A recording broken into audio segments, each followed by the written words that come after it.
Good morning, everybody, and welcome to Charlie's Collectible Show. I am Liam. I'm here with Katie. Katie, how are you doing this morning? I am so excited. Liam, there's no place I'd rather be on a Saturday than Charlie's Collectible Showcase because this is a 25K. And what's the special part about this? The special part is that we're here. Well, yeah. And there's another. Well, there's a bunch of it's a CCQ. Yes. Charlie's Collectible Show is a tournament with a huge history. It is one of the earliest big tournaments that we had in the Disney Lorcana space, and this one is getting its just due as a CCQ. So a player from here will qualify for Continentals, which is super exciting. It is, and it's very exciting because in this room there are already some Continental qualified players, which means we might get our first pass down. CCQ pass down. Yeah, which is crazy to think about. But I mean, the room is electric because I mean, it's one of those rooms where you look out and it's like a little mini DLC in some ways because you look out and you just see the faces that you know and love. Round one, players are getting their little tables. They're sitting down. We're gonna get our featured match. They're in. We have to get to the table here shortly. We usually like to riff a lot, but we are gonna riff a little bit. We're gonna get to the table here very, very shortly, though. Light riffing. Light riffing in the morning. Light riffing in the morning. We'll do more riffing between rounds. Yeah. Between rounds. But a quick breakdown. You are the expert, the first and foremost. You've been charlieing since Charlie has charlied the CCS. So who are the famous names? I mean, can you do them in order? That's the real test. Oh, all of the winners? Yeah. Oh, I cannot. I Right, cannot. But you can name some notable there's ones. some big names. I mean, Brendan DeCandio won this event back in the day, put Diggy Diggy Hole on the map twice. So there's actually a little challenge that we'll talk about later here. Tiago is the most recent winner of CCS, and he's actually here defending his title today. We're going to see him in round one. Hector Herrera has won this event before. He's in the room, as well as Lucas Serrano, one of our young, talented Lorcana players who's won this event before as well. So plenty of great names, plenty of history made here, and we're going to make even more history with one of these winners going on to the CCQ or to the Continentals. Yeah, it's very, very exciting. I mean, Tiago won the last CCQ, and the last time we were like, "How do you Tiago?" And we were like, "Who's this player?" And now that's a household name, Tiago. Yeah, You know, there is no. If you like your name's Tiago, like it's been taken. yeah, like, it's been taken. There, you're gonna be name. Tiago too. But Tiago won here. I mean, he came in like a wrecking ball and won the last CCQ or not last CCQ, last CCS.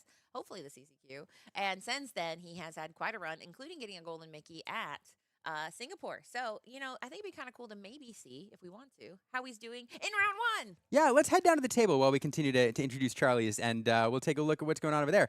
We do have Tiago over there on the left. You know, Tiago is the last winner. He's defending his title. It only felt right that we take a look in the first round of what he's doing today and see how he fares in round one. And he's going up against KP Quest on a fun ink combo there. I love this Amber Emerald list because there's so many different ways to play it, whether you're going Circle of Life or Chromacon. There's all sorts of things you can do with it. So we'll see which version that she's on this morning. Tiago playing a deck that I think he's pretty well known for at this point, Katie. He is. He played Amethyst Steel last time, and he has stuck to his guns here. And so he is against starting off strong with Lady, the Elegant Spaniel, I believe. So he is going to want to have a much more aggressive playstyle here. Amethyst Steel is one of those decks that can flex and be a little bit more aggro, a little bit more mid-range. But Tiago is an expert in the crafting. Generally makes his deck list to kind of be able to respond to his opponent. So now that he's seen this card, he knows the doubling color. He sees there's a dog. And now he knows this Captain Hook is going to be more valuable than ever. And in response, KP Quest goes wide, putting down that Daisy Duck, Donald's Date, and Bubby Zamaruski, getting ready of a Go-Go Tamago. Yeah, 1, 2, 3 here. So talk about scripts of these decks. With the Amethyst Steel deck, Tiago is really looking for that classic like 4-card opening. It's 1, 2, 3, and then on turn 4, you play that 4th character, sing Strength of Raging Fire. It sets back your opponent big time. One of the things that KP Quest is going to want to be thinking about is hopefully she found that Ursula Deceiver early on and is going to try to pick Strength of Raging Fire here going into one of the later turns, because if this is, well, no matter what version of deck this is, this dog's deck relies on a pretty wide board state, either to get a tramp in play early or to sing Circle of Life if you're playing that variant. And so you want your characters to stick around. There we do see a Deceiver go into the Inkwell, which leads me to believe she may have another, but instead we'll have that Chromacon come into play. Yeah, and that Chromacon is going to be devastating because we saw Tiago decide to go as wide because, generally speaking, we talk about 1, 2, 3, and so you want to do a 2-drop on turn 2. Now Daisy does go ahead and give him that 2 cost with the Black Heron, but now Tiago, he has the situation where he can start matching, but that Chromacon changes the math. So now more than ever, he must pay attention to when he plays the cards, when he challenges, and how he's doing all of that, because if he goes ahead and banishes one of those characters on the side on their turn, they can now bounce one of his characters. So sequencing is more important than ever. Yeah, everything. Chromacon does change everything. And we're going to see our first Chromacon trigger here as Tiago goes into that Daisy Duck, sends her to the discard pile. And now KP Quest thinking, what do I do here? It is going to be the Captain Hook heading back to Tiago's hand. And Tiago will cheekily replay that Captain Hook again in the ready position. Now finish out his turn. Yeah, and I mean, Tiago, you say he is playing at a very decisive pace because I mean, this is a matchup that I am sure he has tested against. Chromacon, the first time you see it, can be very disorienting. I think it's one of those lessons you only learn once, where you accidentally do something, you challenge in before you quest or something along those lines. But in this case, he was ready for it. He got his questing in, his challenging in, and so now we're looking at a board where he has a pretty healthy board state, and so he might be able to outrace. Generally, Amethyst Steel likes to do a little bit challenging, likes to keep the dog Emerald board state in check. But if he can outpace and keep going wide like this, then the Chromacon becomes a little less relevant.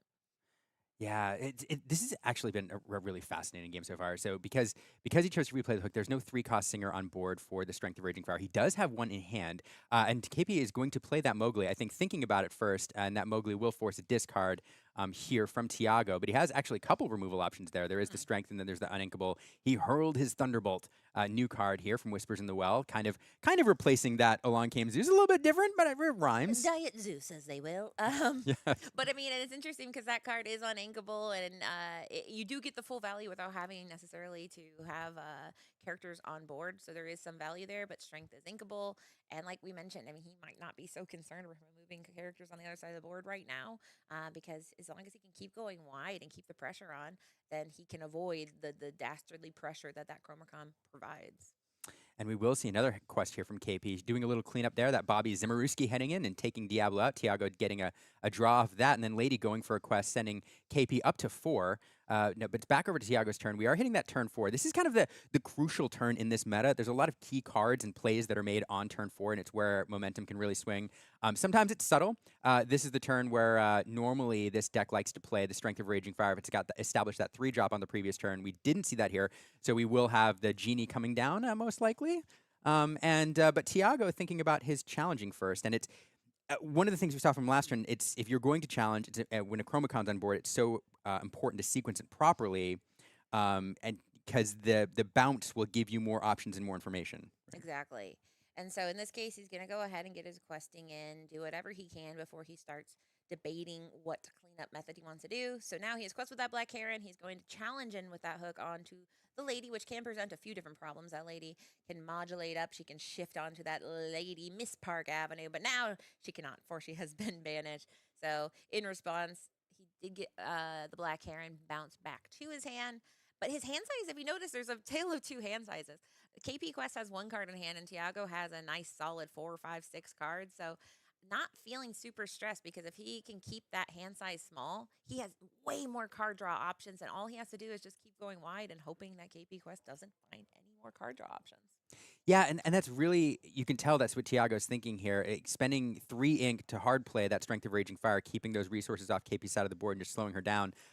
Drawing into a really a card she does not want to see in this scenario. Under the Sea, it's basically a dead card for many, many turns here. It could make a difference in this matchup later on, but at 8 cost and without the Stingers on the board, that's going to be stuck in her hand for quite a while, so kind of useless there, and a real bummer of a draw. Back over to Tiago now. I'm going to get that quest off, which leads me to believe he may be thinking about doing some challenging. Yep, going to challenge that Mowgli, which will then trigger the Chromacon, making sure to get the quest off of that Palace card first. That Captain Hook did his thing, and now we'll head back to the hand again. That Captain Hook seen play several times now, and here it is, I think played a 3rd time. Yeah. Just get it as much value as possible. And now we see that Calhoun coming down, which is a card that's kind of fun there, because if that Calhoun can go ahead and challenge and banish a character on KP Quest side, she gets the lore anyway. So if you go ahead and do a bounce, do what you must, for I have already won. So the value is, the biggest thing right now is Tiago just has to retain as much value as possible each turn. And as we look here, where KP Quest has just a Chromacon and Bobby Zimmerowski, the value is firmly on Tiago's side. He has more cards, more ink, and more options. So that more things. More things across all the things you need to win, he's got them. And so now that Chromacon, while a problem, he has been able to navigate around it pretty cleverly. Yeah, and just unfortunately, just not a lot of card draw. KP there's not a lot of card draw in this deck anyway, but hasn't found anything to refill her hand. So we do have that Tramp go into the Inkwell there that Bobby left exerted after questing, bringing KP up to 7. But I think that's going to leave her with only Under the Sea in hand and just not much doing here. Tiago going to feel free to quest kind of with impunity and going to challenge that Bobby left exposed there with that Calhoun. We'll get 2 lore off that challenge. And now firmly in the driver's seat here. That Calhoun is bounced back to hand, but Genie will come down, draw Tiago another card. And yeah, it's kind of a one-sided battle at this point. Now, the Chromacon could be an interesting tool because, I mean, while the timing is always going to be on your opponent's turn, you can return chosen characters. So, I mean, KP has the luxury to get a little creative, but at this point, the luxury's gone. They have lost all their characters. Tiago's sitting there looking very pretty, having really all the cool cards in his deck. And at 9 to 7, it's going to be quite the uphill battle for KP Quest at this point.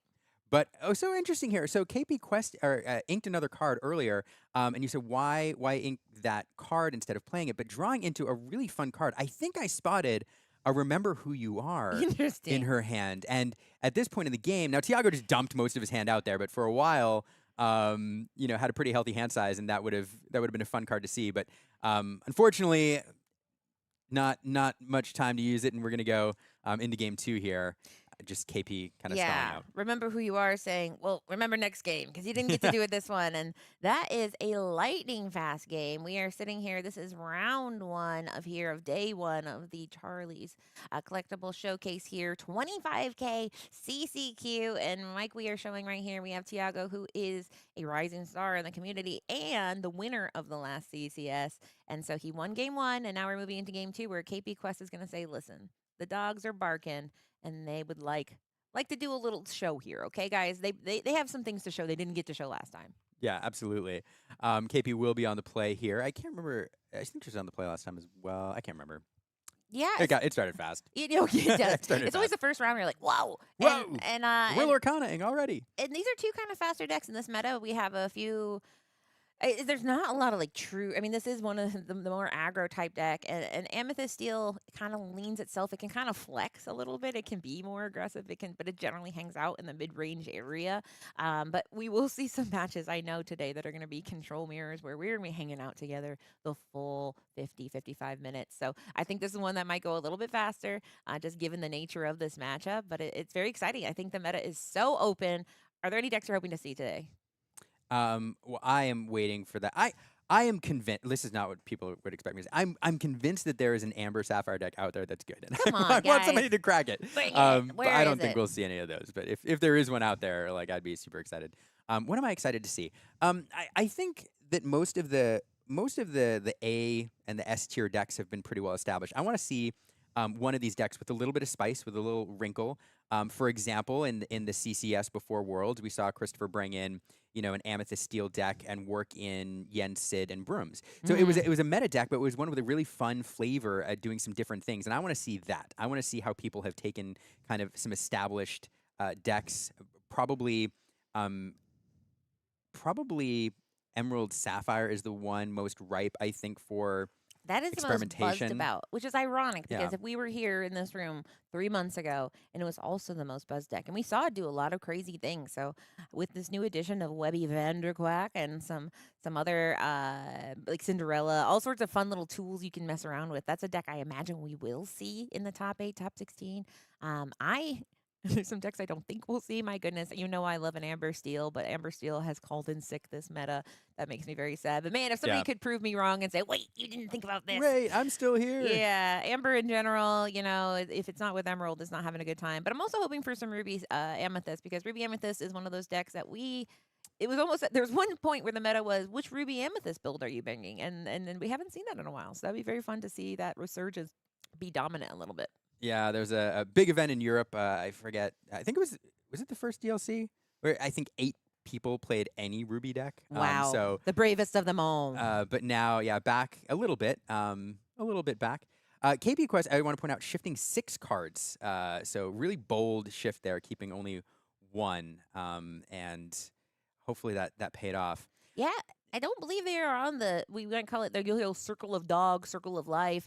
there's a deck that goes around. We saw Joshua Paltry play at DLC Milwaukee, where you've got these big heavy hitters. But I do see a Mickey Amber Champion. Maybe that'd be crazy if that's in there because I do quite like that card. That's a card that adds some defense stats on there, some willpower. Is that what we see? Probably not. But if it was, I'd I be quite think so. excited. I think I see that. I think I see Man, that I'm hat getting down so there. good at this, guys. And this one is very fun Yeah. because it does synergize with any Amber, even if it's dual. And we have 2 more Amber characters in play. It's a good singer, which makes me believe there could be a Circle of Life because this is a good indicator. However, maybe we will get to see it. But Tiago goes ahead and plays a Captain Hook, a classic turn 1, putting that pressure on, saying if you turn it Oh, sideways, there he'll it come. is.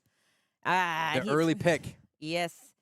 And this is an interesting card to play on turn 2 because it's something where it kind of goes against the momentum of the deck. It's kind of there is a downside.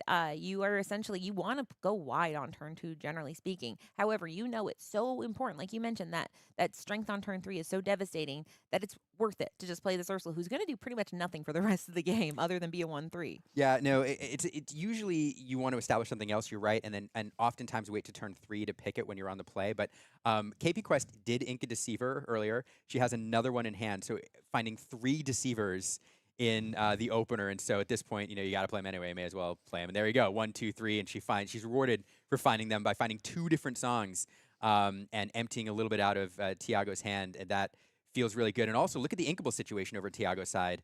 He has that Elsa, which he will be forced to ink if he draws an uninkable here. And he did have that Vanessa, so getting bailed out there, getting that well-statted Lexington on board, though. I love that little man. He's coming in like a spider monkey with his arms outstretched, and he is a nice, sizable. I mean, talk about the power level going up here. We have this 2 cost for 3/3 with Black Heron, and then we move into a 3 cost for 4/4. So these are big bodies making those 1/3s on the other side of Ursula look a little anemic there and a little scared. If they turn sideways, it might be the last time they do it. Without a Chromacon, they have to stay upright basically because we don't need songs when we have these body stats like this. Oh, and there we go. So I said, you need it. And she said, I have it. There comes that Chromacon. Going to do some bouncy work here. And now, again, changing everything as KP Quest for 3. And now Tiago having to think about how to sequence challenges here to slow KP down a little bit. And then let's see if the inkable challenge here again. Looks like he got a giant cobra. If my Okay. lightning fast, I think it was a giant Lightning cobra. fast go. That's Oh, good. yeah, it's amazing. As a caster, you get so good at seeing a card for a second, being like, but it might not be. He is thinking quite hard because, like we mentioned, I mean, it's a math equation, right? Because when you challenge, the Chromacon doesn't lose the card. A lot of times it's like, oh, well, I have to discard it. You don't. You get it back to your hand. So it's not like an infinite problem. You just have to make sure that you get these challenges right with anyone you play into, anyone you plan to challenge. Sometimes what will happen is you can challenge in a little bit. In this case, it's not. They're all big enough where you can't do like one and doesn't get banished, then you challenge again. But in this case, he is going to go right off the top, challenging before doing any questing. So he goes ahead and challenges in with the Lexington, and that Black Heron gets bounced to the hand. Interesting. Yeah, and here, so KB playing defense here. I mean, you pointed out earlier, it can be any character. So there are ways you can play this deck aggressively where you bounce your own characters back to board in order to play then a ready character again, or to get another enter play ability. In this case, though, KP not going that route and bouncing Tiago's characters back to hand, it does give him some more ink options. There's that Lexington, which we saw bounced back to hand, is going to become ink. And so Tiago questing before figuring out what he's going to ink for turn. He did play that Giant Cobra and discard that uninkable Genie to gain 2 lore, putting him even with KP. And now it's back over to KP for the response. That Chromacon still in play, threatening to do work if she does choose to go questing. But let's take a look. Let's try to peek what she has in her hand. I do see a Webby there, I think. Or is that the Emerald Champion? It's hard to see. Yeah, and it's so interesting that Lexington normally Amethyst Steel is so aggressive at emptying every card they possibly can. But in this case, with that Lexington, he's like, well, guys, I need 3 cards. Otherwise, I've got that Stone by Day. But here we've got that Webby Vanderquack, which is a darling against the Sapphire decks. In this case, though, looking at the ink totals, I'm trying to see if they're going to be able to get any value. It is even. Even, okay. But still, at the very least, she's a 2/4 that quest for 2, and there's nothing sad about that. And she can go ahead and help with the singing together if there's any singing that shall be happening together at some point. So Tiago is a little bit on the back foot. He just has a single card out there. That we know that Cobra is well known for singing strength. However, you need some friends to do that. So in this case, we're going to go ahead and just get in a challenge saying, go ahead, you can bounce it. But she chooses not to. She picks her own, just like we mentioned, and gets that lady back to hand. Okay, leaving that Cobra there. Tiago then playing the Black Heron, followed by the Diablo, followed by the Black Heron, going a little wide here again, and back over to KP for the response with just the Webby in play. Daisy Duck off the top, and the lady, and the lady. Lady one, lady two, lady all. Yes. Yeah, and that's my favorite part of these decks is we have decisive dog with, Decisive Dog or and yeah, just Elegant Spaniel. exactly. Decisive Yeah. dog, elegant spaniel, Miss Park Avenue is another one. We got tramps. That's my favorite part. Every night before I go to bed, I get out my flashcards and I say, if you love Lady and the Tramp, name every Lady and the Tramp card ever. But in this case, we'll get a nice little cheeky question for 2 with that Webby Vanderquack. And then we'll go ahead and pass over to Tiago, who's starting to quest, which makes me believe that there might be a challenge incoming before the bounce party starts. And there we go, Webby off the board here, bouncing the black heron back to hand with that Chromacon trigger, inking, and then right in response, we will get Oh. Elsa, who can exert any character on play, and we choose the Elegant Spaniel. Yeah. So let's see what in response she's deciding. I get to do a bounce. It could be anything. And I choose Elsa, get out of here, which is interesting because as we know that Elsa can go ahead and exert on play. So it's kind of risky setting that back to hand. But then again, it is a 5 cost. So if he plays it again, he has to use 5 ink to do it. It does take the entire turn. Yes. It is, you know, you have to navigate around it, but it is, in that regard, you know, it does take your entire turn. Yeah, it's a little bit of There you momentum go. there. That's the It end. takes It the takes the turn. entire turn. But now, so the Lady Miss Park Avenue coming in will pull 2 2-cost characters out of the discard pile. It's basically, at this point in the game, a draw card. It is. Yeah. And so getting a few characters left back here. Now that Daisy Duck is available to quest, and of course Giant Cobra with your damage counters on it would be banished in return. KP trying to decide, do I give my opponent a look here? And she is going to take 2. We'll see what comes off the it's a Hypnotic Strength, which will go to the bottom. So nothing there. Now, you know, not the best card in this scenario. So Tiago, I'm not super sad to see it go to the bottom. Yeah, Hypnotic Strength, wonderful against illusions and when you're trying to challenge. In this case, Tiago might be moving into a racing type strategy because he knows, like the last game, challenging is important if you're trying to stop a wide board. But if we have the situation where KP Quest doesn't have a lot of cards in hand, then Tiago can just outrace her because I mean these cards, while nice, are not infinite. Oh, Timothy Q Mouse in hand. Shout out to teammate of Tiago of Frank Carson who made Timothy Q Putting Mouse that card on a the map. household name. So we're gonna go ahead and do a little cleanup here. Go ahead and challenge in with that Giant Cobra, and then getting that Diablo back in hand. Deploying the Genie to go ahead and get one more card into that hand, keeping his options open, and he still can play one more card here. He's deciding here: do I want to go ahead and ink? Do I want to go ahead and do Diablo or Palace Guard? In this case, he will put down Timothy Q Mouse. Which the Q? Do you know what the Q stands for? Cute. Nothing. It stands for nothing. Or cute. Timothy Cutie Mouse. Cutie pie. Now, I said that Hypnotic Strength not super useful in that scenario, but here, Tiago would love to have that in hand to answer that Daisy next turn. But let's see what KP does here. At least 1 card in hand. I think there's 2. I didn't get a look, but I think she had an extra 2 cost off that lady earlier. So we'll see what we see. Oh, and it will be... Okay, so we're getting the trigger off the Daisy. And that looks like it. So back over, nothing else to play. Leads me to believe it does look like 1 card. It might be a Under the Sea or something else that's just a brick there. So Tiago now left a little bit of breathing room to respond. KP all the way up to 12, but Tiago does have some answers in hand, including that Elsa, which can come in and do some quick work. Which kind of shows why the Chromacon is kind of a blessing and a curse. Because, I mean, as we've seen, the Chromacon has been helpful at tempo, but it does at tempo, right? It just slows you down. It doesn't stop you forever. In this case, we can play a Giant Cobra, go ahead and get Demona down into the discard, which Demona, not super great here because he doesn't really need to exert. She's questing all the time. The exerting happens already. And so she's at 12 with 3 on board. But look at Tiago here. He almost has, I believe, game on board in just a 2-turn clock here. I mean, it's a brilliant... Watching this game is a brilliant look at how to identify, control, beat down.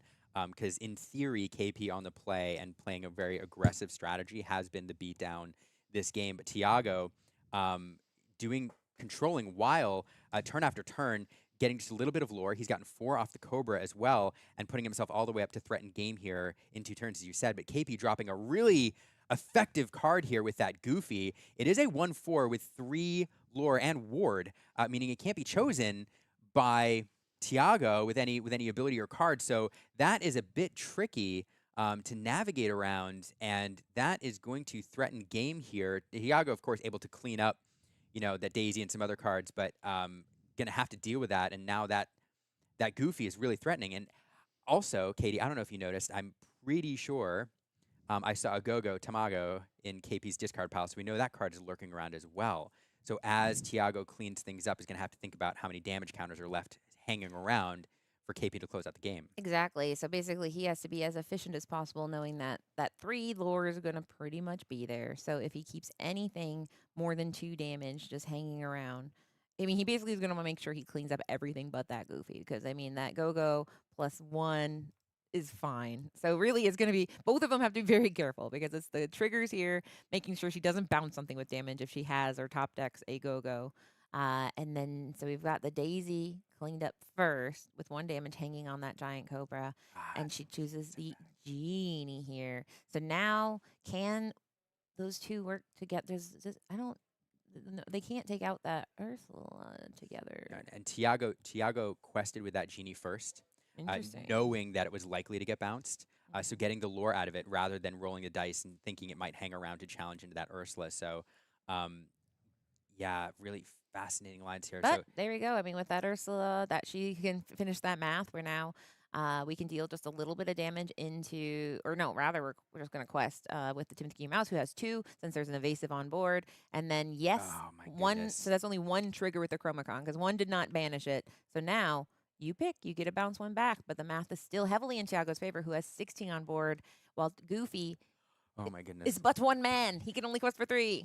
Okay, so a couple things. This has been a masterful work by Tiago at navigating this and putting himself in a winning position here, forcing KP now to deal with his side of the board. But I am trying to count KP's ink. I think I see 7 on the board. There is a card that has been sitting around.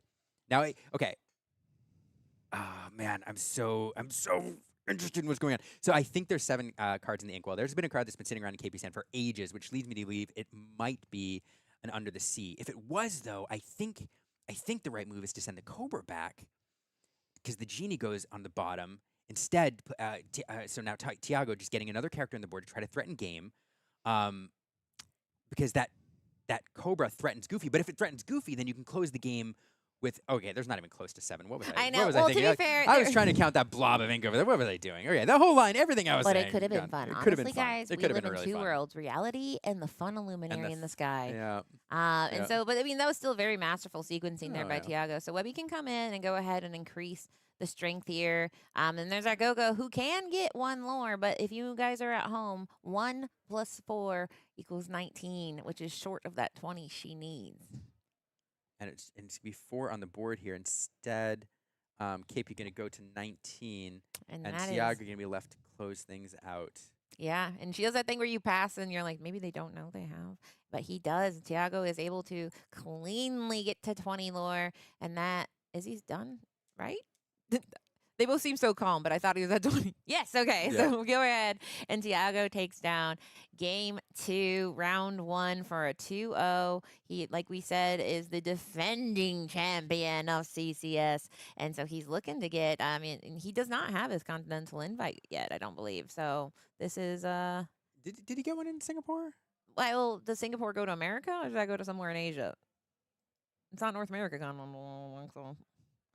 I forgot. I don't know. We'll have to check. I don't Yeah. know if Singapore goes to North America. I assume there's some kind of Asia, because I mean, I think Japan. Let me know, chat. Put it in the chat. Put it in the chat.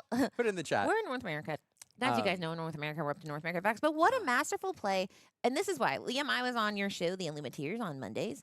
And you said, Katie, what deck do you think is going to win? And I said, listen, there's going to be a lot of great decks. We're going to see lots of really cool stuff. We're going to see combos that make your heart stop, fireworks. And then right in the middle, At the end of the day, Amethyst Steel is like, I'm drawing cards, I'm questing, I'm challenging, I'm removing. All of them. All the time. And that's what we saw. He did it. He was able to challenge when he needed to. He was able to draw cards when he needed to. He was able to do removal when he needed to. And then he was able to quest a 20. And it's just it's a really very balanced deck. And in that, it means that there's other decks that do a lot of things flashy or better, but it's just so stable. I mean, how are your thoughts on it? Is Amethyst Steel taking the day? Should we go end the stream? to me, it is the deck that's the most well positioned. I do think it's the best deck in the format, and I think it's going to be the lion's share of the meta out there in terms of the highest percentage deck is my prediction. Although There's a lot of other there's a good lot stuff. of Emerald. There's a surprising number of Emerald Sapphire, but I do think it's the deck that's the most well positioned. There's some very good players like Tiago on it here defending his title, and yeah, if I were guessing right now, I think that is the deck that I would predict as well. I forget what I said on the show. But. You said you think, because I remember you said that you think Emerald Sapphire is going to have a day Yeah, today. I said Emerald Sapphire is going to have a day. And I think it will have a day. I think it is a very well positioned deck because we talk about like what do decks do well, and there's decks that can control quite well. There's decks that are very fast. I think that's the reason that Amethyst Steel is so positioned because it just does all of it pretty well, and the other decks have weak spots, vulnerabilities. And Amethyst Steel, it doesn't really have any huge vulnerabilities other than discard. And guess what, guys? Discard doesn't happen anymore. That's done. So I think that's why Amethyst Steel does so well is it's not the strongest deck on paper, but it also doesn't have a lot of huge weaknesses as the other strong decks have some very big vulnerabilities that can absolutely be exploited. For example, a Sapphire Emerald can have its opponent play Bend to Your Will or a card draw where they're counting on their Clarabelle to refill their hand and their opponent's like, what cards? I have Goliath. And so there's lots of counterplay in the other decks where Amethyst Steel is like, I don't really care what the other decks are doing. I'm doing my plan, and it's kind of irrelevant what the other decks do. Yeah, it is a card advantage deck. It is trying to do in the mid game just build up card advantage, and in that regard, I mean, rule number one of TCGs is more cards is better. It is, so. And they do it so well. Yeah. And it's fun to see because I mean that deck, Amethyst Steel, has been a powerful deck since, I mean, before rotation, it was the bounce package deck. In fact, to the point where there was a time where it was called I play bounce. You just say I play bounce, and people were like, yeah, probably Amethyst Steel. Yep. Now there's a little bit of bounce. There's Olaf. People are not playing Olaf, but I mean, somebody that we might see on camera here shortly. Color's Law has been very high on the Olaf stocks, which is a new card that came in. It's a 1 cost where if he's banished, you are allowed to bounce one of your own characters. So that's one that it bounced. But other than that, bounce. Now Amethyst Steel is just kind of a mid-range. It's doing its thing. Good tempo, doing its thing. And it's been doing its thing for many sets now. So no surprise to see Tiago on it again here first round. Are we able to see table 2? I don't know if we can pull that over here or not. Yeah, I don't know. Because I mean, to let you guys know, I mean, we're probably going to get an interview. So it's very exciting. So in these rooms, it's kind of like let's set the scene. Let's talk about what people are going to see throughout the weekend here. Well, I mean, you're going to see a lot of exciting Disney Lorcana gameplay. Because, I mean, out there we saw some faces. I mean, this is our favorite part where we go, name everyone you saw out there. So I'll start. Zan Syed. Oh, Zach Bivens. That's it. Those were the only two out there. Yep. No, we saw Wonderland Luke. That's true. Maelstrom Zenulus, Logan. Yeah. I saw Diego Saz, who might have won a couple Golden Mickeys, just as a couple. Yeah, just has a few. I'm looking at my list here. So I'll mention Hector Herrera, who's another CCS winner. Exactly. Now, you mentioned there's a name we didn't see, but he has won 2 CCSs.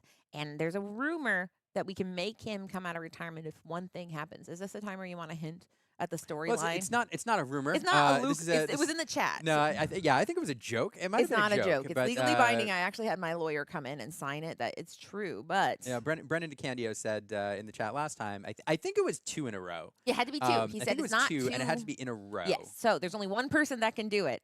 And that's Tiago. And he started. Guys, we have 7 rounds today, and Tiago said, Brendan, get your PTO ready. What's your PTO balance? Yeah. But this is a series, by the way. So this is a qualifier. So what you're qualifying for, I mean, first off, it's the CCQ. So one person's going to be qualified for nationals. But you're also qualifying for the Invitational. CCS is doing a series of 4 25Ks, which then there will be an Invitational at the end, which I believe is a little bit smaller. I think it caps like 100 and something. And then it's for 50K, I believe. It's a lot of Ks. It's a lot of Ks. You can buy a lot of iconics for that. Yes. A lot of iconics, maybe 50. The joke last time plus. was you can buy 4 Dumbos, but now it's you can buy 4 Cinderella Enchanted. That's the new hot Enchanted in town. That's right. So in addition to seeing some amazing Lorcana, we do have an interview scene set up as well. We'll be doing some interviews. You'll have Color out there doing interviews as well as we'll rotate out there occasionally. So if you watch the stream all weekend, you'll get to see some of those. In the past, we've done some deck techs on camera live, so plenty to see. And also, If you're watching and you're tuned in throughout the weekend, I mean, we'd love for you to hang out here, but there is a secondary stream with a secondary match as well. So if you don't like what you see on the first stream and you're like, I've seen Blurple for like the 8th time in a row, you can always bounce down to the other stream and check out what's going on there. So it's a weekend full of Charlies, plenty for you to watch throughout the weekend. We're going to do 7 rounds today, I believe, and then tomorrow we're going to do the last couple rounds before a top cut. That is correct. And then we're going to do the top cut through the finals, and so just a lot to see. 2 rounds tomorrow, so a total of 9 rounds of Swiss, and then cut to top 16. So yeah, it's gonna be a very, very exciting day. If you see us looking over there, we're trying to say, "Oh, it's the interview situation," because you all want to hear about Tiago, who I assume Tiago is going to be still a little jet lagged. That man just got back from Singapore 2 days ago. He just flew in, and boy, are his arms tired. He took yeah, but I think he's not done. I think he's done being jet lagged probably. Yeah, we're waiting to get. You're going to hear from Tiago in a moment. We were trying to set up a really good segue, and we missed it a little bit. And honestly, guys, the thing is like we'll keep trying. The thing with me and Liam is we are never going to run out of mediocre wordplay, and sometimes it's stellar, but we always have. You shoot for the moon, you miss 100% of the puns you don't take. That's true. And we will never stop making puns. That's true. All right. Well, let's head to the interview booth now, where Color is going to talk to Tiago about Lorcana. Yeah, Disney Lorcana. Disney Lorcana. Oh. Is this thing working? Hi, how are you guys? I'm Color is Law, and I am here with Tiago. Or is it Tiago? It doesn't matter. Is the Tiago, H silent? Yeah, it is. Is it silent? Why is it in there? I don't know, dude. I don't make the rules. You made the name, You think I made my own name? That's Yes. crazy. What? Did your parents make your name? I was sitting there Your real writing name is my Tiago? own birth certificate. No, it's not. Yeah. No, it's not. Dude, what? Your parents. It's all my. That is your government name, You want and to you see just my started ID? with that. I show you my ID right now. What's your social? My social security number? Yeah. I actually know it. Do you want No, to say it live wait, into of course you know it. Oh my god. Okay. Anyway, so you're playing Amethyst Steel the... today. Oh, we're live. Great. Hi, guys. Yeah. I'm playing Amethyst Steel. Yeah. Shocker. Yeah. I brought it. I didn't practice this week, so I was like, I'll play Amethyst Steel. I haven't played for like over a week. It's all good. No sleep, no practice, no thinking, just vibes. What have you been doing? Sitting on an airplane like the entire time, and then I'm at home and I have to like do like 45 errands. I'm like, great. Oh, so like being an adult got in the way of your. My Disney princess cards, Yeah, I is a bit know. unfortunate. But you are a world-class player. Were you? You I'm were a world-class recently getting a golden Mickey somewhere, right? Singapore last week. Oh, yeah. Yeah. So Yeah. how's it being back in your time zone? It's fine. Is it I fine? don't know. I'm done. I'm Is it over it fine? already. I just all the time Wait. zones suck. I just want to go to bed. Time is a We're here, though. construct, and you don't have to pay attention to it, right?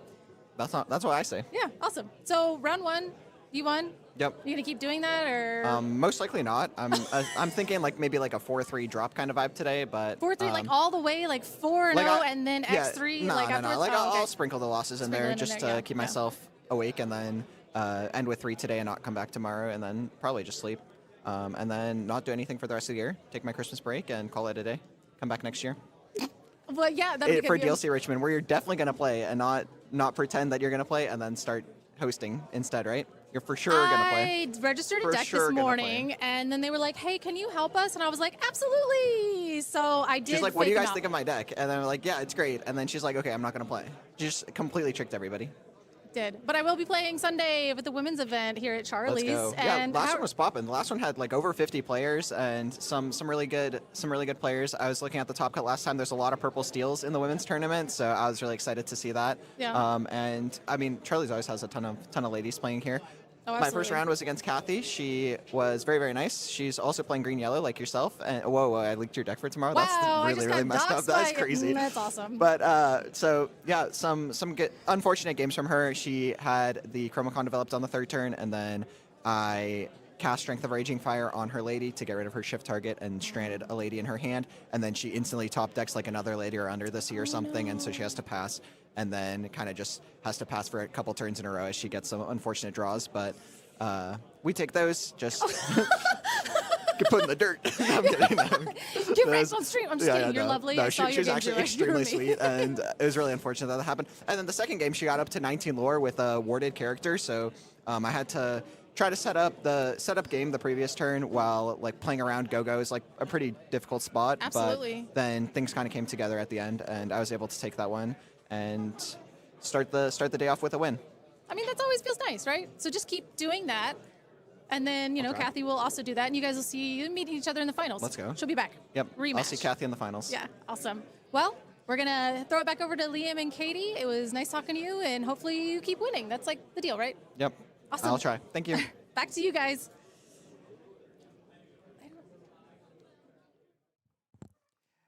Tiago is like the nicest, most, I don't know, Tiago person. Like, I love interacting with him. I do. Tiago's one of those characters. He's a character. Which one of the characters? He's a glimmer. But Clearly no, Amber. he's very real. He's one of those people that like sometimes you meet somebody and you imagine they're going to be like, well, and like very serious, and like I never. And he's always kind of like, yeah, I'm just pretty. Oh, I played. I don't know if he sleeps. That's my one thing is I need to know Tiago's sleep schedule because my theory is that he sleeps 2 hours a day and only drinks Premier Protein. That's my current theory. I did see him eat a quick trip sandwich. So we do know he has sometimes food, but he just seems like one of those guys that like says, what's the minimum I can eat and the minimum I can sleep and to maximize Lorcana. That's my theory with Tiago. So maybe if we do another interview, we can be like, is it true that you are min-maxing life-sustaining activities? Your Lorcana to sleep ratio is wildly out of balance. No, you joke, but you get at this point. These players, so we see the results oftentimes in these tournaments. These players who play really well, and yes, there's some natural talent that comes into it. Some people are just really good at games and can see lines and can do maths in their head. By the way, I will never get over how in the UK they call maths. But going to the hospital is going to hospital. Yeah, I got maths in hospital. I was watching Taskmaster, and they're like, "I'm gonna do some maths," and I was like, Baker somewhere like. I don't know. Shout out to my Taskmaster fans out Did there. you practice how to say the cat with the stripes that is purple and has damage moving? Nope. I'm excited. When it you're comes gonna up, hear it live. comes up. You're But gonna hear I live. practiced with Baker. I actually set up a Medify where you can learn how to pronounce the cat's name. But I'm not going to tell you because if I want Baker to yell at you in chat. Yeah. I'm looking forward to that. But but what I was getting at, like these players work really, really hard. Hundreds and hundreds and hundreds of games, thousands of games, hundreds of hours of gameplay, oftentimes before these big events. And you joked about Tiago, but he plays Lorcana a lot. Yes. A lot. Yeah, to the point where, I mean, he has to be practicing because I mean, I have a lot of players that are quite good live in Nebraska, and they'll be like, "Yeah, I played with Tiago until 7 in the morning." I'm like, "Hey, y'all, you guys gotta sleep and eat and stuff. You gotta do it. I know it's not fun, but you gotta do it. But I'm excited to see how he does. But I mean, I also no offense, Tiago. I want to see some other decks do the thing. I mean, we have Color who's doing the interview, and she'll be in the booth at some point today. But we want to always see the decks do the thing, and we're in a pretty open meta. I mean, we talk about decks that we expect to see today. One deck that has won the Las Vegas CCQ that you had the honor of interviewing is we didn't interview the deck, but the winner was Ruby Amethyst. So I expect we will see that at some point today. It's out there. We talked about Emerald Sapphire. We also know that there is a chance we might see Emerald Steel. It's very unlikely, but there's a chance. There's some people doing Max Goof stuff out there. I'm gonna make a wager and say that there is one Amber Steel deck out in that room. There has to be because Amber Steel players. One. That's if you said what deck is Disney Lorcana, it's Amber Steel, and you're wrong if you say anything else. Is it the right choice for this room in this meta? No, Absolutely not. no, it is not. That deck is Absolutely on not. the ropes. But I think there's one. There's one, but there is another deck, and it won CCQ Wakefield, and that is Sapphire Steel. The Sapphire Steel boys just awoken. The chat is alive. Yeah, they can the feel it. collective. Yes, the hive mind of Sapphire Steel players. Yeah, kind of. I asked the Sapphire Steel community is something else. It's unlike any other. Like Amber, Ruby Amethyst gets close, maybe. Maybe, but they don't take group photos, guys. They do not. There's no ink combo that's going to tournaments and taking group photos. That's my favorite. At one point, someone said, "Well, how do you know that there's a secret community of Sapphire Steel? How do you know about that?" And I said, "Hey guys, you guys take group photos at every event. Yeah. Look around, And you tag it. And look around the room, and see any other ink combo photos. Yeah. It's not happening. I think they have like a secret nod too. Like when you walk around, you see players go like, they go, and you're like, that was the blue steel nod. They do the blue There- steel. yeah, They just there it go. is. Yeah. Just I get hope. Here we go. Blue steel. Here we go. 3, 2, 1. There we go. Yeah. Yep. And Clip that. But anyway, we're off the rails already. But we're on the rails. But so on This the blue is steel thing, I asked. Somebody was like, "Yeah, we're all connected." I'm like the Borg, and they're like, "Yeah, but we're more friendly." I'm like, "Okay, well." They are quite nice, and anybody Um, can join. All you have to do is just be ready to argue about tech cards. If mhm, you have you ever wanted to argue with someone about Great Stone Dragon, Blue Steel's for you mhm. because they will argue. And for example, the card, the deck that won the CCQ in Wakefield, it did not contain Headless Horseman. Headless Horseman, or as I like to call it, the Gambling Horse, is a card that has galloped into the meta, but they said no, nay, if you will, and they went ahead and ran. I believe the Nice. Sonic Warrior might have been in there. There are some Sonic Warriors out in Yeah. that room today. Yeah. So I mean, they're blue blue steel's one of my favorite groups because they're all together, but they love to squabble. They love to squabble Yeah. hard about card Like we can fight with choices. each other, but these are Yes. our fights. Yeah. Like you don't fight with us. Lucy's out there, and the other deck I wanna mention. We haven't talked about it at all. It is my favorite color combination in all of Lorcana, and that is Emerald Amethyst. That deck is actually it actually has some legs. They're short legs, but it actually has some legs in Llama this legs in meta. some ways. Llama legs. But no, there are some good players who have been on it. I think Mo has been experimenting with it quite a bit. And Lurkana Justice. I mean, I think Yeah. did he name it Brainiac? If somebody in the chat can tell me where Brainiac came from, because I know Mo Shamblin, he's been a fan of it, but I don't believe he calls it Brainiac. But Lurkana Justice ran it in the CCQ in Bologna, and after that, I heard the term Brainiac, Brainiac, Brainiac, and I'm like, it could be Brainiac because you're like big brain. I bounce cards to hand and I bend. Because I think bend the classic hallmarks I know are bend to your will and, It, and emerald chrome or amber. I w- Amethyst Chromacon, but that's not Brainiac. What is it? no. Someone tell me. I, I'm w- gonna be I in the will chat. accept that name for a very specific build of Emerald Amethyst, but the ink pairing is not named that. I will not. I will It is accept not. I call But- it the whoopee cushion combo because it is the most hijink centric of all the ink combos, which makes sense because if you guys have ever followed along, Disney and Lorcana, the team at Ravensburger has released that each ink has its language, and Emerald is known for whimsical maneuvers and doing not whimsical stuff, not magical maneuvers. That's actually Amethyst, but it's known for kind of weird little stuff, and so that's why I love how weird Amethyst Emerald can be. And I know it's a pet do deck too. of yours that whenever you see it, you get a little, you sit up a little taller. Like it's here, it's here. I can't actually push up in this I do, chair. This chair pushed back down, but either way, Yeah, I very excited. Anytime I see that color combination, but it does have some room in this meta. There is a space for it. It is very limited. The problem is it's just, amethyst is a very good color, and there's just other better things to pair with it. Is the problem, but it does have some legs, and I do know that some players out there are playing it today. So I hope that we do see it at the top tables. I do believe that it was on the second stream this round, and so yeah. yeah. I mean, I'm trying to think. Did we forget any other deck combo? There's someone out there that's like, oh, what about Well, what about Amber Ruby Sapphire Steel? Princess? Yeah. Amber Sapphire Princess is coming. And guys, honestly, the Grandpappy deck meta is incoming. It's still delayed in transit. It's like one of those packages where it keeps like getting bounced around from country to country. But I do want it to be a thing. I do believe it could maybe one day be a thing. The problem in Disney Lorcana is you can have a good deck, but as long as a better deck exists, it's just not a good deck. It's So true. it's like, is it a good deck? Yes. Yes. Is it? better than the other good decks? No. It is eighth. It's the eighth good deck. Yeah. But So I'm actually convinced that there's an Amber Sapphire deck out there that we've yet to discover. But yeah, I mean, Amber Sapphire, I mean, we think traditionally it's a princess kind of synergy, healing, things like that. My goodness. Okay, so here's a moment. It's been a full set and then like a month since Whispers in the Well came out.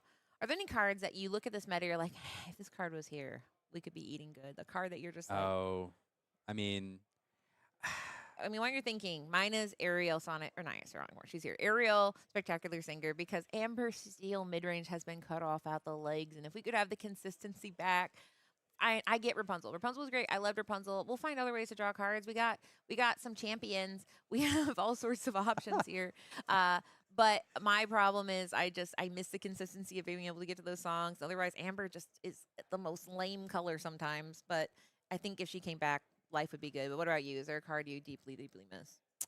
I don't know. You don't like to look backwards. I don't. I was.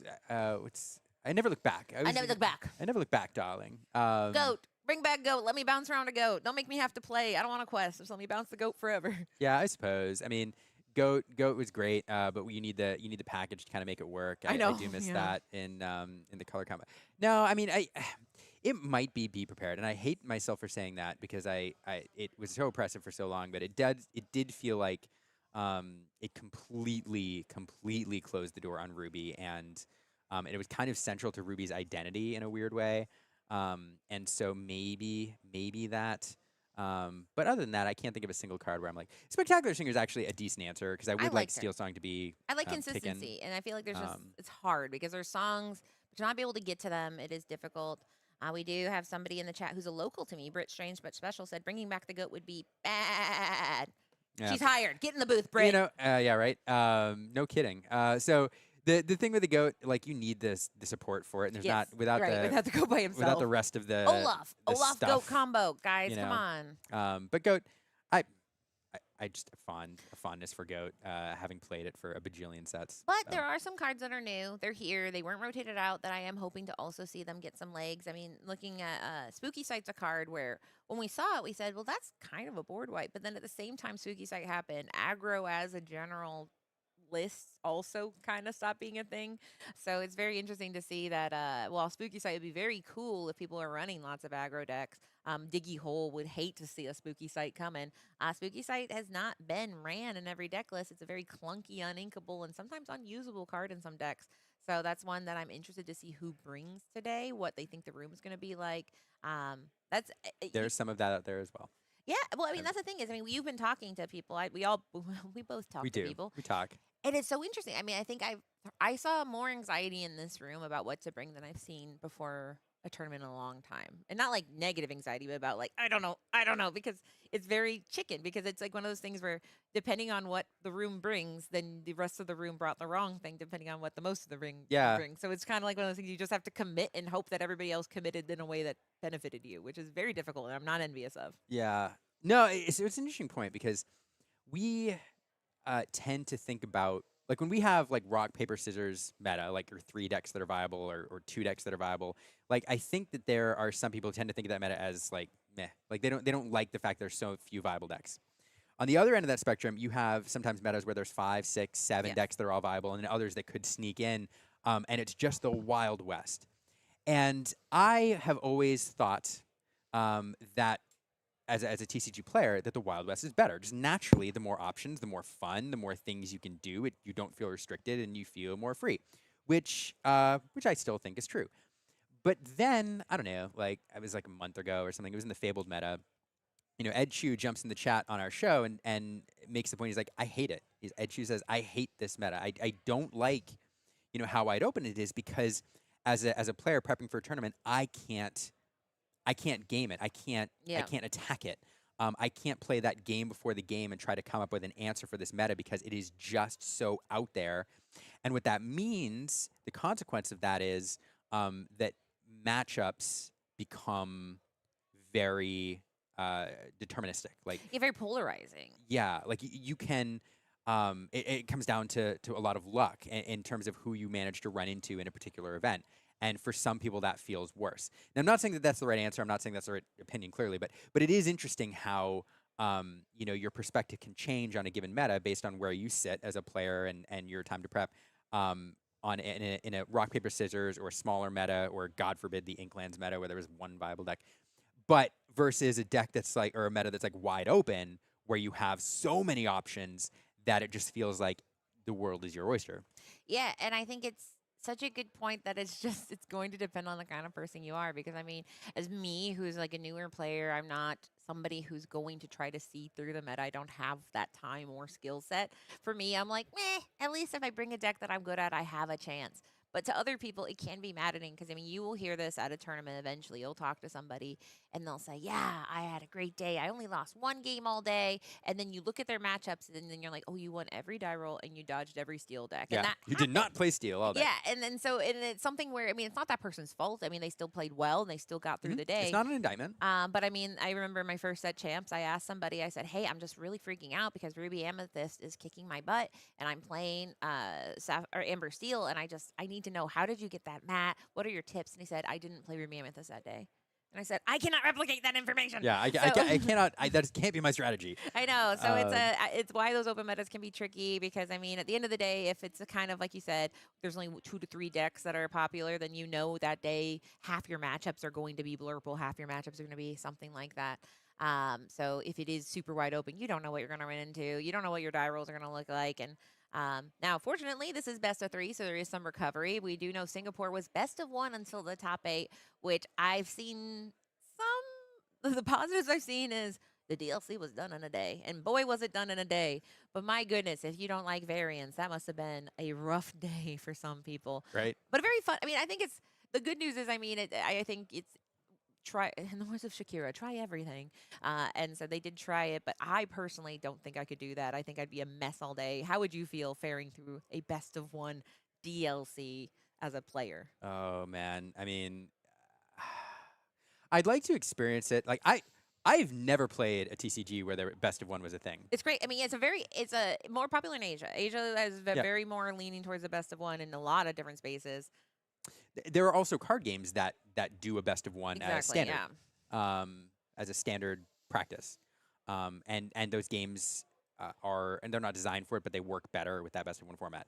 I don't know how I would feel playing in a high stakes tournament where best of 1 was the thing. But you interviewed. I can't remember his name. It was the judge for Singapore. What was his first that we talked to on the elimination? Yeah, Josh. Yeah, English? and so one of the things he mentioned is that it's a cultural thing. So for us, saying best of 1 makes you feel like what all the agency, everything, and it feels so like unfair. But it is more accepted in some ways, valued because it makes them build their decks differently. It just is part of it, right? It's just knowing that you have that best of 1. It's just inherently how the tournament is. So for us, you know how there was a big debate when we switched to best of 2 through the DLC season. Like people were like, I can't. You learn that what you accept as normal and fair is a cultural and regionally and just between game to game. But I as a caster, best of 3, love it because I Yeah. I More think it's my Lorcana, favorite. right? Yes, more More Lorcana, Lorcana, right? more chances for players to if they have a bad game because we've all seen it where opponent has a game and you're like I have nothing to say, your deck was so mean to you. Yeah. And so it's very nice if you have one of those games where the deck is truly just being what I would call a grade A stinker, that they have a little bit of chance to recover.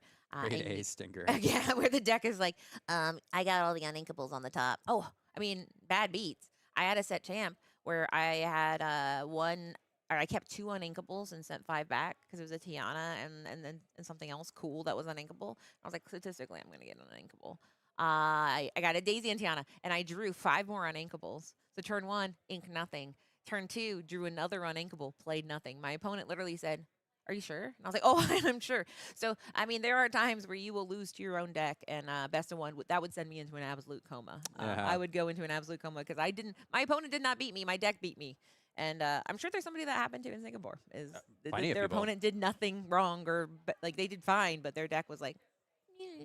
Plenty of people. Yeah, people missing ramp with blue steel but yeah. So Evie in the chat saying I personally hate best of 1. Yeah, I mean it is I don't know. It feels really bad in this particular game especially, but I don't know. Best of 2 may be the best answer. Maybe the best. And we were talking to the folks over who participated in Singapore. The best of 2 may be the answer over there to get a shorter tournament, but still provide people that opportunity to play more games to decrease the variance. But the one thing you can't argue, though, like the people who made the top cut were all very good, experienced Lorcana players, and so it seemed to do an okay job at identifying some of the best players in the room. Yeah, because I mean, you both have. I mean, the equalizer is like it's not like half the room got best of 1, and the other half didn't. All of them have the same dice roll, same rules, same different same rounds. Now I did check. I'm kind of, if you guys see me looking down, I'm working on my Grubhub order. Not really. I'm looking at Ravensburger Play Hub because this event, if you guys are trying to follow along at home and you like such things, it is in Ravensburger Play Hub under CCS Lorcana 25,000 with a comma 00 weekend. So you can follow along, find your favorite players there and type in their names and see. But the round is wrapping up, which means we'll be going to round 2 and getting our new feature table.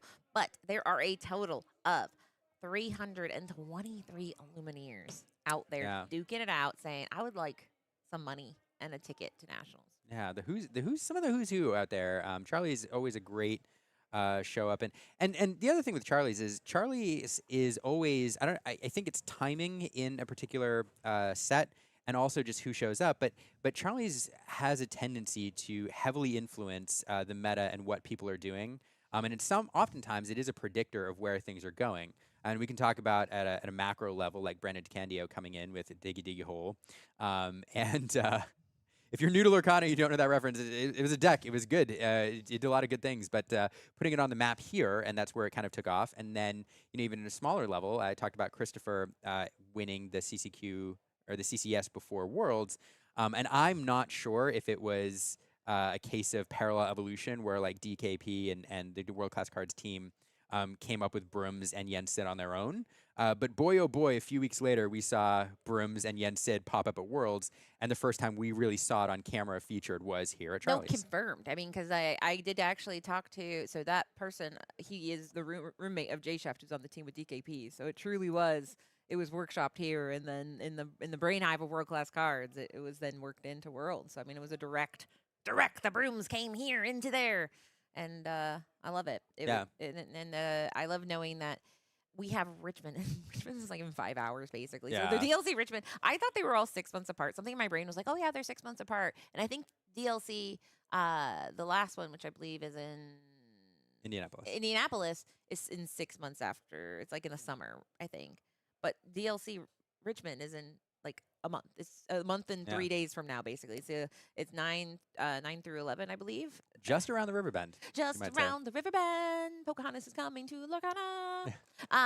But it is very exciting to know that pretty much this is the biggest tournament before Richmond. So what happens today, no matter what, influences what people will bring to DLC. Because it's either going to make people go, hey, this deck is good, or they're going to say, everybody believes this deck is good, so therefore I must bring the anti-deck.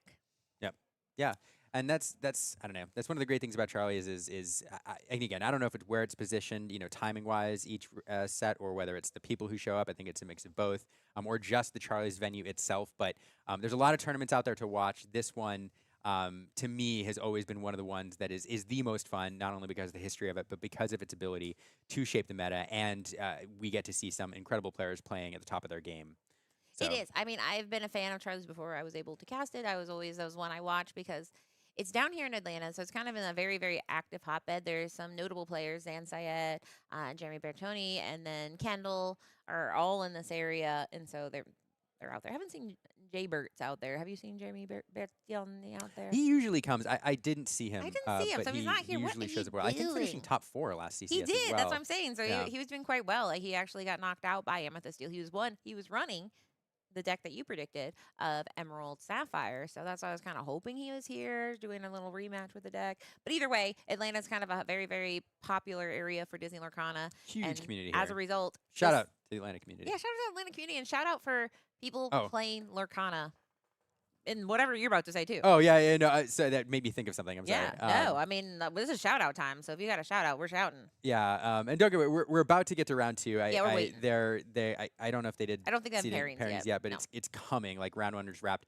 But the other fun thing about Charlie's, the other community that shows up here heavily every single time is, I'm just gonna say Canada. Yeah. The Canadian community. And I asked this because the flights are cheap. The flights are dirt cheap. Last time, like all of Quebec was here. Yes. Or Quebec. Quebecois. Quebecois. The Quebecois. They were down here, and this time there's a bunch of Canadians, Slab Sharks here as well. Mhm. And I was like, and I asked the same question, I'm like, why? Or maybe we were in the same conversation. I was like, why? You all always come to Charlie's, and they're like, A, we don't have a lot of big tournaments around us, and B, the Frontier flight from Buffalo to Charlie's was $38. It's insane. That's cheaper than the Uber ride from the airport too. It was, yes. Here, the Uber so- ride was, I believe, $50, which is why I rented a car. Yes. Because it's just, and so yeah, so they're just like buzzing on down here. And like you said, I mean, the Slab Sharks, which is one of the newer competitive teams up there in Toronto, I believe. We have ETB and Slab Sharks up there. Yeah, you'll just see them milling about, and I love it. I love it that people are doing these tournaments because, as we know, we all love DLCs. You love DLCs, I love DLCs. But it's these little tournaments in between that keep like the buzz going. It kind of is like it's the practice for the DLC, but in this case, it has a CCQ. You get a spot at National, so it's kind of like a mini DLC. So I love that Charlie's is putting this on because, I mean, it is a huge deal. If you guys, I mean, we've taken videos. You can look it up as of walking around the venue. Yeah. Huge, and it's a huge undertaking because it's a $25,000 prize pool. Yeah. That's not anything to shake your nose at. I don't think that's a saying, but either way, Yeah, don't shake shake your nose at it, Don't guys. shake your nose at that. But either way, it's a very exciting thing that these tournaments are going on and that the community puts them on because it keeps the meta going and it lets us talk. And so that way, when we get to the DLC, me and Liam and all the people can say, well, the story is that we saw blah, blah, blah, blah, blah, blah. So today, I don't know what the story will be. So far, it's looking like, well, remember that time Tiago played Amethyst Steel and everybody else lost? But that was just round 1. And we're That was going just into round round 2. And the pairings, they are waiting to be finalized. If, like I said, if you guys, they are finalized. So Oh, we will man. get our featured match here And soon. I don't know what we've been here chatting with you all, just kind of vamping, as they say, and talking about how much we love Charlie's. And we don't know who we're going to see. I think we have Jeebus out there and some other awesome folks picking these matchups. Usually, we love to watch the reigning champion round 1. That's something we Yes. always ask for because the storyline is great, and we love introducing them to the audience again. So seeing Tiago round 1. Round 2, oftentimes we like to look at some fun stuff, stuff that won round 1 that maybe we won't see later on, to show you all some options out there for decks we might not see. So I'm excited to see what we see here in round 2. Me too. I mean, I am hoping. I mean, so here's the thing. Last time, me and Liam, between every round, we're like, hey, you can put what you want, but watch out with the blurple. People get a little bit mad at the blurple. So blurple is a strangely under and over dog right now because blurple is like, it used to be the deck that you're like, you're going to see no matter what. I'm so sorry about it. And blurple, for those unacquainted, is Amethyst, Sapphire. And for a while, the rotation came, set 10 came out, Whispers in the Well, and we said, guys, blurple's done. Every other deck is fine. And then, unfortunately, or fortunately, people said, no, it is still a good deck, guys. You get to ramp with Sapphire. You get to draw cards with Amethyst. That's still good. Still So very I good. have a feeling we will see that today, and I have a feeling we will see one in the top 8 because unfortunately, there's certain things that you got to do in Disney Lorcana, and if you do those things well, if you draw cards, do removal, ramp, challenge, or quest, if you have those stats outstatted, then Request? yeah. Oh, quest. or I was like, quest. request, You go to request. request You your- request lore. I request a scoop, please. Oh. If as long as you do that, you will do quite well. So we're getting it set up. Yeah, And Blurple winning Singapore. Singapore, yeah, and that So, was exciting. Shout out to Jacob Frank. Yeah, He took that down. Yeah, which is exciting, but it was kind of like one of those. Oh man, we forgot that deck was still Yeah, here. it's still kicking. I thought that we It's still got rid good. of it. I thought we said Um, that we weren't allowed to do that, but you can. And there's some new tools that were added to it. I mean, Blurple had Bell Accomplished Mystic, but they kind of gave Bell Accomplished Mystic an Accomplished Apprentice with the. Here we go. You have to say it. It's the card next to Tipo and between Dumbo. Cheshire. Yeah, it's Cheshire like pressure. So I always say that under Cheshire with the Under Cheshire, which is a boost card, right? So you can say, now we're putting one under Oh Cheshire. oh no. This is the next boost. But either way, that is a card that has helped this deck. But then there's 2 other stunning I legendaries. can't. That song's stuck in my head now. Yeah, all I'm day. sorry. This All day. is your cat under Cheshire. Anyway, so we have Hades looking for a deal, which I always want to say, let's make a deal. It is not let's make a deal. It's looking for a deal. And we have Demona, Scourge of the Wyvern Clan. Wyvern, right? Wyvern. Wyvern Clan. I need to watch. Have you watched all of Gargoyles? I mean, I did when I was a kid, but I need to go back and give it a good old revisit. Maybe if Disney Plus gets enough like streaming numbers on it, they'll do a reboot because I would love to see it rebooted. I think they need to do a tie-in Disney Plus because every single set. Because for example, like we were talking about on the Illuminateers, Stitch and his buddies, Stitch and his experimental friends are going to be, I think, in Winterspell. We've already seen some cards. Slushy was one of them, maybe. I don't know, guys. You're gonna. Yeah, slushy or But so we're gonna go into round 2 here in a moment, and yeah. We see movement. player. We see players seated, so we're just waiting to get the names up and everything else before we go down there. I'm gonna see. Can I memorize who they are? I mean, I see a jersey, a little famous jersey. Yeah, And- we'll see. We'll see. Well, we won't. We'll let you guys know because I mean, this will be very interesting. Couple That's the one jerseys on there. the Yeah, it should be a good oh. game. the one on the left is quite interesting, but the one on the left could be anyone. Yeah, I think I know who that is, and that is interesting. But it- we'll see. It'll be a fun game regardless. So I spilled water. if you're in the chat and you're here with us, here as we get ready for round 2, we talked about what decks we think are well positioned or going to win. What decks do you like? If you're in the chat, what decks do you think are going to win? What deck do you think is well positioned enough right now to take this thing down based on who you know is playing it, or just what deck do you think is the best in the meta? But then also what decks do you want to see? If there's, I mean, we don't often, we can't often find the decks that you want in competition in the top tables, and we want certain players and stuff. But if there's a deck that you all are itching to see, let us know, and we'll see what we can do for you. Yeah. Is there a melee link? Albetchi says, Albetchi21 says, no, there is a Ravensburger Play Hub. And I linked link. it. Click it. You can And do it is right there. So you can click on that and you can follow the tournament right there, follow along how you're doing, follow your favorite players. And again, maybe even requests, like shout out who you want to see. You want to see a red-blue deck out, don't we all? Yeah, right. Don't we all? I was at a tournament where someone's like, I Um, really want to see red-blue. I was like, don't we all? Okay. I'm doing my best here, guys. There's Yeah, Feminelli, one of my locals, I believe, in the chat there. So thanks for watching. Yeah, we all want to see red-blue back again, I think. It's been gone for a little while. And look at that. I think we're ready to head down Yeah. to the table. Let's do that. And it looks like, Liam, you're eating good. If these in combos are correct, this is a Liam special. Oh, my God. If these... If this is correct, Liam is eating good in the neighborhood. Oh, my goodness. All right. So talk about storylines. There's a little a bit few of things story. We have going some on here, right? team action here. So let's talk about everything we're about to see. All right. So we have Amethyst Emerald on Amethyst Emerald, or Emerald Amethyst, I think is the right way to say it. Always like that. And then on the left we have World Class Cards. Robert. Robert is the owner, operator, founder of World Class Cards. So not known for his organization, Yeah. but he also has. He's got some chops. He's surrounded by some pretty good players, so he's looking down to represent the team here, getting on the table himself. I love that. I love that he's like, listen, boys, I'm getting in here. Because that is, I would be in, so if you are not familiar with the World Class Cards, they are kind of like the Avengers of the Lorcana world. Because if you do well, Robert, you come home and Robert is in your living room and he turns around and goes, well, at DKP, would you like to join? And so they have DKB, Ed Chu, Kendall Burnett, Jay Shaft, Tiago, Jonathan Lamb, and those are just off the ones I can remember. So I mean, he's got some good players in there. But in this case, he says, "I shall be playing," and by him, whatever he's bringing, that means that he's Frank Carson, also by the way, who might have he won. Yeah, might have won a DLC. Yeah, two. So basically, whatever deck he's bringing, he has vetted it through some people who know some things. And there's some cards I'm already just truly interested in. I saw a Mother Gothel in there. Mhm. I saw a Bend to Your Will. So this is, Bend to Your Will makes me think it's Brainiac. I still don't know to this day what Brainiac means. But that Mother Gothel's fascinating. We haven't seen her in a while. She's a shimmering side card. And I don't know. What are you up to? What are you up to, World Class Card, Robert? Well, we're going to get to see what he's up to. We're also going to get to see what this other Amethyst Emerald deck, or Emerald Amethyst deck, is up to. On Garrett's side of the board, Garrett representing Snuggly Duckling there. You can see on his jersey. That's a team out of the Louisiana, New Orleans, like Baton Rouge area. That makes so much sense because one time they handed me a card down in New Orleans. I was like, well, that's a nice card. That is exactly why. Wow. Okay. And And I love that. There you go. And here we're going to get things started off by this Whisper version of Flynn Rider. It's a 1 cost with boost 2. When there's a card under him, he gets +1 strength and +1 lore. Yes, it's a boost card, which was new for Whispers in the Well, and it's not unique to Boosters or Whispers in the Well. We will see boost cards in other sets, but this is a very exciting addition here because he will be able to once per turn do that boost here.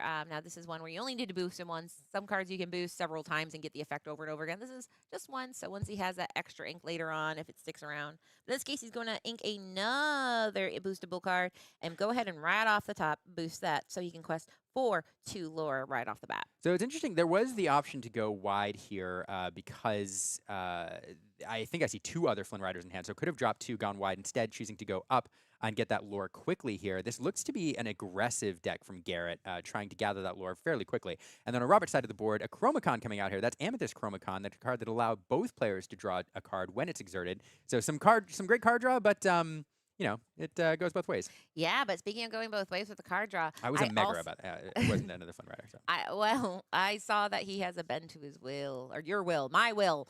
And there's a bend to my will in Robert's deck. So that's one of those tricky things. And I think one of the hallmarks of Brainiac and my limited Brainiac knowledge is that you're kind of saying, sure, you can draw cards. Let's just draw cards. Because you get to the point where eventually you say, sorry, buddy.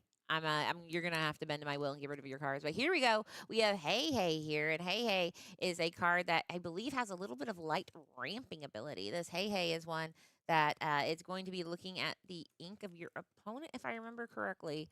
And then let's see here. Yes, and if you have more cards in their inkle, you can go ahead and do this. So it's kind of like a light Webby Vanderquack. Webby Vanderquack is looking at this, and this was before we had Webby. In set 4, we had Hey Hey Bumbling Booster. And I think we're getting a hint here at the game plan of each of these decks. Garrett here playing an aggressive deck that wants to gather lore quickly, punish your opponents for challenging in. That Megara there will get a little retribution when she's banished into challenge.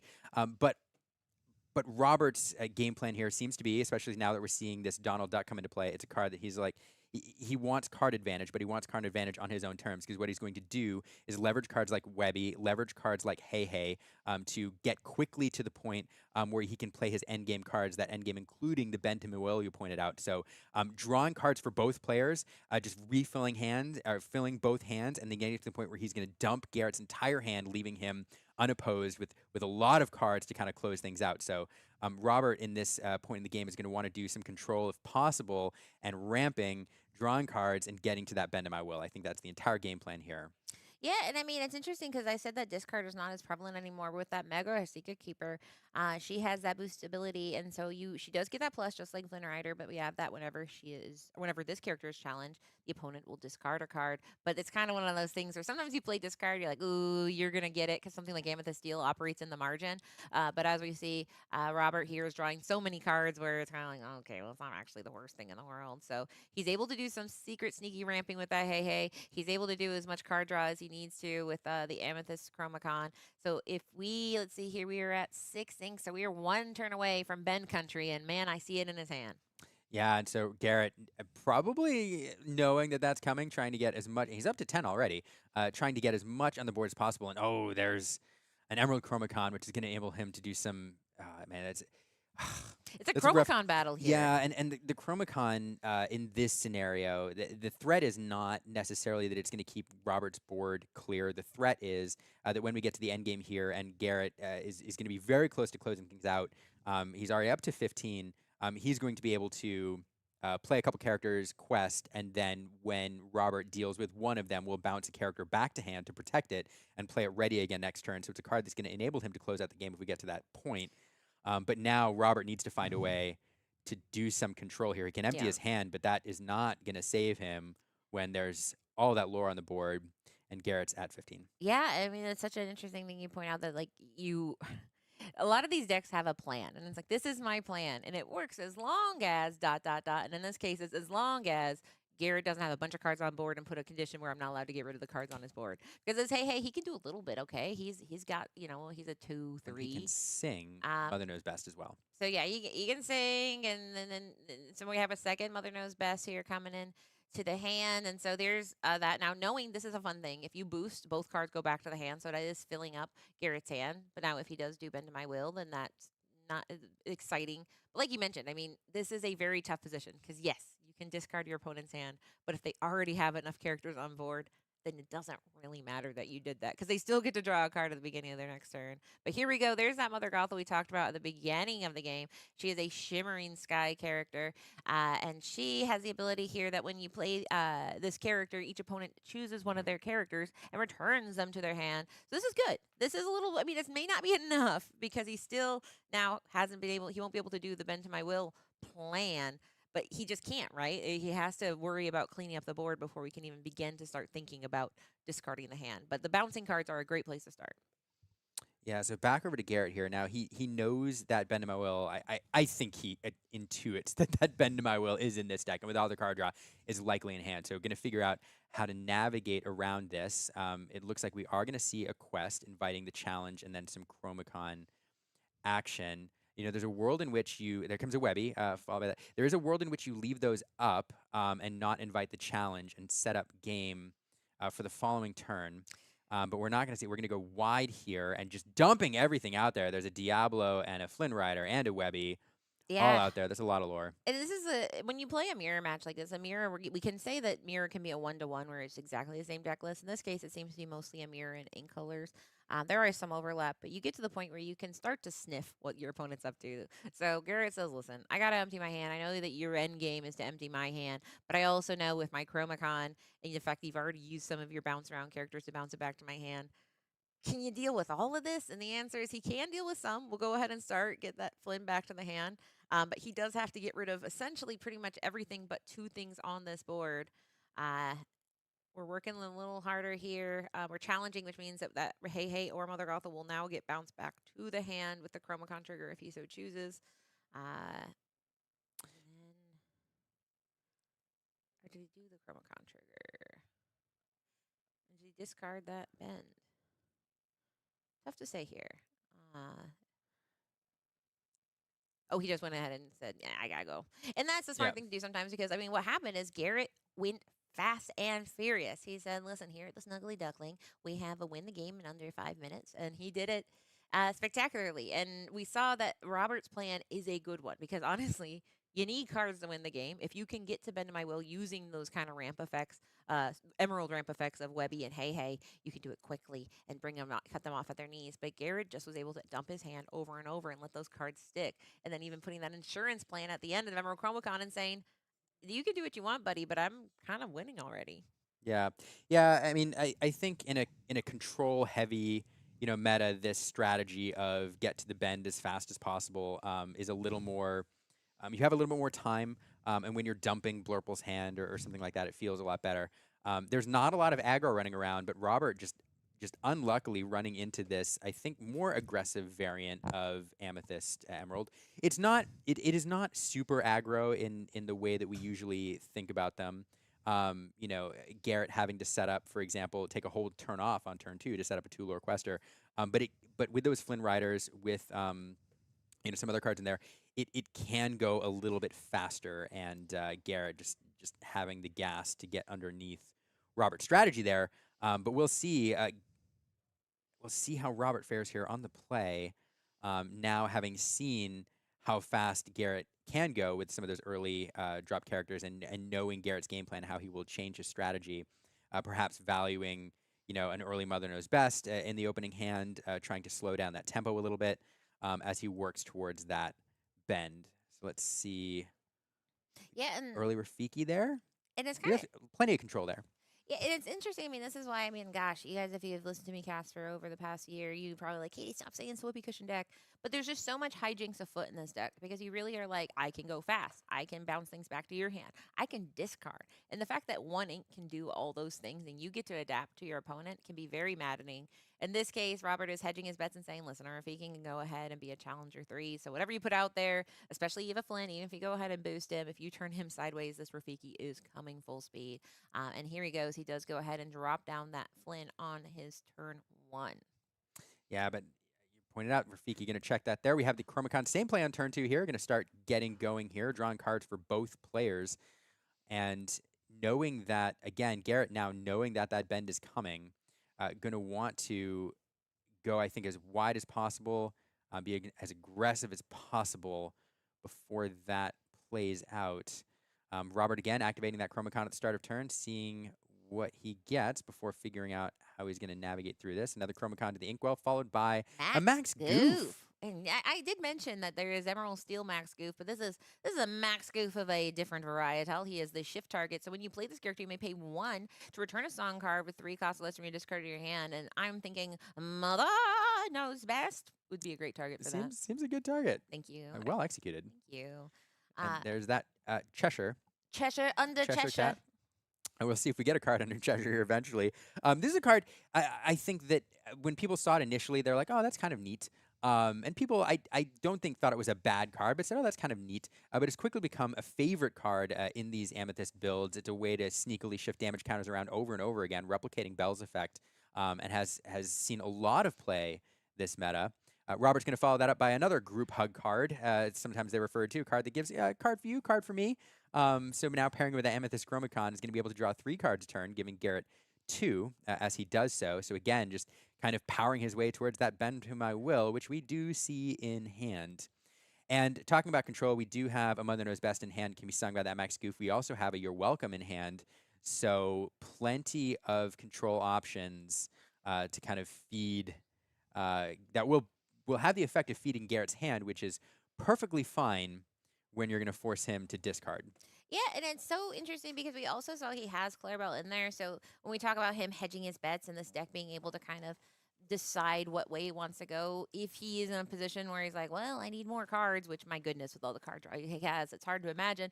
But we did see him ink a Clarabelle, so he basically is choosing what path to go. And this way, he's saying, all right, if you want to, we can have our card draw. You want to? Oh, look at that. I think Garrett foregoing the card draw there. I may have missed it. He either took it and then said I did it, but Robert pointing out, hey, you can get the card draw off the Donald, just reminding you, and Garrett saying either meh or I already did it. I'm not sure which one. Yeah, I'd like it if he says, I'm tired of this. I don't want to, but I think he probably, some of these players, the more you watch these stream games, some of these players move so fast where I sometimes I'm like, what did you do? But so it's very possible he did. In this case, you're welcome. He's going to go ahead and shuffle it back into his deck, draw 2 cards. So now he has what some might call a cornucopia of cards in hand. So he's like, please don't do it. But we were still several turns off of bending to anyone's will. But we're going to start the party here with Max Goof singing Mother. No, I don't want to do that again. Mothers Know Best.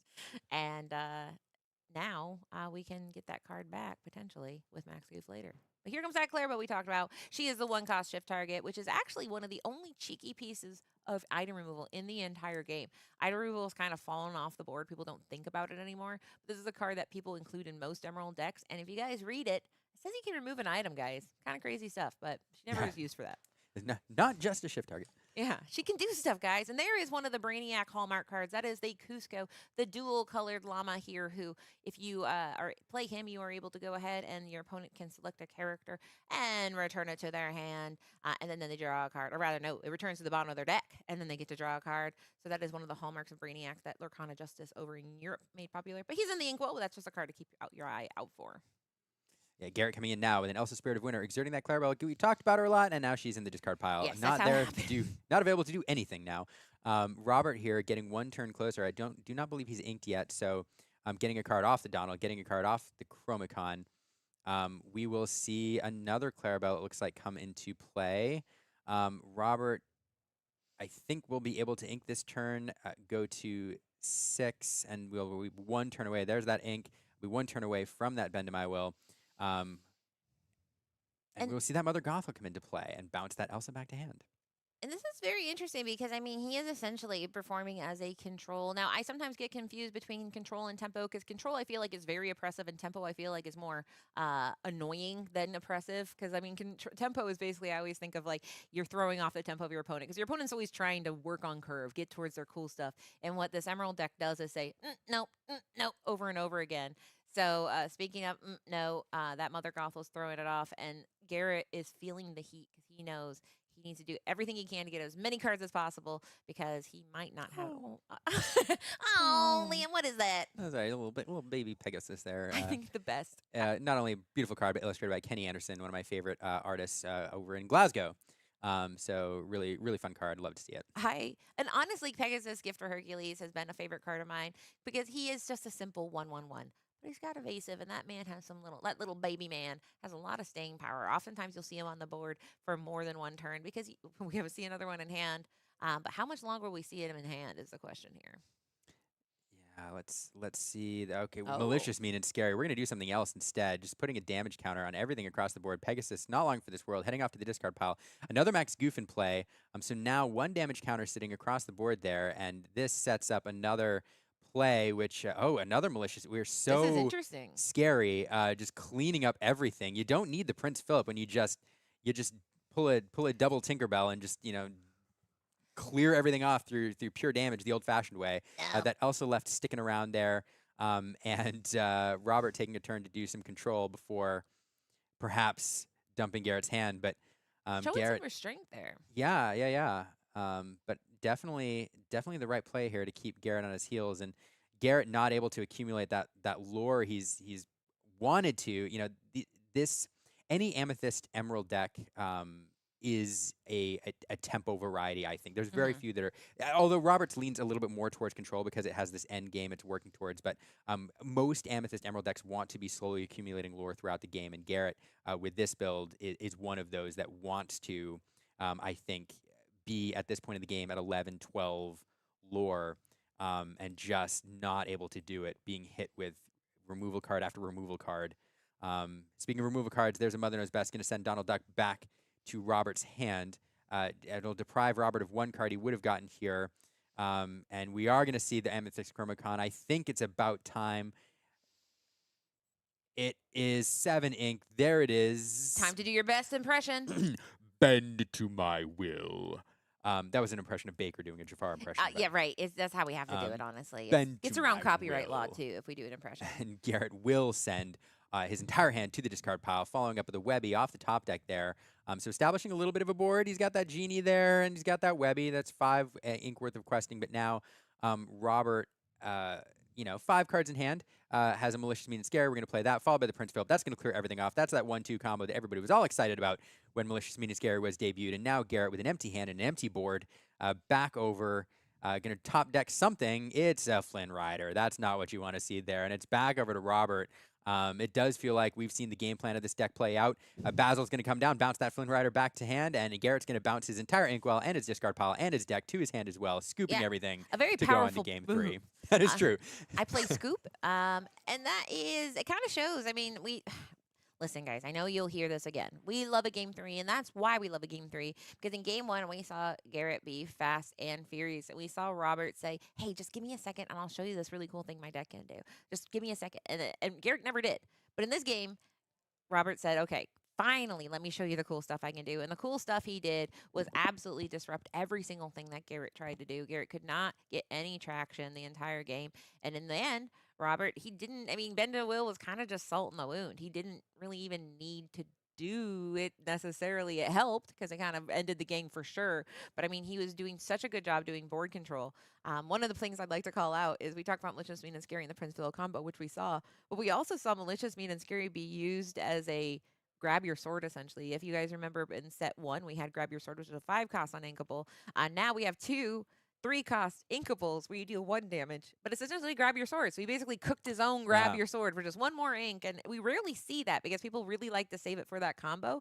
But in this case, he looked at the board and said, listen, I can use 2 of them. I have another one, and I can wipe 2 of your 3 characters. So it's very interesting seeing it be used that way. I haven't seen it be used as a damage removal. Yeah, when you got 2 of them, might as well 3, I guess, because he used it again later. And better than grab your sword in a way because it places the damage counter rather than doing damage, which is a very important nuance when you're dealing with cards with resist.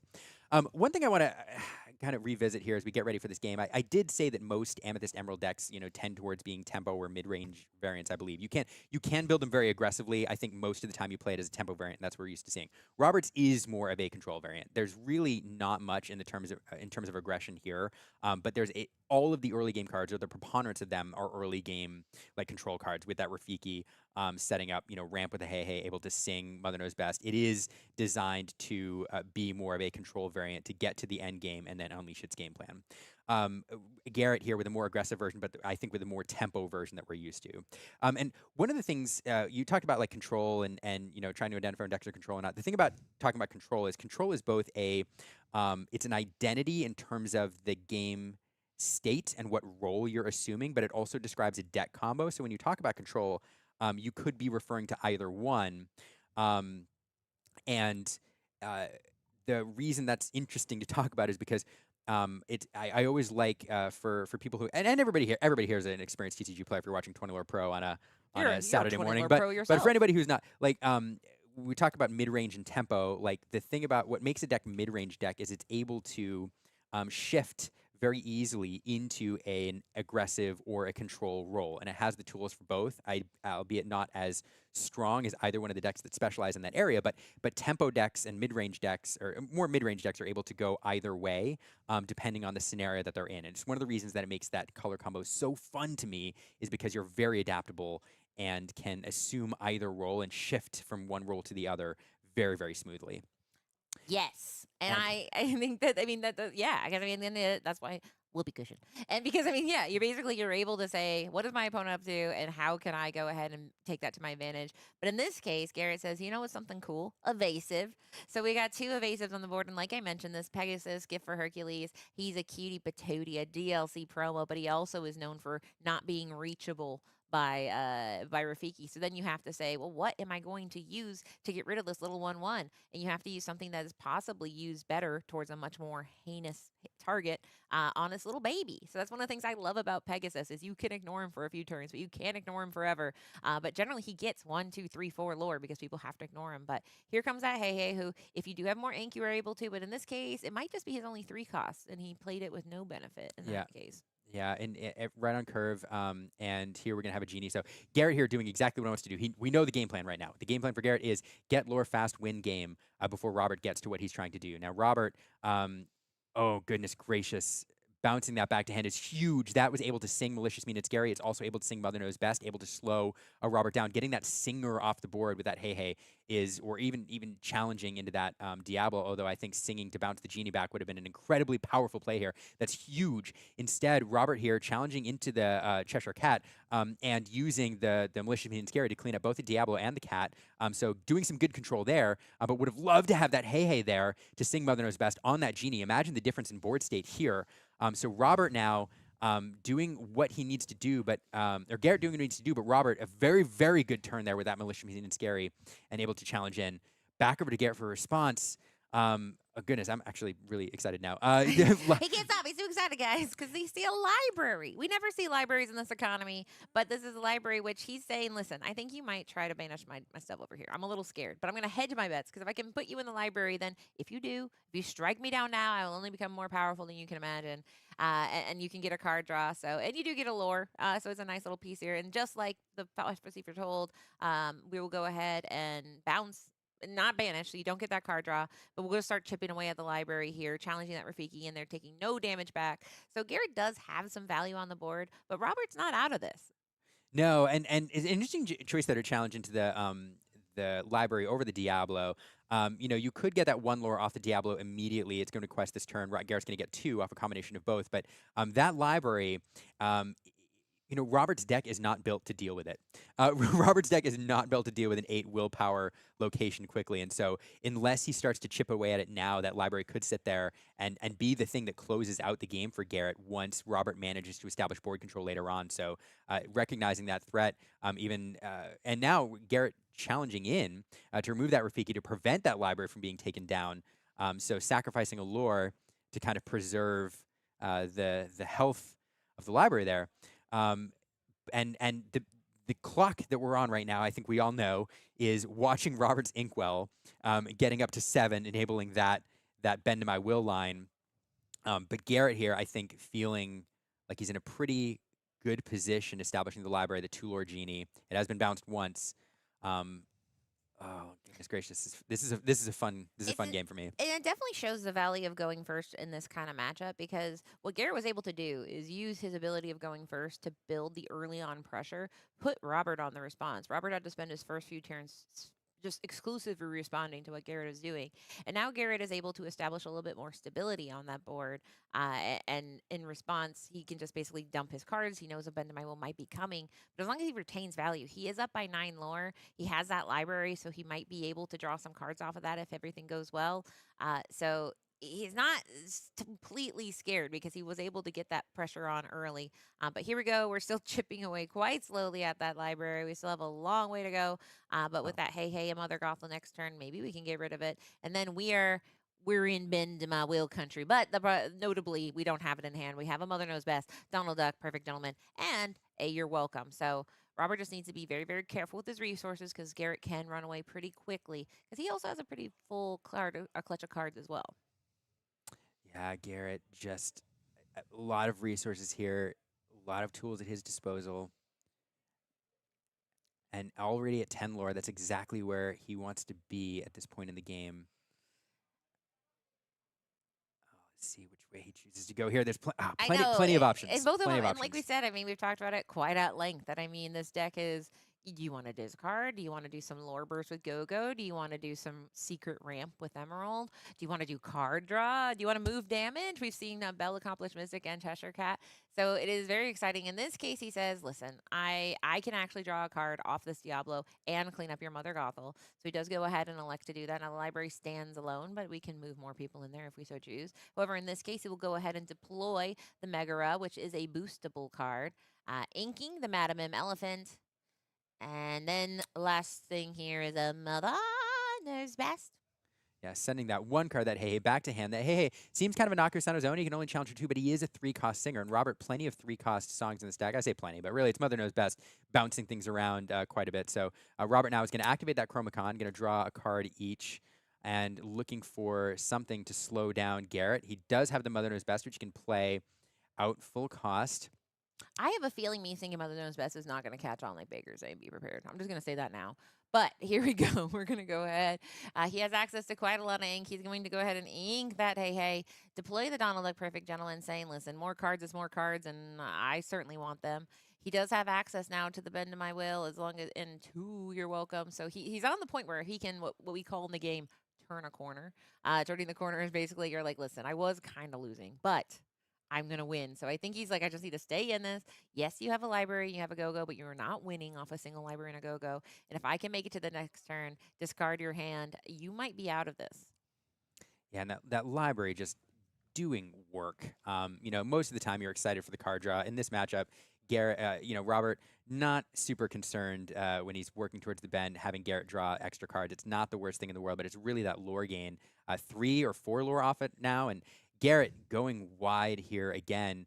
One of the reasons Robert wants that 3-cost singer to stick around, and one of the reasons Garrett's keep getting rid of him, is because I mentioned the 3-cost Mother Knows Best, but also Malicious, Mean, and Scary, a card that Robert would love to combo with Prince Philip, paying full cost for Prince Philip in order to wipe Garrett's board. That really is the avenue back for him here, and just not able to get anything to stick to do it. So let's see here. And all that removal, not a lot of characters. We do have the Donald Duck Perfect Gentleman. We'll stick that. And just not much else. So we can do a little bouncing.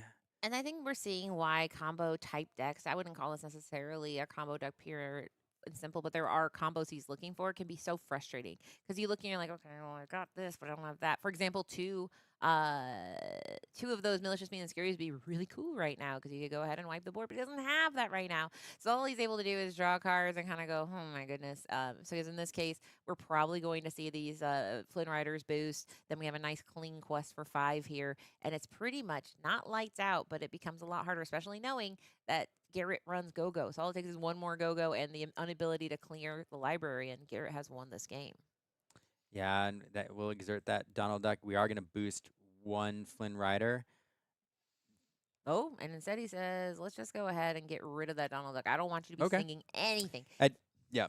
He says, if you combo, I'm out. And at the end of the day, I can retain my value. You cannot, under any circumstance, play Malicious, Mean, and Scary and Prince Philip. But you could have sung it. So I don't know if you have it. I don't personally care. I'm just going to go ahead and clean up the board, keep my board, and see what you do over there. Yeah, it most likely wouldn't have done it. That library would have stuck around. But the line that Robert would have loved to see, as you pointed out, is using the Chromacon to draw Malicious, Mean, and Scary and a Prince Philip, and having that Donald Duck to sing it would have enabled him to do some work, but just not. Yeah, so Garrett just taking no chances, going to get that foul card off the board. And now back to Robert for the response. And I just don't think there's anything at this point. We are going to get that library out of here. It's done enough, and you're welcome to Flynn Rider as well. So we'll do some control, leaving Garrett with 2. Yeah. He says, all right, you can cut my deck if you want. I'm interested to see what you shall be doing here. But Okay. it is something, right? Because I mean, So this is it's ropes, so Garrett, I don't think any reach other than the go. So we'll be able to go to 19 here. Robert does have a Malicious, Mean, and Scary in hand, and I have not done the math on the inkwell, but it seems he may have enough ink. 1, 2, 3, 4, 5, 6, 7, 8, 9, 10. Yeah, 11. yeah, interested here. Yeah, because he went ahead, he deploys that library. I'm interested to see Yeah. that Elsa. Some people are mentioning, they're wondering what happened here with the Elsa. But either way, I mean, This is quite What happened with, they also challenged into the Donalek. got it. Yeah, and that'll be it. So there is a malicious means Gary could have prayed for the field, but I did the Yeah. math on Robert's Inkwell. He was 1 ink short from being able to play both Got it. for full cost in order to clear things off. So Garrett here will take it in 3 games, and just a bad matchup for Robert with this game plan. I think he was Yes. hoping to run into more control, more Blurple style decks, or perhaps Yes. more Emerald Sapphire. Amethyst Steel also it can be fast, but it really is a value deck that is fine going long. It is more tempo, so I think this is just a bad matchup for him. Garrett having the right deck for the job in this moment. So Yeah, and we saw why. I mean, going first can be really, very powerful because we talk about how it doesn't necessarily determine who wins, but it sets the tempo very heavily. It basically meant that Robert was in a response method for so many steps in that game. And because of that, he was in that cleanup, and then we watched Garrett just incrementally get that value, and to the point where finally we saw him able to turn the corner. It was kind of a dead end. It was like a Looney Tunes cartoon where it was like, what? He just didn't have any kind of viable way forward. But we did get to see why that deck is menacing. Like you said, in another matchup where it's punishing those greedy Blurple decks, it's punishing any kind of a deck that has ramp. We saw the Webby in there. It could have been a very different matchup. So I thought that was fascinating. How do you feel? You are a resident Emerald Amethyst I'm enthusiast. satisfied. I'm satisfied. Robert's deck is not my normal play style. I don't play more control variant or end game heavy like decks that are working towards that. I'm more in the tempo. I love tempo. I love mid range. Mid range is my favorite deck to play. I mean, neither one of them. I mean, Garrett's deck was more of a mid range deck. It can do control. It can do aggro. We see the lines, and that is more the deck that I'm accustomed to playing. So it was very fun to watch. A couple key plays, a couple key cards in this matchup too. That library. That library really, really good into this matchup, able to accumulate a lot of lore. Robert does have the You're Welcome to deal with it, but stuck around. I think that library got 5 or 6 lore before it was eventually gone.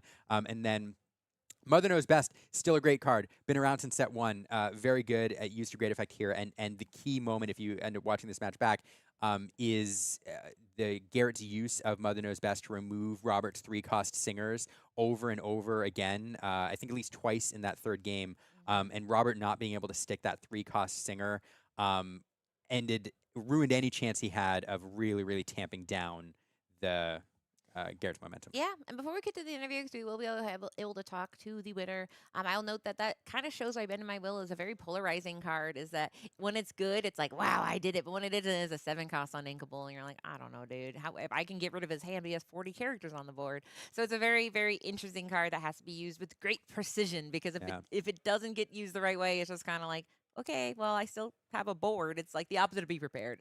So you can't wipe their board, but we'll get to hear. Sometimes you will, sometimes you will not. Yeah, sometimes you bend to my will not. I like it very much, but we'll go ahead. We have color with the winner from the Snuggly Duckling, and we'll cut to the booth. Well, the other booth. They're doing the thing. Okay. Hi, I'm back. I'm Colors Law, and I am here with Garrett Martin. Garrett. Hello. Martin? Yeah, Martin. Martin. Yeah. What a nice normal name. Sorry, I was going on Tiago earlier about his name, so I have to make fun of some people. Hey, that's but fair. it's a nice name. You have a Thanks. nice name. Thank and you have nice games as well. So Yeah, it was super fun time. congratulations Thanks. on the win. Yeah, absolutely. So you're playing the Emerald Amethyst Tempo deck, right? Yeah. Yeah. How's that feeling? It's been pretty good. It's I played against Green Blue round 1, and I played against another Emerald Amethyst deck, but it was more of like control Brainiac build. Oh, But okay. it's been feeling really good. Just kind of trying to curve out and like get your opponent off balance, and then try to get to 20. Absolutely. I mean, Emerald Sapphire is a pretty decent matchup for you, right? Yes. So that was so was that like a 2-0 or did they get Yeah, it felt pretty good. Yeah. We take those. Yeah. All right. Well, so tell me about, are you from the area, or are you like, can I dox you? Where do you live? I'm originally from Texas, Oh, but okay. we just moved. Me and my wife just moved to North Carolina, Oh. so a little bit closer. So it was only like 6-hour drive. It's been a Nice. blast. So it's cool. West, or west, yeah. East Coast, yeah, it's like kind of South North Carolina. But Oh, South North Carolina. it's All like, right, fair enough. Yeah. What is your home address? I'm just kidding. I'm not Yeah, doing yeah, that. yeah, I'm yeah. trying to get all the information. They keep anyway. So, well, that's awesome. So it wasn't that bad. So you guys drove down. Yeah, super fun. Nice little drive. Love the area. I went to the CCS earlier in like September for the Fabled release, and that was fun. This event is just really cool. Cool to see 20 lore out every time, and CCS is awesome. It's a really fun time. The ducks are here. We're just having a great time. Yeah, that's awesome. Yeah, I mean, like the room is completely stacked and everything, and like, I mean, I feel like now CCS has been going on for so long that we just kind of just bump into everybody that we already know, and you're like, oh, hey, how have you been? How's your mom? You know? Yeah, exactly. That's how it feels, honestly. See everybody from, I met some new friends from North Carolina when I first moved here and played set champs. They're all here too. It's really cool. Just like all the little North Carolina groups are here. It's just a really good time. That's awesome. Well, we love this. So you are 2-0 right now, correct? Excited, having fun. All right. I mean, I keep asking everybody this, but so are you gonna keep winning, or is like 2-0? It's like, are you good? Like good with 2? I'm fine. I'm just here having fun, playing my favorite colors. We are vibing. Emerald Amethyst is my favorite colors. Everybody was like, no, don't play it. Purple Steel, Purple Steel. I'm like, I don't care. I'm beating Purple Steel. It's fine. Like, absolutely. If you can beat the most consistent deck, then you're consistently having more fun than they are. Exactly. So, awesome. Well, I mean, congratulations on the win, Thanks. and I hope that the rest of your tournament goes well. Stack up a couple more wins. That'll be good. Yeah. Be a good time. Awesome. Well, I'm going to send it back over to Katie and Liam, and I don't know, I'm going to get a soda or something. Me too. There's a fantastic snack shack here. There is. It's actually so a if great Color wants to yeah. Sometimes I say like, oh, these places, because I mean, to be having a snack at a game store is a blessing. But this is one where they got noodles, they got chips. It's an international sensation. I believe you can get like a Naruto soda. You can get whatever you want.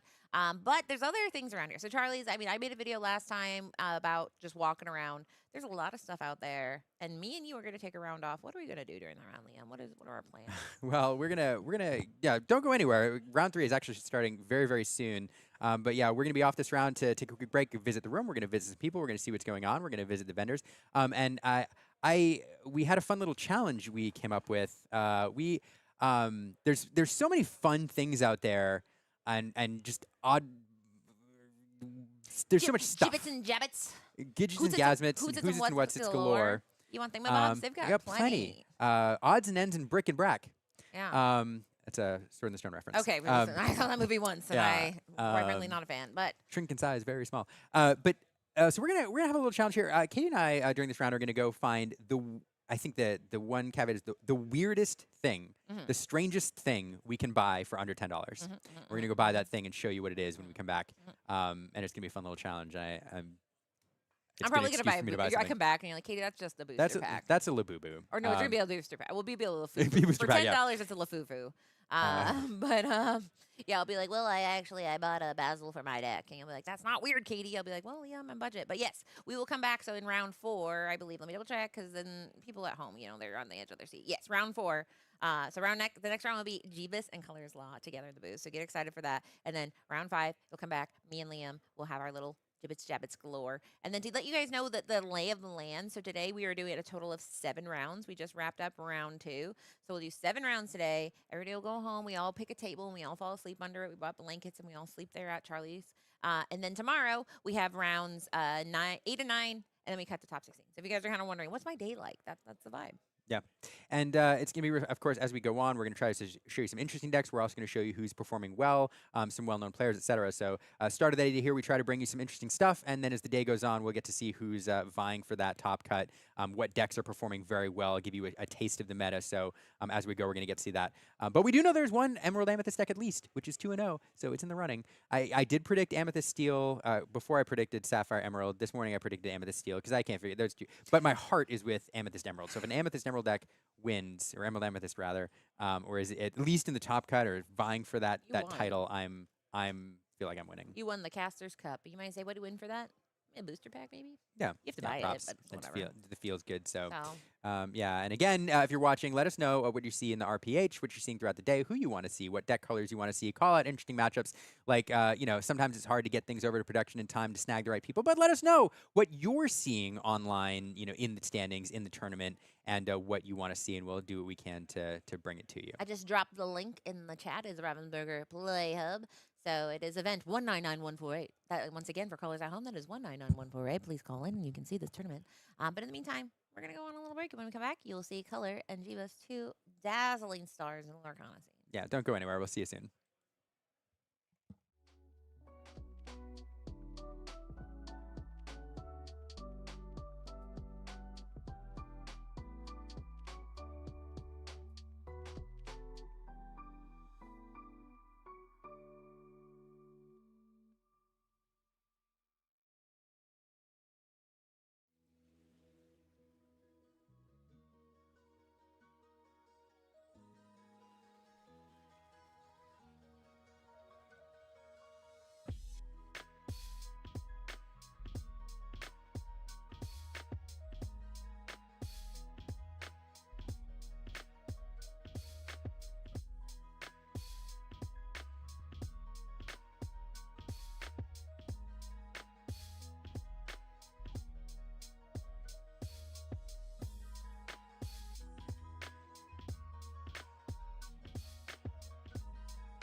Hello, and ooh, here. yeah.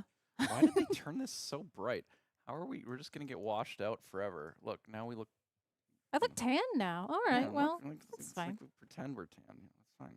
I liked it. That Definitely way, not incredibly pale. It's fine. I'm definitely, it's fine. we never go outside. But if you sit up tall enough, you'll have the 20 lore thing right on your forehead, and I think that's great as we're going. I am 20 lore. I'm actually Colors Law, and this is 20 lore. Man. Anyway. Welcome to round 3 of CCS or CCQ, and a lot of our acronyms coming in with these Disney Lorcana tournaments, and I love it. I do love that. But we are in the ATL in GA. Stone Mountain, Georgia. Oh right, yes. So we're right outside of it. So We're I right lost outside all of it, my I lost all my acronym synergy. But we are going into round 3, which we do have. Oh well, we have people. We have a couple of people. They're Okay. getting the match all set up for us Mhm. with the colors and whatnot, and then we will cut over to that. So we do have cards. We have And they cards, will be and played. They're going to be played by players Mhm. at the tournament Yes. that we're at. This is what you get. This is Budget, Katie, and Liam. This is what happens, people. I'm so sorry. And Evan, sorry, they wanted a break. Yes, I know. They needed food and drink. We had to water our casters. You know what I mean? You So got to make sure that they stay hydrated, otherwise they can't be here all day. yeah, that's true. But no, it's good. There's a lot of people here. 333, I believe, was the number that was signed up. I assume a few in and out, whatever, but I was one of that's- those outs. yeah. Yeah. So 332 now because of me. something like that. I But that's was- okay. It's a big event. I mean, there's a lot of players here. 25K is a big number, and it's a CCQ, so the winner gets an invite to Continentals. That is pretty big. And I do love that a lot of the people here are probably already, I think like Sky is already qualified. Sky is also here. I think Tiago as well is already qualified. So it's like a lot of people that are already qualified are like, can I get qualified twice? Can we get like a I mean, you Google- can. You just eat a qualification, I think, or it cascades down probably. I would hope so. I hope they just eat one. There's just less players. Just you there get are some- smaller and smaller There and are smaller. some games like that where you can take multiple qualifications and then they just don't trickle down. There's just less people show up at the thing. It's I mean, what an absolute metagame within a metagame. it's like You're like, it's devious. yeah, I would It's- think, yeah. You're just out there grinding to take it from other people. You're like, I will be. There can be only one. Yeah, so you're like just, Highlandering it's straight it until Highlander. it- You're like, yeah. I'm just gonna bully everybody else. I'm gonna win more things so that there's less competition when I get there. What an unhinged thing to do. But I mean, if you got it like that, you got it like that. some And people- I cannot. I don't got it like that. Some people are just out there grinding like that. I don't know, but it's still 25K, which is still pretty huge. So I mean, that is like, I mean, that's some of the largest pricing that I've heard of in like Yeah. quite a long time. I mean, 25K, you know, usually 10K, and then sometimes it'll jump up. You're like, oh, I got like a 12 or this, that, and the other thing.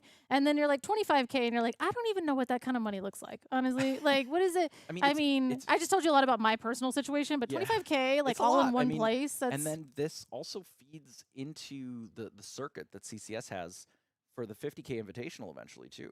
that's not a real number. That's just pretend. That's a It's- pretend number. They just make up numbers. I think they just say words, and whatever it is, No, I did. When I signed up, I was like scrolling through, and it was like pricing guaranteed. I was like, what a wild thing to have to. But I mean, hey, it's guaranteed. It's on there. as 50K long is a as- real number, As long as you get 25K. whatever 8 people to show up, it's guaranteed still. So that's what you have to do. You have to kind of get. No, I'm just kidding. Don't like. Okay, the train of thought that I was about to go on. That's let's the not do that. Highlander right there. Let's You gotta not get do them that. before they get here. you Yeah, know. I know. I wasn't gonna say that. We were all thinking it's okay. It's okay. We do see that the players are shuffling up, though. I suppose. They What do we have? We are- have. They are ready to Bad go. Vision. We have some Sapphire on Sapphire violence, Oh, but Blair, it's my some favorite. interesting flavors. I mean,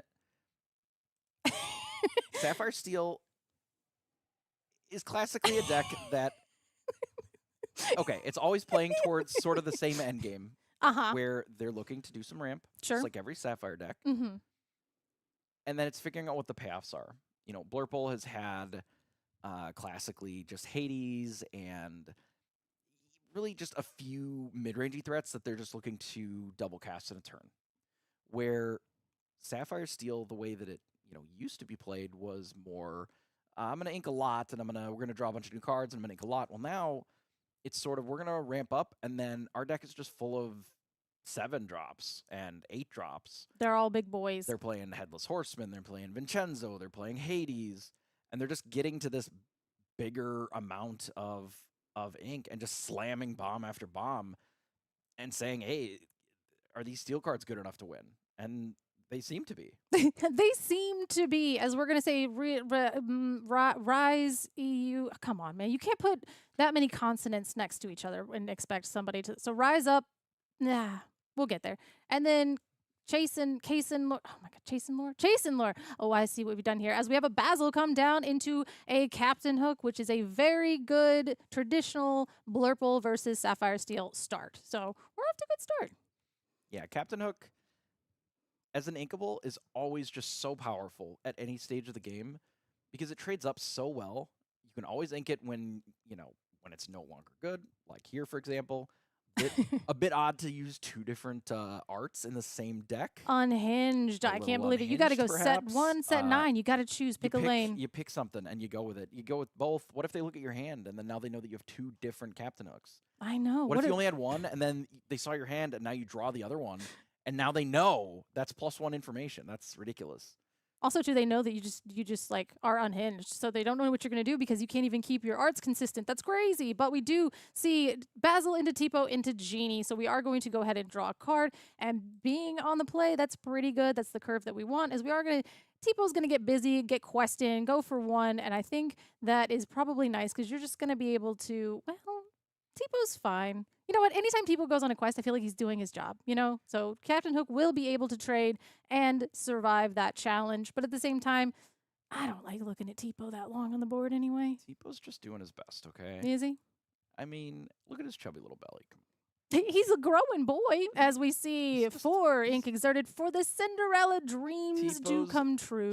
He's just a little guy, all right? He's just a little guy, and now he's staring down a pirate himself and a princess, which honestly, him staring down himself is probably who wants to look in the mirror? You know what I mean? Anyway, so we do have the challenge from the Captain Hook into the Tipo, and he is into the discard. So there is only 1 Tipo left standing on this board. And I think that's a Cheshire Cat in hand, or is that an Ursula? It is a Belle and a Cheshire Cat. So it's possible that they're just looking to get a little bit of damage going so that they can move some damage around, trade up a little bit. I mean, we're gonna have to fall into this Captain Hook at some point. It may as well be now. It may as well be now, as we do go ahead and ink the sail, and we are thinking about that Cheshire Cat, putting that down, which I've recently learned it's not Cheshire Cat, it's Cheshire Cat, Pressure Cheshire Cat. We got a lesson on how to speak properly and pronounce that. But we are going to go ahead and take the Genie into the Captain Hook, and then we're going to probably play the Cheshire Cat and move the damage over to, I don't know, let's say Cinderella. That seems fun, right? Yeah. Makes sense to me. You can always move it again later. Just a nice movie move. Unfortunately, we'll go ahead, pay to boost, move the damage from the Genie to the Cinderella, and pass our turn and hope that you don't spend your turn with the Cheshire Cat moving that damage back. But you can't because you're playing Sapphire Steel. So there you go. Yeah, it's a little rough. Okay. However, if we have any Ink Runners, Ink Runner is good in this matchup, I think, for the ability just to kind of trade up. Or actually get into the evasive character. The evasives, right? With alert. Oof, that Goliath coming down is pretty good. Now, that Goliath does say that at the end of your turn, you will either draw up to 2 cards or discard down to 2 cards, which is super flavorful. But at the same time, when Amethyst is trying to keep a ton of cards in hand, Goliath is going to say, nuh-uh. As we do see, we pass the turn, and we do have a Tipo. He's going straight in the inkwell. I'm not keeping that Tipo. I don't need him. I already had a Tipo. Do I need him? I don't know. Chasen did look like he was a little upset about putting the Tipo into the inkwell. I mean, he's adorable, and, my growing boy. Carries the whole deck, so, you got to make sure you really know. Absolutely. And, we did see the Thunderbolt come down and not hit the cat, notably. So the cat is going to be able to sit there for a little bit longer doing stuff and things. Just kidding, we have the Tipo. There he is. He's back. He's better than ever, and he's still growing. And are we gonna take out the Cinderella? Just go ahead and trade? No, we're gonna leave her there. Oof. I'm surprised that wait, shouldn't we have drawn a card here, or do we have 2 in hand? That is a Would assume, mandatory trigger, so we would make sure that he does have up to 2 cards off of that I would Goliath. assume that we have 2 in hand then, which would explain why we didn't TPO either. Hmm. You could have TPO'd and then been able to. Oh, just kidding. Hades is here. Hades. Oh, going for the Cheshire Cat, going for the boosted card underneath, which all means everything goes into the inkwell. Ramping, which we love to ramp our opponents. It's our favorite thing to do, as now our board is starting to get really wide on Sapphire Steel's side, and they're really wide with some quite high willpower characters. And we are going to pass it back. I mean, you know what? Hey, I take my turn, you take your turn, we'll pass it back. That's typically how this game goes, right? I would think so. Yeah, I don't think we drew at the end of last turn. Well, that Goliath trigger is mandatory, and it is kind of a newer card. I mean, that just came out. It is our Whispers and the Wells card, so we have to be able to remember that because it is a mandatory trigger, as we do go ahead and play the Junior Woodchuck Guidebook, which is going to allow you to pay 1, pop it, and draw 2 cards, which again, we need to make sure that we're paying attention to that Goliath trigger because you have to play something, which we do see Iago, Belle, and the Elephant. So, ooh, we could take that for a quest, take the Tipo for a quest, and then play the Elephant, put the Tipo back in our hand, and then ink for turn. That'd be kind of nice. I think we're going to use the TPO just to trade with the Cindy here. Getting the extra from support to be able to take out the Cindy. Yeah, get her on out of here. I think we can bounce and then replay the Basil to keep it safe as well. That's a safe Basil. That's how we like our Basils. Nice and safe. Back to 2 cards in hand. Now, I'm wondering if we care a little too much sometimes about these cards that we're not leveraging the Goliath a little bit more. Again, it is a new card. It's possible they're not familiar that this works on both players. So they could be leveraging it to draw cards as well as their opponent. Yeah, absolutely. I mean, yeah, that's kind of one of the things about the little mind games of Goliath. Like, do I get rid of this? Do I throw my entire deck into the Hades, or do I go after the Goliath because it is drawing me cards? But at this point, we're kind of keeping on par with ink. So again, being Sapphire decks, but that looks like the most ever as we do go ahead and play the Vincenzo Santorini, which comes in and does 3 damage to our Genie Wish Fulfilled as we get a little questy quest on in, while you basically having the. It's a little hurty. That's a lot of damage for a Genie to just sit there and hold. So, but we do know that there's a Bell in hand, so it's gonna be a little bit rough. We're about to be able to give that 3 damage right on back. Just serve it right back. Pop.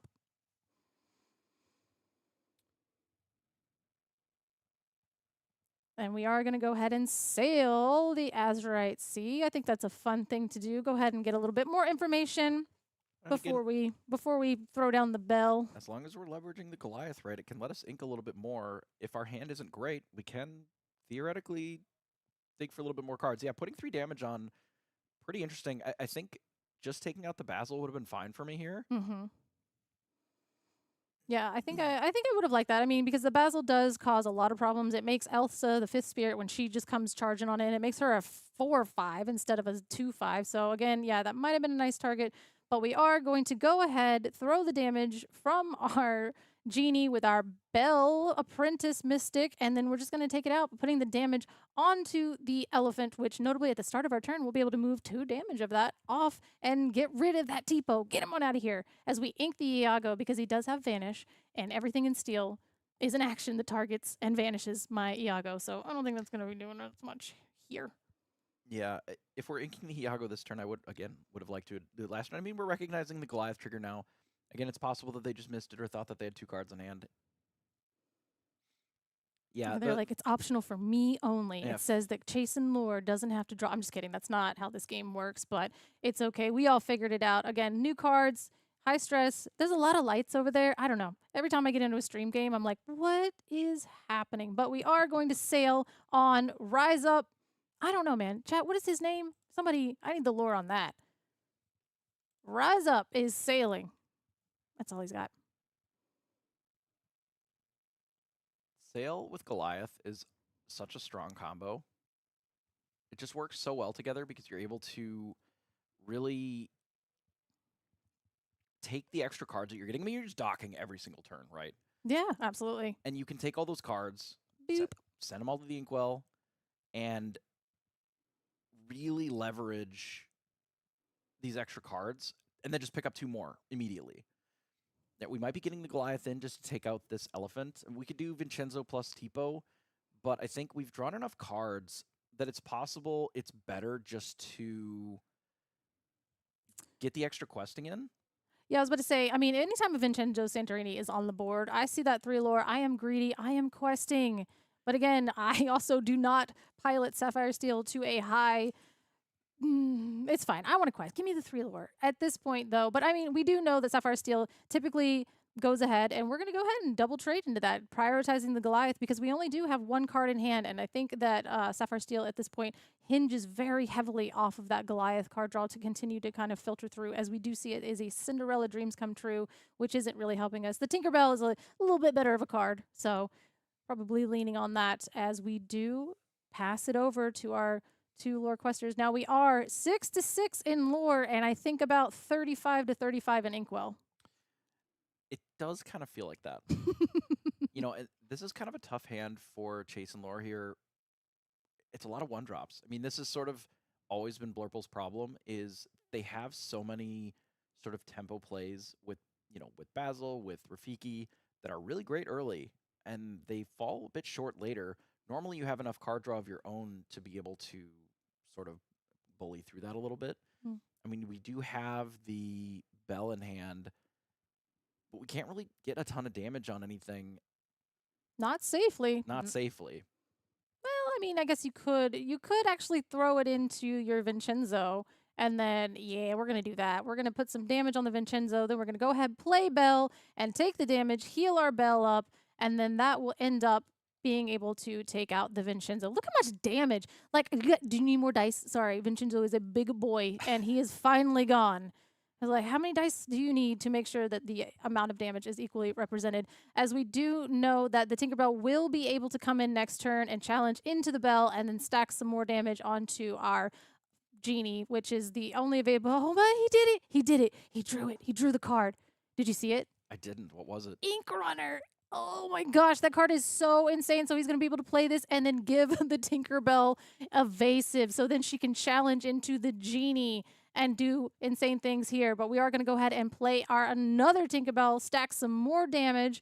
And I think we are just going to trade here because we have another Tinkerbell and an Ink Runner.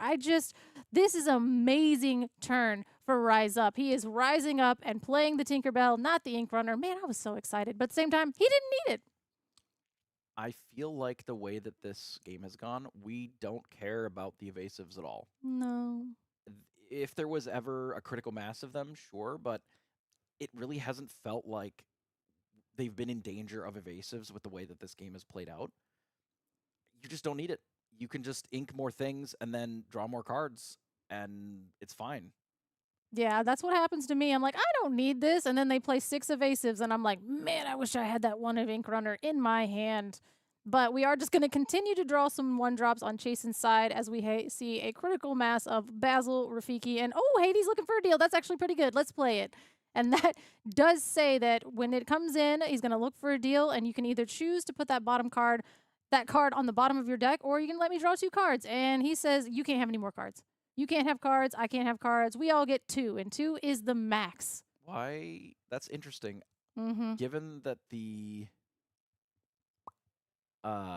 would have to discard down to 2 anyway because of the Goliath. I'm not sure why we didn't just let them draw 2 cards. Well, to keep our Tinkerbell around? Maybe we don't like Tinkerbell. Maybe we just don't care about Tinkerbell. I don't know. Maybe we just have another Tinkerbell and we're just going to, get all these Basils. But we're going to develop your brain. So we're going to look at the top 2 and take the best 2 choices here. Maybe it's a Tinkerbell. You know what I mean? Like, Tinkerbell's a Tinkerbell, but develop could be anything. It could even be a Tinkerbell. Could be a Tinkerbell. Yeah. Absolutely. So let's see what we play here. I want to see the Ink Runner. Let's see it here. I just keep saying that, and I feel like I'm manifesting it. Okay, the Ink Runner doesn't cost that much, but the Horseman time. the Cursed Spider, he's here. So this card is incredible. It says each player draws 3 cards and then you discard at random. And then you do 2 damage per action discarded, and then you get to choose your target afterwards. So that is kind of how that goes. So like if you don't choose it before, which is kind of nice, because then if you hit 0 damage, you're like, sick, I do 0 damage. But in this case, we need at least 2 cards to get rid of pretty much anything on Chasen's board. So wait, we're looking for 2 actions, people. That's what we're looking for. Let's go horse It's gonna racing. be pretty unlikely to be able to at least take out a Basil. I know, if you don't hit a bat, like, oh, that is the horseman giveth and the horseman taketh. So we're going to do the game where we roll dice, and that's what I want to do in my Disney Lorcana games. I want to roll dice, and we do hit. We have Strength of a Raging Fire, which would have taken the Basil anyway, but hey, let's do it this way. We're going to go ahead and, well, we choose afterwards, so we're preemptively choosing. You can't choose before the end. Let's see. So we roll. So we're going to keep rolling 6s. I mean, you should go. I'm not going to suggest that. That is a Dumbo. And we're going to try again. So this is the 4th card. That looks good to me. That's a Hades. He would have loved to have that in hand. Why are we Okay. still rolling? It's 3 cards. Oh, it's 3 cards. It is 3 cards. So it's a Dumbo. So we get to take out. We're going to put 2 damage on a Hades. I'm not sure if I would have done that one. I think I would have taken the Basil.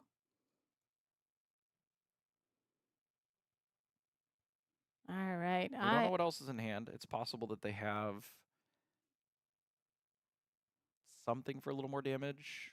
So we're going to go ahead and play the Captain Hook. Why not? That's also possible. Yep. So we're going to have to play the Captain Hook. And then I don't really love putting the 2 damage on the Hades. I think I want to get rid of the Basil because I know that at least it is gone and I don't have to look at it anymore. We know that there's bells in the deck. We've already seen 2 of them. We also know that there's Cheshire Cats. We've seen one of it, and we can see another bell in their hand. So at this point, leaving damage on a Blurple deck seems dangerous, but we're going to Junior Woodchuck Guidebook it out.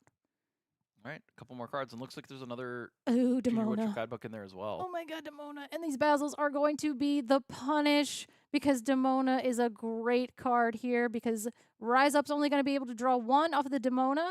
And if we can ink down a little bit, don't be greedy. Ink those, play the Demona. Come on. Let's have some fun. But what if we don't draw more cards? What if we want to draw more cards with the book, okay? Let's go horse racing. We're pod racing now. Have you ever drawn 2 cards? It's awesome. I love drawing cards. I'm always here for drawing cards. But in case, we're going to go for Hades looking for a deal, which is going to let our opponent decide whether we draw 2 cards. And he said, yes, go for it. You've got Goliath on board. I'm going to make you discard anyway. And so now, man, I wanted to play. Well, this is the smart thing. The smart thing to do is build your board. We've got Rafiki, we've got Basils, we've got now Hades, which is 3 strength, and that's better. So next turn, we can go ahead and play Demona, and then we'll have a bet. Well, we got rid of, okay, well. We took out Cindy. We took out Cindy. The Demona was going to be lit next turn.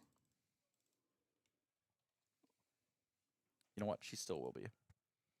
He's like, is this the first time that you're reading Goliath? My man. Oh, no. Well, all right. Goodbye, Demona. I don't understand how to play this game, but it's okay. We got to discard down to 2. I'm not sure if we read Goliath until... How much time in this round? You got to read the cards, man. All right. Anyway, so Chasen, shout out to you. We're giving you a pass because I love your sweatshirt. It's a great sweatshirt. You're doing great. Demona had a lot of interactions that would have been pretty favorable for us there. The Goliath would have been exerted, and it wouldn't have untapped because they would have had 3 cards in hand. And then we could have taken out the Headless Horseman with the Hades. Mm-hmm. That would have been pretty good. Sick. Yep, I agree. Yeah, we could have, yeah. There was a lot of lines, but we decided to go with this line instead. And here we are, as we do see Hades, the infernal schemer, coming down, getting rid of the other Hades. It's Hades on Hades violence. Get that out of here. You can't look for a deal because I've infernally schemed you into the inkwell, and you're gone now. Everything is looking a little bit big on the Sapphire Steel side as we have a lone Rafiki and a really hurt, like 1 Tinkerbell, and this board is gone. So, but we have played a few, and I think, isn't that a Tinkerbell in hand? Oh dear. This is the top 10 photos taken before a disaster. Tinkerbell, pretty good against Basil, historically.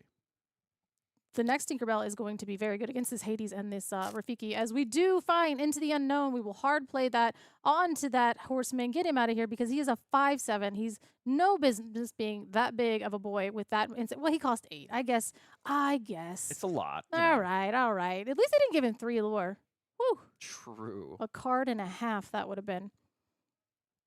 Trading our board here, getting rid of that pesky Captain Hook. At least my 1-drop took out your 1-drop. That feels fine. I'm fine with that on turn 3007 of round 3, game 1. Oh. Here's a bell. We're going to move some damage to something. What is... Okay, we've definitely... Hades is huge, and that'd be great to move that to. Tinkerbell is a problem, but she's easier to get rid of. Goliath is kind of really keeping everybody on there, but I don't know. I would have stacked that. Get the Goliath out of there. You got Dumbo in your hand. Dumbo draws cards. Oof, not with that very many evasives. So I suppose at this point, Vincenzo said, we are just going to bounce damage back and forth. Demona did go into the discard, so at this point we have a Hades looking for a deal and another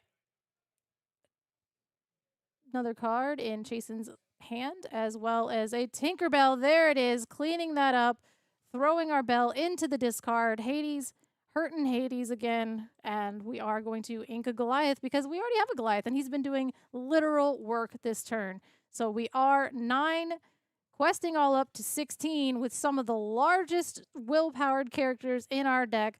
Everything is 6 and 7 at this point. You know, I think if we play another Tinkerbell, we'll probably have to call a judge on him. Yeah, actually, no, there's too many of them. You can't have 5 Tinkerbells in a deck. It would be pretty good if you could. If you could? It's a good card, but I don't know if you can have that many. So we know now that we can go wide. We're safe. We can play all the Basils we want on the top. So easy. This game is easy. Look, we drew 2 cards this time. We didn't get... Oh, no, there's a Tinkerbell on the bottom. Oh, maybe. There is. Yeah, because of the Hades look at earlier. We did look over there, but then we've got 5. It's okay. We can draw We to got it. 11 lore on Rise Up side, so I think a B prep off the top will do it for us as we go ahead, play a Genie, Wish Fulfilled, looking for another out, which I think would be the Into the Unknowns or something of that nature, or Basil actually. How about Basil? Yes, Basil will do it. Basil will help us go to game 2. But it's fine. We're going to challenge in, never give up, never surrender until it's time to scoop. All right. Hades doing its best. Wasn't quite enough on its own here to draw out of the situation that we got ourselves in. I think Demona would have swung it a little bit. I did love the Demona line. I mean, you saw the vision. I saw the vision. Chase and Lore had another vision, and it wasn't of the future. But he definitely, there was a couple things back and forth. But again, we do know that the Sapphire Steel deck, once it gets to this point, like, everything on his board was 6, costing 6, costing 7, and I'm trying not to do the thing by saying that, but at the same time, yeah, I can tell it's that you're there. definitely trying not to say it. They have costs that range above 6. Between 6 and 7, Yeah. is what you're saying? Yes, exactly. And no, that's really hard because, I mean, Hades is 6 willpower. Stop with the numbers. They this is hard. they have 8 cost characters as well. They have 8 cost. Well, 1. Yeah, that's why. I mean, there's probably like 3. Oh, there's 3. Yeah. 3, 6. It's great. It's a great deck. Basically, what I'm saying is once we get to that top end, and It's not just bomb, and then another bomb, and then another bomb, Absolutely. and then another bomb. And you just literally do that every turn until the game is over, which usually doesn't take that long. Mostly because of everything questing for 2 or 3. right. Yeah, and the lack of a board wipe on, anything except for Emerald at this point, it lets you go that wide, and historically speaking, I mean, going wide against Amethyst Sapphire is very difficult. That's exactly the downfall of the deck, is if you're able to go really, really wide, you're in trouble, but then you're able to go really, really wide with such high willpower characters, and it just makes it even worse for you. And then it gets to the point, too, where, like, Hades looking for a deal, it's really not even... The deal is bad because you have so much ink that I give you 2 cards, and that's rough, and there's a lot of different things too. And I think maybe prioritizing the Goliath a little bit sooner because Amethyst has so much draw on its own. And if you can starve cards from the Sapphire Steel deck by getting rid of their filter and getting rid of their cards, they kind of start to gas out and you can overtake them that way. Yeah, I mean, Sapphire Steel was literally playing 3 cards every turn from, what, turn 5? Yeah. Basically, the only turn where they didn't play 3 cards was, what, Headless Horseman turn, only because it cost 8. And that was like what they did that turn. So, you know, you really have to be aware that your card draw just doesn't matter that much. You need to make sure that their card draw doesn't matter at all by getting rid of it. And, you know, you have the guidebooks, you have the Dumbos and your genies replacing themselves. You just have to make sure that the few, you know, limited card draw that Steel offers. Wait a minute, we missed Ramp, didn't we? Oh no. Oh, we did. We played the guidebook on turn 2. Ooh, the guidebook on 2. I was like, oh, we have Ramp on Sapphire Steel's side, and then I'm looking at a guidebook, and that's not Ramp. So Blurple on the play without Ramp is not done yet, but man, it's rough. It's probably fine. Do we Into the Unknown our Rafiki? I was thinking more just guidebook and draw 2. Come on. But you could do that. Yeah, guidebook draw 2. That's probably better, but we're going to draw into that and that. Now it's rough. Okay. Now we just play another guidebook and we do it again next turn. And we're just going to ink the Into the Unknown. That was our way out. Let's play Rafiki. And let's go play wide. another 1-drop. Okay. Yes, so we are going to go ahead All right, and fair just, enough. yep, that's a way to do it. I mean, you miss Ramp. You have no idea how to play your big stuff. You play all your little stuff, and you just quest before they do it. And then we're just going to go ahead and play our Cinderella Dreams Do Come True. And she will say that at the end of our turn, we'll go ahead and ink a card out of our hand. And if we do, we get to draw a card, which is silly bananas. And if we have another Tinkerbell, if we have another Cinderella, then this game is probably fine. This game is fine. Everything's fine. As we ink our Demona, she's going down into the inkwell. We're doing it again. Did we get our Cinderella? We got a genie. That's fine. Oh, Blurple does not play Cinderella at this point. Sometimes they do. I don't think that they consistently do because it's competing essentially with like the genies play, right? And you only need to get to the top end of like 7, right? Because they just don't really get much higher than that until you're at like 14 and they can double character, right? So it's pretty. As we see, no, just the. Oh, they live, some of them. Yeah, he's like, wait a minute, is this the worst case scenario? No, it's the step above that. It's not worst case. We didn't just grab your swords. Yeah, he's like, oh, we could shift another Tinkerbell on top of that one, and then that would grab your swords. But what a wild thing to do just to get rid of 2 Rafikis. But at the same time, we are a little bit behind. Are we going to go ahead and Tipo now? I mean, are we just going to ink the Tipo? I'm feeling it, Jason. I am feeling the pain as we go ahead and ink the Tipo to go ahead and play an Elsa 5th Spirit, and then we're going to double trade into the Tinkerbell. Rafiki damaged who? We don't care. We just threw both our 2-drops into the Tinkerbell, and actually that feels pretty good. We can't even get blown out now by Tinkerbell. So sorry, chat. Deal with it. Yeah, absolutely. Stay mad. That's good for that. I mean, so one of the ways to come back, getting rid of that one, we do see the Hades immediately onto the Tinkerbell, and then the Zeus from the top rope straight onto, it's not Zeus, it's Thunderbolt. He hurled his Thunderbolt, and now we have a Cinderella and a Hades staring down a free and clear board, but like not in the free and the clear, like the good way, like free and clear to quest, like free and clear as in, you know, it's kind of empty. It's a little lonely, and we're just going to throw the depot down because... Notably, though, we did get an extra ink for the Hades coming down. So we're caught up. Hooray! We caught up on ink. We were able to play the Tipo for no value, ink that, or pick it back up with a Madame M Elephant. And so now we're just going to get the... So he's helping him out with the Hades, the second in Hades Infernal Streamers coming down and giving him more ink. So we've got so much ink to play with. Yeah. Both teams are fighting hard here, all right? What do you want me to say? Here's a Monstro. Okay, Monstro's doing its best. Monstro is doing the most. As Monstro comes in, we're going to discard a Tipo. Get him out of here. Tipo's never looked better. Awesome. Get him out of here.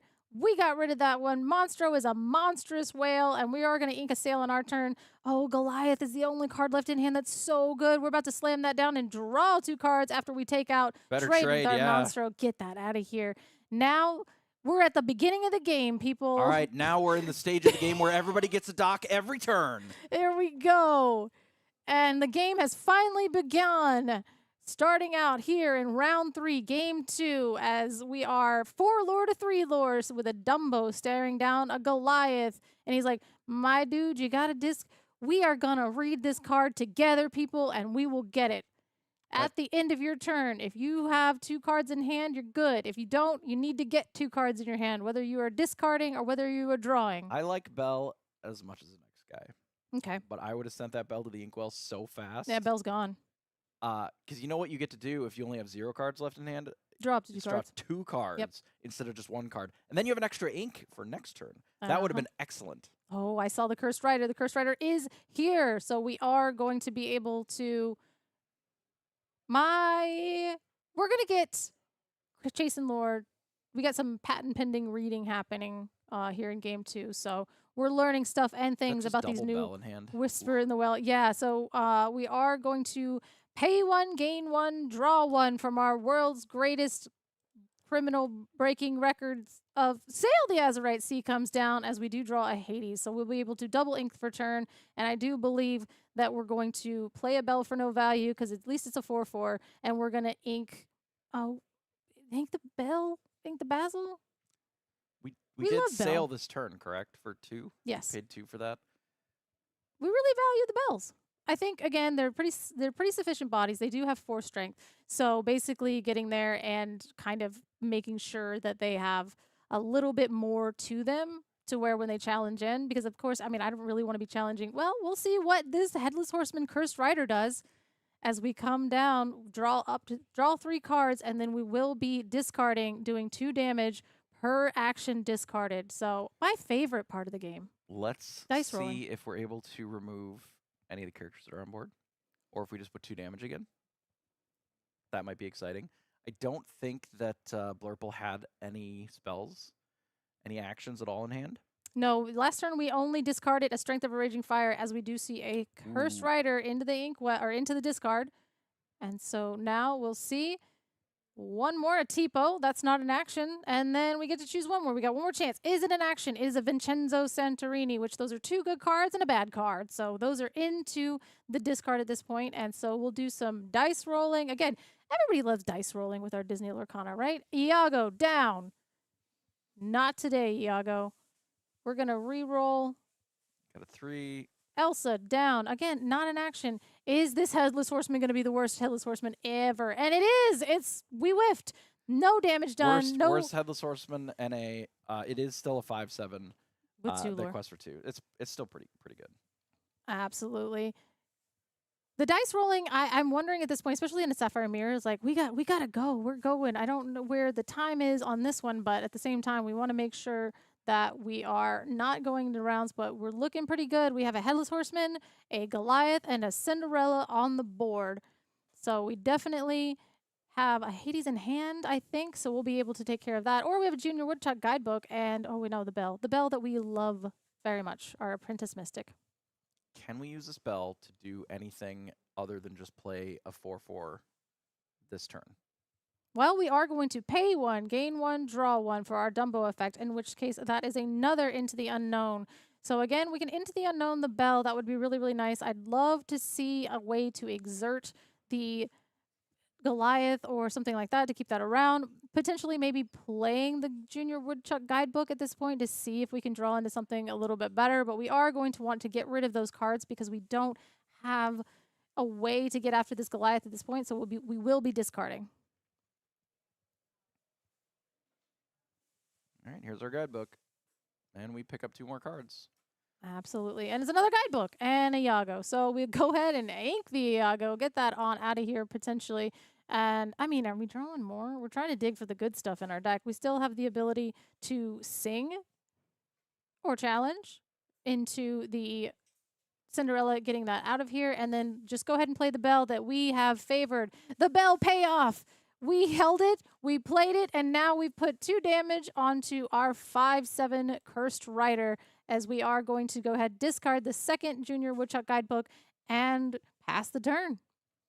All right, in hand, double removal spell, Mm-hmm. but not really a good removal spell for Goliath. No. Ooh, Namari comes in, and Namari says that whenever you play her, you get to draw a card and discard a card, and her strength is equal to the number of cards in your discard, which is approximately 3,000 at this point. So have you ever seen a 3,005 before?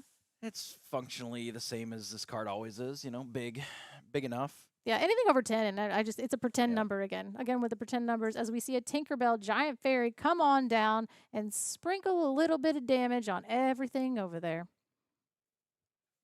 And that'll do it. That is he hurled his Thunderbolt right into the pesky Pachyderm, into the Inkwell, or into the discard, and that will cut off all of the drawing capability and filtering through the deck that we were able to do on Chasen's side. Is that triple into the unknown? Well, it's not triple into the unknown. Ah, okay, very good. One of them is a different card. A different entity. Oh, it's one jump. I have thoughts and feelings about one jump ahead, and we don't need to get into that, as we are going to go ahead and into the unknown, that Cursed Rider that we put the 2 damage on from before. And we will sit there with our one into the unknown going forward. Oh, an elephant. We can pick up our bell and replay it next turn. That's pretty good. I like that. Which bell? I don't know, one of them. Well, not that one. Yeah, not that one. That one is into the discard, so we won't be picking that one up because that would be against the rules. The other one probably... I've never seen Goliath look better than this, and I probably never will again. No. So we're discarding the Spooky Sight to the Namari. So we do get to draw the beginning of turn, decide whether we want to discard, and then we are going to discard the Spooky Sight. So that's not really doing much for us, and then we will draw for turn at that point. And we are just going to go on the quest and draw up to 2 cards again with our Goliath. Goliath looking real good here. Really, really valued that bell, and she's about to be back and bigger and better than ever. We know. Is that another Monstro? No, I believe it was a Hades at this point. So we are going to go ahead and I think hard play the Into the Unknown onto the bell. Wish that was a Monstro. That would have been a little more useful here, I think. It would have been neat. I do you think believe. that we'll get to draw 2 cards? Yeah. I mean, we haven't drawn 2 cards from Goliath yet this game, so we may as well do it from Hades, I suppose. I think so.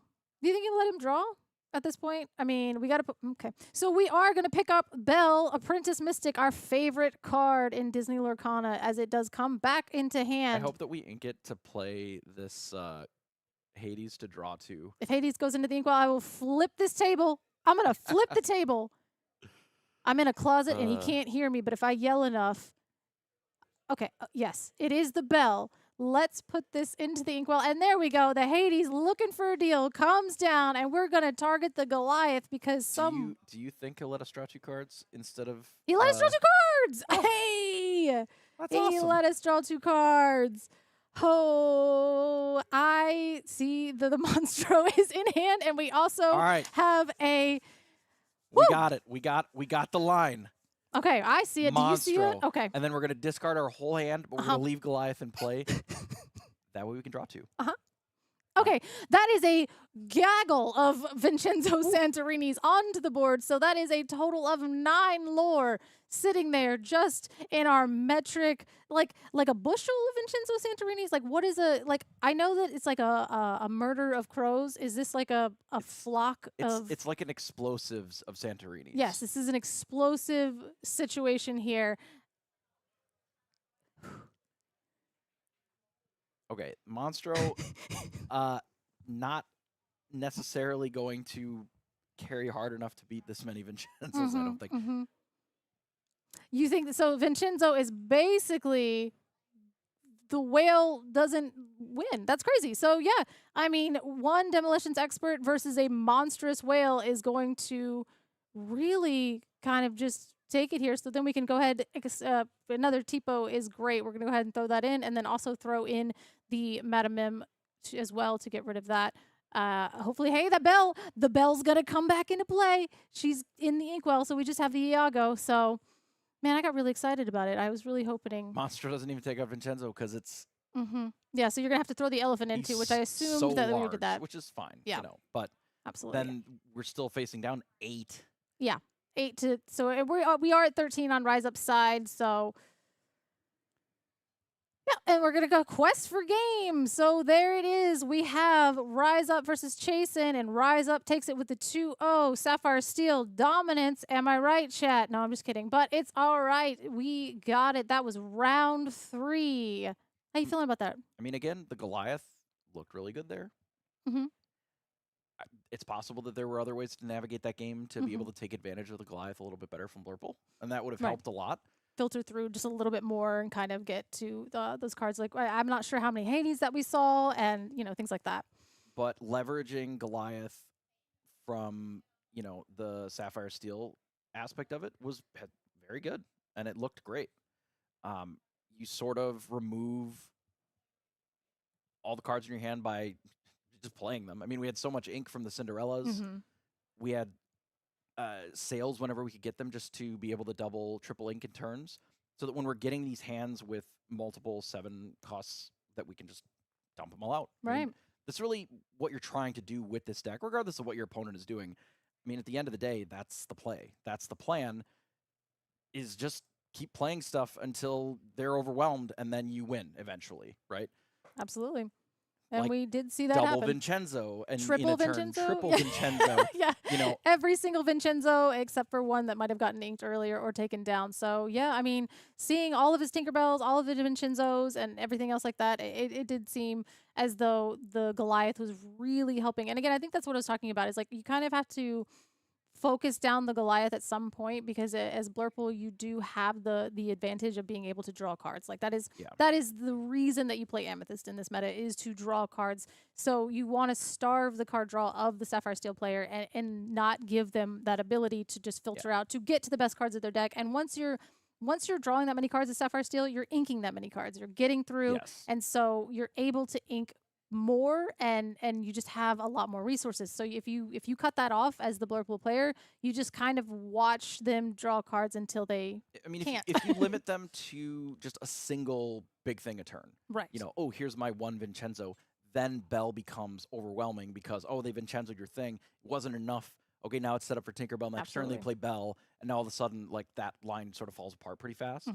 And then Monstro will eventually catch you up if they get a little too wide. Right? Absolutely, yeah. But if they're able to pick up 2 cards at the end of every turn, play, or ink something and play 2 cards every turn until they're able to literally just triple spell, triple character, triple action, whatever it might be, you're just getting buried in cards. Absolutely, yeah. The card advantage becomes entirely too much. And again, like you said, if you're playing one thing a turn, especially too, like that's why Emerald Chromacon is really, really good against this Sapphire Steel deck, because you are playing one thing a turn, and then you're like, oh no, I've been punished. But like if you're just constantly inking and you're just kind of like T-poing and sailing and everything just to keep down to that 2 cards, like you don't need, like back in the days of old of Ruby Amethyst, where we have a full hand of cards, where you're just like, what, like a little card goblin, like what choice? Oh, yeah, look, exactly. I got all these. I can't even hold them all. It's like, wait, no, just having 2 cards, just like docking at the end of every turn is good. That's crazy. So you gotta shut that down. If you can limit them to, I play Vincenzo, it gets bounced back to your hand because it immediately took out one of my guys. Oh well. Yeah, exactly. That limitation is just so much better for you if you can set that up. I wonder, are we going to get an interview here? Ooh, it looks like we're setting up for the interviews. We're getting set up to that, so we'll cut over to that shortly here. But, I mean, all things considered, Blue Steel looks pretty good with the Goliath. It's got Namari. I mean, it's really kind of a sampling of all the legendaries that we've seen recently. It's got some Cindy's. It's got them all. It's like, hey, it's just like pick every legendary, and then we'll just put them all in the same deck.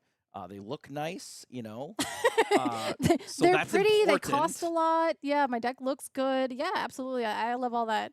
I mean, and again, the Headless Horseman, like with the super rares and everything else like that. So yeah, but let's hear from the player themselves. So let's go over the interview and see how they feel about it.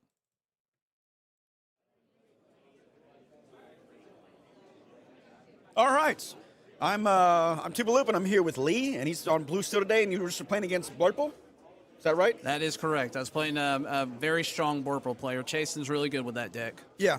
You're on blue steel. What made you want to play blue steel? Blue Steel is my first love. I've always loved that deck. It really hasn't been super competitive since they, the banning of Hiram and Polasphere going. So it's been tough to kind of tease out what's good about the deck. I do not like aggro as a style, so Kiwi's not my style to play. So it's been finally getting a Cinderella in there that actually helps you ramp to 6 by turn 4. Oh, yeah, the new one that everybody's looking for. Is it turn 4? It's you play at turn 3, and by turn 4, you're at 6 ink. So, that's just crazy. What are some matchups you want to see, and what's some matchups you don't want to see while playing blue steel today? I'm okay with seeing Baja. I'm okay with seeing Ruby Amethyst. Basically, the things that I feel like I don't want to see aggro, especially not hyper aggro. I love a control style. Control almost always has a hard time against aggro, so dogs I hate. You don't want to see no dogs. No, I don't want to see the Chromacon dogs. The only dogs I want to see today are the Bulldogs beating Alabama. That's what I want to see. So, I got you. Anyway. But right now, so what? You're 3-0 in the round. I am. The third round. Okay, that's correct. Okay. Is there anybody you kind of want to shout out to or anything about? Anybody you want to say? Yeah, I just I'm from Athens, and we've got a whole group there that play at Level Up Athens. Just want to shout out everybody that's here today. We have a good group here today playing. A lot of us are kind of still in the hunt, either 3-0 or 2-1. So good luck to everybody else that's still playing. Again, I can't say enough good things about Chasen, my opponent. I've gotten a chance to play him in the past. He beat me pretty badly last time. I got him 2-0 this time. It just kind of the luck of the draw. He missed ramp on game 2. I did not miss ramp, and I got Cindy, so it was a catch-up match. By the time I played Goliath, he just couldn't get a hand going, and it was hard for him at that point. But I'm always Borpal is also a matchup that I'm not always confident about. I feel like I lose more than I win on that one, so I got really lucky. He got really unlucky. Otherwise, I think it could have gone either way. Well, Lee, thanks for being a good sport, and I appreciate you doing this interview with us. Absolutely. We'll give it back to Jeebius and Colorful. See you guys later. You know me. Jeebius and I. That's me. Color, eyes, law. Color, eyes, law. Color is whatever you guys feel like on it. Yeah. I have no idea why I chose that, but then you know what? Why did you choose your name? Is that? Oh, it's a long story, and it's boring. It just is what it is. Oh, a and long, I'm just boring old, story? And I'm just old now, so Oh. everything just is what it is. That's fair. I wonder if there's any game on 2. Nope, that one's over 2. Everything is over. Everything is miserable. All right, that's it. Welcome to CCS. Goodbye from Goodbye CCS. forever. No, I'm just kidding. No, we're going into round 4. I want to see, maybe they're getting an interview for the second one. Maybe not. I don't know. They look like they're doing the interview dance, the traditional just doing interview stuff over there. dance. I can see them doing things, but that doesn't really mean anything. But that's nothing okay. means anything. Nothing ever means anything. I don't know. This metagame is interesting. Okay. In that I feel like there are a lot of counterplay to the different decks. I mean, we've been seeing some of the like Hey made a Oh yeah, I love Hey because you're like, okay, well I don't want to put Webby in the deck, but I'll put Hey in the deck, and that kind of acts like a Webby. I mean, especially in the spots where you want it to be more of a surprise, right? Because Webby is only a surprise if you have the 1-drop one, but then it's not really a surprise. It's a surprise for at least 2 turns. But if you can, they're doing the interview dance over there, and you guys are missing it, and I'm so sorry. But if you can leverage Hey, you don't necessarily need to be playing Sapphire directly, and still can keep up with what they're doing. Basically every Sapphire deck, I can't think of a single one, isn't out there trying to play Sail and Tipo. Absolutely. On curve when they can. So you can sort of plan on that. And in the matchups where they're not ramping, you don't care as much, and you just think it, and that's fine. And it's just interesting that we're seeing more of these cards that have always kind of been like fringe playable, I guess I would say. I think there's like Hey has like a bit of an underlying fan base where they're like, this is such a good card. And like I think the people that love Hey love Hey. And when they come up, it's like a collective hooray, like there's dozens of us. Here. But yeah, he did it. He's here. But again, I mean, Webby is such a powerful card though. I mean, it's insane because again, even if you're shifting her on 2, you're still shifting a warded 2/4 that quests for 2. And again, it's and basically Daisy is questing. I mean, obviously there's upsides and downsides, but like Daisy coming in on 1 and being a 1/4 with that much willpower is insane. And so Webby there as well. So even if you're playing her on the draw, you're still able to sing 4-cost songs on the draw. I mean, on the play, like, so you're not getting her effect triggering immediately. But that's fine. But again, awarded 2 What if I just quest for 2? That's a good effect. That's a good effect. That's pretty strong. That's actually winning the game, I think, You just, what do we gain 2? That's like 10% of all we need. That's all we care about, Is that like a peer-reviewed I'm pretty percentage? Sure. The 10%? I mean, you only need 20 lore, and if you get 2 of them, that's 10% of the 20. I know math is really hard. It's okay. It's hard for me. It's I mean, hard me for too. me. Usually, Color is law. Color is not math. Color is not math. But That's it can okay. be a bit mathematical. But what is happening in chat? JVZ started a thing. I'm not worried about chat. They can do whatever they want. There's no mods here. That's crazy. Don't tell them care that. about what they're doing. I'm the only mod. I don't care. Go nuts. Because we're about to time you all out. Yeah. Just wait for I'm it. just telling you that you have permission for me to time you out whenever I feel like. So don't worry about it. I think we can go on a little break. We can get a couple minutes because there's, maybe 5-10 minutes before the next round. We'll be up and ready in the seats. Absolutely. I wonder if they have food here yet. Maybe they will. Yeah, the mods are gone. Let's pretend Blue Steel's the best deck. You can't do anything about it. I mean, honestly, though, we were sitting there. Did you watch the Wakefield CCQ? Absolutely. Yeah, no, and we're watching. I was like, if Sapphire Steel is in the finals, we are so cooked on Twitter. Like, it is going to be hard out there. And then it won, and you're like, we will Who let these kids out? My goodness. Who let them out the house? I know. It's crazy. And I love so much, too, like, when Sapphire Steel's on there, I feel like there's a hive mind collective where they all message each other because, like, Sapphire Steel comes up, and then, like, the same... There's dozens of us. They just get in here, and they're like, I heard the Sapphire Steel was mentioned. And you're just like, how do you guys...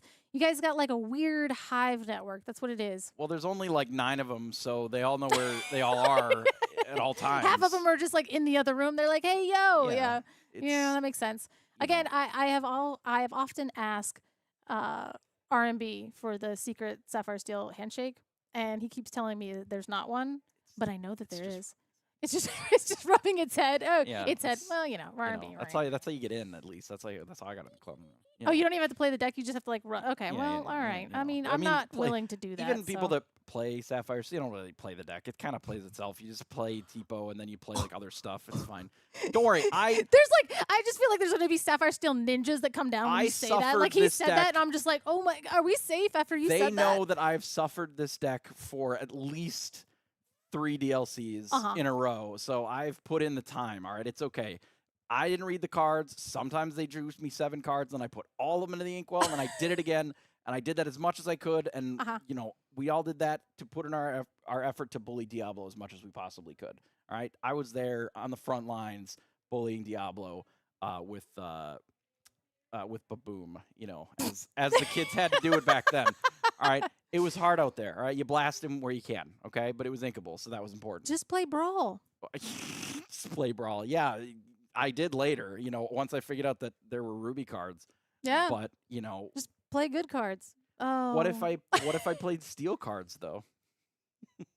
Then you just it's like working harder to get to do what Ruby did back in the day. Yes. You had to think so hard. I know, and that's what I said. Like steel math was not for me. I was like, cram a 4B prepareds in a deck and hope I don't brick. And when I do, I guess it was my deck's fault. You better hope that you didn't ink the wrong card on turn 1, because otherwise you're probably just gonna lose.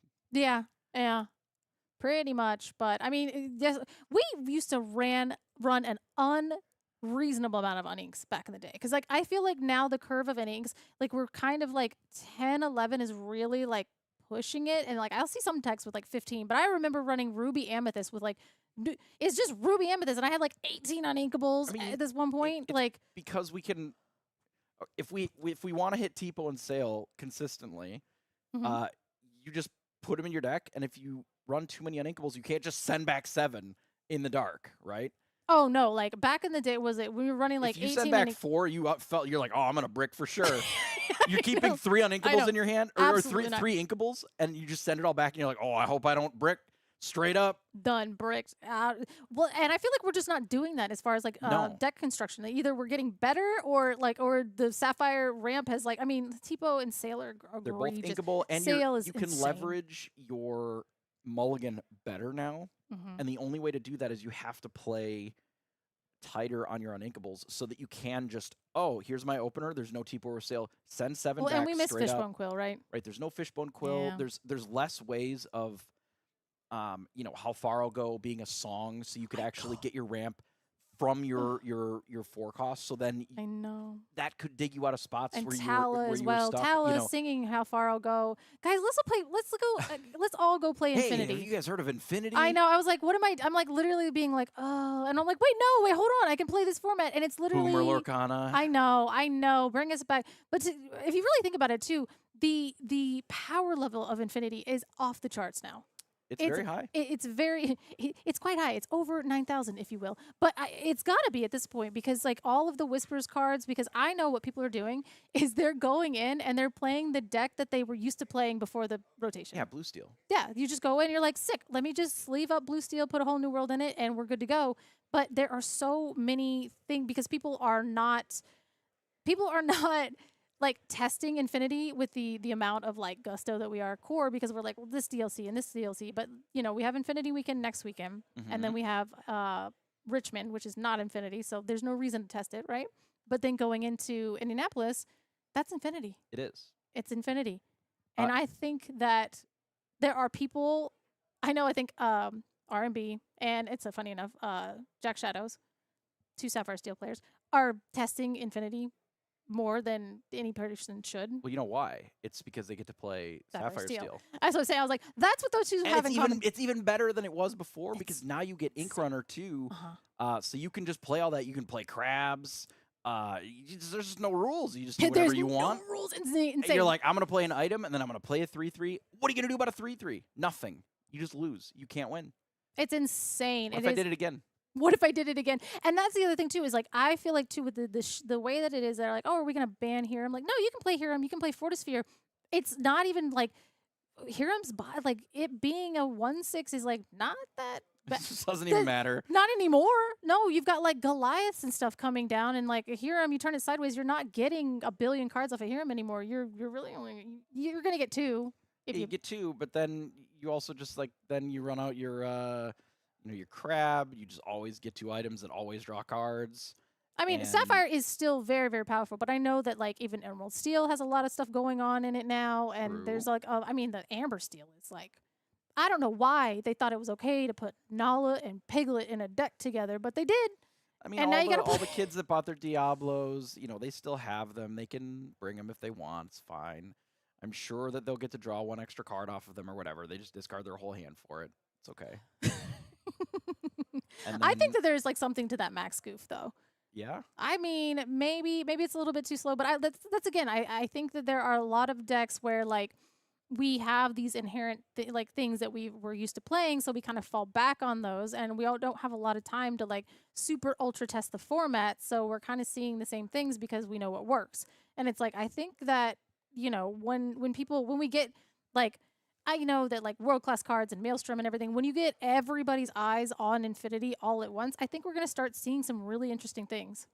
And especially, too, I think we get another set in between. So we'll have Whispers of the Well, and then we'll also have our Winter Spell as well. So that's like 200 to 300 more cards that we can throw in there and make it crazy. And I mean, if you can't, by default, beat just like Sapphire Steel playing the turbo version where they just barf out bells and and if you're not fast enough to deal with that, like your deck just doesn't work in Infinity because you're gonna run into that, Yeah. So it makes testing some of the weird stuff weird, right? Weirder, perhaps, because just like in that format, what was that, set 7-ish, right when Crabs came out originally? The Happy as a set Clam? 8? Yeah, Happy as a Clam. Was that 8? That was 7. That was 7. That was set 7, right? Before the ban. Right, yeah. The 2 seconds before Flaversham and Fortisphere got banned. I mean, it looks very similar to early Infinity because we haven't gotten that many new cards. Right. We've gotten 1 set of new cards. Circle back around on this in a year, we got another 1,000 cards in Infinity. It's going to look a lot different than just like Sapphire Steel and and crew, right? How we Right. had, And friends. Yeah. I mean, because you even think about like the set 8 metagame looked very similar to the set 7. It was just with Flaversham banned, basically. Because we didn't get that many new cards Oh, that, yeah, no, that yeah, that really was- were meta defining then either.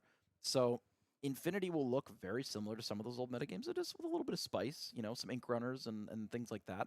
But I think with the amount of good legendaries that just came out Yeah. in Whispers in the Well, I think there are a lot of things like, I mean, I guess it may, yeah, it's like it made the strong deck stronger, but at the same time, like, again, there is the Winter Spell that's coming out. Yeah. So by the time we get that Infinity DLC, we'll have those cards as well. It will And be a I lot think more unexplored territory, I think, by the time we get there, because that's almost 500 cards more that we haven't really seen playing with all these other decks, right? That could be an entire new type of strategy that just attacks these.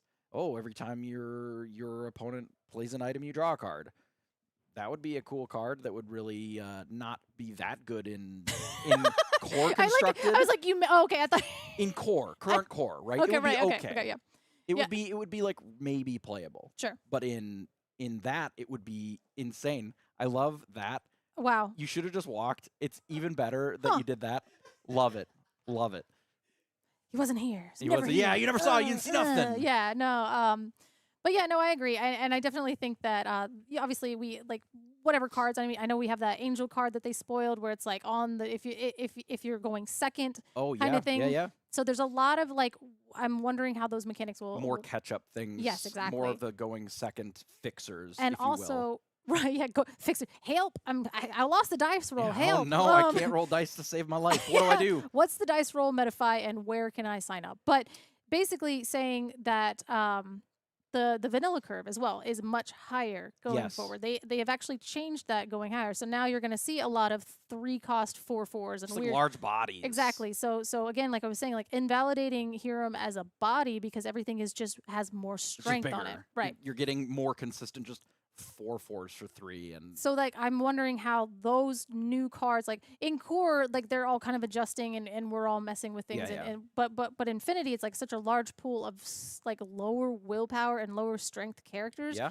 and then all of a sudden like 500 new cards of just really big boys Well, I and mean, that's they just like they reweighted the Yeah. stats for characters, and you're just gonna see that take more of an impact. I mean, you look at almost all of the gargoyles, right, are just gonna bully things like Flaversham. He's so small by comparison. yeah like pray up Bronx and you're like sit Yeah. I dare you turn that sideways and you're just like huh Just get it. You Yeah. know, it just feels very different because we just didn't have cards like that when Flaversham was a they were menace. just little guys Everything you you're know like, oh, here's a that's I an got a- eternal mouse I you got know a what I mean 2/2, and I'm like, yeah, 2/2, get in there, and Yeah. they're like, I got a 1/6, like deal with it. Never. literally now never we have more things that add challenger, more things that just natively have challenger, absolutely and just things that by default have bigger bodies. Like you might be able to just deal with a 1/6.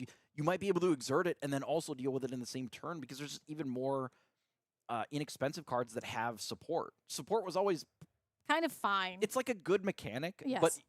it just like was overcosted right because you would run out a character that's like kind of small and a little too expensive for an effect that just like didn't have an immediate impact. right But now we look at like Basil and the Ilanwi. there you go, Ilanwi. That's Princess Ilanwi. right. You can take your characters to like that another step to get over those breakpoints much sooner than what you ever had been able to do in the past. So interesting at the very least. Yeah, I'm So I definitely look forward to it. absolutely, and everybody's like, I don't want to test it, but and again, I think there's going to be All Stars of Infinity, and then there's going to be All Stars of Core, and it seems Yeah. like our Sapphire Steel players are really trying to get in there and being like, I will be the god of Infinity, and In the early that sounds better anyway. Like in the early days, I think they will be. It Yeah. definitely feels like one of the more powerful decks. I mean, the items package was always really strong. You know, Yep. paying one thing and then paying one and then just drawing a card, but also getting an item that is an effect on the board, even if it's small, and being able to leverage that over the time with crabs and whatever the case is, it was really strong. So I'm gonna send it to. We'll be right back, and then we'll we're getting go stuff in our ears. to So the next round here.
Welcome back to the booth here at Charlie's Collectible Show. It's Katie and me, and we're blurry. I like it. Let me scoot Honestly, back. it's good. This is good for me because I did have a little bit of Just lunch and fading there's a out of little bit of food existence. on my face, and now they'll never be able to tell. Yeah, that's true. That's a good point. Did you do this on purpose? I did. Well, let me see if this is. I can like bring us back in. Let's see. This is like beauty YouTuber. Did that's it how we do it. work? It did not. I don't know. And that's okay. People aren't here to see us anyway. They're here to see Lorcana. Right? So as long as the camera table is clear, that's what's best. Yeah. Right now, just kind of like unfocus your eyes and pretend you're watching a Magic Eye or something. But we are close to the next game. In fact, I think they're taking their seats. They are. But Katie, what? So many things we learned between rounds. We just went out and talked to people and saw how people were doing and asked about decks.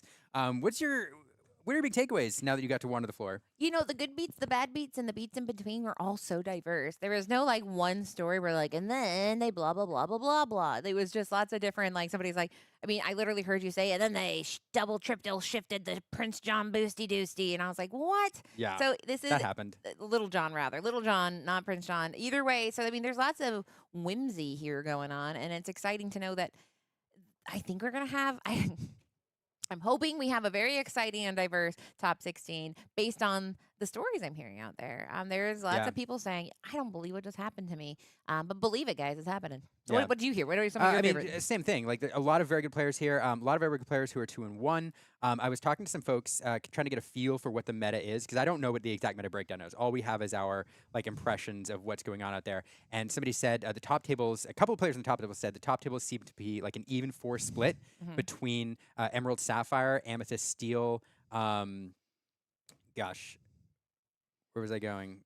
Uh, Why am I blanking out? Blurple? Blurple Yeah, and Blurple. the fourth one. I always and the fourth deck. Blue green. No, No, yeah, I don't know. But it's an even 4 split between 4 decks, and it's not Ruby Amethyst, and it's not there are several decks that Amethyst Steel. Blue Steel. Blue I think it's Steel. Blue Steel. Wow. Yeah, a lot of Blue That's Steel. okay. Honestly, and that's the thing is we are trained as casters to hear Amethyst or Sapphire Steel and just go, well, that's not going to happen. You're not going to see. Guys, don't worry. You're not saying Sapphire Steel, but you might. We just saw Sapphire Steel on the stream, and they are doing stuff. They got very big tools in their belt now. The biggest thing is about being able to ramp much more consistently now, and then get to these very top end haymakers, as you call them.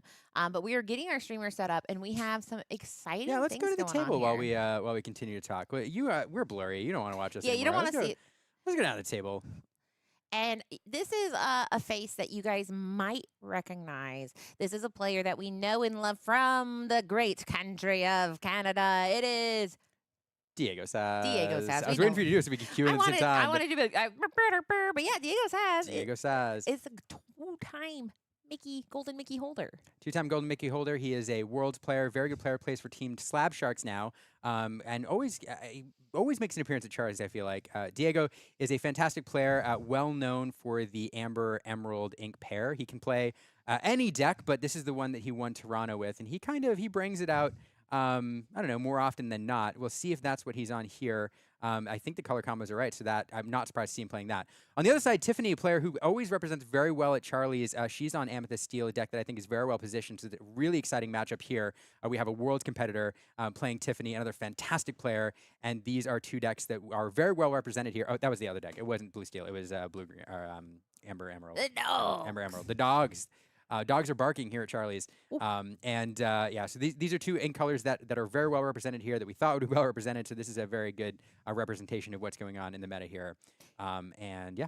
Yeah, and it does look like we have a SpongeBob Burger King meal just kind of in front of the camera for Tiffany. So that's kind of an exciting little product placement on here there? that I quite like. But we are going to see Tiffany trying to keep the dogs in check because this is a matchup where we're going to find out 2 things pretty early on. We're going to see, does Tiffany hit the 1, 2, 3 strength? But we're also going to see, is Diego playing one of 2 things? When we say dogs, it used to just mean you got little loaded-around critters, and they're kind of just questing going wide. But Diego is very possibly on what we are calling Circle of Dogs or Circle of Life Dogs, where you are basically playing a little bit of little guys and then these heavy, big dudes. So I which love one that do you deck. think? Do you I have any love that deck. instinct? We saw him at Worlds, but no, we saw him at I mean, we did see him at Worlds technically, but we also saw him at DLC Milwaukee. That's where he got his most recent Golden Mickey. I think he might be doing the Circle of Life Dogs combo. So we shall find out so momentarily. Tiffany, I want to know, Tiffany kept the hook, shifted 6, looking for, I think, that Strength of Raging Fire. Didn't find it. That's one of the things that this Amethyst Steel wants to do. It's one of the reasons this deck is so dangerous is because of the tempo you get off of playing that Strength of Raging Fire, singing it on turn 4. And it's one that she's going to want to have to hold Diego's deck in check. Didn't find it early. Hopefully she draws into it here because it's going to be one of the keys, I think, to trying to turn the tempo on turn 4. So Diego opening up with a Daisy duck. Captain Hook, a very good challenger, but not against that 1-4 stat line. So very good opening from Diego. Back over to Tiffany. Yeah, we see Tiffany playing that darling Oh, of 1, set 2, 3. 10. Yeah, and saying, usually you go 1, 2, 3, but this is 1, 1, 1.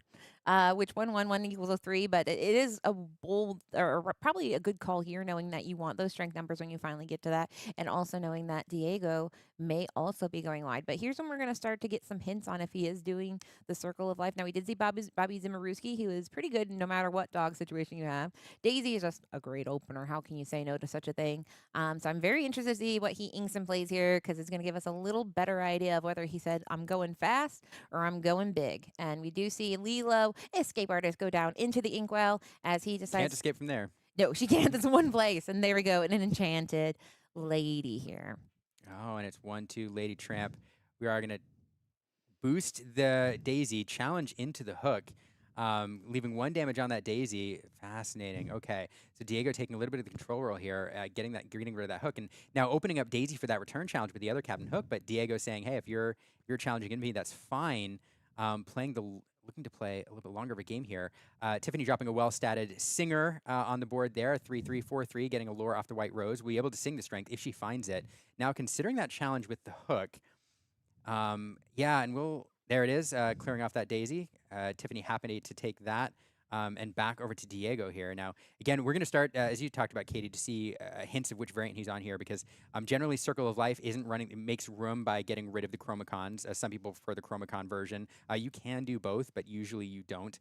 Oh, and that is Della Duck's Lullaby. And that is a card that has your favorite 3 words in all of Disney Lorcana, draw a card. But in addition to drawing a card, it is going to go ahead and increase the strength.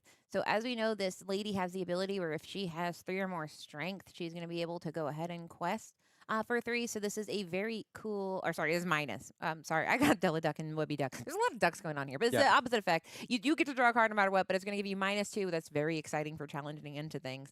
So it's a fun little card people have been adding, because if you do have Under the Sea, which that is leaning towards the Under the Sea combo, this is fantastic ability to have.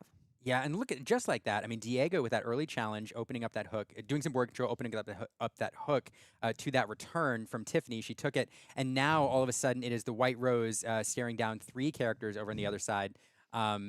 Diego, taking a pretty good control line here. Tiffany now not indicating she's not using the Giant Cobra, just dropping that on the board for the stats, as they say. 4-4, passing it back over to Diego. That White Rose will remain at the ready, and Diego now able to increase the size of his board even further. Yeah, I mean, Tiffany's able to do a lot here just by putting these good static characters on the board, because so much of Amethyst Steel's game is saying, you wouldn't turn sideways, will you? But Diego has a second plan, which is, well, you know what? There's the tramp. Exactly, because this tramp, it says, I can go so wide where, guess what? I don't need ink, because I can play this tramp for a discount of 4, only need 3 ink to play it. Now my board's so wide where what? I can turn sideways. Yeah, you can come for 2, but guess what? I'm going to keep going wider and wider and wider. And we go ahead and discard that Lilo, which he can play from the discard. And so we're just going and feeding the plan of why this deck is so devious. It just is very scrappy and can keep going. Scrappy. And this Tramp Street Smart Dog, is one of the best cards in all of Lorcana. And these dog decks, since their very inception, are built around this card. That's why, yes, there are a lot of dogs, but the quality of the dogs matter, and Street Smart Dog is a fantastic card. High quality dog. Because it does so many things. One, you're getting a 7-cost card on the board for cheap. 1 in this case, sometimes, or very, very cheap in this case, sometimes free, and it enables you to find the cards you need while filling up your discard pile with cards that you can utilize later, either Circle of Life or Lilo, or pulling back 2-cost cards with Lady. You're building basically a second hand for the later game, and it's what allows you to go long games with this Dogs deck. So seeing that Street Smart Dog here in this turn, that's what this deck wants to do. This card is one of the best cards in the game. Yeah, and in response, we said, that is a high-quality dog right there. And Elsa says, well, it'd be a shame if somebody came in when it hadn't exerted it. Now, that being said, that they don't necessarily have you don't want to throw everything you have, because I mean, a stat line of 2-6, you wouldn't be able to just do 1 challenge. So instead, she says, I do fear possibly a Lady shift. We can shift into Lady Miss Park Avenue. So instead, she goes ahead and does a clean a challenge into the Lady, which takes no damage because she has 0. And here we go. There is that Lady. So that was a good call on Tiffany's part, saying, listen, I don't want you to do that. But like you mentioned, that tramp is so good because essentially it turns your discard into a recycling bin, your second hand, where you basically say, oh, don't worry, I can get everything out later. So he gets to decide what he wants. He's got some daisies. I think we saw a go in there. Go in there. And that is another another exciting choice, and possibly even a Mowgli, which a Mowgli would be great to go and find a strength if they have it. So in this case, he does go ahead and take a Lady and ooh, my brain. It just deleted the second card that I saw. But that way, he can go ahead and keep letting that board wider and wider, getting towards those answers. I believe those were the only 2 cards in his hand, though. That is an interesting thing to know. I didn't see what I missed it. What did he pull out with him, Miss Park Avenue? He took for sure a lady enchanted, and then another card that my brain immediately turned into a gray JPEG in my mind. So I don't know what the other one was, and we'll find out. I'm sure Diego will show us. He only has 2 cards in hand, so I can assure you we will see it next turn. But just like that, we have a pretty wide board. But there is the 9th wonder of the universe. It's Dumbo coming down, and he is an excellent pairing with that Elsa because right on cue, he is able to exert that Elsa, gain a lore, draw a card, and get a little value here. Up in the sky, being able to be evasive means that Elsa can be exerted and not be too afraid. And there we go. Playing that Lilo from the disc before you draw a card is an ability of Lilo Escape Artist. And now we'll get to see what else he's going to do. Bobby coming down here, allowing him to cycle a card, draw a card, discard a card. Again, the discard pile with this deck, because of Lady and sometimes Circle of Life, I didn't see anything to indicate, any of the heavy hitters to indicate that that's what we're running here. Maybe he snuck in a sneaky one, but in any case, Lady is, and the Lilo Escape Artist are a card that allow you to use the discard pile for an extra to discard. So not only are you filtering, find the cards you need, but you're filling up the discard for later. A Daisy deck now coming down again, and I believe there was 9 lore on the board before that Lilo came down. And look at this. Diego's going to go on a big old quest here. Dogs and ducks heading off to find some lore. And Diego up to 9. And 1, 2, 3 lore sitting ready. That Escape Artist is down there as well. So Tiffany has some tools to deal with it, but now has to do some serious control to keep Diego from winning the game on next turn. Yeah, and it's going to be an all hands on deck kind of matter because all paws on deck even. All paws on deck. All webby. Yeah. Leaves. Snakes don't have hands or feet. Really, we got everything that we can do on this side. We got a menagerie of animals and flowers and people. So really, Tiffany has now been put in the response mode. And so, I mean, it's simple math. Like before we even look at on the cards, there's 4 on her side. There are 8 on the other. So the math just already is not in Tiffany's favor. So she has to effectively find a way to challenge and get rid of as much as possible. But this is the power of the dogs. The dynamic dogs can really just fire off, get as much value. Because if you look, Diego has 4 ink. Looking at this amount of cards with 4 ink just is an incredible why people pick this deck at tournaments, because you're able to explode. And Tiffany's putting down her hand and saying, I really need to think about this. Yeah. Jack Morales, who runs now the older version of the Dogs deck, it's a little different now with the new cards, but Jack Morales is famous for saying that he can win games with 2 ink on the board with this deck. It does rely on the tramp, but there are ways this deck can stay very low to the ground. There's not a lot of card draw unless you're running the Circle of Life package. You do have the Miss Park Avenue, which can pull cards out of your discard pile, but there's really not a lot of straight up card draw, which means that every ink clearly is a card that's not going to the board. And so this deck tries to be extremely efficient with its inking. And again, sometimes staying with a traditional Dogs build at 2 ink for the majority of the game. Now, that was a little more effective when Blurple was everywhere, and they often ramped you later on near the end of the game. But still, it is a very efficient deck. Yeah, I mean, it makes it where, I mean, I had Vertigo when I switched. I played Amethyst or Amber Steel, a little bit of Amber Emerald, and I switched to a Sapphire deck, and I felt so decadent. I'm like, what shall I do with 10 ink? What is this? But the answer is, yeah, sometimes you have it. But, I mean, on the other side, though, I mean, Amethyst Steel does not have ramp either. So the problem over there is she's got 5 ink. She's got 3 cards. We saw her top off that Daisy get a Cobra and a Cheshire Cat, but that once again, we just have to be very, very careful. The Cheshire Cat does require ink to boost it. So if they played it in boost, we need damage on there. In this case, we're going to go ahead and put 2 into 1 onto that Tramp, which will go ahead and put 2 damage on there if the Cheshire Cat does decide to be played. And now we just have 2 more characters upright and deciding where we want to send those for the most efficient lore removal. And choosing to elect the Daisy, who represents 2 lore. Yeah, I thought about the Miss Park Avenue there, instead going for the Daisy. We have this Elsa left here that Bobby is attempting target, but that Lilo is even better. 2 lore, we'll send that back to the discard pile. So we're left with 1, 2, 3, 4, 5, 6, 7, 8 on the board. That still feels pretty bad, and we know that Diego's running Go-Go's and might even have one in hand. Not enough to close it out just yet, but... And that's where Lilo becomes a little bit of a challenge, because you have to play Lilo before you draw a card. So either he has Go-Go in his hand and he's like, listen, I just need to wait till I get things ready. But in this case, that Lilo just becomes this time sink, because you play her and then you have to keep dealing with her over and over and over again. But that Cheshire Cat can come in, and if she does choose to boost here, then that will move 2 damage and can get rid of that Bobby Ziborowski.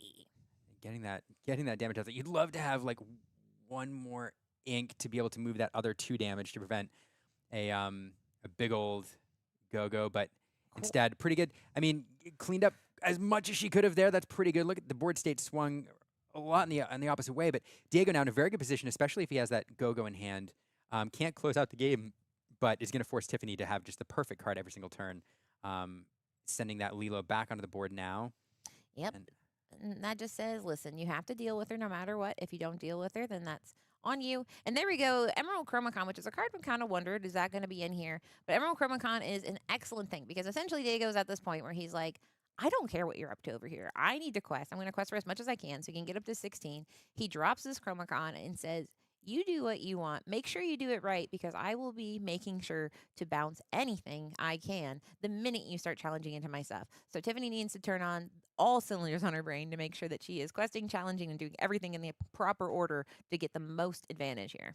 Yeah, this is such a challenging scenario. I mean, Tiffany has to get quite a bit off the board. There's 4 2-lore questers there. We'll need to remove 3 of them. And, you know, with that Chromacon, you have to scoop because, scooping here looks like we're going to go on to game 2. But yeah, as you pointed out, the sequencing is so important because you have to make your initial challenge, then try to predict, you know, where Diego is going to go with his bounce so that you... Yeah. Yeah, you don't have to if you scoop, though. That's I true. think that is one way that they find around it. And that's honestly a smart thing to do in this situation because, I mean, it's kind of a series of, I've heard you use the word and many other casters use, inevitability, where you sit there and go, okay, maybe I can. Maybe I can do this one turn. But then you're like, okay, but the Chromacon's out there. I don't run Benja in my deck as far as I remember. So you're like, okay, no. And that's why dogs can be very, very, very overwhelming is because it does kind of feel like this relentless storm. Because the other problem with Emerald Chromacon is you might lose your character in the challenge and then also get something bounced to your hand. So ultimately, Diego can come out ahead in certain situations because he gets to choose. He gets to bounce his own characters. He can bounce your character. He really gets to kind of, he's in the driver's seat with that Chromacon. And while it did come out pretty late, it was kind of a little flourish on top of an already intense dog pile. Pile.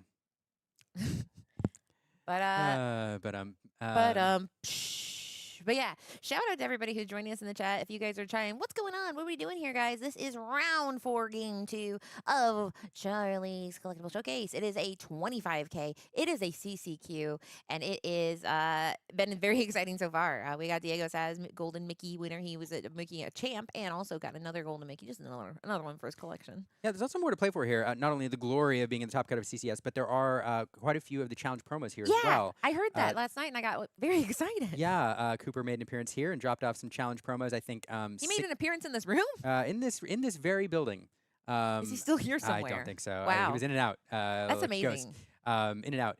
Tiffany. Sorry, let me finish that thought real quick. So yeah, so some promos here. I think top 16 are getting Mulan. Yes, and then I think top 8 is the Mufasa, and then top 2 is Ice Maker. Yeah, there you go. I wish I was out there playing for those, but instead I'm in here watching this amazing match.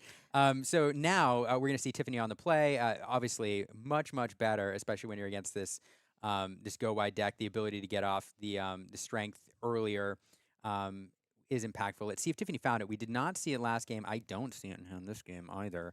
So we do have a parrot go in. There's a first turn Olaf there. Fun card, which has made an appearance in Amethyst Steel decks this meta. People are excited about it. Back over to Diego, and let's see if Diego can hit that dog again, that street smart dog. Yeah, that Olaf is extremely exciting in this meta because in an Amethyst Steel deck, if you are running Doc, then suddenly Olaf can hand Helping Hand and bouncing around a Doc, something we haven't been able to do in quite a while. So we'll see if they're able to do something like that. But in the meantime, we have Daisy Duck, which is not challengeable by that little Helping Hand. But Black Heron is something that can be quite helpful. She is a 3/3 2-cost inkable, questing for 1, and has been a menace because she loves challenging and telling your opponent, you better not turn anything sideways because I'm coming over there. Yeah, much better card here on turn 1, or turn 1. That well-statted character able to do a bit of challenging. Diego's going to go ahead and do the strength check here, and we're going to get to see as well whether or not she has it. And she did find it. Getting rid of that now. Didn't need to do it just yet. Could have waited another turn, but man, finding it, that feels pretty good. Definitely something that Diego is hard altering for in this matchup. But Olaf, not a great, you get a turn 1 play, but not a great turn 1 play. You'd much rather have that Captain Hook Exactly. if you're worried about doing some control. And imagine a scenario here where that Captain Hook is in play, able to keep that daisy in check without banishing itself in the challenge. But back over to Diego now for turn 3. And sorry, go ahead. Oh no, I was gonna say, but sometimes the best one cost is the one you have. So it's always one of those situations where, oh, this is actually a very exciting card. This is a Raja, who is a set 10 Whispers in the Well card, and Raja has bodyguard, but in this case, they are not too concerned. So we're gonna go ahead and make this devoted protector stand upright, but it is a beefy bodyguard sitting there at a 3/4 stat line, questing for 1. So this does tell me that next turn Diego might be doing some stuff where he wants to go ahead and add a little bit of insurance. But with that genie on the board, we do have the evasive issue online. So now we get to see what is Diego's reaction. What is he able to do to react to the board state that Tiffany is building up? Because he's not necessarily known as a challenger in this matchup, and certainly cannot challenge an evasive right now. Yeah, we do have a lady family dog coming down here. Diego considering what his follow-up is. Yeah, and so in this dog's deck, I mean, you love to hit that street smart dog in this turn. You can do it if you drop 2 characters on either one of your previous turns. And now, when you're doing the check with the deceiver, you usually can't do it on turn 2, so turn 3, rather than playing a larger bodyguard, sometimes you want to drop 2 characters, so then you can 4-cost the street smart dog into play, or 3-cost street smart dog into play, but that not available here. Diego thinking about his there. Okay, there it is. Yeah, and he was also able to do something interesting. He was able to sing with that Raja. Bodyguard is one of those things where it just needs to be exerted. Doesn't matter if you're questing, challenging, or singing. So we were able to do that Della's Lullaby, where we went and lowered the strength of the Black Heron by 2 and draw a card. And then, like you said, now we have the ability for this tramp where we can draw 4 cards, discard 4 cards, and it only costs a low price of 3 ink. This is why I don't do public math. But no, this is exactly what Diego wants to do. Like hitting again. One of the best cards in the game, and hitting this on this turn enables him to look for the cards he wants to use in subsequent turns. Also start to fill up his discard pile, and not only that, you're getting a 2/6 quester on the board. We do have the Rajan playing bodyguard, and just look at how this deck can accelerate, its board state. Tramp's such a good card. I like him. He is what we would call a good boy. That's a good boy right there. And so he's going to go ahead and do his discarding. This is very important because you want to go ahead and get cards that maybe you can get back later when you play a lady. If you are so inclined to shift, you can go ahead and get some cards later. So you're going to sometimes want to prioritize getting rid of those 2 or less cost characters. Now, it is important to note that Della Moon's Lullaby is -2 strength into the start of your next turn. So it's not one of those things where it's just a moment in time. You can go ahead and pass and know that next turn Della can, or rather Black Heron can only challenge for 1. So extremely powerful turn. Now, this is a little bit of a setback. Daisy did go ahead and give a Cheshire Cat. But that being said, he had quite a turn here, doing a lot with so little. Yeah. Yeah, it was scary, guys. It was Yeah. scary. The dogs are barking, and this is why the mailmen fear dogs. But here we have we put that Black Heron there, showing that she is in timeout for just being a one simple 1-4 or 1-3. We have a 2-1 with Olaf and a 2-4. So a lot of little weenie arms here. Now we do have the Cheshire Cat, and like we said, you can boost. You're allowed to boost once per turn, so he could do boosting here. But first, we need to get some damage in there. So really, it's a matter of sequencing and making sure we do what we can with what we have available. And it's not a lot of great options because you want to challenge with, or you want to quest with Genie. Genie's the best at questing. However, if that Olaf challenges literally anything, he will go ahead and be banished, and then the bouncing effect comes into play. So you could go ahead and bounce back that Genie, quest with the Genie, bounce it back, play to draw a card later. Just kind of depends what Tiffany's looking for. Does she need cards right now? What is her biggest concern? And so this is another thing where sequencing matters a ton to get the most value here. Yeah, and Olaf is a May, and in this instance, board presence probably pretty important. Oh, she did find another strength. Okay, strength rather than challenge. Going to clear that Raja. There we go. So now the Olaf, the Heron are available for a challenge. Yeah, so Heron can hit for 1, Olaf can hit for 2, so they could together take out that Ursula if they wanted to, and then the Cheshire Cat can go ahead and move some damage, or in other words, we could go ahead. Yeah, it's just awkward. The math is just a little bit Yeah. off, because you can challenge, you can banish the Ursula, but moving that 1 damage counter doesn't do Yeah. a whole lot. So it's just really awkward math here. Yeah, so we that Black Heron. So now we see that Della Duck Della's Lullaby is so interesting because A, draw a card, love it. Best 3 words in Lorcana, we love it. But that -2 strength made it where the plans that Tiffany had, which was, do some swift and efficient board cleanup, it's just not looking as good. It's a little harder. So just deciding how she wants to go ahead. And like you said, board presence is key because she knows for a fact Diego is going to go wider. That's just what he does, is what he likes to do. Also important to note, let's see here. Well, no, I was going to say we have a very under the seeable board, but we do not. 50% of the board is not under the seeable right now because Della will heal back to her 3/3 once this turn resolves. But still very interested to see how Diego plays this out in response to what we do here. And we will go ahead and challenge in for 3 into that Ursula. 2-on-1. We will lose that Olaf, and we can go ahead and bounce one of our own cards. It is a May, like you said. And we choose not to. We're just going to move 1 damage over to Lady and pass.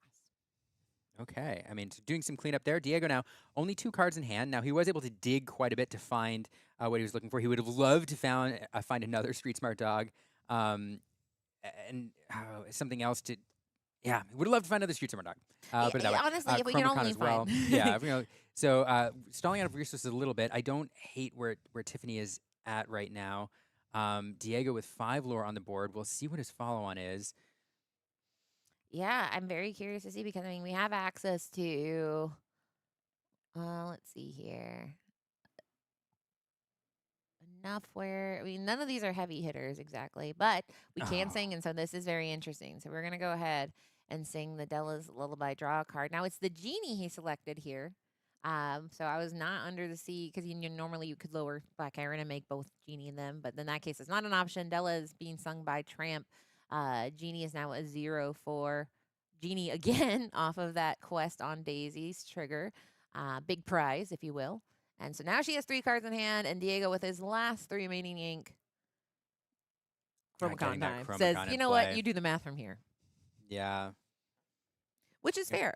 It kind of puts the onus on her and says, hey, I've done what I can. I'm not doing a lot of cool stuff, but I am able to build up my board, keep it wide, go ahead and do a little quest. He is able to quest for 2, given that lady got her buff of 2 characters played. So now she can go ahead and do the quest for 3, actually. And now we have a lot more characters on the board, and only 3 on Tiffany's side, one of which is notably a 0-4 right now. Yeah, that genie, no good, sitting down there, hanging out on his own, 0 strength. But yeah, Tiffany now into this game. So the thing about these Amethyst Steel decks, they really have a 3-phased game plan. Phase 1 is, 1, 2, 3, and then on turn 4, you strength, regain that tempo, and give yourself a little breathing space to go into phase 2, which is, draw cards. This is really a value deck, and by value, I mean it's a value engine deck. It's a card. You win through card advantage.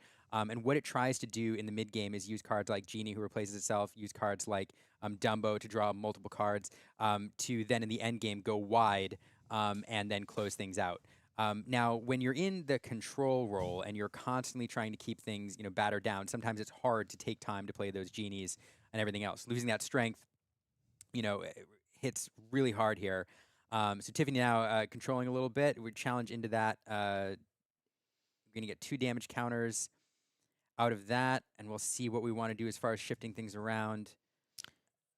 Yeah, so now this is interesting. So when you bounce, if it's boosted, the boosted card underneath it comes with it. So it's a very difficult decision there because you're essentially saying you got a little card drop. You think about it because you don't know what you boost. You boost off the top and you don't get to look at it. But once it is in your hand, obviously you know what it is. Once it goes into discard, you know what it is. So that is an interesting thing. She just got enriched a tiny bit there, but at least takes away of one little tool. We're going to go ahead and ink the Giant Cobra. And then in response, she can go ahead and possibly redeploy, and she will redeploy the treasure cap. Yeah, getting that cap back in play. Let's see, damage counters available here. We are going to boost it. Slide that damage over, get that lady off the board. Still feels pretty good. Diego at 6 with 4 lore on the board. Now with that banish, is going to trigger the Chromacon, send that Black Heron back to hand. So again, like Diego has 4 lore on the board. He's up to 6. He's in the lore lead, but it does feel like Tiffany's managed to, stem the bleeding, as it were, and keep things in check for now. Certainly get some momentum. I mean, that just the Chromacon trigger alone got her an extra card. So now she's sitting at 5 cards, and that can be a very, very perilous thing in Amethyst Steel is running out of cards. Daisy just handed her a Dumbo, which pairs excellently with that Genie. So now right away, if once he passes, he is able to take advantage, or she can take advantage of that Dumbo. So that was a little bit of a rough turn. You definitely need to do some more control here. You have the tools. Oh, so it looks quest like, did he bounce? instead. I was confused here. So it looks like he actually, they redeployed the Genie. He played a Genie. How did she draw the Dumbo? I thought the Dumbo was off of Daisy, but There was a card off the Daisy, and then card for turn.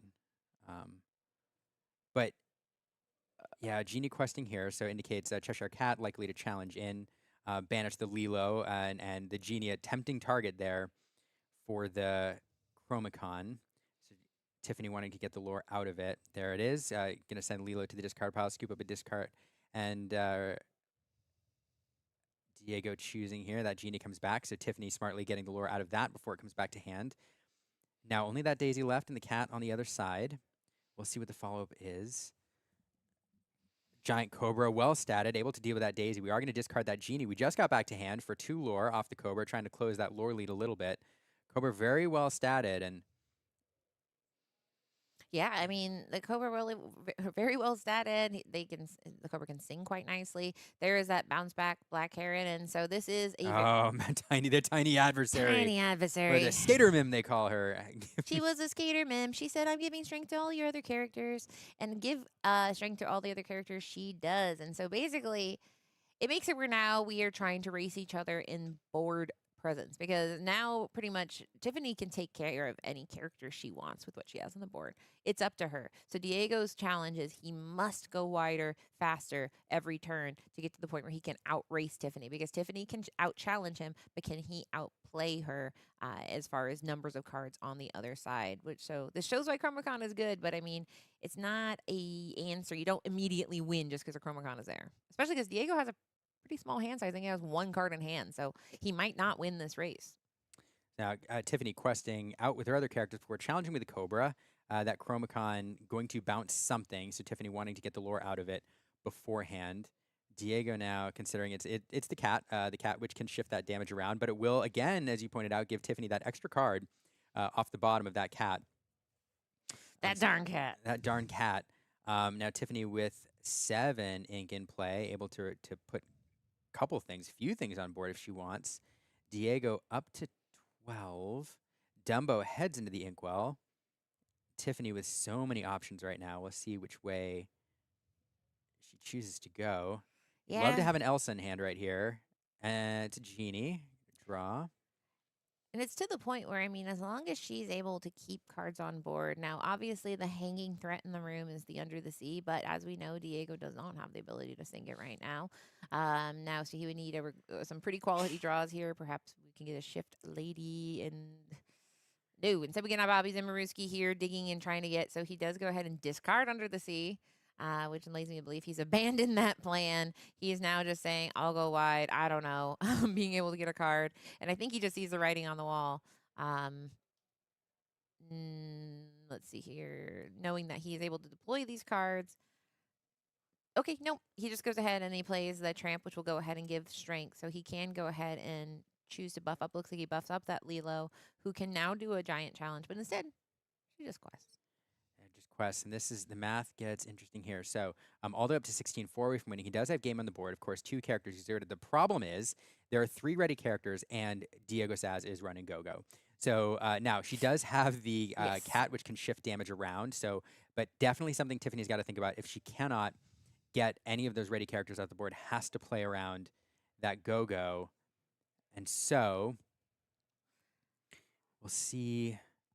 We got to see the power of the Bobby Zimmerowski, though, because, I mean, if Diego was truly sitting on this unusable Under the Sea in his hand and useless Under the Sea, we see why Bobby Zimmerowski is so great, because he's able to say, hey, you got any cards you want me to get rid of, dude? And so, well, Liam's doing math. I refuse. I cannot do it. No. But what you find out over there while you're doing the No, math? it's the Clarabelle. So one of the things that you can't just... So what I'm doing is go-go math. Because one of the things that Tiffany has to consider is anything that's left open to exerted open to a challenge. Even if there's no damage counters on it, if you challenge in with this Clarabelle, do 2 damage, then the go-go represents that extra lore. So it's not just the questable, it's not just what you leave available, but Diego can sneak an extra lore out of that Clarabelle if those 3 characters are up and there's a challenge available to him. And so Tiffany has to think about what she's leaving exerted, even if she manages to remove those damage counters, because that go-go can close out the game with that Clarabelle on the board. And of course, there's also Tramp, which boosts characters as well. So Diego needs 6 ink to make that work and has plenty, I think, with the cards in hand. So no, because you'd have to ink and the Tramp and the go-go. So really, I think it's the Clarabelle you just have to keep in mind. So she started with a challenge before any questing at all. So she went ahead and said right off the top, I'm going to go ahead and do a challenge. You tell me what you're going to go ahead and bounce. So challenge with the Cobra into the Lilo. Then Diego went ahead and bounced the Genie.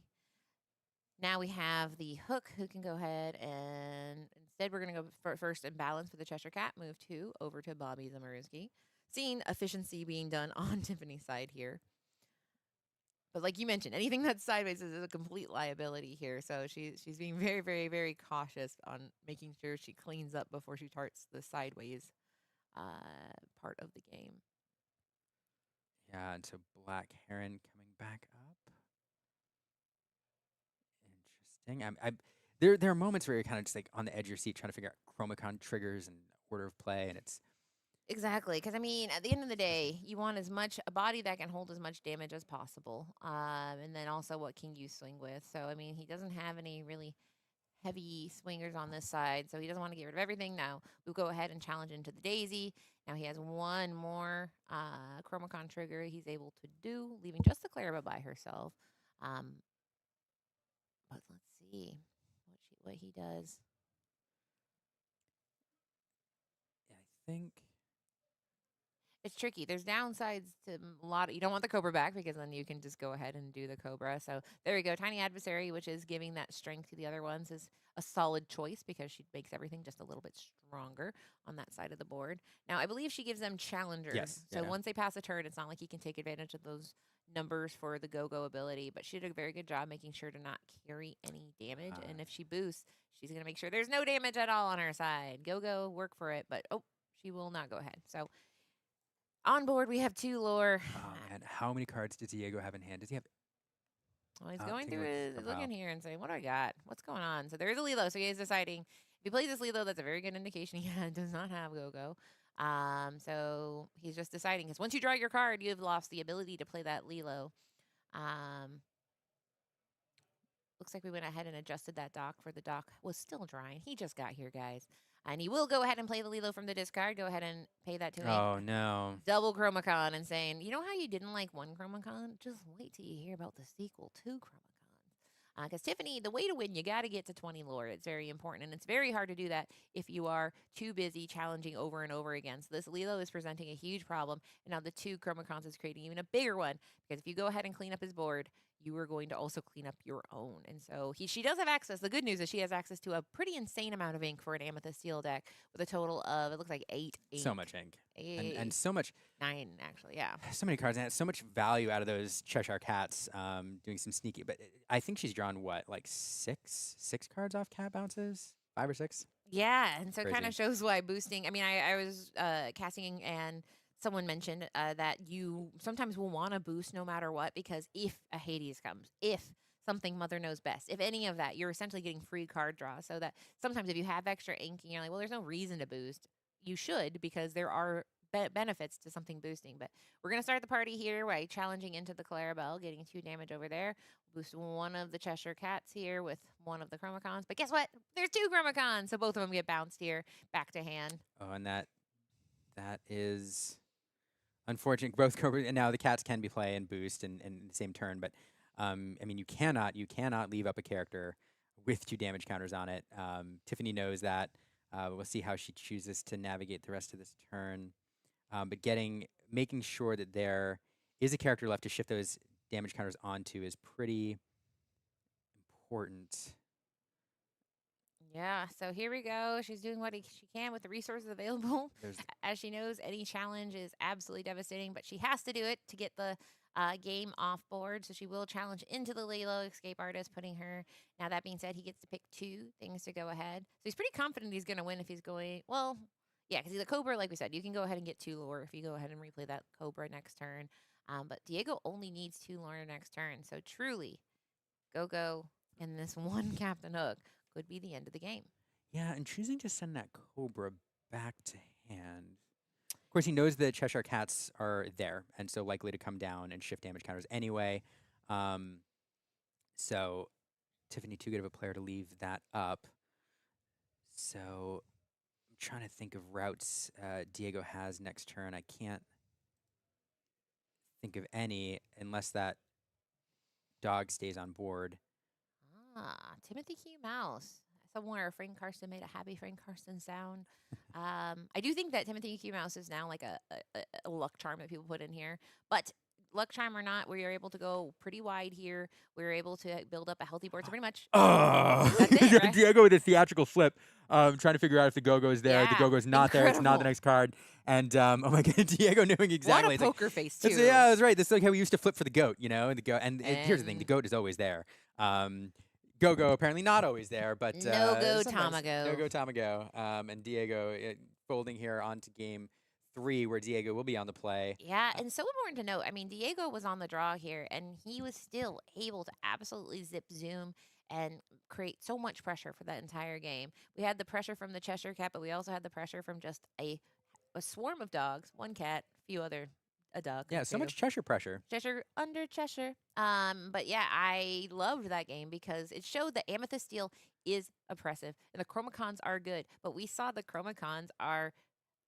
Boost has created an interesting decision in Disney Lorcana where it used to be, it's 1 card. But now that we have Boost, it used to be Floodborn, right? Maybe sometimes you had something with 2 cards. But in this case, there's this mystery card underneath it. So if you get it to your hand, you just gave him a mystery card to the hand. And if you send him to the inkwell, you just gave him more ink. So it is very, very fun. And as we've seen, he has had 2 powerful games. Sometimes we watch the dog's deck and it doesn't necessarily do anything too impressive, but both games have been very impressive. Now he's on the draw. He goes ahead, sends back 3. He has 7 cards. So on the other side, it looks like she sent back 5 cards. 5, yes. So both characters, these characters, Diego and Tiffany, they're real characters, but both of them are looking to have a very, very commanding start because as we've seen, the first 2 turns really set the tone for what we're going to see on the rest of it. And it can be very hard to recover.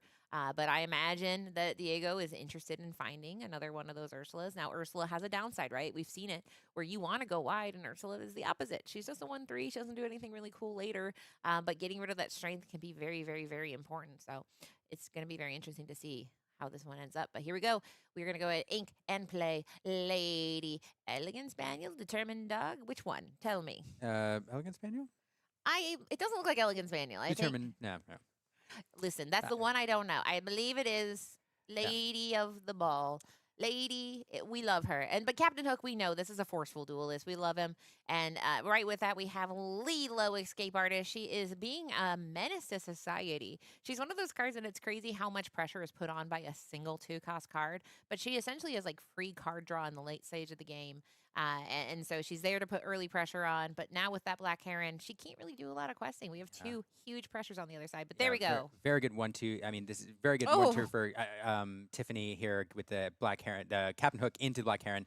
Now, Tiffany with a little bit of strength insurance there. Unfortunately, Diego gets to see it. But doing the strength check, picking it there, sometimes you have 2. We'll see if Diego has a follow-up next turn. But Tiffany, this is a great opening for her, especially if she has a 3-cost here, which she does. She's just going to play the strength and going to take out that dog. So one of the things that Tiffany's thinking through here is tramp math. How many characters Diego needs on the board on certain turns in order to make that tramp.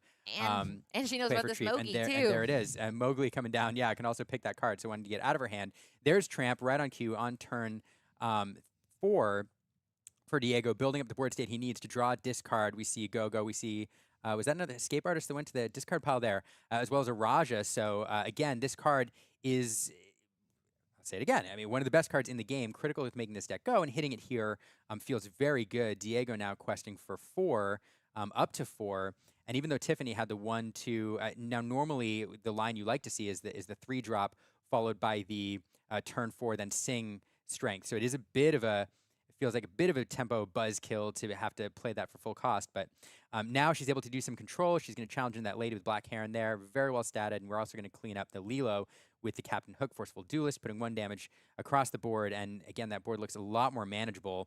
And a well-statted Tiago coming in. Great card to have here on turn 4. Genie, you know, you want to start getting that card draw going, but this is the card you want to use to kind of shut down some quests from that Street Smart dog. So very good play there. But back over to Tiago, establishing another Lilo. Now And we know that there's a card though. Della's Lullaby would love to sing a little lullaby to make that spectral parrot just turn into nothing. So that parrot, while very cool and can do a challenge, it is very fragile. It's a fragile little bird. doesn't like to be sung to. No, and we also know that Tiago, while he would have loved to shifted that lady, he can still play that lady on turn 5, and that is Miss Park Avenue. Miss Park Avenue can then get back that go-go. That was something we're like, man. Oh, yeah. So that Elsa coming in does change the math. Perfect. A little bit here, making sure to get a clean answer to the Lilo. But it's not game over because, as we know, he can come back scrappier than ever. He has 2 cards on board right now, 5 lore total. So let's go ahead and see what he deploys. He's looking at his discard, which makes me believe he is interested in a Miss Park Avenue. And there it is. There it is. Miss Park Avenue coming into play, pulling two cost characters out of the discard pile. We will get that other lady whose name we can't remember, and a go-go there. I think probably the only options available other than the Lilos, but you can play those from there anyway, so might as well leave them down. And now looks like we're considering a quest. Yeah, and I mean, it's something where there is benefit to just keep going and saying, you chase me. Because at the end of the day, every moment that Tiffany's responding to Tiago, as long as Tiago trusts that he's going to keep being able to go wide and keep building his board, he's not so scared. Now, in this case, he does elect to keep everything upright and just say, what are you going to do? Have you reached your 1 card per turn? And with Genie, that is going to make it pretty likely she's only able to play 1 card this turn. And she has nothing to challenge into. They can only quest for 2. So a little bit of a down-tempo turn, but still keeping that pressure on. There's nothing wrong about a Genie who is evasive in quest for 2. Yeah, so Dogs is an interesting deck to play, and it's fun to watch people pilot it because you obviously want to quest, you know, as you're able to get that lore. It can be an aggressive deck, but you gain so much benefit from the characters you have on board, either being able to plus them up and adjust their stats is the easiest way, but also the number of characters you have on board affects that Street Smart dog, which you saw right there coming down again, allowing Tiago to dig 1, 2, 3, 4, 5, 6 cards, discard 6 cards, find the cards he needs. But then also Under the Sea, a card that's available to clean things up. And so as you're trying to be aggressive and gather lore, maintain that tempo throughout the game, you're very, very, very careful about the cards that you put at risk because, you know, 1 extra character on the board can make a huge difference when it comes to digging 1 card deeper with the Tramp, playing the Tramp for 1 cost, 1 ink cheaper. And so all of a sudden, you know, Tiago went from a couple characters on board to look at this, and he did find the lullaby. He did. He said, Katie, I think that sounds quite fun. And he gets to draw a card off of it, too. So now there's something very notable at the 2 characters on the board. You can send them under the sea if you so choose. So he was able to do so much there. He was able to build up a giant board. He was able to get rid of the only Wild big turn. beater because, I mean, those 2 can challenge for 2, but they are not super menacing by themselves. So now Tiffany must respond because if he has an under the sea, if he finds an under the sea, it is going to be very difficult to come back from this position that Tiago is putting. I mean, at this point, you just have to be thinking about board control. That's the biggest thing. And look how wide he went. I mean, my goodness, 1, 2, 3, 4, 5, 6, 7, 8, 9, 10 on the board. It's not game, but close to it, especially if another damage gets on that Elsa and Tiago is able to play that go-go, which I believe he pulled back earlier. So I'm not sure if he discarded it with a Tramp, but this is a really tough spot. Honestly, Katie, it really felt to me like Tiffany was where she wanted to be and had things kind of in hand like a turn ago. And all of a sudden, Street Smart Dog just powering Tiago into a really commanding board position. So Tiago cleans some stuff up there. Now 1, 2, 3, 4, 5. He pulls that Lilo back again. 1, 2, 3, 4, 5, 6, 7, 8 on board. And if it's under the sea, my goodness, it is. The thing is, under the sea, we don't even know 100%. I mean, we do know he runs it because we saw him discard it last time. So he is going to play something here, Chromacon, feels and Daisy. bad. So Daisy he doesn't feels even have to. So that's kind bad. of one of the interesting things about it. We're Everything like, oh, feels bad. Under the Sea is bad, but you know what? Having 3 cards that can only challenge for 2 with an Emerald Chromacon, I don't need the Under the Sea, guys. I just need a quest. So that's why this deck is so problematic. And that's it. And that's it. Because, yeah, we just saw that you have so many avenues to victory between the Chromagon, the Under the Sea, just questing for 5 million, being able to draw cards now with Della and get rid of illusions. It was a wonderful showing for Diego, who, I think this man is pretty good at Disney Lorcana. Yeah, he's very good at Lorcana, very good deck builder as well. He's very good in this color combo, and he's also very good at identifying the right deck for the right moment in particular tournaments and at particular events. And that's half the battle. It's building the deck, but then also being able to assess, where the meta is, who's going to a particular event, and the right tool for the right time. Yeah, and Tiffany showed up very well here because that was very well played game. She was on the draw on the draw for both game 1 and 3, and so that is not something you want to be against the dogs. And so she did a good job cleaning up and being able to deal with the Chromacon. But at the end of the day, the Chromacon is kind of as a purple tyrant once said, inevitable. It just makes it where it's like, hey, you have to do math over and over again, and you can literally never make a mistake.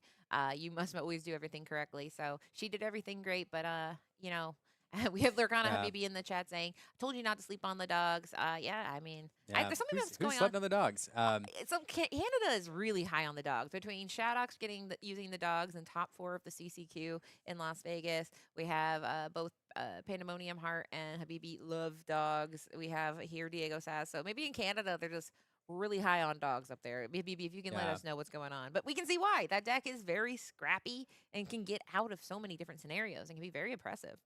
Well, it can go fast. It can go low to the ground. And in this deck, we have seen a lot of people. There's not a true aggro deck in the way that Diggy Diggy Hole was and a lot of other decks were. The dog is probably the closest that you get. And because of that, a lot of the tools that people would normally put in their decks to respond to aggro, they've kind of shifted away from. In fact, Josh Polt, who performed very well in Milwaukee, on a Circle of Life deck in these colors, actually removed the Under the Sea from his latest build because there was just not enough aggro running around to take advantage of it. And when you're against a control deck, there's nothing doing with Under the Sea. It's a brick in your hand. And so that provides an opportunity for the most aggressive deck to excel when people have kind of stopped teching against that.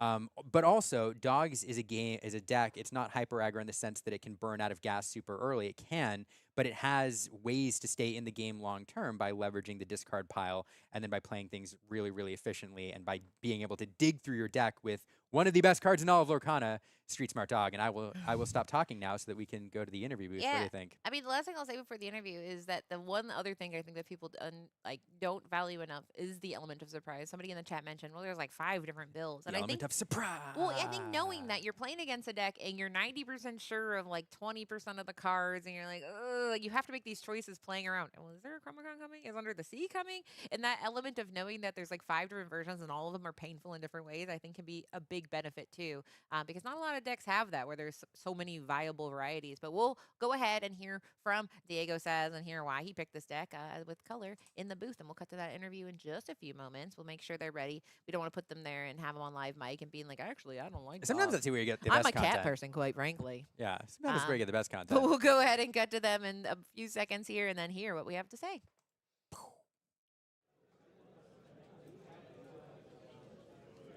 Hello, I am Color is Law, and I'm here with Diego, our round 4, I'm pretty sure it's round 4 winner. Yes, it is round 4. I have no idea. I'm just kidding. So, how are you doing today? I'm doing good.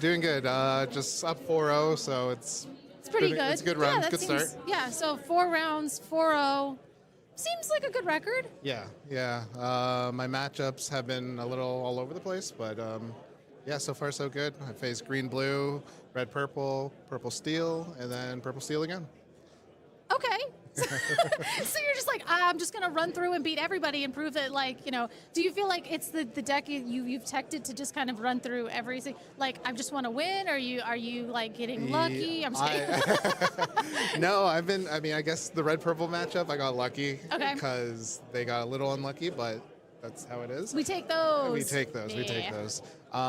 And I'm on dogs, green yellow dogs, and yeah, I know. Shocking. No, I'm just kidding. And I mean, like, that is like your deck. Like, you pilot it in a way that is just like every time it's like, oh, okay, this is dogs. And it's like, no, wait, Diego is on dogs. Everybody, shush, quiet, everyone quiet. So it's a different deck. yeah, it absolutely is one of those things and everything. And I did want to point out, I know, I want to talk about your list, and like, you could probably give us an entire Metafy, and that's what you guys want. But what I want to know is about the Slab Sharks fit right here. Oh yeah. Let's go. New jacket. Look at that. Look at that. I was like, oh, it says Slab Sharks. It says Team Slab Sharks, just in case you're confused as to why he would have that on there. We're going for like the Canadian WCC look.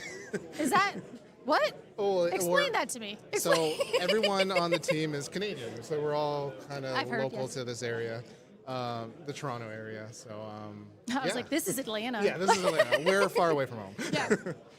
But yeah. So that's awesome. So I mean, are you the only Slab Shark represented today, or did you put Shadox somewhere? Is he? Yeah, is he sneaking around? Shadox is. He's like in the bushes. Where are you? He's unfortunately at Riftbound, but tournament. He's fine. Yeah. He'll be here soon. But yeah, two of my other teammates are here, Irvin and Derek. Awesome. So we're representing.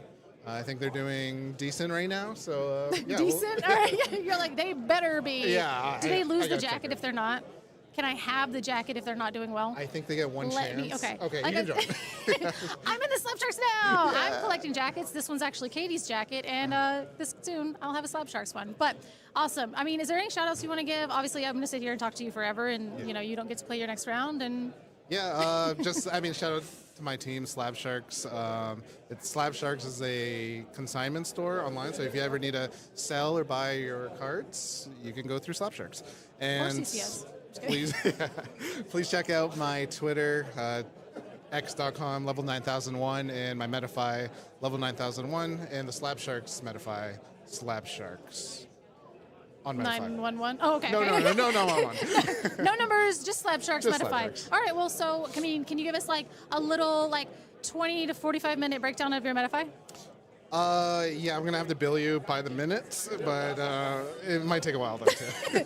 Have your people talk to my people and then realize my people don't exist and I can't afford that. So we're gonna throw it back to Katie and Liam. Congratulations, and I hope you continue to do extra super well, because he's not my favorite, but he is my favorite. But you know what I mean. Thank you. All right. Back to you guys. And that's why we say shame on Shadox for not being here, quite frankly. Quite frankly, we booed him. For being somewhere, Shadox isn't here. He's at some other event. Boo. Boo. No, but I'm sorry, we only play one trading card game here. we love. It's right here. It's right here in this room.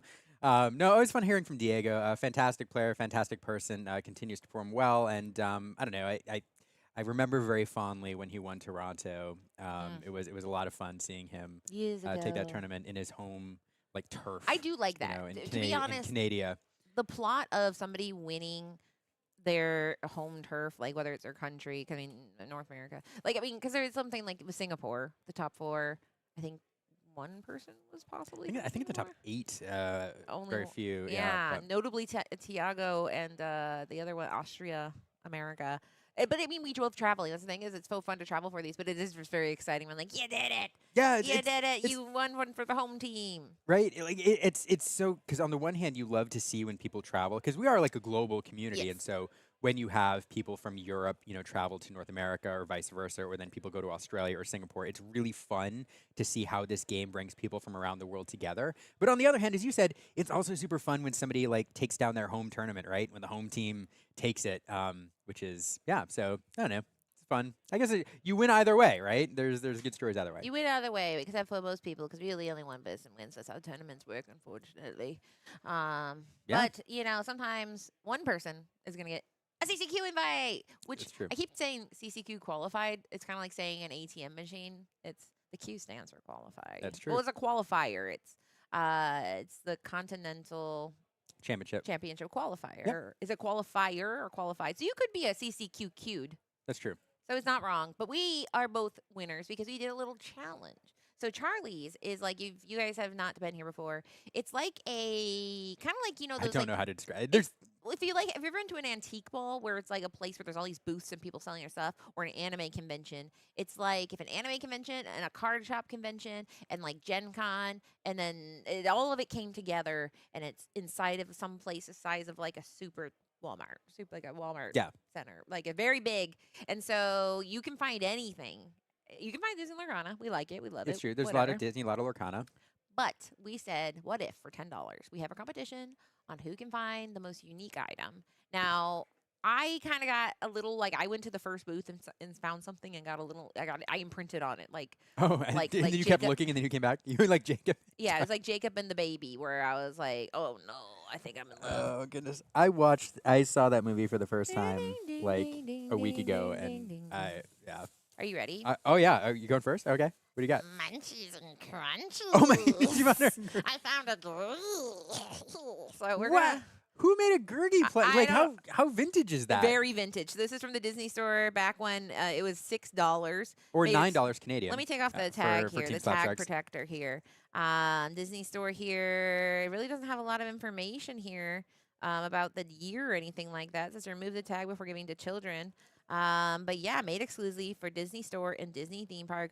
Gurgi beanbag. I bet you. All right, Disney So- Disney Files. If TFM Melissa's out there, tell us what era this was from. What year is this tag? Munchies and crunchies. So is this Yeah. the most unique item? Yeah. I mean, to be fair, everybody else, you show me a Gurgi that you bought today. I didn't think Black Cauldron merch existed. I didn't either. There was So- there's a runner up of Sebastian that was absolutely haunting.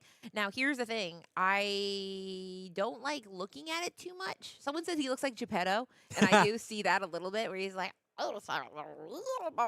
Anyway, so Liam, you also had this challenge. I So did you get Gurgi action figure? I did not. A Gurgi themed competition. No We one have in the to- chat is excited about this. You have Chat, to be excited. you have to tell us who you think. So I bought a prize too for whoever the chat thinks is the best. So chat, you have to vote who you think the best weird thing is from Charlie's. Okay, this is what I bought. I'm so excited. Oh.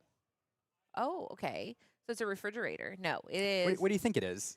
I think it is It was something. It was $5. This was $5. Whoa. Mhm. Okay. All right. All right. All right. So it seems helpful because there's a button on it. So Mm-hmm. I'm gonna guess it is a card holder 5,000. Okay. Chat, what do you think What do you it think a is? card holder 5,000 does? Hold- other Shred. than What the it shreds cards? That'd be so cool if it was a card shredder. And like if your opponent like has to discard something, you shred their card. Yeah, It's not a card shredder 4,000. it is not. Made in 1999, which I think of as like yesterday, but I realized a while ago, wow, that's a long time ago. Like look at this. This looks antique. This is a deck box. It was described to me. And you open it holds your cards. But interestingly, I asked the vendor, I'm like, well, why is it weird? He's like, well, it's a deck box, but it destroys cards. Yes. Okay. But it hold on, oh no, it's not even working anymore. It feeds out the cards one by one out of the top here, and I can't even, like I broke it already. Oh well. Well, here's the thing. Gurgi destroys cards too. Maybe. Okay, so is it supposed to destroy cards? No, it just does because it is bad at its job. But it feeds cards out of the top one by one when it's working right. Okay. Look at this. Please note, the Okay. condition of cards used in your Go Pack can affect its dispensing I performance. like that. Anything that comes with like a little bit of Of a warno. of a like a warning, like, hey, by Warning. the way, this product is gonna absolutely like. Imagine if it was like a dishwasher and be like, just so you know, this dishwasher is gonna break all your dishes. Sorry about There it that. is. We got Yeah, the so Gurgi here it goes. When it comes out, like you feed it and it comes right out. And then in theory, if you have another one, you do it again. This That's is kind of fun. yeah. I thought it was weird. Vintage. It was kind of on theme. So what do y'all think? Who I like it. I who like it. wins? We can post a picture for the social medias, you know, of us and our cool little gibbets and jabbets. And now you guys can vote. Now, where do you vote? I don't know. I'm on the booth. I cannot handle such things. Also, I put this on my face. I don't know how many people have touched it. This could be the Gurgi 19 is the new disease, and I'm patient 0.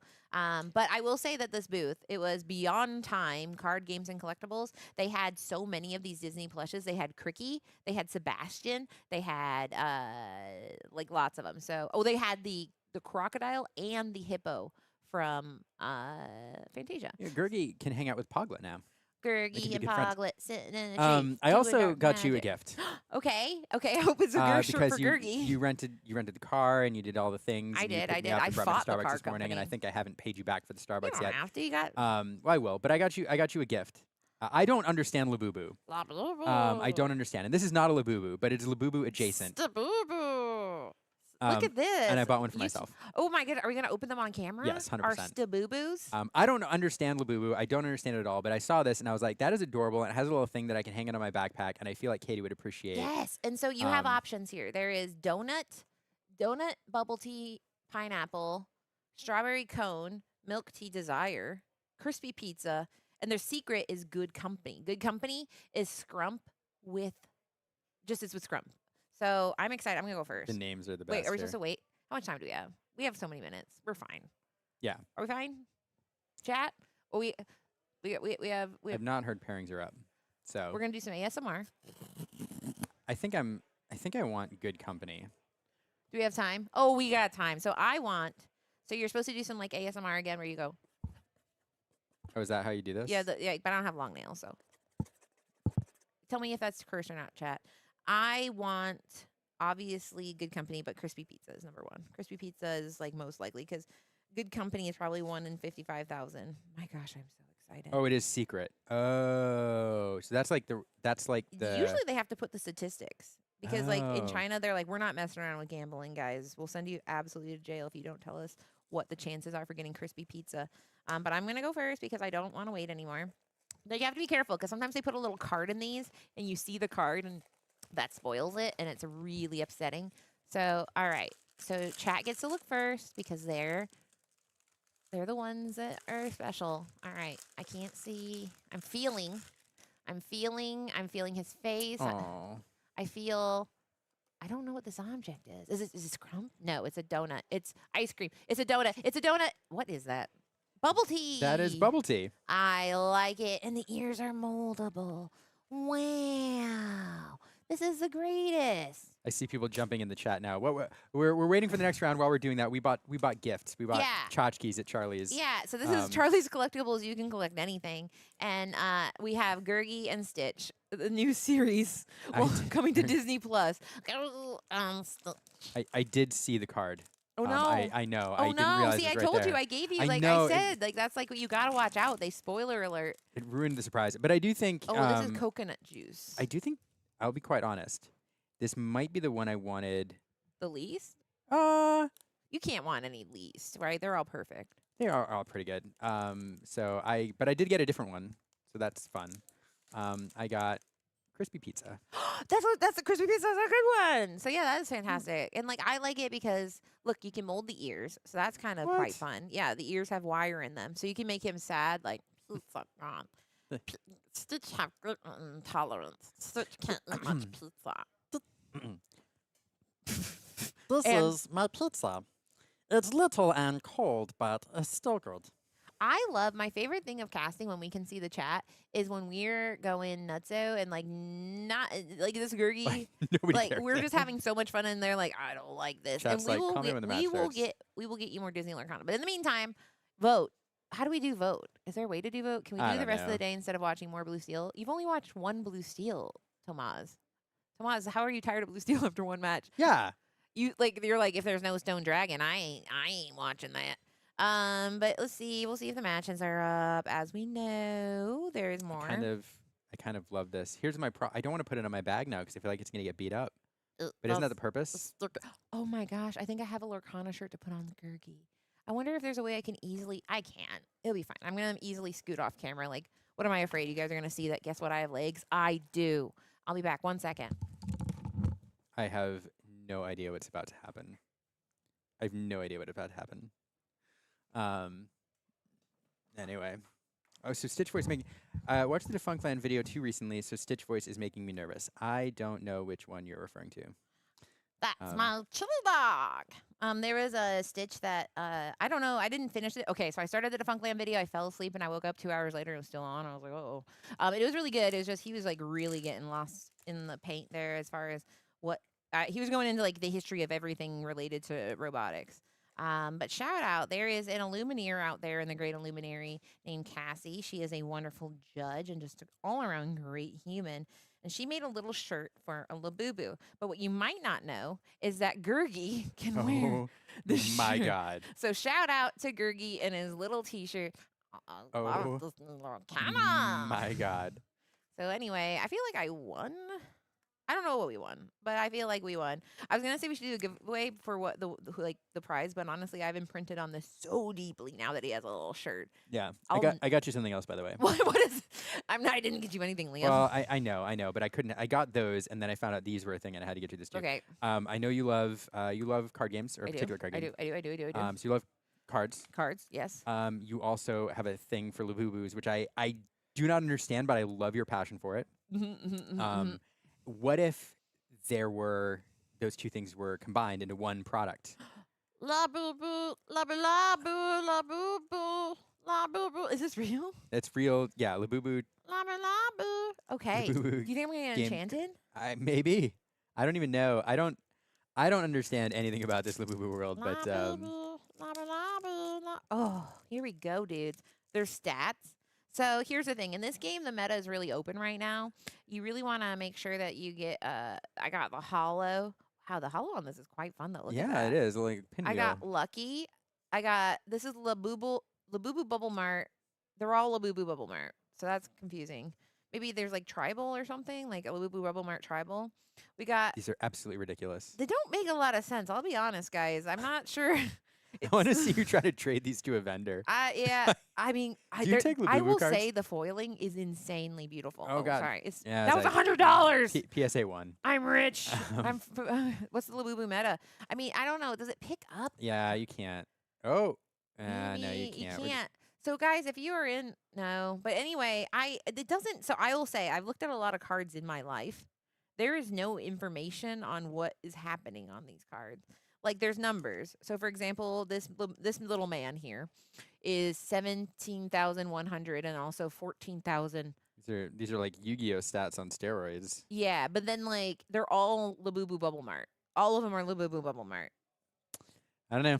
So I don't know. I don't know how you would do such things. I will be sleeving this up and entering the women's tournament tomorrow and trying to win You just gotta make up the rules as you go. Like this is a. Yeah, so for the makers of Labubu, we have the game. If you guys are wondering, I'm not sure this is legit because it's titled La Bubu, as if it's like Spanish, like La Bubu. Since this packaging is a bag packaging, it says note for use. Since the packaging bag is a packaging material, please discard it. Labubu is a character created by Hong Kong illustrator Long Jingshang, who lives in a forest as an elf. Okay, the creator or Labubu, but whatever. Labubu tribe consists of approximately 100 individuals who are as tall as cats, lively, mischievous, and even a bit overreactive, curious about anything. Labubu's appearance features. And then it ends. Labubu's appearance features. So Lycos, hello. There's a sunflower lumineer in the chat. Yeah, we just opened our little bits. This is not from a blind box. This is from a blind box called Economy. But we are here getting ready for the next. Yeah. Who was a beautiful Let's get back gentleman to on interview just now. We just interviewed Diego Saz. And then we also interviewed a B chat, not the B, like the other one. So if you guys want to go, there's another 20 Lore 2, I believe it's called. The dashingly handsome Diego. Yeah. He's actually really great and nice and wonderful. Like, I mean, to He be fair, is. I don't think it'd be very nice if one time I was like, that guy, total not nice dude. That doesn't really actually happen. Everybody's pretty nice, but Diego is great. And you guys are great for being here and hanging out with us. We just finished round 4. We're waiting on round 5 to start. That is why you listen to my la boo boo, la boo la boo. And we already have people sitting down, and you guys are going to know these people. It's Yeah. Dragon Johns versus Dragon Johns, which is Yeah. a hard thing to do here. Yeah, so as we get into round 5, as we deviated a little bit from the tournament, but going back as we sit and watch Dragon John sit down and play and shuffle up and we get this match ready. So as we walk around the room, and I said this earlier, but for those just coming here, like normally at these events you kind of get a feeling for like the meta share. You kind of have this, even when though we don't have the stats ready, like you get a feeling that Blurple is 35% of the room. This deck is a bajillion% of the room. In this instance, this meta out there is really wide open. The top tables are almost evenly divided between 4 different decks, and There's several other rogue decks out there, like making an appearance. There's Amethyst Emerald is out there doing some work. So like it's I'm really fascinated to see what's going to rise to the top tomorrow or throughout the day. I do think Amethyst Steel. There's a couple players who are on that who are doing very well and are well positioned, as well as a lot of really good players on Emerald Sapphire. A lot of very good players on Emerald Sapphire. It's kind of it's every tournament there's this deck that a lot of the best players come in with, and they think they've cracked the code, and they all cracked it together. In this case of Parallel Evolution, and it does feel like that's the case here. And then Dogs also is very well positioned, doing well. So I don't know. It's wide open. I have no idea what we're going to see in the top cut tomorrow, but what we are going to see here is an Amethyst Steel Mirror. Dragon Johns against Jesse Willis. Jonathan Williams is a player who's pretty well known. He's won several Golden Mickeys, competed in the North American Continental Championship, known primarily as a Ruby Sapphire player. But here, since Ruby Sapphire is not the best deck in the current meta, making the switch over to Amethyst Steel, Purple Steel, as some people call it. And Jesse, another very good player. This should be a fantastic game. These mirrors can be these mirrors. That's all I'll These say. mirrors, guys. If you like mirrors, you're about to see one. You best start believing in mirrors because you're in one. And honestly, so Dragon John said that they believe at last CCS, he's like, I think this is my deck now because I mean, ultimately, like you said, he had to go ahead and find a new favorite deck, and this has been a favorite deck of a lot of people. A lot of consistency here.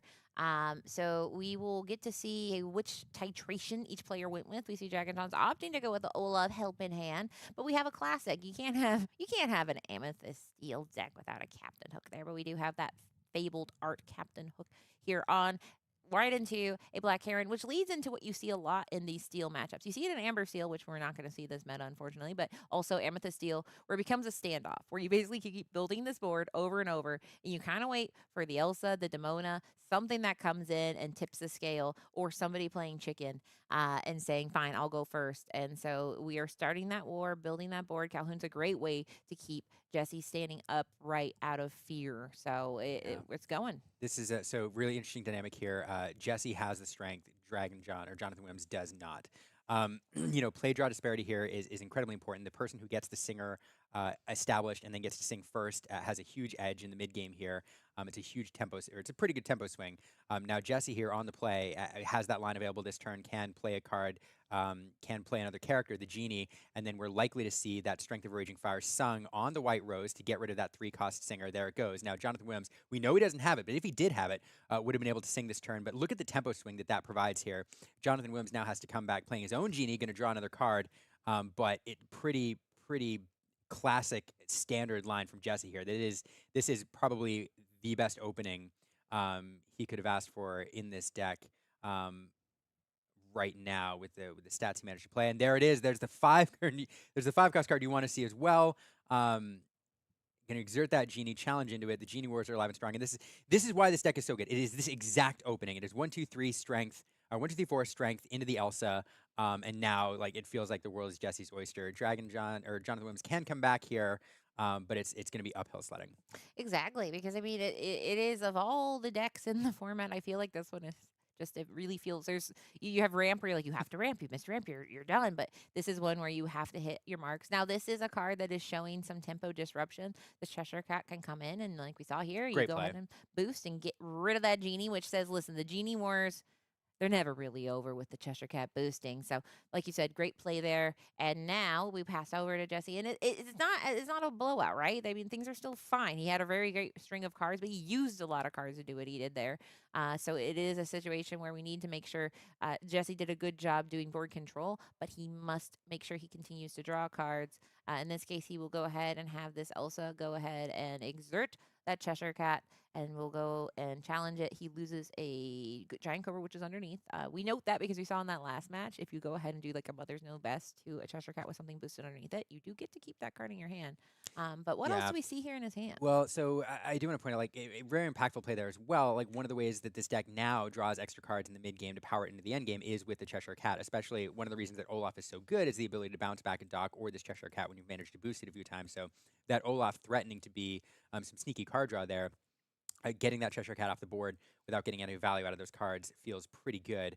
And just having everything. And there it is. Jonathan Williams just throwing up his hand saying, you have literally everything you need. That second Elsa into that dock with an empty hand, drawing 2 cards. Like Jesse is just piloting this deck exactly. If he could have scripted, his Yes. opening, this is kind of how it would go. And Jonathan Williams just nothing doing right now. We'll get that Hades into play, force a choice here. I didn't see, as I was looking away for a minute, where that choice was. Following up with the Elsa, though. What happened with the Hades, Katie? Did you see? He went to go make that deal. I do not believe or he didn't. Something went down. I didn't. I forget what went down. Yes. All right, chat knows. Listen, things. We have the looking for a deal is very interesting in this case because this is a deck where, like we said, card draw is completely important here. So in this case, he will go ahead and exert with that Elsa Fifth Spirit, go ahead and get rid of that genie and get 2 lore off of the Calhoun. And then that Elsa is still free and clear to do her own challenge here, clean up one of her sister Elsas, which she does as well, taking only 2 damage. So Jesse had a great play, but as long as Jonathan Williams keeps drawing cards and doing this, where you are able to go ahead and do strength, it's not game over. This match can be very swingy. You need to keep drawing cards. Just because you had a good 3 turns in a row, it does not mean that you have won the game, as we have seen by Dragon Jones' paladin in this return. Yeah, another fantastic series there. Now we got the Giant Spectral Parrot here. Very good card in these Amethyst Mirrors. Establishing that, but it looks like not much else. Diablo comes into play, and it does feel like Jonathan Williams, with that turn, managing to do some work. He stemmed the bleeding a little bit, and now Jesse coming back in, cracking back into that Calhoun with Black Heron, but where Jesse was kind of taking on that, like running away with the game, and Jonathan Williams is in control. Probably not terribly sad to see that return. Not the worst thing in the world. So now we have a Demona in hand. I think another Calhoun. Is it? Yeah. Yep, as he sneaks his hand back. Yeah, and then having that Giant Cobra is also quite nice. Now, it's kind of tricky, too, because Giant Cobra is quite inkable, but you do not want to discard a card, especially when you have that Demona that you're kind of working towards. So he does go ahead and play a Giant Cobra, and it's just a 4/4. Sorry. And then put down a Calhoun, which, like we've seen, is very good at keeping pressure. Calhoun can cleanly answer Diablo or Doc. In this case, he goes ahead and exerts his Olaf because it's not a worst thing that happens if he goes ahead and loses that Olaf. He can go ahead and bounce one of his own characters back to his hand. But there we go. We have Dumbo, the 8th wonder of the universe, which can integrate with that Iago to exert, draw a card, get a lore, helping Jesse stay active. Now, he's used so many good cards. You're like, well, what other good cards can he get? Well, Amethyst is all good cards. I know, right? It's just only the good. shell of good cards that you splash something else into. Demo, good card here for Jesse. Running out of cards, needing to refill a little bit. But so one of the mirror-breaking cards in these Amethyst mirrors, especially in Amethyst Steel, is Demona. Jonathan Williams has it. What each player is trying to do is set up a board state where they get to choose the trade, setting up for the turn where they can drop a Demona, exert all their opponent's characters, and then have the choice about how to efficiently utilize their stats to make the best possible trades, clean up the board, and swing the game.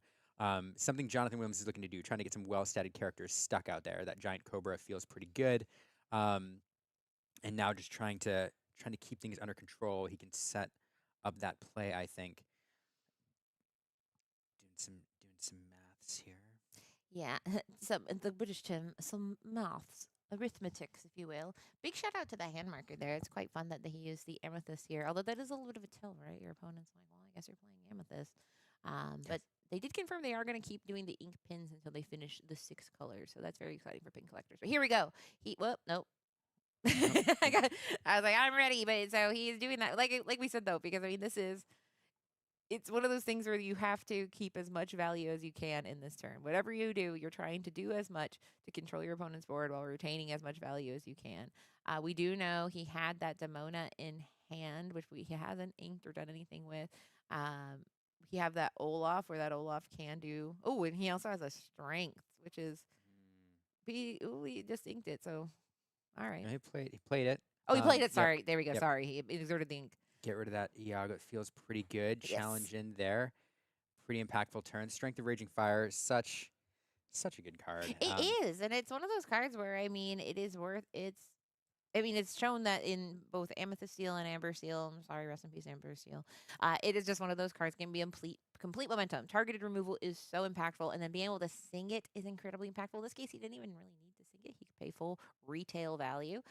So that goes ahead and gets rid of that giant problem. That being said, Jesse says the train keeps rolling, party people. I can go ahead and draw a card with this genie, deploy a Diablo, which represents a card at some point. He already has a Diablo on board. He plays a Palace guard, just keeps going wide and creating things that Dragon Johnson needs to respond to. He can do a little bit of cleanup here using a Dumbo to challenge something you don't see all the time. He doesn't like to do it, but he can get rid of that Elsa Fist Spirit.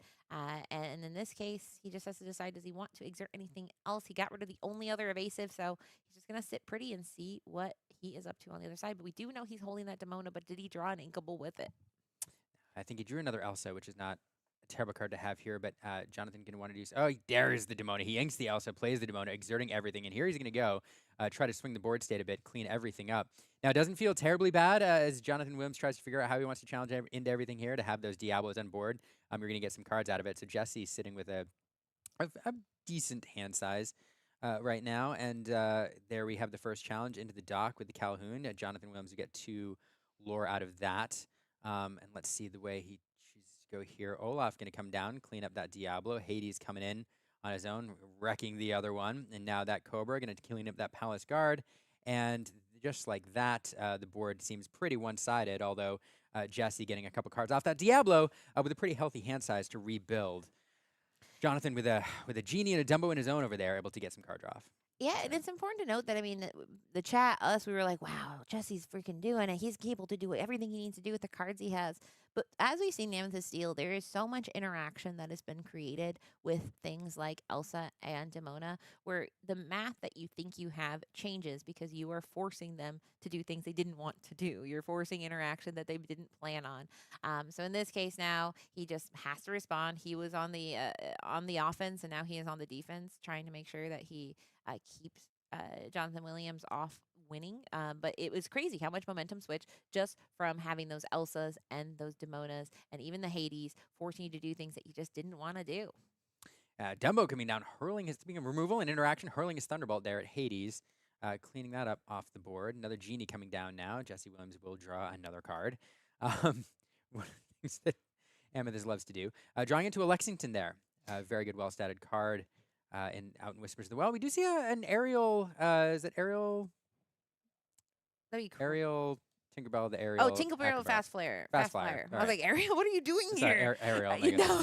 Yeah, Well, sorry. she's in the air. Fast Flyer, yeah, Ariel. Tinkerbell, man. There we go. Yeah, that Fast Flyer, which I mean was kind of it's the Amethyst's version of the mini surfer carefree. No, mini. Let's just stop talking about cards we don't know. But we have that Fast Flyer, which is quite good at zipping around in the air.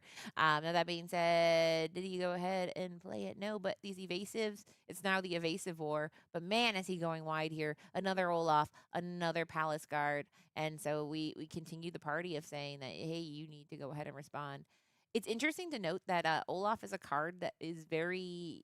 It feels like you would never want to run Diablo if you're running Demona, because it's kind of funny to think that you could use the Diablos against you if you have Demona. Because Demona, if you have that 3-card rule, you could basically force them to have those 3 cards in the hand, and then she cannot ready.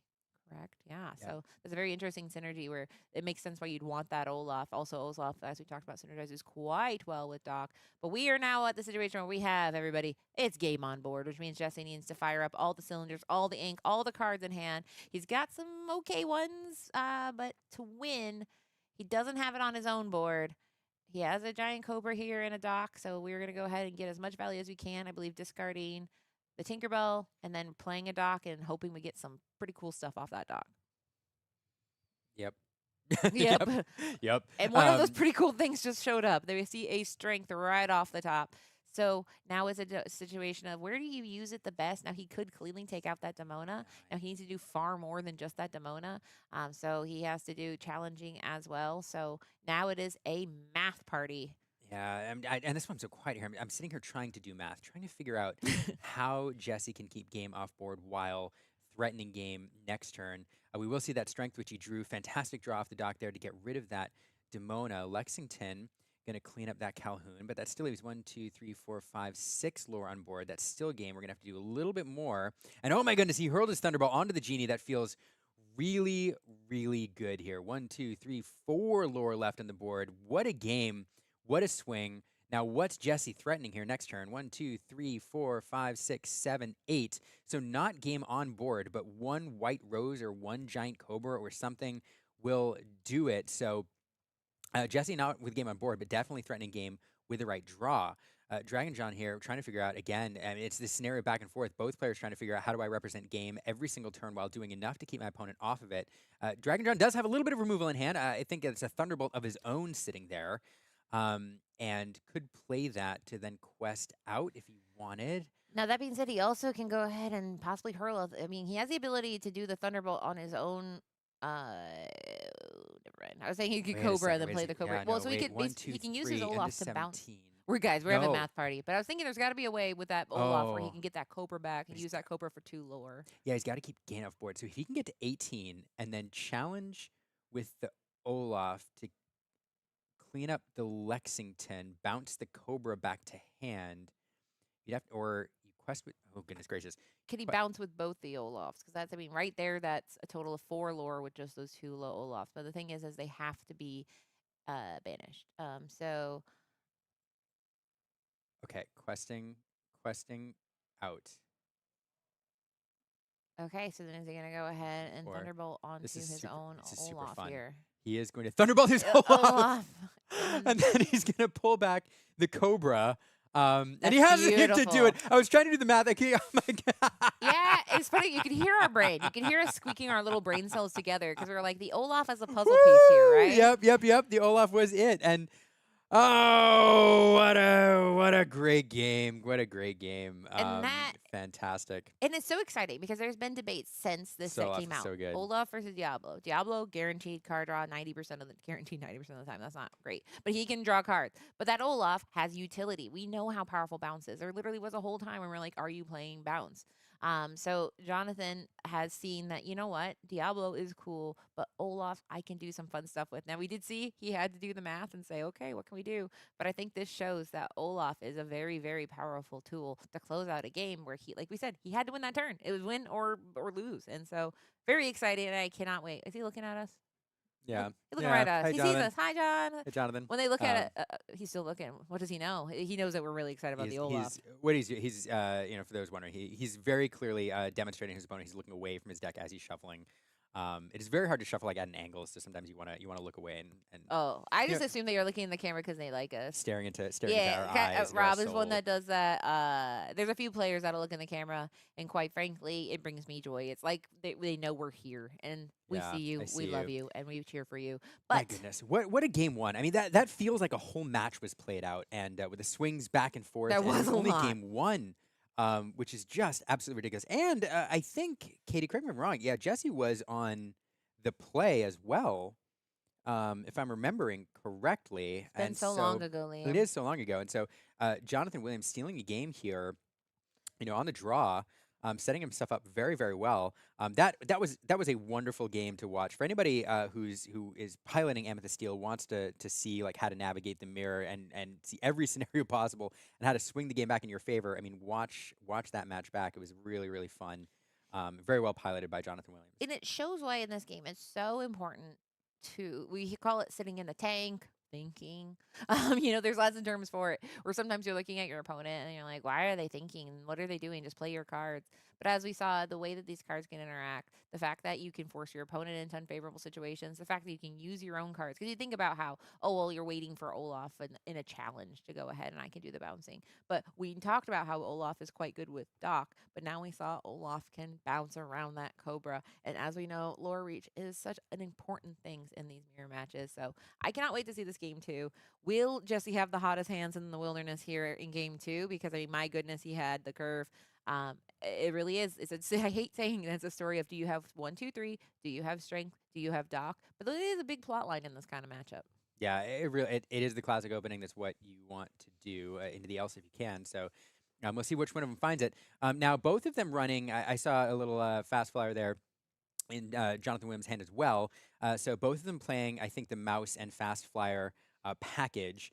Not necessarily what you want to do in the mirror, but if you want to take that aggressive route, you can. And I think Jonathan Williams does have the fast flyer in his opening hand. Shifting away a whole fistful of uninkables, by the way, trying to find that strength again. So let's see. This is gonna be fun. It is. I do love to see how this deck evolves. I told you I've used this metaphor once. Listen, guys, when I cast, I only have so many jokes, but I will say that there's just this deck I've called the Honda Civic because it's truly just it's so reliable. It's just a Oh, reliable. reliable. Yeah, it's reliable. It just does everything. It's really good for. I mean, it's a good investment for your whole family. But here we go. We're starting with this 1/4, which usually hangs around for quite a while on the Palace Guard here. And then in response, we'll go ahead and ink Timothy Q. Mouse and then decide what are we going to slap down for our 1 cost. And that is something to put the pressure on of a Captain Hook Forceful Duelist. Yeah, so it's the 1-drop opening. We do have the 2-drop over there. Black Heron, great character. We had Smee for the longest time. Well stat. He does Oh, quest for 2. But here we got a 2/2 inkable or a 3/3 inkable on turn 2, which feels fantastic. Jonathan Williams, the Calhoun, a great card to answer with on the draw in this mirror. And Fast Flyer into the Inkwell to play the Cheshire Cat on turn 3. Another great card. And crucially, we've set up that 1/2/3. We've got the Singer on board. yeah. Jonathan Williams knows it's likely coming this turn.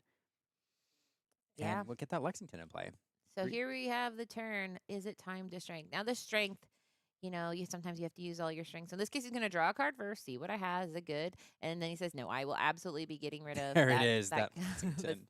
Lexington, who is an evasive problem, right? He's perfectly sized for a genie and survives the challenge. So we will go ahead and get him out of here. And then that. Oh, great card here, Iago. I mean, Jonathan Williams with 2 Iagos in hand, 2 genies. This card is fantastic in the mirror. And Jesse drawing into another Strength of Raging Fire here. Not a terrible draw for him. Plays a genie, draws another card. Yeah, in the mirror, Iago, really good. Very well statted. Answers genie clean or cleanly. But Jesse drawing into that Strength of Raging Fire gets rid of that Iago. Jokes on him. Jonathan Williams has another. But managing to establish 2 genies now. Jonathan's going to go into full answer mode here. Getting an Iago on board though feels pretty good in response. Shuts down that genie questing. Yeah. And I mean, 2 strengths is good. I mean, you said a pretty good draw. I mean, there's not any much better than that strength because now we have another Iago. Now, that being said, that Iago can be hit for a strength for anywhere from 1, 0, whatever. So that's one of the benefits of the evasive, or rather the illusion type. In this case, we're going to start the questing going. We already know that he only has 3 characters on the other side, so we can start to race, put the pressure on, because once Dragon John turns his card sideways, it also leaves him vulnerable.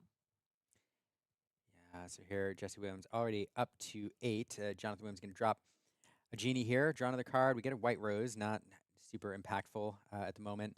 Going to have to do some answering here. Now, considering he's got the 2 to play the dock, he could jump the genie, look for another card. Thinking about the lines though here, we are going to likely see a challenge on the genie, but are we double challenging that we are going to get that cat off the board? Importantly noting the Calhoun challenge second to finish it off, get that 2 lore, may as well. Iago going to clean up one of those genies. It's that one, the one who's been around the longest. Yes. He might as well. He's the most The experienced. eldest. He's had the longest time The here. elder genie. And then he exerts that too. So is he going to do it? Now, you can do a couple things. Sometimes it's just better to get 2 cards. Just play the dock. A body is a body. And maybe if you get strength, you have that body on the board. You're going to be able to draw a card off the genie. So, I mean, there is a world where he just plays the dock, no dock trigger. In that case, he does. Yep. He says, listen, it's a card. I can play it, and I will. I need to keep up this race. Just getting those stats on the board.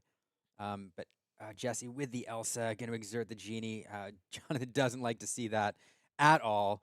Challenge in, remove. It's that Elsa genie double challenge that we've seen ever since she was printed.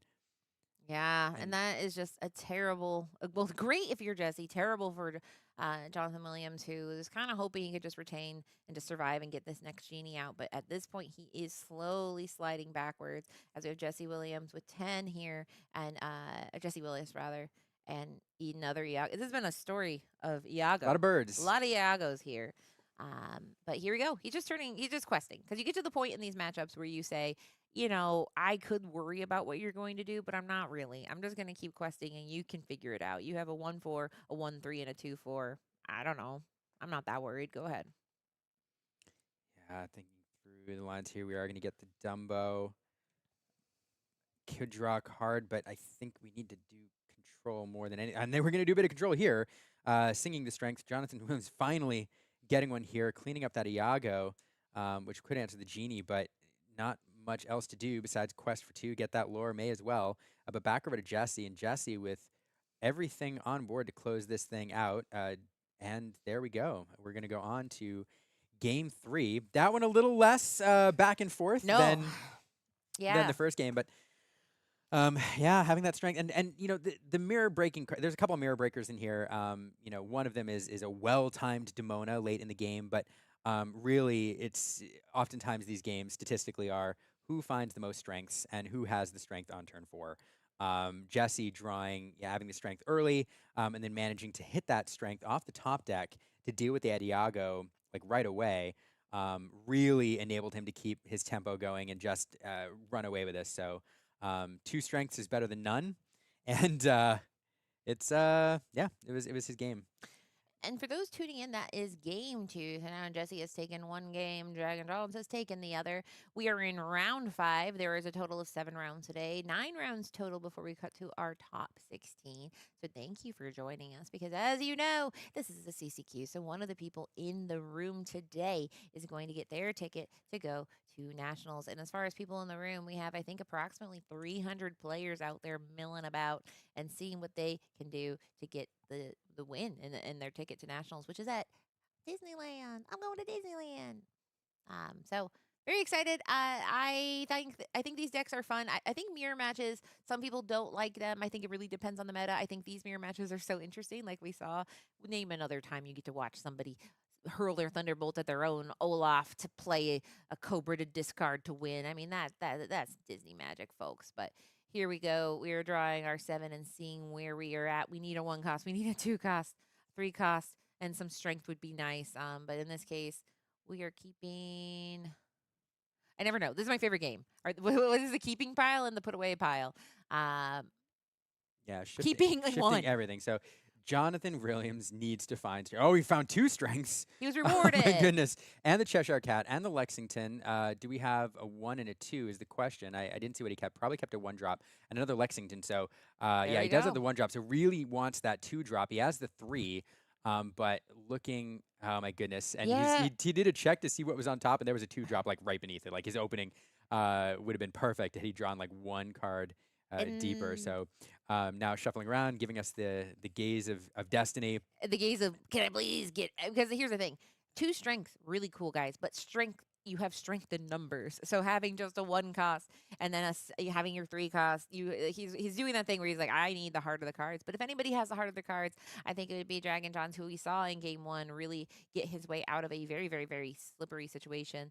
So he has the tools. He's just missing a couple pieces. Honestly, even just a mediocre 1 drop could help him turn this corner. Because like we said, 2 strengths, 1 cost. It's really just that. What is he going to do on turn 2? And it's really all going to depend what he draws on the next turn. Yeah, I mean, oh goodness gracious! You look at he wants that 2 drop so badly, or even a mediocre 1 drop, quite frankly. even a mediocre 1 drop will do. Will do. And on the other side here, I didn't get a good look at Jesse Williams' hand yet. I don't think I saw the strength though. So he will have a forceful duelist. He does have a Lexington there. That's good on turn 3, and it's not. It's the 5. Hades. That's not 2. Not even close. So. We'll see. It just feels so bad. It is not over. It's bad, but it's not over. No, it just makes the strength not as efficient. And there are, next turn you play the 3. Yeah, so we'll see. I mean, it's not the end of the world. You do have the 2nd strength, but you would have loved to have the 2 drop there. It feels really bad to skip that turn. Yeah, in this case, he says, you know what? I can challenge too. So he will go ahead and challenge with his Captain Hook. And there's that 1 drop he would have liked. Yeah, he's like, oh, great. Well, and so he says, oh, math here. But he will go ahead because, like we know, we just talked about you need the numbers for strength to be good. And if he had that Captain Hook, maybe next turn he could play a 1 cost and a 3 cost and have that sing, and then he can sing for 4. But he goes, no, I really would rather save for these bigger, beefier targets later. So really, the strength is just a matter of getting to the turn where that matters. On the other hand, he just goes and slap down.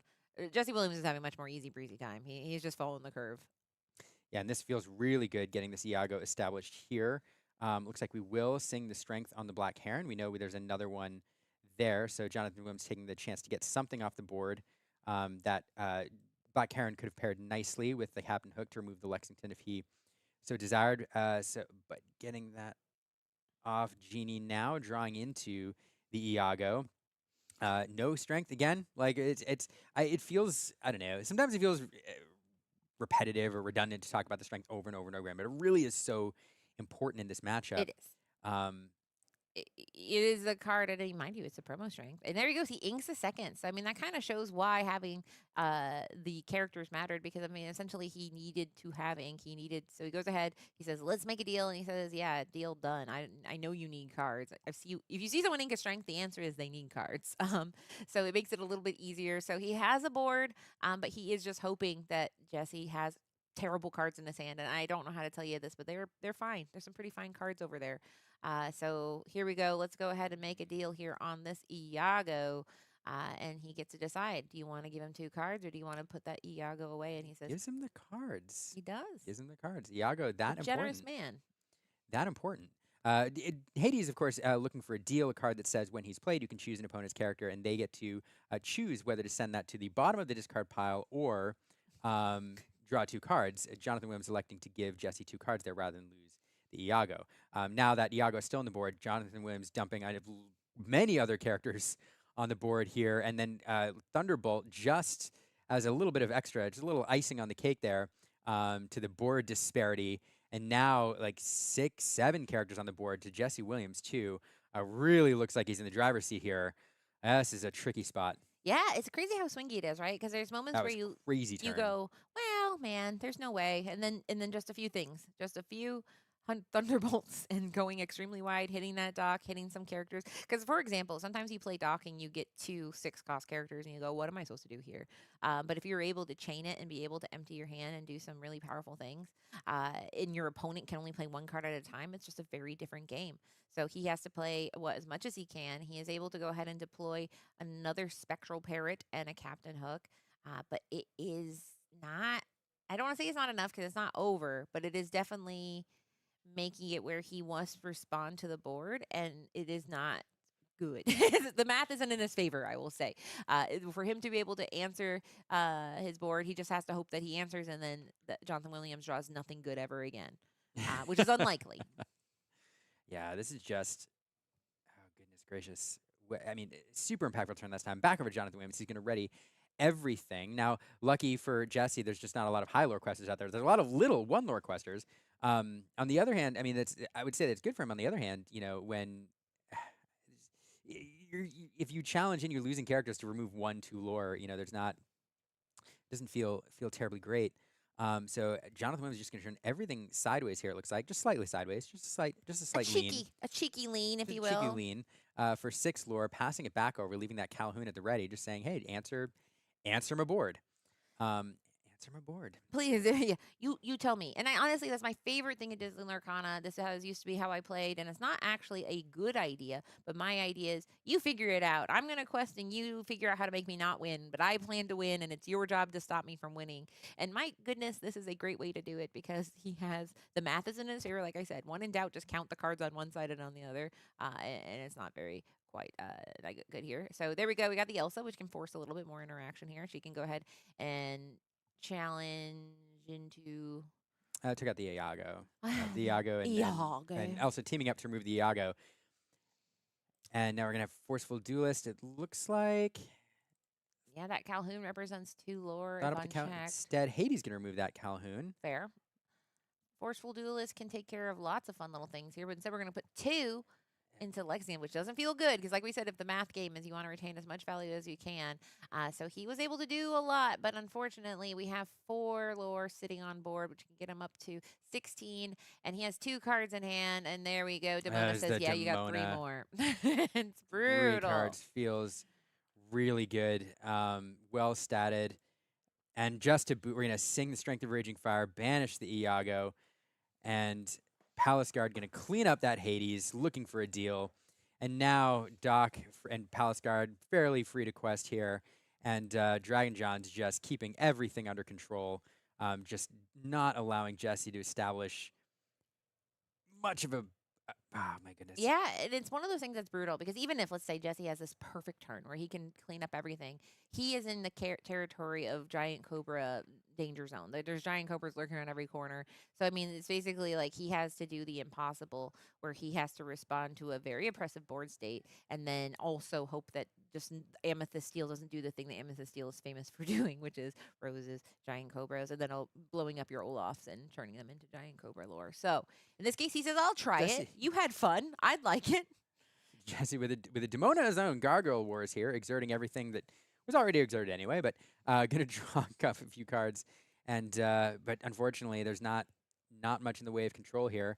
That does put 2 characters on the board. So Strength of Raging Fire now dealing 2 damage to remove that Palace Guard, or which gets 1 lore off the board. It's something, but all he could do there. So it's back over to Jonathan Williams with an Elsa of his own, going to exert that Demona. Who But couldn't ready 1, by yeah. 2, 3, 4, 5 card or lore away. We'll see if there is any control if he just chooses to race ahead. Elsa going to come in. Yeah. And up the Elsa, questing for 3. And this is when you play 2 grab your swords plus another grab your sword. That's where it gets really tricky because, I mean, he's been able to just respond, but he has not been able to get any sort of traction on the board. He goes ahead and says, "Hey, you cannot ready unless if you have 3 or less." So then he goes, "Oh, never mind, I did not have 3." Because if we noticed, Dragon Johns wasn't able to ready his Demona, but that is not an issue for Jesse because Jesse did not have 3 cards in his hand, or maybe he did. Either way, the way it works is if you have 3 or more cards in your hand, she cannot ready. So that's at the start of the turn. Either way, it's GG's. And it means good game here because he was able to, Jonathan Williams was able to navigate expertly through this Amethyst Steel mirror matchup and take a win in round 5 undefeated, heading into round 6, the penultimate round in the day.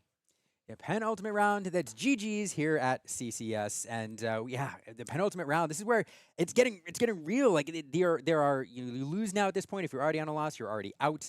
Players are playing here to really seal the deal. It's where the pack starts to separate a little bit. So really excited for the next few rounds. Jonathan Williams, a fun player to watch as well. Also credit to his opponent. Both players piloting very, very well. I've seen them both at these events. But Jonathan Williams, a very good player. I actually.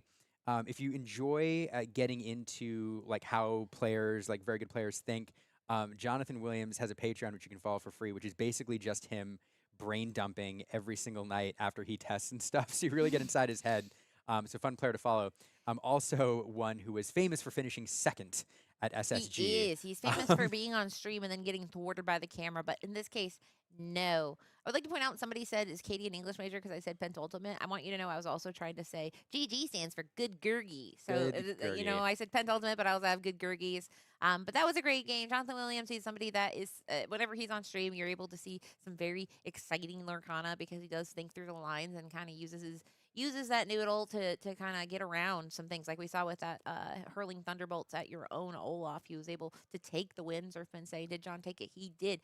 2-1 in a decisive victory there. So we'll go ahead and we're setting up the interview. We have the lovely and wickedly talented Color is Law, not Adele Dazeem, Color is Law, to do the interview. And I am excited to hear about why he brought this deck. I believe he did bring it in the last Charlie's. If my memory serves me right, he had it last Charlie. So this might be his new favorite pet deck. Ruby Sapphire who? Yeah, it's Don't it's know a deck that he's known for, and just a very good player. The fun mirror to watch. And you mentioned the fun play of thunderbolting his own Olaf to bounce the Cobra back in game 1. That was super fun. We saw a different game in game 2 and game 3 where he didn't have the turn 2. You like to do the 1, 2, 3 so you can strength for 4. But Jonathan's showing there he had a nice juicy 3 strength target, able to play for 3, and just from that point forward, after finding that strength, and then having the Hades on turn 5 to do a little bit more control, just able to run away with the game. So fun Lorcana. Somebody says that was the most mirrory matches. That's sure one So of it them. was the I mirror. liked it because Yeah, honestly, mirror. it was swingy, and I love swingy matches where you're like, "It's over, it's over, it's over," and so I was gonna say I predict. I think there's a high likelihood that we see that mirror in the finals. more Whether more or not, amethyst. This more, is the toddler. yeah. More amethyst steel, please. And I suspect here Yes. there's a very good chance we see an Amethyst Steel It's a very good mirror deck. in the top cut in the finals. So but we'll hear all about it. We're gonna go ahead and have Color is Law and Jonathan Williams talk about all about it right now. Just don't look bored, and I think you're doing. Oh, okay. They probably can hear that. We are here with Jonathan Williams, our round 5. Yep. Yeah, winner. Round So five. you are now 5-0. Yep, 5-0. You sure? Yes. Oh, well, good. I'm glad he's sure. Awesome. So you are on Purple Steel. Purple Steel? Yep. How's it feeling? It's feeling pretty good. I feel like one of the best decks in the format, as long as I can stay away from like green, blue, and they top decks, but yes. Okay, fair enough, fair enough. So yeah, we did see that, and congratulations on your win there. Like, how did that feel? Like, it felt like the first match was very like back and forth. Second match was kind of like, and then third match was you've probably felt good. Yeah, first match was like scary. It was scary close. He had like double Genie out or triple Genie and a Dumbo, and I'm like, how am I supposed to get out of this? But I was able to squeeze it out with Olaf bouncing back the snake to gain the lore. Olaf is so good. Like crazy. Olaf is the GOAT. I'm glad I played Zeus so I can be able to kill my guy and bring it back. Zeus is illegal in this format, so. I'm not Zeus, but his Thunderbolt. Yeah, same thing, he's hurling thunderbolts. So game 2, my opponent had a really good opener, 1-2-3 strength, and I couldn't really do nothing about that. And he just took over the game. And in game 3, it just came down to the draws. I missed my 2-drop. I was behind. You did do that, and yes. I was like, oh, I got to get out of this somehow. And then he didn't have the strength on his turn 3. So I was like, okay, so now you I didn't can have come it, back. he didn't have it, and you guys were like, all right, how do we Actually, navigate from here? I had 2 of them. Oh, okay. But I had 2 drops, so I couldn't kill his Genie. So I'm like, I got to figure out how to do this. And I navigated to get the win. Awesome, awesome. So I mean, obviously, you know, you're doing really well. 5-0 is like it's all right. It's all right. You get the numbers up, but it's okay. 5-0, just 2 more for to take 2. So we'll it's see. only 5 rounds, only 5 wins. I feel like you can do better than 5 rounds and 5 wins. No, you actually can't do better. That's not how math works. Well, 6-0, 7-0 is better. Yeah. All right, shoot for the 7-0. But I was gonna say, like, how are you feeling about it? I mean, there's like the full room, and I feel pretty good. I play against 4 Purple Steel mirror matches, and I 2-0. Wait, what? You did what? I'm I sorry. played against 4 Purple Steel mirror matches. Today? Yep. So what was the one thing that you played against that wasn't a mirror man? Blurple. Round 4, I play against Blurple. So you beat the Blurple. I beat Blurple so, 2-0. okay. So I beat all my matches 2-0. This is my only match that somebody beat me and got a 2-1. So round 5, you dropped a game. That's it. Yep, round 5, yep. Wow. Okay. So I mean, okay, Pretty that's good. fine. That's pretty. Did you just say pretty good yourself? Yep. All right. You're like pretty no. good, but I'm not. It's a really great record, and I'm glad that you're having fun and everything. And so yeah, you'll just win 2 more times today, two and more then times. 2 more We'll times try. tomorrow, and Yep. and then you'll be the winner. Maybe. You think you're gonna? Do you I think you're always gonna get second place, but we'll see what happens. Oh. I mean, you could win. I you could can try. win. You know. I'm gonna try my best. All but right. Anything goes in this medal right now. I mean, definitely it's you. I mean, not for you and your matchups, considering you've just played mirror matches all day, but everybody else is getting a taste of everything else, so you're catching all the amethyst steel.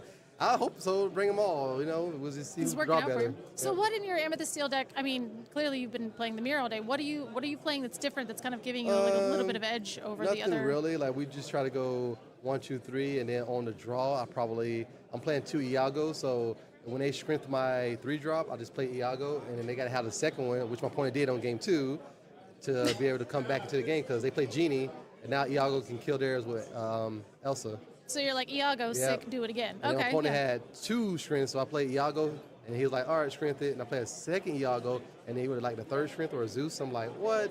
No, You're like- not possible. But, yep, You're like, he had let me shuffle that. But all right, fine. Well, I mean, do you have any shout outs or anything you'd like to do before we kick it back over? Shout out to all the people that watch me and follow my Patreon, and I'm 5-0, guys, and try my best. Just you guys. Everybody else, you are not allowed to listen to any of that unless you're subscribed to the Patreon. So, just kidding. Yeah. Well, congratulations and good luck on the rest of the rounds. I'm sure you'll do great. You're playing really well. So we'll see you now in day 2. Yeah. Day 2. Yep. All right. Well, thank you, and we'll kick it on back to you guys. Munches and crunches, munches. Welcome back, guys. So that was very exciting. Yeah, somebody said, is John tall or color short? And the answer is yeah. Yeah. Yes. Yeah. It's true. Jonathan joked. He is a player who it did become pretty famous for him to take second at a lot of these big events. So yeah, we'll see if he can crack the nut this time. Has done very well at official challenges too, and yeah, I had some. Jonathan was another testament to like work in TCGs and the work ethic of some of these players. If you do follow his Patreon, one of the things that you'll see like every single day is that he is playing every single day. And that's the thing with a lot of these really, really good players. As I said earlier, there is some natural talent there, clearly. Some people are just like really, really good at analysis and at the maths and at breaking things down and just intuiting strategy and all that. Reading people.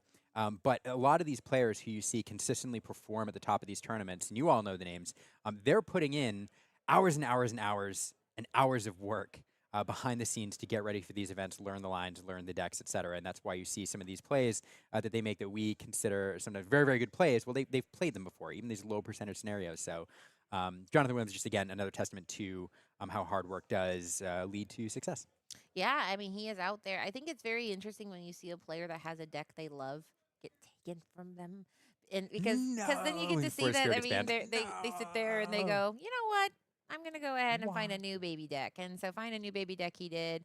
And Amethyst Steel players have been rewarded quite handsomely, and some might say chill with the good cards for Amethyst Steel. Yeah. Some might say Amber is still a color. Ruby is also a color that got a little love, but I would like Amber to. Well, I mean, to be fair, let's be fair. Amber got Black Cauldron this set. Yeah. Gurgi! Munchies and Crunchies is here. So, and this is the thing, it's cyclical in nature. Not every ink can be the best ink at all times, but man, is Amethyst eating good. Amethyst can always be the best ink. Yeah, Amethyst is like, you know what pairs excellent with Amethyst? Anything, really. I mean, yeah. It turns out in TCGs, more cards is better, and when one card or color is the draw cards color. Turns out, more cards good, guys. Turns out it's good. And I'm excited because, like you said, I do think we will see Amethyst Steel in the finals. It does a good job. It can match up into a lot of decks pretty well. That being said, the room is big. There's around 300 players out there trying to show that their deck is actually the good one. One thing that we talked about is we said, I think there's going to be some sapphire emerald in the room. And we know there is. We have not seen it. But that doesn't mean we've only shown 4 matches here in the other 5. There might have been some on the other stream. I point because they're behind that wall.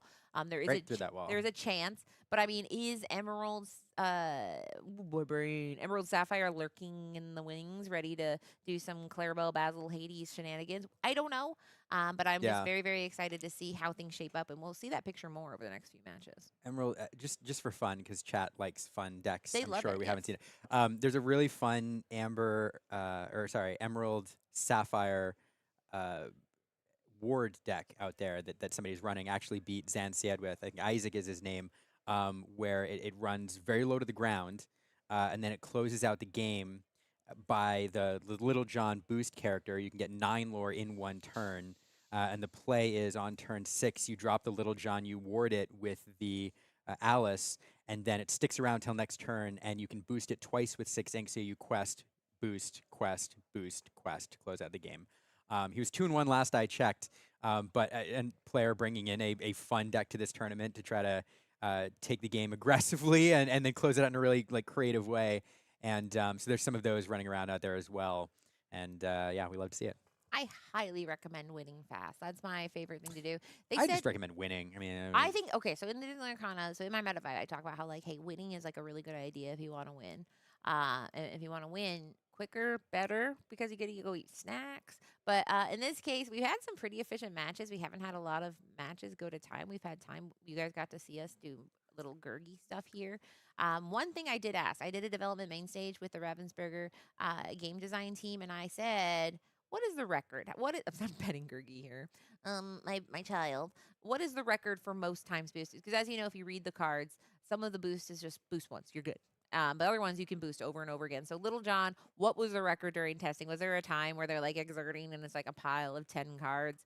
I want to know that. Now, with that being said, they didn't tell me, probably because that data is proprietary. But yeah, it does cost 3, so probably not infinite, but it could happen more than a few times. And then imagine he gets bounced back to your hand. Mother knows best on your Little John. I don't know. It's just an interesting thing to think about. And I have really enjoyed that boost. You never know with a new mechanic if it's going to make it into the meta. Very excited Boost did in a big way. Boost has made it in a couple of colors. Cheshire Cat, Friendly Rider, sometimes Vanessa, and Little John. Boosted into our hearts. The nice thing about when Mark Rosewater, a Magic designer, talks about this term variance, and what he means with variance in TCGs is something that he tries to encourage is giving players more options on their turn. Yeah.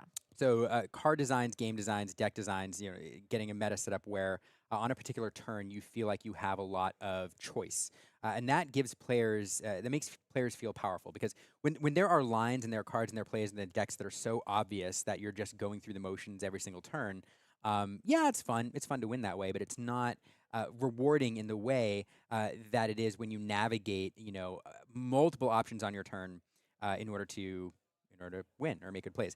And boost cards give you additional variance. It gives you an ink sink to spend extra resources on during your turn, but also it gives you more options when you have X number of cards in your hand, but you have cards you can boost on the board. It's like, how do I, with all the options I have to use my resources on, which ones are the most ideal in this turn? And boost gives us variance in a way that we haven't.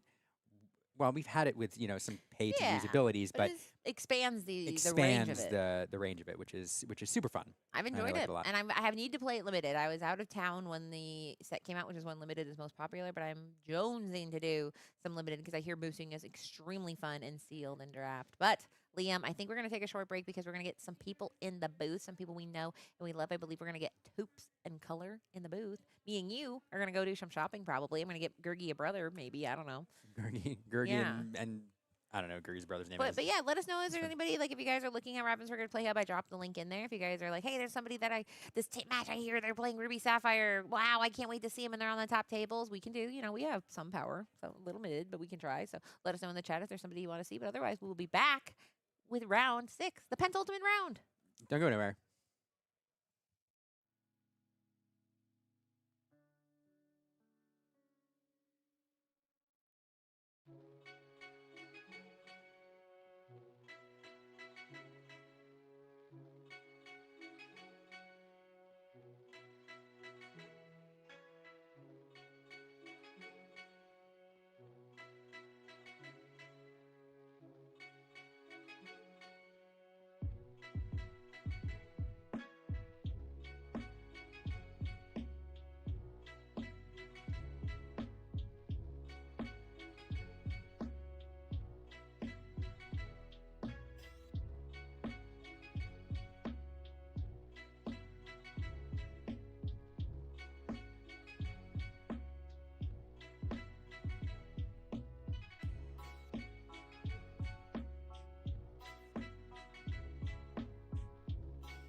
All right, we're here right now, and I'm here with the Snuggling Ducklings. And what team member are you? I'm Garrett. Garrett, okay, Garrett, yeah. I knew that. I've seen a bunch of you guys around. Yeah. We hung out with you in Milwaukee, too. So that was good times. It was fun. How you doing in the tournament so far? I'm doing good. I'm 4-1. That's good. It's been pretty good. 2 more rounds today. Yeah. What are you on today, man? I'm running green purple tempo. Just Green a little purple bit tempo? of homebrew that we're doing. We're not playing Prince Philip. We're just going a little bit under. Just straight, just tempo, like dropping 1, 2, 3, and it's not, some Mother Knows Best. Oh, some okay. Chromicon. Oh, we got a little stuff. Chromicon there, a little spicy few things. How many pretty Chromicons? good. You got like Just 2? one. One? Yeah, Okay. just one. The lucky one? Yep, the lucky one. Have you It's been drawing really it? good today. Have you been drawing it? It's been good. Oh, that's cool, man. It's been really good today. That's good. Yeah. With this deck, what kind of matchup do you want to see, and what kind of matchup do you not want to see? We really want to see the blue decks. A bunch of us, there's like 3 of us playing this deck today, and we really want to see the blue decks. We thought Blurple won a CCQ and it won a DLC. You figured a lot, it'd be here a lot, yeah. So we thought blue steel, green blue, and Blurple were going to be popular, and I played 3 green blues today, played a Blurple, and then I played a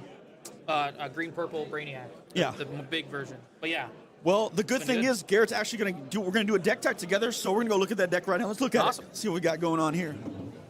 All right. So what are kind of the curves I want to see, like 1, 2, and 3? What do I kind of want to drop here? So it's kind of cool with the 1-drops. We get a lot of flexibility when we're mulliganing. Yeah. So like Flynn is a really good 1-drop, so you can actually kind of skip your 2-drop slot. If you miss your 2-drop, we're only playing 8 2-drops. You can go Flynn, boost Flynn, then play a 3-drop. So that's nice. Or you can go Webby into shift Webby into 3-drops. So like the 2-drops are just there in case like it doesn't really work out. And sometimes we can go like Pegasus, Diablo into Meg, and that's pretty good. So we can get a little bit of evasive action on, so we could get some early lore, which we really like. But pretty much we're gonna go like either like Flynn or Webby into like the Webby shift or the boost, or we just want to go like Flynn into Diablo into Meg, and then we sing Mother Knows Best, and that's like our best opening. Oh, nice. So you can play Meg, then you can boost her and sing Mother Knows Best, so you get rid of something, and then if they want to challenge into your Meg, they have to discard a card, and it's a big body, and it costs for 2. It's pretty nice. Yeah, those are pretty much one of the openings, and then you even have the like pretty nice over go Pegasus, Diablo,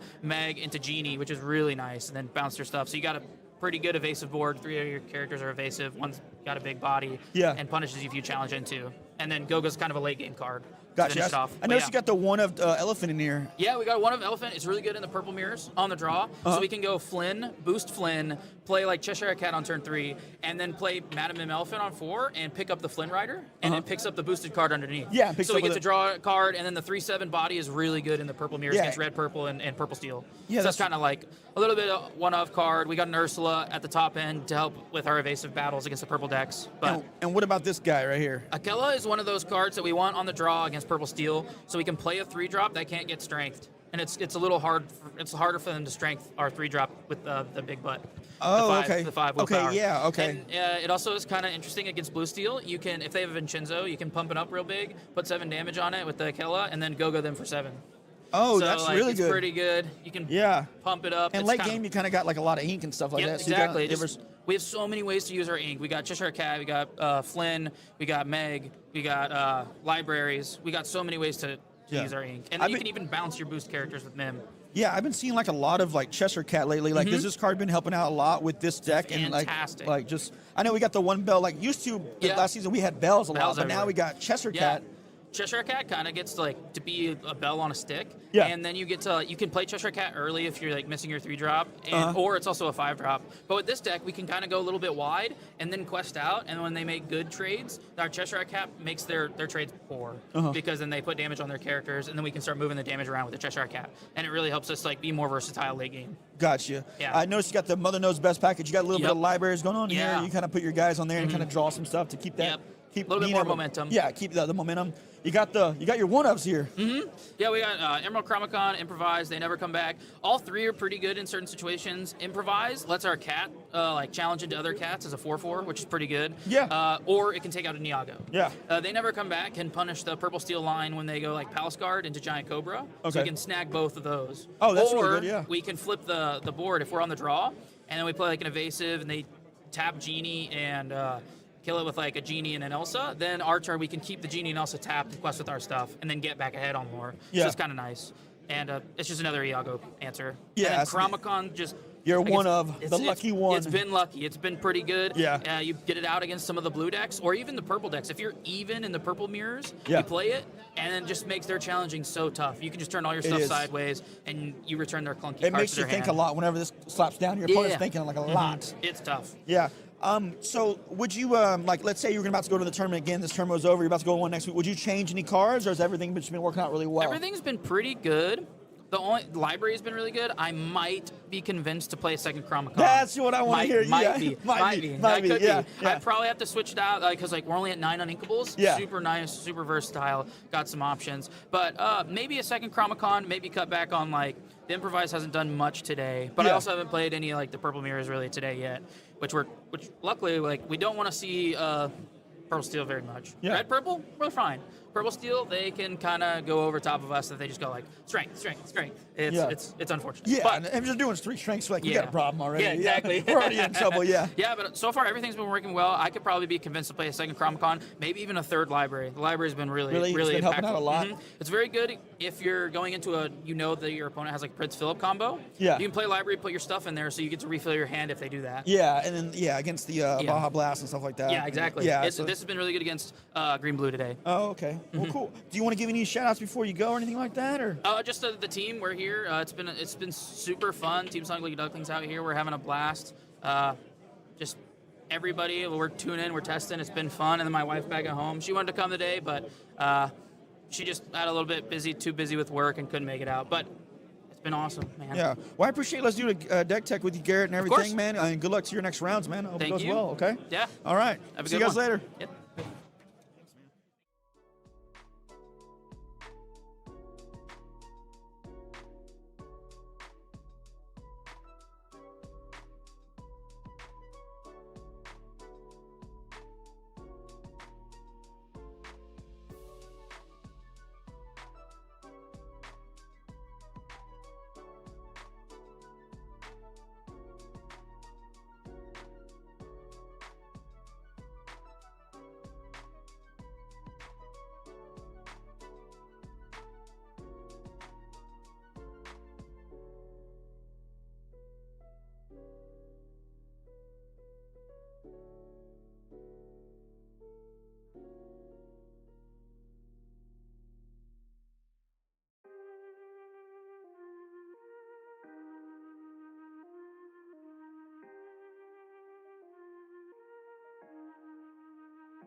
back. We're back. Yeah, we're here. I'm here with Colors Law, and I'm Tupaloop, and we're back here at CCS. This is round 6. And I was kind of doing my little mantra there, trying to get ready. He goes, all right, we're about to go live. 1. Yeah. And I just lost my mind. I like to do a deep breath Yes. and go, all right, get yourself ready. Let's do this. He was doing his, It's my my mantra. Yeah, absolutely. Yeah. And it just threw me off entirely. So I do love that. I think this is our first time casting together. That was my first experience with that. No one warned me. I don't know how weird it'd be. Now that I think about it, I forgot. It was our first time. So, yeah, no, it's like it's good. Breathing is good, and that is important. I do a little bit of box breathing, so that's how I kind of get myself ready for these amazing games that we have coming up. I know we got some good players coming up. Looks like we got Purple Steel versus Emerald Sapphire. Did I say that right? Ooh, I think I Emerald did. Sapphire versus Amethyst Steel. Yeah. We do love that. I mean, potentially love that. But again, we are in round 6, so these are going to be games. We're 5-0 and 6-0, or this is the last round. These guys are definitely. I'm 5-0. I talked to Meme Maker a while ago, and he's also the guy that won Friday at PPG and PPG Denver. He was playing Blurple. I hit him in the mirror, and we were playing, and I go, "How many Blurple mirrors?" He goes, "I hit 5." And I go, "Did you beat him?" He goes, "I won all of them." And I was like, "Great, here goes. I'm number 6." Oh God! And I knocked me out in top 16. But cool guy, great guy. Got to talk to him a little bit. Real nice. Gave me some advice on the Blurple mirror and stuff and what to do. So excited to get him on camera. Nice guy. Absolutely. And we have the white sleeves with the nice little ocean wave sleeve. So I do like that. What is that called on this? That's like a Japanese thing. It's the Great Wave or something like that. They do a lot of artwork, and they do like different things with it. Like one, I've seen a picture. It has like Godzilla in it. Thought that's really cool. So. Just like sneak a Godzilla in there. Yeah, they sneak Godzilla in the Great Wave. I thought that was really cool. But again, I was talking to Meme Maker. He said he was on the Prince Philip, and he's doing that package and stuff like that. So you're basically like, Clarabelle shifting on there, doing what's that card? Mean. Malicious, mean, and scary. Yeah, malicious, mean, and scary. Yeah, I can't. So that's 3 words. That's too many words. That's I know. So yeah, they're on that. So definitely kind of like excited to see what happens in this matchup. Oh, it's a mirror match. Oh no! I thought I saw Purple Steel. Oh, yeah. My goodness. Yeah. Well, this is going to be a race against the clock. Not necessarily one another, but definitely we will see how much experience that these players have with Emerald Sapphire. Considering this match can go to time. Yeah. Yeah. It so could. Now it's also close to see like who can get to bend to my wheel faster, kind of. I mean, let's see if they're both running if they're into my running will. bendable, I was about to say, definitely in But- terms of that. But my goodness, this is definitely the control. Oh, see, actually, the dice rolling is going to be the first little bit as we sat there and rolled the same thing over and over, and we finally got to. We need to get there. But man, this is a very, very control-heavy deck, and especially when you are in a situation where it's the mirror match, you're kind of sitting there. And you get to the beginning of the game, you hope you hit your ramp and everything, and in the middle of the game just kind of like loses the plot, right? Like you're back and forth, like who has Hades first, who has more Hades, who gets there, and then by the end of the game, you're kind of just running out of gas opening, and you're playing your T-Pos and you're playing your Basils, and you're trying to get them to crust for 1 or 2 at a time because you spent that entire middle game just controlling each other back and forth. But it is really, really swingy. And there are a couple things here that are important, like who gets more Hades, like I said, and everything like that. So I'm really interested to see how these two players kind of navigate this mirror match, and I'm wondering if it's their first ones of the day. I wonder. I should have asked him that question. I didn't. Dang it. Just kick the door open and be like, hey, Yo, hey, is this our first mirror? ask that guy. Ask him. Ask him. Super professional here over at CCS, but it's been a good day so far. We've seen lots of winning, lots of losing, lots of Prince Phillips into the inkwell. Let's start it off and miss a 1-drop. And I don't know how on the play good a 1-drop would be in the mirror. Yeah. So I don't think that's a detrimental thing. But No, I feel like it's a really good card in the mirror because it has ward. oh yeah, So it's really hard to take care of in this like mirror like this. So I mean, but again, I don't know what's in his hand, so he could be doing inking other things. So Meme Maker is it Meme Maker or Meme Maker? I don't know, but he opts to also not go for a 1-drop, as we do see the Tipo Growing Boy come down, and we're gonna ink a super special card that'll be helpful for us later. I always talk about Tipo like the shirtless boy. He's quite growing. Yeah, he's just a little shirtless boy. He's a little shirtless. Now we have Mowgli, the shirtless boy, to add to our Yeah. next thing as we do, we just go with the old-fashioned hard play, a one jump ahead on turn 2. We both hit ramp. We're both on the right schedule, but the TPO is going to help us get lore as Caesar goes for the double ramp. So sail into ink, into something else. So this could be an insane turn as we see the malicious, mean, and scary into the inkwell, along with the visions and maybe a Prince Philip. Oh, a Clarabelle. Oh, and cards in hand. We do trigger the Clarabelle and draw 1 off of the Clarabelle's ability to then, yes, when you play this character, opponent has more cards in hands, then you may draw a card. And so we were able to do that because of the double inking from the TPO and the sail. So what a good definitely, setup. yeah, this is looking really, really good on Caesar's side because we can shift that Clarabelle next turn. And even if you have a way to deal with our Clarabelle, which would be insane in these 2 color inks, then we're still getting there pretty quickly. So looking good. Oh, what's that? That is a Cinderella Dreams to Come True, and that is the enchanted version. So honestly, one of the most beautiful enchantments Was that like $20 or something? Yeah, it's like $20. You know, gotcha, yeah. That's a fair price for the Cinderella, and that does say that at the end of our turn, we can go ahead and ink a card out of our hand to then draw a card. So we also got to ramp. Yeah, so we're keeping up on par on ink, and that's good. We've got 2 bodies on the board versus the 1 body on the board, but hopefully not with 2. We're gonna sail again. We are sailing so many seas. He is. He's got the C's on his cards and everything. He's definitely sailing. So we're just going for power ramp. And that might be the thing here is just ramp past to where we can get double ink and then now shift the Clarabelle. Ooh, nice. Shifting the Clarabelle, getting all those cards out of our hand. Do we gonna sing You're Welcome? No, that would be awful. That'd be awful for just a me punishment, maker. yeah. I know. Caesar looking real clean with these turns. Ooh, he's drawn a lot there. Yep, because we did. We got to draw all the way up. Yeah. Back, our hand is full. And again, a lot of times when these decks are able to trigger Clarabelle like that, what ends up happening is like even if Meme Maker is able to deal with that Clarabelle, the damage might already be done. Because that is an insane amount of cards to get to draw off a Clarabelle. Yeah. And It's just so much advantage too. Like you're drawing like a ton of cards and stuff, and like again, it's racing. Let's ramp. I'm gonna drop a Clarabelle. You know, you're kind of in a good position. So yeah, definitely. I mean, he opted for triple ramping there in his this game so far, refilling his hand. So everything in his hand is going to be able to be played pretty handily, as we do see Meme Maker take a Vision of the Future, look at the top 5 cards of their deck, and pick probably the best one for the situation. I feel like Caesar had a good start, like you said. He ramped twice, then Clarabelle again, and then like drew like a ton of cards. So it was just a good setup, good tempo.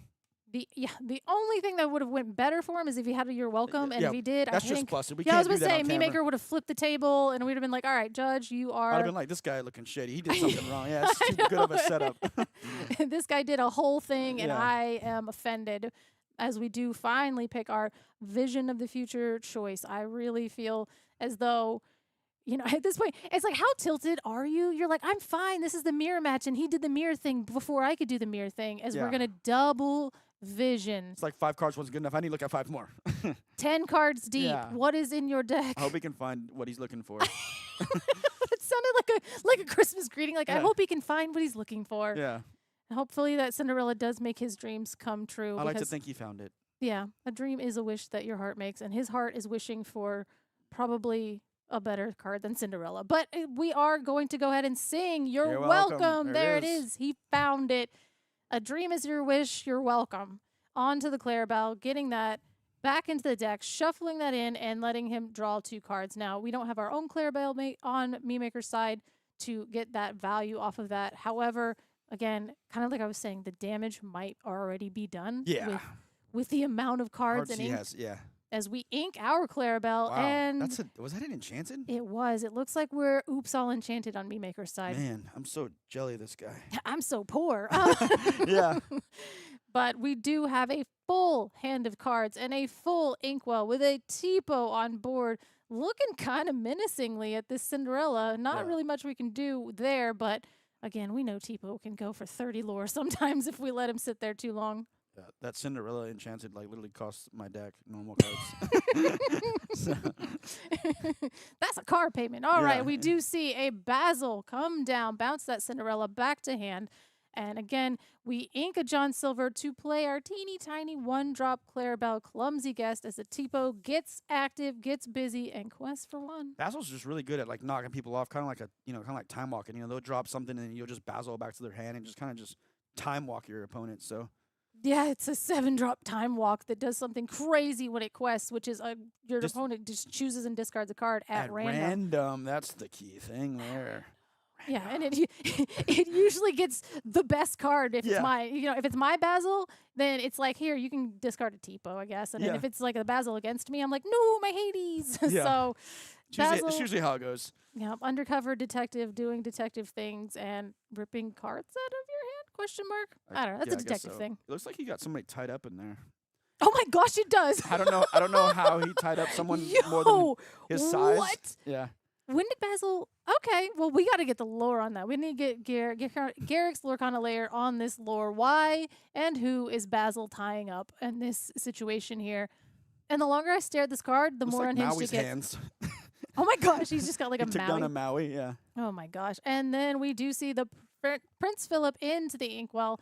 That is, again, a part of our 50% of our board wipe this set in our emerald colors, as we do see the Bend to My Will coming down, getting active, getting rid of all of those cards. Now, that is an excellent way to punish the fact that he had all those Clarabelles, but we saw the little Clarabelle come down last turn, so we might see the shift.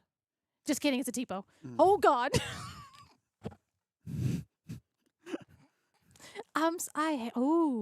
Okay. So that Bend to My Will was insane. It was. It's a really good. I mean, this is like the best you can do right now for like, and then now let's start chipping away at the board next turn, But we're going to lose a card at random, so. Yeah, so what is it going to be? Is it going to be a good card or is it going to be the worst card in his hand? It is the Enchanted Cinderella.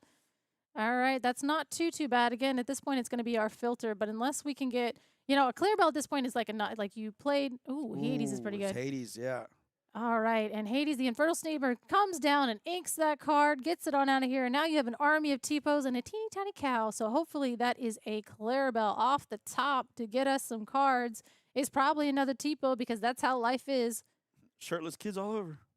Somebody come get your kids. Yeah. Okay, but again, that Hades Infernal Schemer is just enchanted, as well as the You're Welcome and everything else. As the Prince Philip 3-drop, a warded 3/2 with 2 lore on it comes down. And I mean, we're at 12. Yeah. 12-0. So Yeah, Tipos are getting busy. Yeah, we're gonna have Hades is gonna start going into some people. So. Yep, as a John Silver that has John. ward, my It has friend. ward, yeah. Oh no. So John Silver is an amazing card in that aspect. It comes down, and when it does, it gives your a chosen character reckless. However, Prince Philip having ward cannot be chosen. So you got to choose little boy, cow. Yeah. That little boy, but Yeah. not that little boy. Okay. Yeah, we'll kill the cow. Yeah, absolutely. So cow is banished, discarded into the Inkwell, and then we have our little Tipo with Reckless that is going to have to go and fight with his noodle arms into that Lord of the Underworld next turn. I gotta say that Prince Philip's pretty handsome. He's a dashing. Yeah, he's a dashing Prince Philip. Yeah, he is. He was a bit of as a prince, I don't know. He was just kind of, no, actually he did the most. I was going to say, between the Snow White prince, the Cinderella prince that forgot what her face looked like, I think Prince Philip was probably doing the best going through the thorns, trying to fight Maleficent on the horse. You know what? Him and Prince Eric, I think they can get a pass. Yeah. Yeah, the one that forgot. All the effort. Yeah, I was going to say, the one that forgot Prince Cinderella's face, I think, yeah. Like wait, he ran the Tipo? He did. He took the Tipo and he went ahead and cleaned up the board, made sure that there was not a lot of things that can swing on back. Again, now we can throw our Hades into the Prince Philip to get rid of it, but we are at 15. So we're going to go ahead, take that trade. And then, and now he can Tipo it next turn and take it out. The Hades out. Yep. So 5 damage. Hey, Caesar. I see ya. I don't know. Maybe there's a go-go in there, and you go-go for 5, which would be hysterical. Is that 2 Hades enchanted? I mean, I'm pretty sure we are max ready. Yeah, I'm pretty sure. I am pretty sure. Prince Philip did more than the worst fairies, says Lorcana Villain. I know, you hate those fairies. They are the actual villains of that, as we do see a John Silver into the Inkwell. And if you go-go, please go-go off the top for 5. That would be so funny. But I don't think that this deck really runs that, and if he had a go-go in hand, he would have already ripped that straight off. But flopping, it was Meme Maker bended Caesar, bent his will. Caesar, yeah. Yep. So earlier in the game, we saw that Caesar went ahead and drew a billion cards off of his Clarabelle, and then Meme Maker went ahead and bended my will. So it kind of negated that as we see Tipo getting up to 16, facing down 2 seriously large Lords of the Dead. Enchanted is all like that. That Tipo's not even foiled. Do you think? Do you think it'll challenge in well? I don't know. That's pretty rough. I don't know. Yeah. He is really. I want to know what's in your hand. You know, when you tank that hard, I'm like, Yeah. what do you I've been got? talking to the producers What and do you stuff. And I'm like, guys, we got to get a hand cam. Oh, Tipo did have Reckless, so Yeah. I'm kind of wondering. Yes, so okay. How is that? Guys, we're little just guy- commentators. We can't. Yeah. Was the other Tipo? Yeah, there was 32 Tipos at one point, and so now we do have the Prince Philip come down, and this is looking a little bit rough because again, Caesar's at 16. That's a Tipo. That Tipo has 1 lore. However, Meme Maker is at 0. If they were at 10, I would think maybe we were like a little bit better on lore, as we are going to take a little risky little quest on that. That is interesting to me. I think I potentially might have wanted to challenge into the Tipo and then quest with the not so good feeling one, or gotten that 5-1 off of there. So Yeah. again, I don't know if there's Go-Go in this deck, but if there is, that is a huge punish. But we are just going to go for the double quest. Again, Prince Philip is evasive. He's got 3 lore on him. That's right. Yeah. The Tipo did attack with the Reckless because I was like, why did it attack Hades? But yeah, that's right. It had to because it's had Oh, yeah. Reckless. Yeah.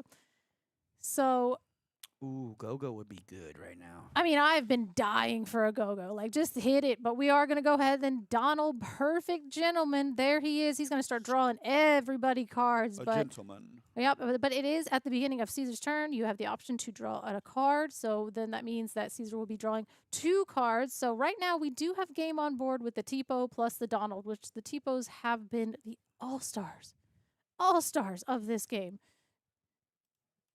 Doing the most when you hate to see it. But Meme Maker trying to figure out the math here, trying to figure out how we're going to get rid of this Donald with the 2 lore. Donald with the good lore on it. Tipo with the, oh my goodness. So we are going to sail the Azurite Sea and see if we can sail into an answer for this Donald. Because other than that, we're definitely sitting here. We don't want to get rid of our Hades. We want to keep that. Again, that's kind of a gamble. I mean, the thing is I'm like, if I was Meme Maker, I'd be like, do you have Go-Go in your deck? Do you? Do you have Go-Go in your deck? Because if you don't, Yeah. if this is how I lose, all right, as we do go ahead and take the 5 damage Tipo or Hades and throw it into the Tipo.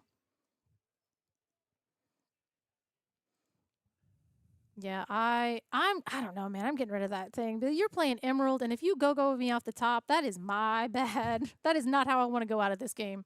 Is we are going to sail. Okay, sail is a way to start the turn. We're going to throw a Prince Philip probably, and that'll get us there unless you have an answer to it. And it is a malicious, mean, and scary. Hard play. Malicious, mean, and scary. Ooh, what if we play a Prince Philip next turn? Next turn, I guess, but we are going to play a Clarabelle, draw a card, and pass. Okay, so this is kind of like we're watching Caesar gas out a little bit. I mean, again, we just played a 1 quester. We have a card in hand. We don't know what it is. It could be a Prince Philip. It could be anything. It could be anything. My God. We are going to vision to the future, which notably is better than a sail because we get to look at the top 5 of our deck and pick the best one for the He's looked at, like, situation. 15 cards this match. He has looked at so many cards. That is the 3rd vision. And they just pull him out of the gutter. Doing really good. Yeah, because at this point, we're at 17, but at 9, again, I mean, Hades quest for 2, Hades quest for 2, Philip quest for 3. So unless that is a literal Hades or a Prince Philip in his hand over there on Caesar's side, like we're just kind of questing out and continuing to quest out. We're doing some math, the table math where you tippity tap at it. Yeah, you tap at it, yeah. Tippity tap that math and see where we're gonna end up. Those 5 cards, of course, Tipo being one of the 5 cards. Yeah, one of them's in his hand, yeah. You're like, cool, sick. There's been a billion. Now, I think I see a larger Prince Philip in there. I do see that. We were probably trying to figure out. I'm trying to take the biggest questing thing. Mm-hmm.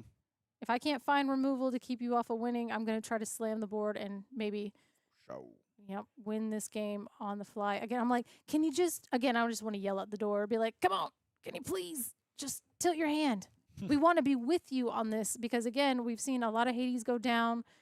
He has used your welcome. He's used a lot of removal. He's used 3 Vision of the Future. So, like, again, he's probably taken a tour of his entire deck. And we're going to go for the Warded Prince Philip. Okay. Oh, yeah. Because we're going to, if we quest out, we're going to go to 16 this turn. 16, then you throw the Warded Prince Philip, potentially. That ensures that you're not going to be able to, because we already saw that Caesar played the Malicious, Mean, and Scary. So chances are you don't have another Malicious, Mean, and Scary and a Prince Philip. So you're going to have to find a way to get rid of this board. Pass it back. This is game on board. Gassing out is how we lose. Caesar, what do you got? Oh, and we're going we next got a game. scoop. Oh, my gosh. And Meme Maker goes from 0 to 16, taking game 1. It was crazy. I thought Meme Maker was behind, and then he was able to, like, kind of bend the wheel and then, like, just start chipping away his guys. So it's crazy how that just, like, the tables turned so quick. Yeah, the turntables they did. That again, we saw the Clarabelle and everything. Like Caesar getting exactly what they wanted in the beginning of the game, and that's kind of I was talking about, like that control match where like the beginning of the game is like pretty scripted, and then you get into the middle and it just gets all jumbly, and a ton of different things happen, and then how you close out is really what matters. And we saw him stop Caesar at 16 or 17 lore. I'm not gonna be like, I thought Caesar, it was going downhill for Caesar. Then he kind of just came back, and I was like, all right, I see what you're doing, dude. And Caesar, Meme Maker, he was downhill, and then he was coming back. So kind of good, great game. Yeah, absolutely. And that's kind of like the control mirror situation. And that has to be, you basically, that bend to my will was disgusting. And again, it's like, are they both playing it or you're not playing it? You know, that's one of those cards that you can't ever really play around because they either have it or they don't. And you can, obviously you want to be able to refill your hand if things happen. But man, that card is... It's one of the meanest cards. It's so mean. I like how somebody said Hades didn't win that game, Ben did. And then goes, 3 Hades helped a little. He's right. It didn't hurt my Tiny's right, like it didn't hurt my guy, you know. The Ben was the turning point though, but the Hades was like, yo, you know, I got your back, boy. You know, it's like he pushed him down and then he and then Hades like throwing dirt in his eyes. But like in a fun Disney way. Yeah. It's actually glitter. It's not dirt.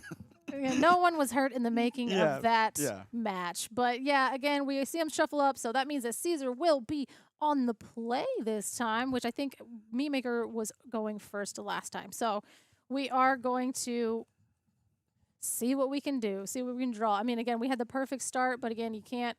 Getting bend to my will is nothing anybody can plan for. When it happens to you, you get the look that Caesar has in his eye right now. Yeah.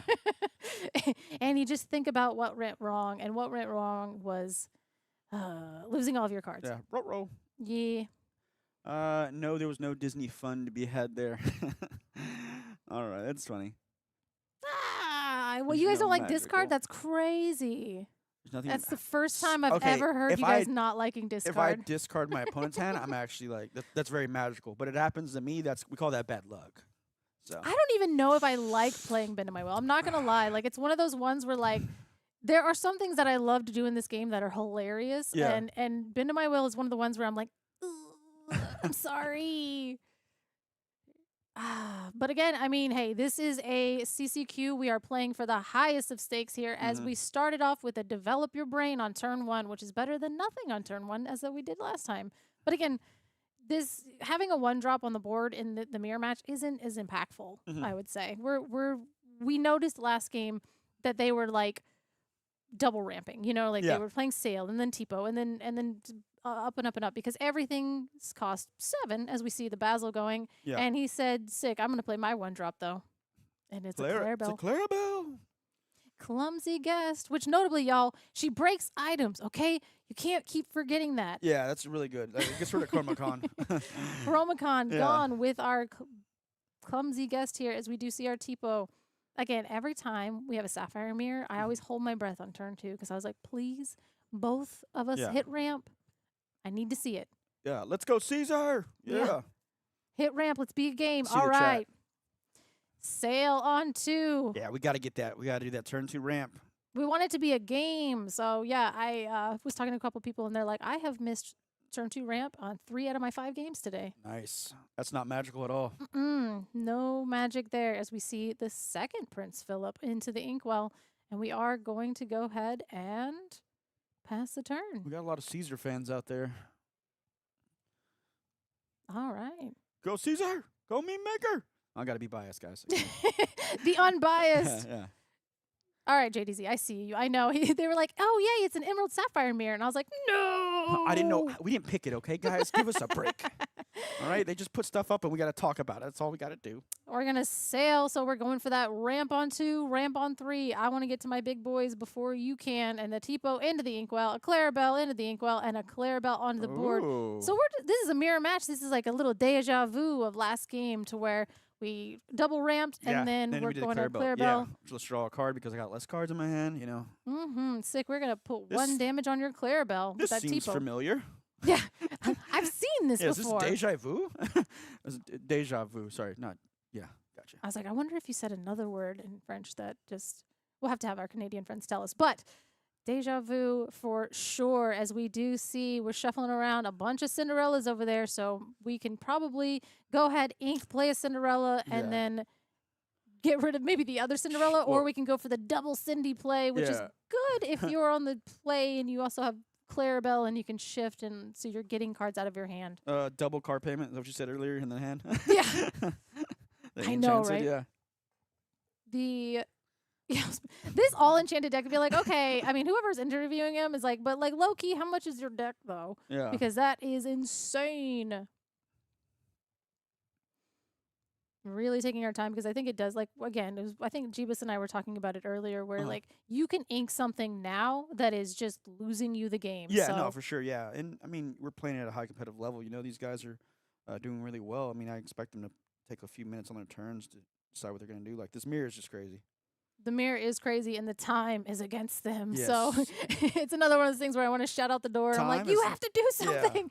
As we do ink a Clarabelle to play one of those Cindy's and be able to it's a type of filter, because when she says when she comes into play, if you played a princess this turn, you can ink a card, or you ink a card out of your hand to then draw a card. So she does trigger herself. So we're able to filter through the deck while also ramping, so that turns out to be pretty good, right? Being able to do those two things. Now, we did see that they have a second Cinderella in hand, so I'm wondering if we want to do the slower thing and play a Cinderella next turn to then, because she'll trigger twice at that point. So then you can ink, draw, ink, draw. So that's a really good way to just kind of filter. As the Clarabelle comes down. All right. How many cards in hand? Ooh, how many cards? I think he's only got a couple. I've only got 15. Yeah. I like how he feathers them out like my kid being like, what's in your hand? She's like, I don't know. And it's like, you know what I mean? What do you got there? I don't know. Nothing. It's a crown. Yeah, right. It's 7 cards, but yeah, so we did get a pretty substantial draw for that. Not as good as the first game, which was brutal to see from Me Maker. But again, we now have to be scared of that bend to my will because it was there. It's there. Scary. As we do see Hades, Prince Philip, John Silver, and a Develop Your Brain, which are all great cards to draw for that, as we do go for the double You send called play. it. You called it. I'll give you that. Listen, I mean, hey, you got 2 enchanters, you got to get them on the board somehow. But that will be able to filter through cards at that part. You can see the future. It's a decent play, especially if I hate the cards in my hand. I'm like, listen, I'm going to get rid of these and turn them into better cards. So we are going to, you're welcome, your Clarabelle. So we were saving that. You're welcome. We definitely got to do into that. your deck. Get rid of it. Tipo, lonely on board once again. I mean, a true mirror match playing out. I think chat says they love mirror matches. That's what I'm gathering right now. Oh, yeah, absolutely. They love it. We love it. We know you guys love it. Absolutely. It is. Everybody, actually, there's like a really funny video on my Instagram of JDZ and I crashing out during an Emerald Sapphire mirror at one point. But this was the Fabled meta, so we were. Gotcha. Yeah, Okay. we didn't have Cindy's, and we didn't have some of the things we have access to, because the Fabled meta was shout out for those of you, if you know, you know. Somebody said, "Good Lord, there's a mortgage on the board right now." I know. My dude is blinging out. As we do, go ahead, we trigger. We're gonna ink, Trigger again. draw, and now we're gonna look at our hand. And apparently, we like what we see, so we're not gonna ink draw again. And that is kind of like a gamble that you take with a double Cindy. Is like, I'm gonna ink this card to see what I get. It's gonna be a better card, like a Hades, or it's gonna be a freaking Tipo, and then you're just gonna be like, ah. So again, that's kind of the gamble that you take when you start to trigger her multiple times in a row. Yes. So that's a good way to cycle through some, like you said, like bad stuff. You know, the Cindy's there to help for that. You know, drawing T-Poos late game. You don't want to draw we want to draw nothing but gas. That's right. Thin the deck. Get rid of it as we Yeah. go for a vision of the future. Take a tour of the top 5 and take the best one. That Hades is looking real good. I like the Infernal Schemer. But he said, nah, I want something else. And we're going to find out what that is later. As we ink a Tipo. And we're going to vision again. A vision. Hades could be anything, but a visions could be anything. It's 10 cards. It could even be another gosh. Hades. I know, right? He said, you did it last game. I'm going to do it this game. Yeah. It looked really fun. It helped you win. I mean, it can help me. Yeah. Double visions. I remember playing Ruby Sapphire, and you're like, I'm going to visions of the future. And they're like, okay. And they're like, I'm going to visions of the future again. And you're like, bro, we have 3 minutes left. Don't you dare. But again, here, Tipo goes on a little questy quest. We are now 1-1 in game 2 of round 6. Visions into a vision. It's vision of the future, and I always say visions of the future, but it's Merlin. He only has 1 vision, and there's 5 cards in it. Oh, it's vision of the future. I Okay, know. I think I say visions too. I think we all do. We all have the same brain worm that makes us say. Yeah, right. Vision of the future. Yep. It's just the one vision of all of the many futures. We must repair the Illuminary before it's too late. It's not plural, it's just singular. Dang it. We will need these devices, the Chromacons, to fix it. I wonder if we fixed it yet. We're going to have to. Again, every time I have a lore question, I'm like, Garrett would know.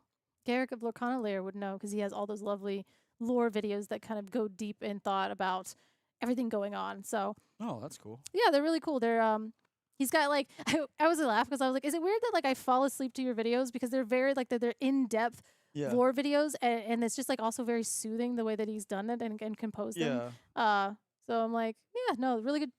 Check them out, especially if you're interested in like flavor text and things like that. Yeah, I've been falling asleep to like Bob Ross, you know, the painter. Yeah, I fall asleep to him, and I fall asleep to people making honestly, like ramen shops in like the middle of downtown Japan. They'll set up and everything. Oh, I was gonna say Bob Ross and Garrett have curly hair, so Garrett is kind of like the Bob Ross of Lorcana? Question mark? I don't know. I have to check this out. Yeah, I have to check this out now. All right, as we go for the double Cindy quest now, getting us all the way up to the 3st of lore as the Clarabelle goes ahead and takes out our Tipo because you cannot continue to quest Tipo. 1 was enough for you.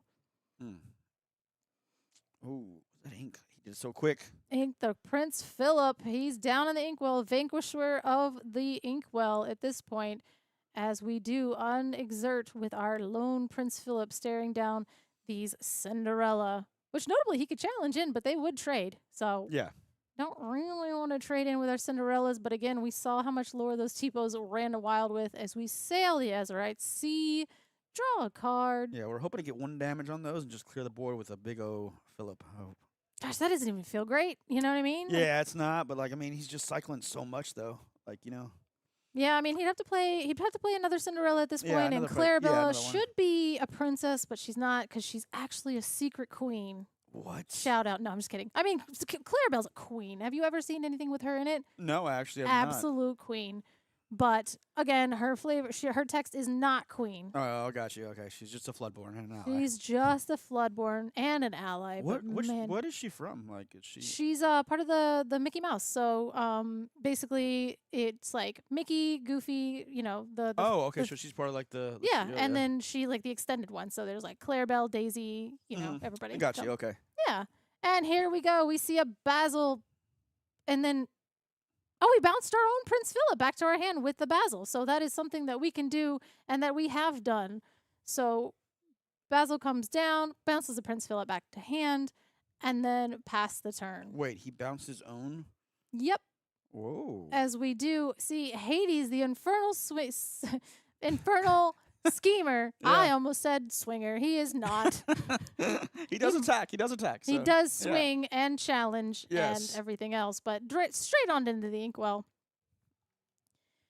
As we now see the most expensive enchantments in the game. Yeah. My goodness. The board is beautiful. JDZ, yeah, I try to be wild.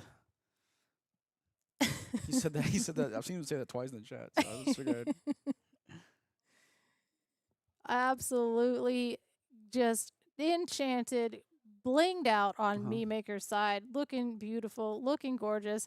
And he's going to Hades your Hades, but our Yeah, Hades but it's isn't not an enchanted Hades. It's not Yeah, enchanted. it's not enchanted. No, it's still good, Caesar. It's still good. It resolves. Yeah. I'll allow it. As the Prince Philip comes down, our warded two-quester, looking pretty, what did you say? He was a pretty handsome one. He's pretty, I don't know. He just A looks strapping young man. He's a strapping young man as we send both of our Cinderellas for singing. As we do it, here it goes. We malicious, mean, and scary on to damage every character, and then we play our Prince Philip, the big Prince Philip, as we go ahead and clear the board. Dang it, I with missed it. Disney Lorcana's only board wipe. Just a casual board wipe. Look at him with that shield. He's like, I'll take out the whole board. He's a vanquisher of foes. Somebody said Timu Hades. Clarabelle, That's pretty funny. good as you're welcome on to the Prince Philip, which we got to get him out of here. He's got 2 lore on him. That'll also refill Meme Maker's hand. Yeah.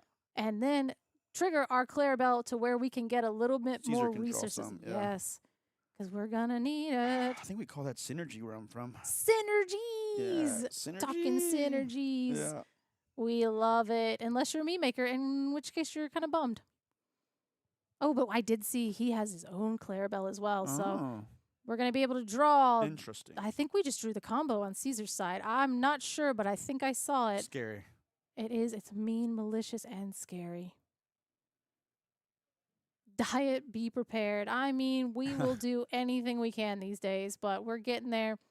And I would just like to say, these Cinderellas, like if they're going to be eternal on the board, at least they are enchanted. Yeah. They're beautiful. Just a little upside down peeky peek at the discard. Go ahead, take a look at those cards upside down. They're so the cards just look so pretty. They're so yeah, shiny. It's they're like so the enchanting. You're like the lightning bug from was it A Bug's Life, where he's like, it's so beautiful. Oh, he's like, Bill, look away. And he goes, I can't help it. And I he goes, can't yeah, help it. and he like, yeah. Yeah, I love that movie. That is absolutely what's happening. I now. love the worm. He's like, I'm gonna put you little butterfly. Look at me fly. And he's like, his Well, this wings is pretty are- good. Yeah, I worked on that a long time. You're like, of all the accents, the Klaus from, was his name Klaus? I don't know. The butterfly caterpillar from A Bug's Life. Oh yeah. Yeah. He's like, I cannot fly. I don't know. He's so cute. Oh my gosh. As we see another, not 2 times in a row. Wow. The Philip combo ×2 board wipe.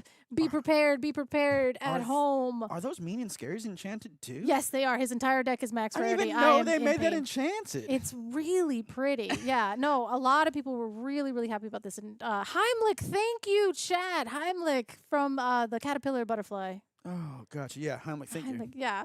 So, yes, Enchanted, I can't believe he said, are you going to do it? I'm going to do it. Oh, right back at you. So now Caesar's like, that looks so good. I'm going to do my own Prince Philip combo and get rid of your Prince Philip. So now we are So much back and forth right now. How can you guys like this? How can you not like this? This high octane gameplay of mean, malicious, and scary Prince Philip / me. We've seen it 3 times in a row, people. It's like, but wait, there's more. But I wait, know. There's more. Oh my goodness. Start dropping locations. That's what we did in the old days after you prep my brains out. So here we go. Hades, your Prince Philip. This is what I'm talking about, man. We are going to control it until Let's go all back we and have forth. left. He's like, oh yeah, I'm going to Hades your Hades. I'll raise you. You better have a Hades for my Hades, or we're going to watch some stuff and things happen. And this is what I was talking about. We get to the point of the game where, like, I've Hades, your Hades. We made malicious scary Prince Philip. All we have left in our deck are, like, T-Pos and Basils, and we're just going to quest for game with T-Po and Basil. Yeah, we're just going to slowly get there. 1. Yep. 1, Yep. 2. Yep. Yeah.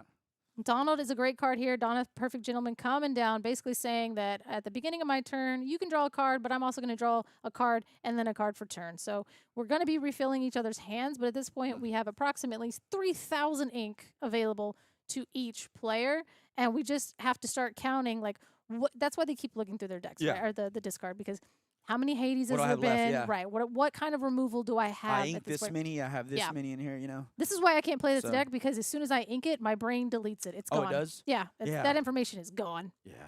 They're like, have you already inked a Prince Philip? I'm like, I don't know. And I'm not lying to you. I literally don't know. I think one of them's going to win because they deck out. You think So- so? that's what I thought somebody you were. said. I Someone thought, said. I thought that was the interesting. I think one of them's gonna win. Full stop. Like nice. That was an excellent prediction. As I we think see. I can see the future. Yeah, one of them them's gonna is win. gonna win. Actually, no, they might tie. That is a That could tie. Yeah, that is they a could tie. Yeah. huge possibility here in the mirror as we see the enchanted Clarabelle come on down. And what are we gonna do? We're gonna ink a Tipo quest with Hades. We're at 7, 8, 9. We're getting there, and we are gonna pass our turn and draw up to Just draw another one because one of card. Donald. And then Donald at the beginning of your turn, it allows you to draw a card as well.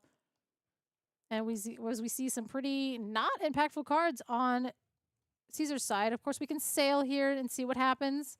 Anything good? We're sailing into some cards that Sailing with those hopefully are better than waves. that Tipo. Yeah.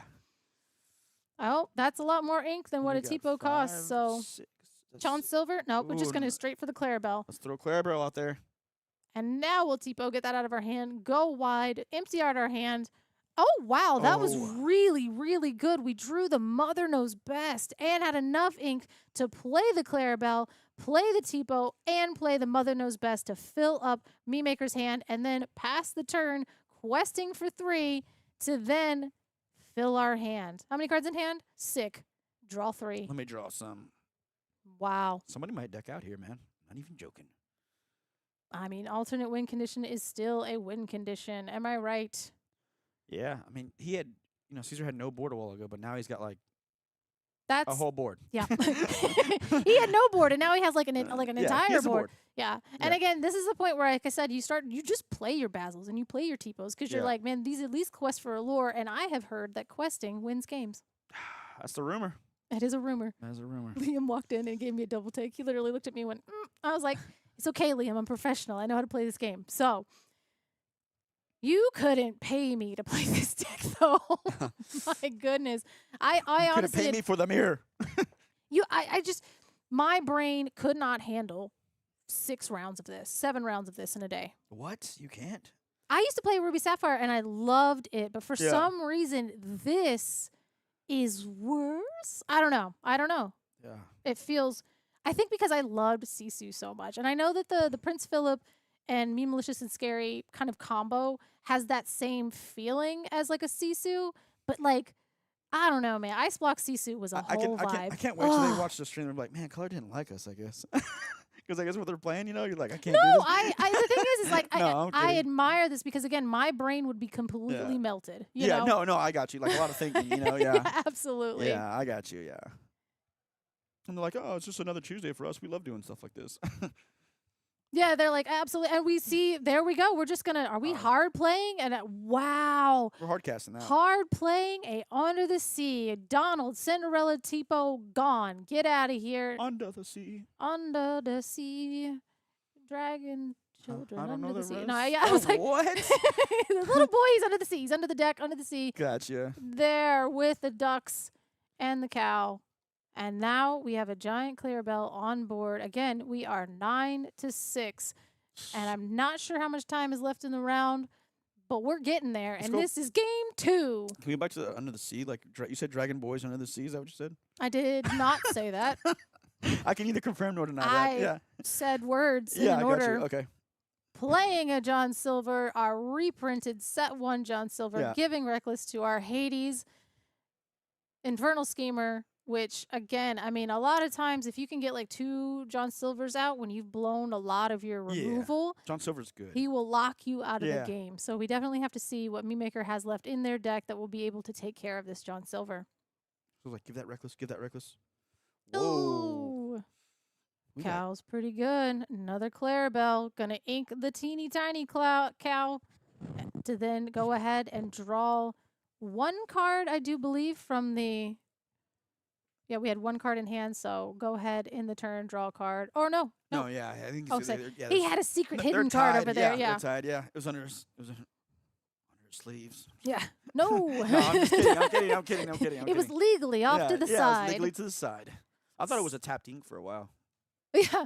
He's like, just kidding. I have this other card over Yeah. here. But now we are staring down because Clarabelle is notably a 5/6. So we have 2 5/6s and a 5/5. So, there are like your welcomes and things of that nature to be able to get rid of these cards.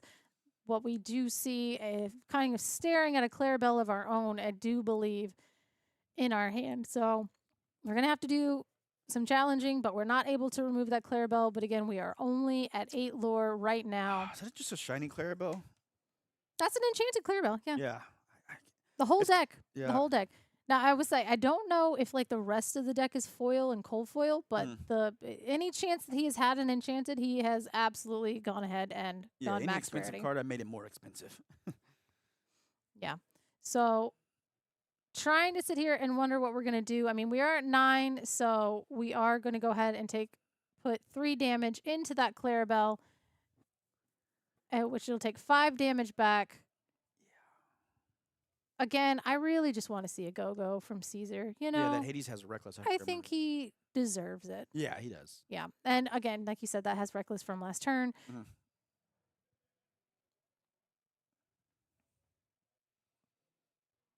And then let's see what we've got. I mean, we have 6 lore on the board. We're sitting at 8. That's going pretty well. There's a point where with the John Silver, you don't have to control as much because again, he's going to quest and give Reckless at the same time. So there's an aspect of control built into the card. Now again, your board can kind of throw back and then get rid of him and everything. So another John Silver would be really, really good. But I do see maybe like a Mean, Malicious, and Scary, or Malicious, Mean, and Scary, and potentially a Basil. So you could throw back the Clarabelle back to hand if that is a Basil, because you really don't want to do that with the Hades, because I don't want you to just Hades my stuff.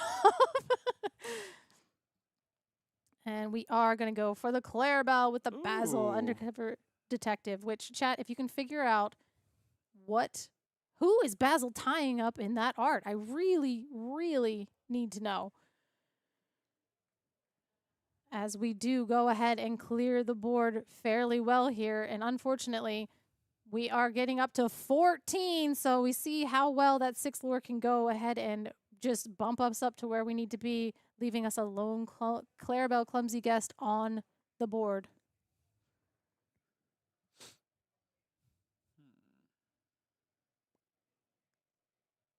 How many cards do we have in hand? And Like I wonder 3. where, Let's yeah, I do was about to 3. say, What can we do here? I think we can scoop and go next. Yeah, I don't know if we can do anything else here. I know he's got a Donald in his hand, I think, but I don't think that's going to help out at all. Yeah, I always wanted to make sure that we're playing to our outs and giving ourselves the best chance. But unfortunately, again, we can... Oh, okay, so I must have a Prince Philip in hand, so we'll be able to hard play the Mean, Malicious, and Scary, and then play the Prince Philip, wiping the board. He has it, though. Oh, he doesn't? I don't think so. Let me see. Oh, wait, he does. So he does. he doesn't have the Mean, Malicious, but he did have that. But that is 14. So it still gets us up to 18 next turn, unless we are able to ink, then maybe you're welcome. And then it is a Donald. So hopefully going for the 2-0 here, maybe being able to draw the extra card off the Donald next turn, we'll be able to get rid of these 2 cards once they're exerted. But we do see a You're Welcome. We do see a Cindy. And is that another Basil? Yeah, that's going to... Yeah. Yeah, so you go ahead and Basil the Donald to deny the draw, and then just kind of solidify the win here as you play out your hand. Because we know that Meme Maker is sitting with 0 cards in hand. Basil. Wild. Oh, make him discard it. Ooh, oh! Because he had no cards. Yes. Basil Nice. looking real good here as we just go ahead and seal our fate. Yeah, let's go ahead and go next game. I wonder if we have enough time. How much time is it around?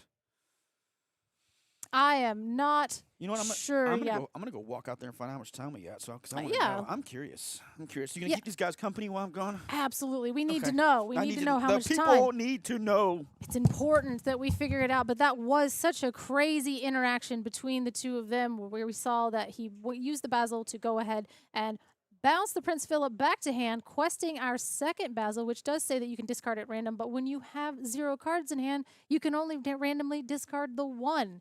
So immediately making him go and... Oh, yeah. We got plenty of time in the round. What? What is it? To finish the game. Yeah, we got plenty of time, guys. What's plenty of time? 6 minutes. Oh, my God.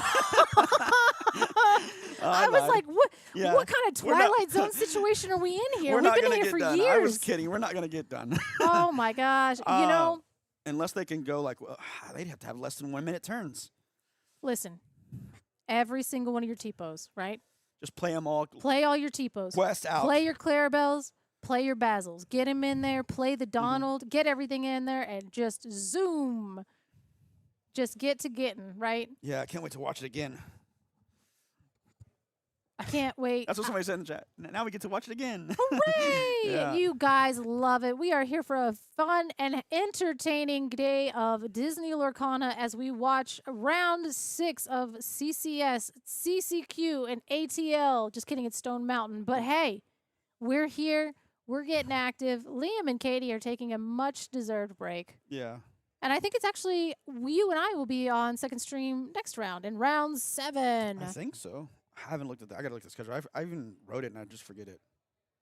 And then you were coming at me because I forget what I put in the inkwell? Okay, first, wow, look at that little attitude. Oh, okay, I see it. She don't forget things. I can tell, yeah. You don't I forget some you don't things, forget but not that, other but things. Yeah, you don't forget that, but you forget the ink. Well, okay. I got have you. selective memory loss, Got you, and it'll okay. get you. It's like, this is not important. But what Yeah. you said earlier it was. I heard what you said. Yeah. Oh, man. She did have that in the chamber. Yes, she did. Yeah. That's funny. I heard what you said. All right, as we ink a Clarabelle to play, I don't know, we inked something, but we're playing a Clarabelle, and it had better be a 6-minute long thing as we get that down to play our Clarabelle, recognizing that, hey, let's flood the board. Let's go oops, all 1-drops in Emerald Sapphire and just turn this into oops aggro. Let's go quick here. Prince Philip is a good card to have in this situation as we do ink a sail to play a 1-jump, hard play the 1-jump, and pass the turn.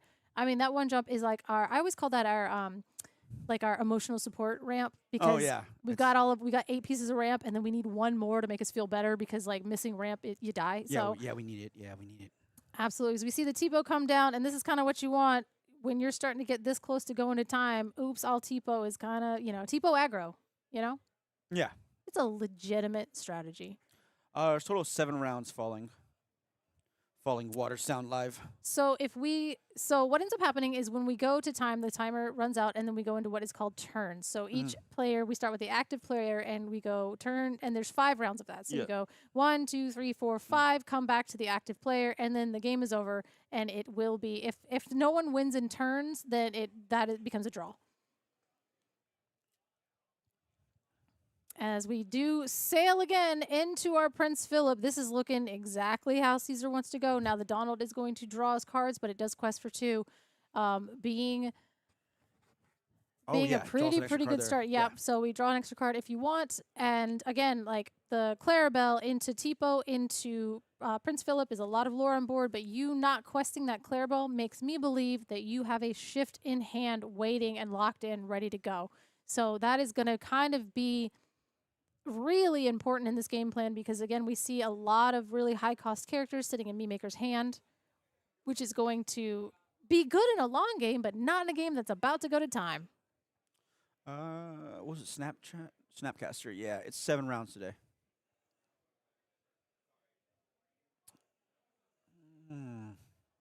We're going to ink a card out of our hand into the inkwell as we are allowed to do so per the rules once per turn.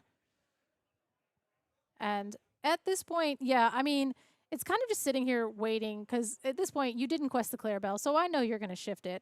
But I guess, again, at this point in time, both players are technically, so we have the shift Clarabelle. We'll go ahead and shift that and refill our hand a little bit, but I don't think Caesar's pretty low on cards as well, yeah, so I don't know. know. Do a lot. Maybe you can shift. We're just going to get busy, maybe he get can questing. Play, what's it called? You're welcome. Maybe he can. Oh, this is going to quest. Oh, he's going to Under the Sea. Okay. Tipo, no! Clarabelle and Tipo Under the Sea. That was a really, really good play, getting that shift line out of there. So now we're just stuck with our lonely Prince Philip on the board, and Caesar's looking a little bit different about this as Clarabelle quests for 2, Donald quests for 2, and that's kind of what you want. We might have a good, you don't have the shift line anymore. Caesar don't. Nope, and there's not a ton of really amazing 1-drops in this deck, or 6-drops in this deck, unless you play John Silver. John Silver, yeah, but then even though you can... Nothing's going to die, though, because, like, if anything, you're going to have your Prince Philip tapped. I guess something would have Reckless. So yeah, so, I mean, you could go ahead and throw that onto potentially the Donald or the Clarabelle, trying to make sure that you're slowing them down at lore. But at this point, you're really just trying to play to get to... Let's get that that Philip out and wipe up the board with the mean card. As we do have a Mother Knows Best coming on down, sung by our Philip. So that will go ahead and throw that Clarabelle back into our hand. Notably, we will be able to draw off of the Donald and then be able to draw for turn as well, filling up our hand and making that Clarabelle a little bit redundant, as we do see that Me Maker has the John Silver. So we are going to go ahead and opt to draw for turn. I'm going to ink that little teeny Clarabelle, get her on out of here, and then notably, we do have Ward sitting on that Philip, but it is a 3-2 versus our Donald, which is a 2-5. Ooh. So pop him, get him on out of here. He was questing for too many. Yeah, we got to stop that shift and that singing that song. Yeah, we don't want that combo coming through for freeze, as we do see that the Prince John, I'm throwing, not Prince John. I always have that in my head. It's John Silver. He's a big, active, angry pirate that makes... Well, that's a cow into a shift cow. We got a little discount. So we'll go ahead. Yeah, let's shift the cow on. Okay.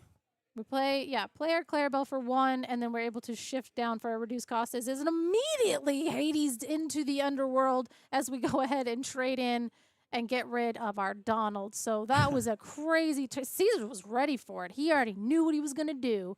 He's like, sick, you put the Clarabelle on there? Anyway, here, I'm going to play Hades the Infernal Schemer, then we're going to run into your Donald. Yep. You have nothing. I have this.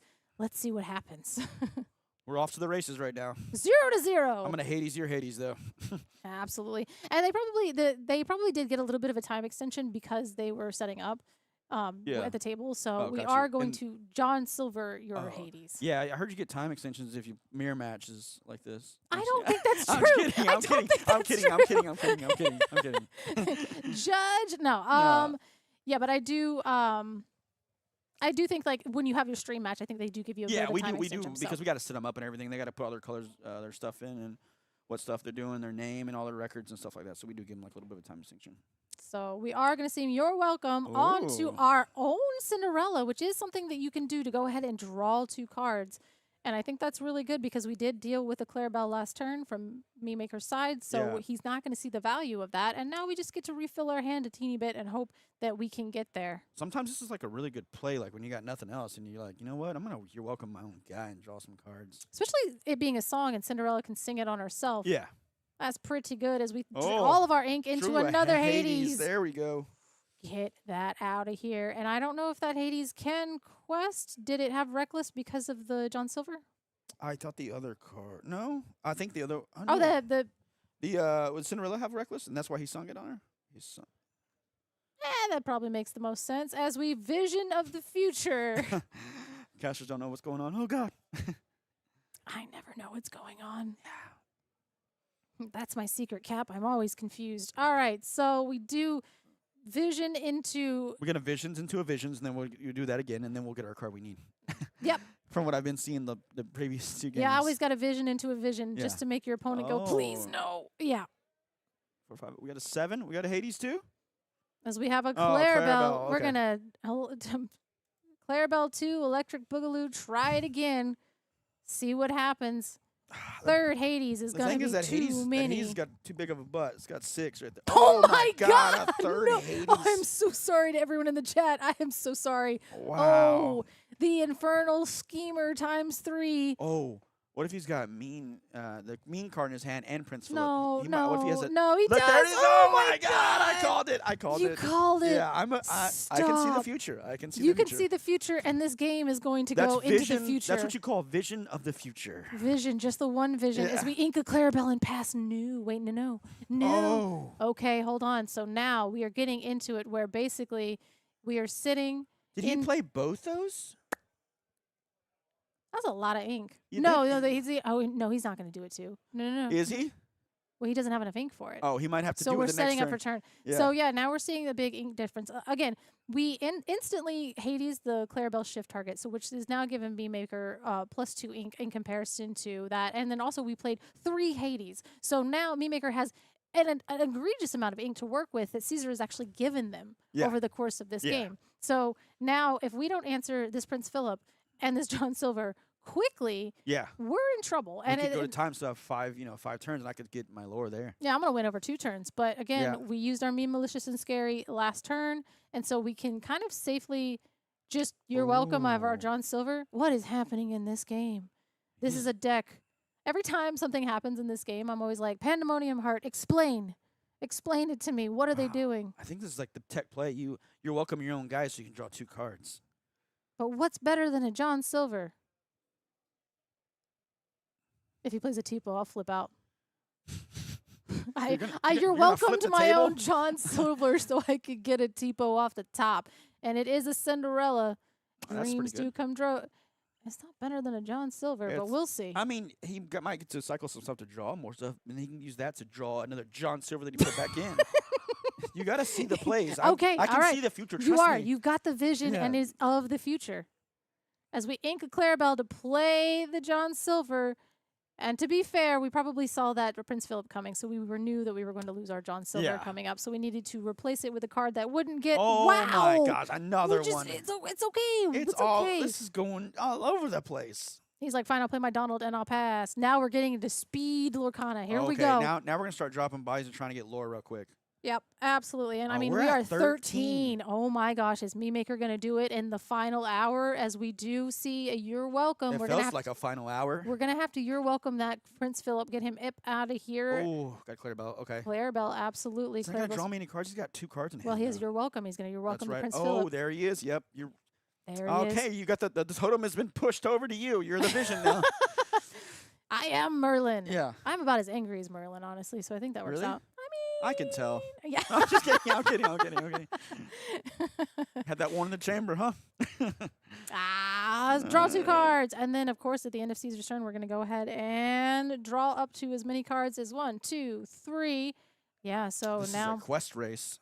Absolutely, yeah. We got to start questing again. We have 13 to 6. I am not sure how many minutes are left in the round. Again, they did get a time extension for being on the stream, so we were able to go ahead and give them that. But at one point, being at 13 and 6, hopefully if Me Maker can just start throwing down things that Caesar has an issue answering, he can just kind of quest out and pretend.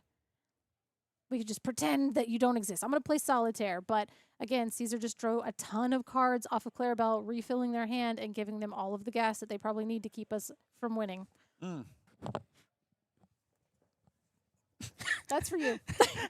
There was a bug. Yeah, and then you blew on it. It just came right at me. It aggroed me. I was like, what? I gave it to you as a present. Thank you for that. You're welcome. We were talking about Bug's Life earlier. Yeah. As our real life Bug's Life.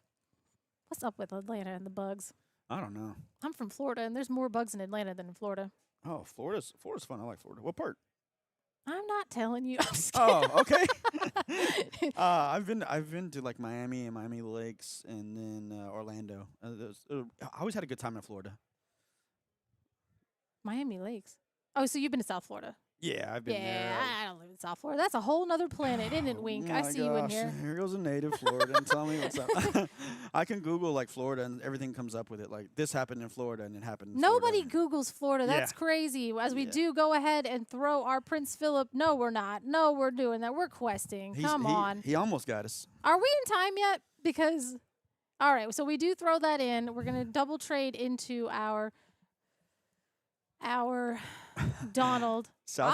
Is this true? South Florida, Central Florida, Jacksonville, 3 different states? That is very, very true. Thank you, Wink. Thank you. We are in time now. Thank you, 20 Lord. Thank you for saving us as we do have our Cinderella. The players had notably slowed down. This is turn 0. I appreciate you updating us here in our closet. So it's turn 0, and we're going to... So this is turn 0. So the active players, Me Maker. Caesar will be 1. Yeah, and then it'll be 1, and then we'll go 2, 3, 4, 5. Okay. Yeah. And hopefully what we can do is just go as wide as possible in this situation to try to be able to quest out in the couple turns that we have, hoping that Caesar isn't just about to obliterate us again. We go ahead and trigger the Cinderella for turn, ink out of our hand, draw, and opt not to do that again for the second Cinderella. So whatever we have in our hand is what we want. What do we got here? We got 4. We can quest for 4, go to 17. Huh. Unless... There ain't no way this board is living, as we're going to develop our brains, get a little knowledge, and I think that that's probably another Prince Philip, so we're about to see a rerun of this situation. No way. Oh, You're yes. lying. He doesn't have enough ink to do it now. So okay, so maybe we can just play 1 card and then maybe do it next turn.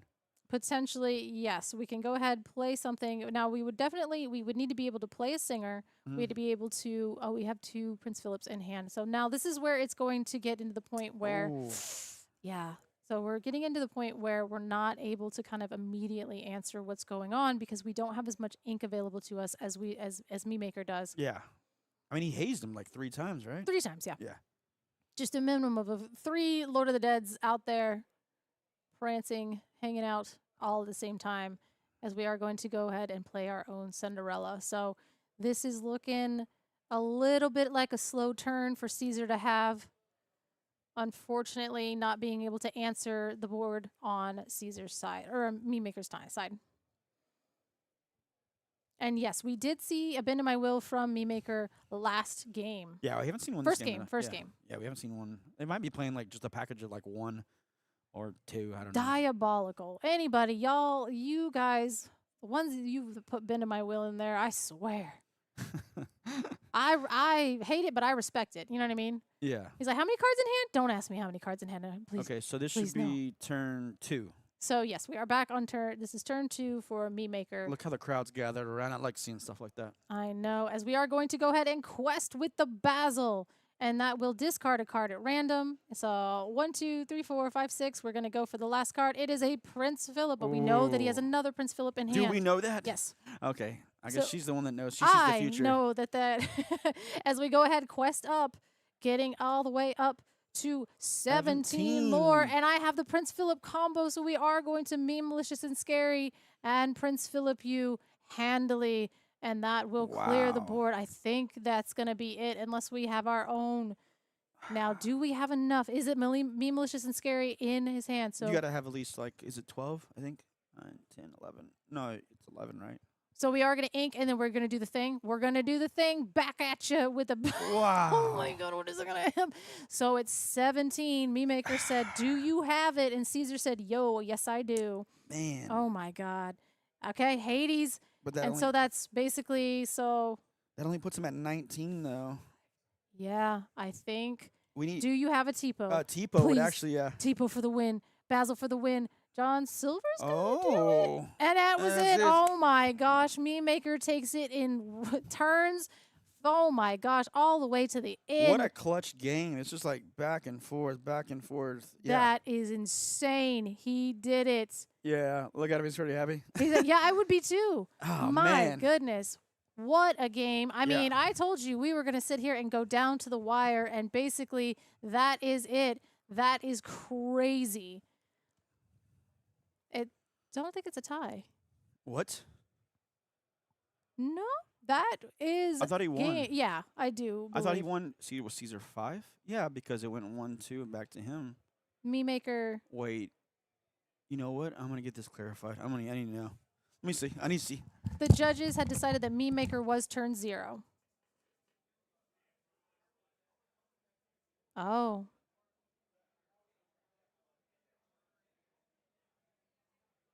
So we are going to go check and see. So it was based on a tie. So was it a tie? It was a draw. That was so gross. I am upset. Chat, you are correct. Caesar was turn 5 at that point. So it was a draw. And we're not going to do an interview because you know what? It was a draw. It was a draw. It was a draw. But it was a good game. It was good. It was good casting with you too. That was nice. Yeah, I was gonna say we're gonna get to go in that area. We'll be on the other one, but I was maybe I just didn't want it to be a draw. You know? Yeah. No, I didn't want it to be either. I felt like they were both kind of like trying hard on both their sides. So I think maybe if Caesar, not Caesar. See, I've already forgotten. The information is gone. Me Maker? Me Maker, if would have maybe scooped a little bit earlier in game 2 and given them like a little extra time. You know what he could have? Maybe he could have kept those, not Prince John that one, Prince Philip that one turn, and then just like let him keep the Donald and other stuff, and then let him do his Prince Philip and everything, and then pass back to him, and they could play the Prince Philip and do it on the rest of the stuff. And then you would have the 3 to quest for win. Yeah, I mean, and really what it was is like there's a lot of like micro decisions there, but I really do think that there is thank you, Corey.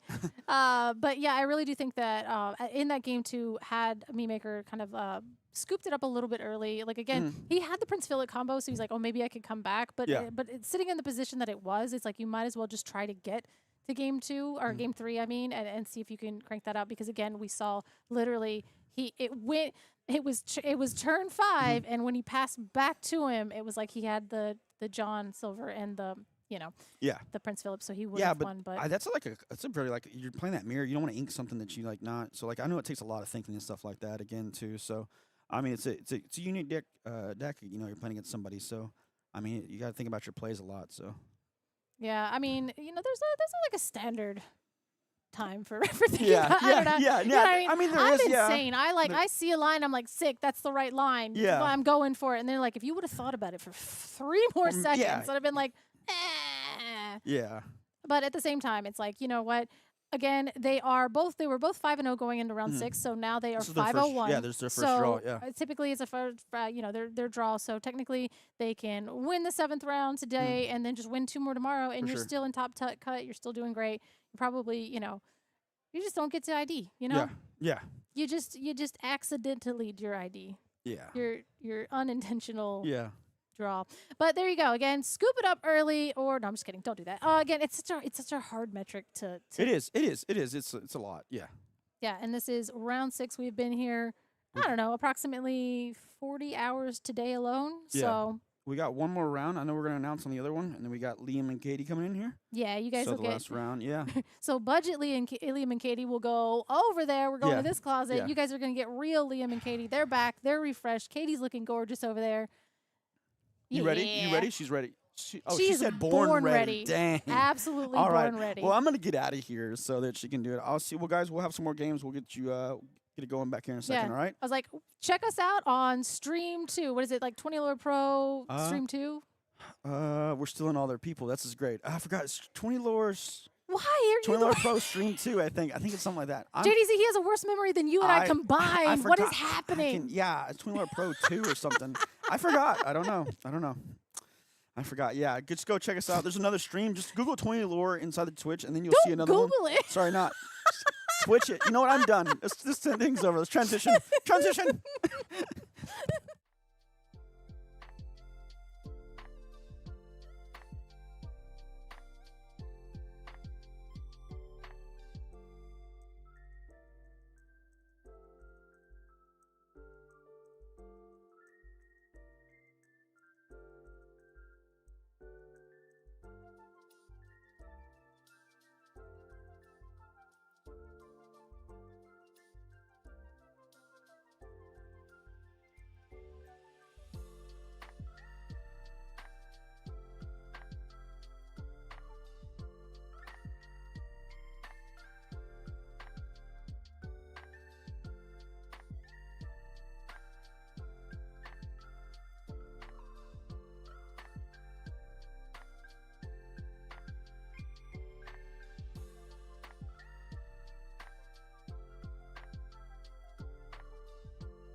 Welcome back to the booth. We did that transition ourselves. We are the monkeys have the keys to the circus. They didn't know, but we did it. And they look panicked because I don't think they realize that. So here's the thing. Don't let them touch the equipment. The apes can learn. The apes see us press buttons. I've seen the movie. And we wanted to vamp. And Liam, you were desperate to say some stuff. So say what's on your mind? What? I don't know. I just wanted to. Oh, I thought you had a cool story. No, I just wanted to get on camera and talk to the people. Me too. I miss them. And it's our last round of the day. It is our last round of the day. I would say it all comes down to this. Normally, the last round of the day, sometimes it's for the top cut. This is not for the top cut, but everything is on the line for a lot of players here because I think if I do the math right, 7-2 will bubble in. Some folks will. So anybody with 2 losses is still alive. I think you're better at bubble math than I am. I haven't started. I'm so excited. There's a break after this round because I have the whole night. I'm oh gonna my be eating. goodness! The whole dinner just Exactly. Scribbling. Now I will say, I mean, if we look at the top tables, I mean, the table 1 is 2 undefeated players, but when we get to table 2, they're undefeated, but they have a tie. So I mean, as far as like people in this room that are not defeated, that's done basically. There's only 2 people. It is Joshua Satterfield versus Dragon Johns. That's a heck of a matchup. Yeah, and then table 2, we have Sky versus Memmaker, who we just saw on stream. So, I mean, we are now getting to the point where people are battling it out. I mean, as far as undefeated, they are truly Well, there's actually more. Life is hard. Yeah, there's like 4 or 5, Yeah. but not many. And so for a lot of these players now, they are on like you have to win to stay alive. And even folks who are undefeated, like having that buffer going to day 2 is incredibly important. 7-0 stands a really good shot of making it. If you even if you lose 2 games, or they'll draw in tomorrow. So actually, some of these players here basically playing for their win and in, able to then intentionally draw tomorrow those last 2 rounds to get into the top cut. So. Everything comes down to these rounds. It's a lot of fun. Exactly. And then if you look at the top, so I mean, if I'm looking just at the first page, which is 18 people, the top 9 tables, I mean, there's names that you guys know. There's Syed. We have Tiago, who we saw in round 1. We have, like we just mentioned, we have Joshua Satterfield, Dragon John, Sky, who was the first CCQ qualified player. And then, you know, there are other people here. So, and other people. And other people out there. Other people who have names. As a fun fact, some people put their names that I'm like, you know, I might know you. I truly might, but this name, I don't. King Cole. I feel like I know that name. Yeah, Irish Willie, is that? Yeah. Irish Willie? Yeah. Hurley, CZ's, FPG, the skipper. I think I've heard the skipper. Either way, there's some great players who are fighting it out because, like we said, I mean, while this round matters a lot, it also isn't the end. It's like one of those interesting things, right? Where some players are going to be like, I'm done. I can clock out for a bit. But so other players are like, I have to go to bed and finish this tomorrow. Yeah. And then there's some I do like too, there's some players who are out there who are 3-3 who know that statistically they have no shot of making the top cut, who are coming back to play tomorrow anyway because they just love Lorcana and want to play more games. And I love that a lot. And I think it helps towards the invitational too, because I mean, they yes, posted that's true. the They can scoring. earn points.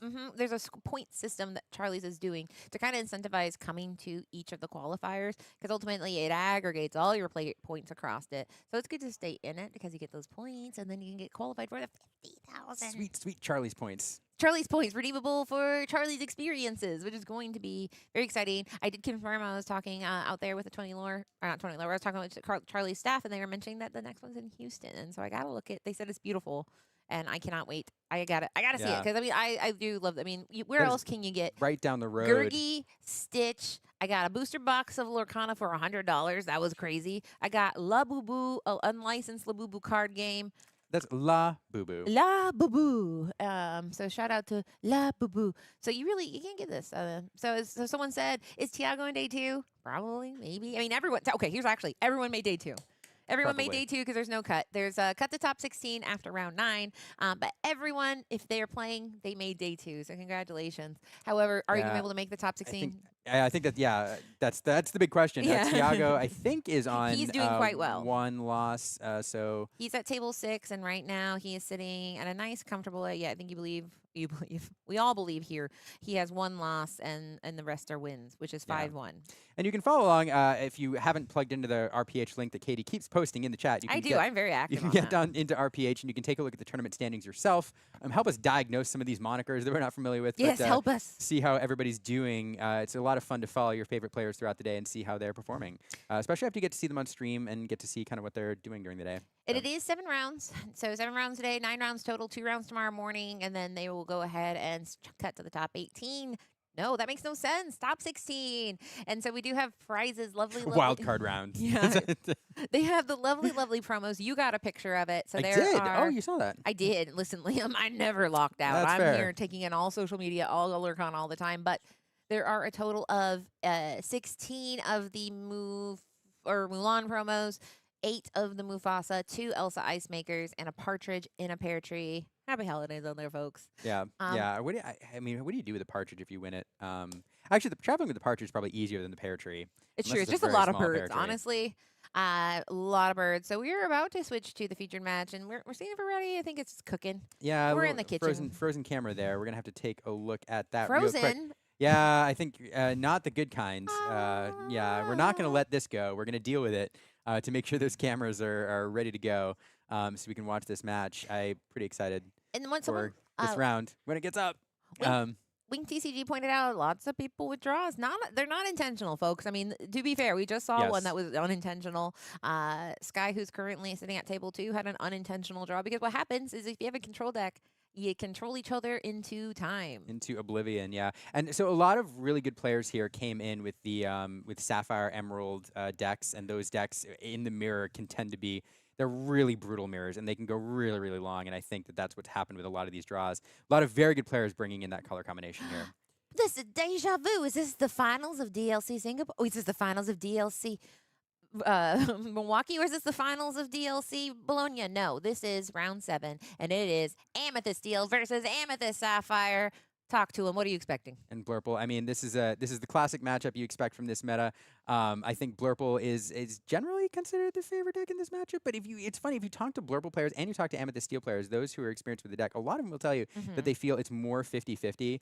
Even the winner of and this version is a little bit different than the one we saw last set, but even the winner of the first DLC in Europe. Saying that he feels, a Blurple player, that this is a pretty evenly split matchup for him. So depends on how these players have teched these decks, but it's going to be a fascinating matchup either way. And as we see the 2 Basils come down on turn 1 and then turn 2 after the ramp. So Sapphire there, Jostel hitting that critical turn 2 ramp. And speaking of doubles, we're seeing double Captain Hooks over on the other side there. Not the ideal turn 2 play. And then challenging into that Basil to clear it off the board. So now we're seeing ones. Yeah, I mean, we were in this room not so long ago talking about how Basil is extremely important, and we will find out why if Elsa, the 5th spirit, comes in on that next turn, because he can go ahead and provide that support. Now, we might not get to see it. He just turned sideways, and Captain Hook would really love to have a talk with him. But I do think that it's going to be an interesting matchup because, as we know, Blurple has this powerhouse of second starter to the right. So I really feel like at some point, Full Metal is going to be working very hard on making sure he gets the singers needed for strength, because you got to absolutely deal with the combo pieces so you do not get these 5 cards, because I feel like I haven't seen a game where a person draws 5 cards in Blurple and then somehow magically loses. It's kind of like the I did it. But that is something he needs to watch out for. But he keeps losing characters. He only has a single cat that can go ahead and sing, but only for 1 right now, unless he gets some buddies. And here we have the Dumbo in play a little after curve there, so able to use that genie, immediately draw a card, and setting up for, we have 8 on board. Back over to the Amethyst Steel deck and Full Metal. He has that Cheshire Cat on board, but not seeing and you see him shaking his head there, definitely not on his ideal draw, and we are going to see that strength go into the Inkwell there. Ooh. Which, I mean, but it's not useful right now. Not useful right now at all. So we will have the double cat, and we see probably an big inkable problem here. But well, there we had another strength. So able to populate the board just enough to get that Dumbo off the board. So a lot of resources there expended, but let's see what that last card in hand is. I can't tell. Yeah, I mean, my biggest theory is if I see someone ever ink a card that's good, I'm like, don't worry, they got another one, buddy. And they did. So now we're sitting at a board state where things have definitely gone into Jose. Do you think it's Jose? Probably. I want to make sure I'm calling him right name because it's Hostel TL. But I want to make sure here that, I mean, he has a better higher end of the curve. Once he gets to these Hades, we've got to the first one, but he has Hades of 2 varietals. This one's looking for a deal. And he lets him draw 2 cards, which is very scary. Of all the decks in the entire format, I fear Amethyst Sapphire drawing cards the most because they have some devious deeds they can do. Yeah, interesting choice there. I didn't see what he was choosing. I assume it's the cat. And yeah, letting him get those 2 cards. Of course, Blurple's going to draw a lot of cards anyway, but clearly valuing that. He's going to play a Hades of his own, knowing that removal is available, valuing that board presence. I didn't hear what it is. It is the genie, which is going to be sent to the bottom, not electing to give Full Metal. I really wish I knew. I know, right? I'm like, Full Metal. The chat says, Mughal in the chat says, Jose and Cesar are teammates. Okay, Two good. Legacies I assume that that's right, Jose is correct, but otherwise we'll go Full Metal. Full Metal. Full Metal. But Full Metal right now is going full speed because he has the wider board here. But there we go, the Hades War, and we know why Hades is a problem because either way, he is going to cause mischief. In this case, he goes ahead and sends in the Inkwell, and he is in what we call in the game top deck mode. And this is the worst, one of the worst cards you can top deck because it needs a buddy. You want to discard a card to gain a lower. Now, you do have a 4/4 that can sing strength if you need to, but he's not feeling so great with this board state, knowing that at this point Jose can take off, and he has stalled. Yeah, definitely stalled out. I mean, a nice dock off the top deck would feel pretty good. I mean, worst cards to draw, it is at least fairly well statted, but yeah, just at this point being in top deck mode feels really bad. Amethyst Steel wants to hit its opener, its 1, 2, 3, 4 into strength, but then in the mid game, it really wants to get into card draw mode. It wants to be dropping genies, it wants to be dropping Dumbos. There are other things it can do to try to refill its hand because after a while, it does run the risk of just stalling out. And what it wants to do in the end game is really go wide with all the resources that it accumulates in the mid game. That's kind of the standard strategy here. So it feels bad to be in this scenario. Jose there challenging in with the Hades, taking out that Calhoun. And again, Jose, it feels like just able to go at his own pace here. He's got resources, he's got the ink, and he's got an Into the Unknown in the inkwell here. And Hades will go on a quest. So we have Jose versus Jesse. So now we have Jesse. everything sorted. But as far as everything sorted, it is now, this is the easiest part of the game when you're in top deck mode, because you go, well, I'm going to draw a card and I shall either play it or not. And then the next part is, what am I going to do with the cards available? In this case, he is able to do a challenge where he can retain both cards, which is always nice when you can retain that value. But the issue I have is that there's 2 cards in Jose's hand, and I always just feel like they're scary. And here he goes with 3, and it's time to see how bad it can be when you're at the top end of the ink curve on a Blurple deck. And here it goes. Here's a card draw with the Genie, wish fulfilled. And Cheney into another another. Genie. Doesn't feel terrible here, getting that board presence, getting those cards in hand. But I want to point out Iago, a very, very good card for Jesse in this matchup. Well statted, 4/6, answers those Genies if they choose to quest. Feels pretty good, I think, to stick that last turn, but needs to find card draw here. Needs to string together a Genie with something else, preferably find a dock. Really, really hoping to stumble into that here next turn. And Elsa will challenge in and clear up that snake, sending it to the discard pile and soaking up 4 damage counters in return. Yeah, so I mean, at this point, he just keep chugging along, saying, "Hey, Doc, if you can hear me, if there's any bold knights in the office, I'd like to call one to the table here." But instead, he gets a Dumbo, which is pretty good. Like we mentioned, that evasive pairs excellent with Dumbo.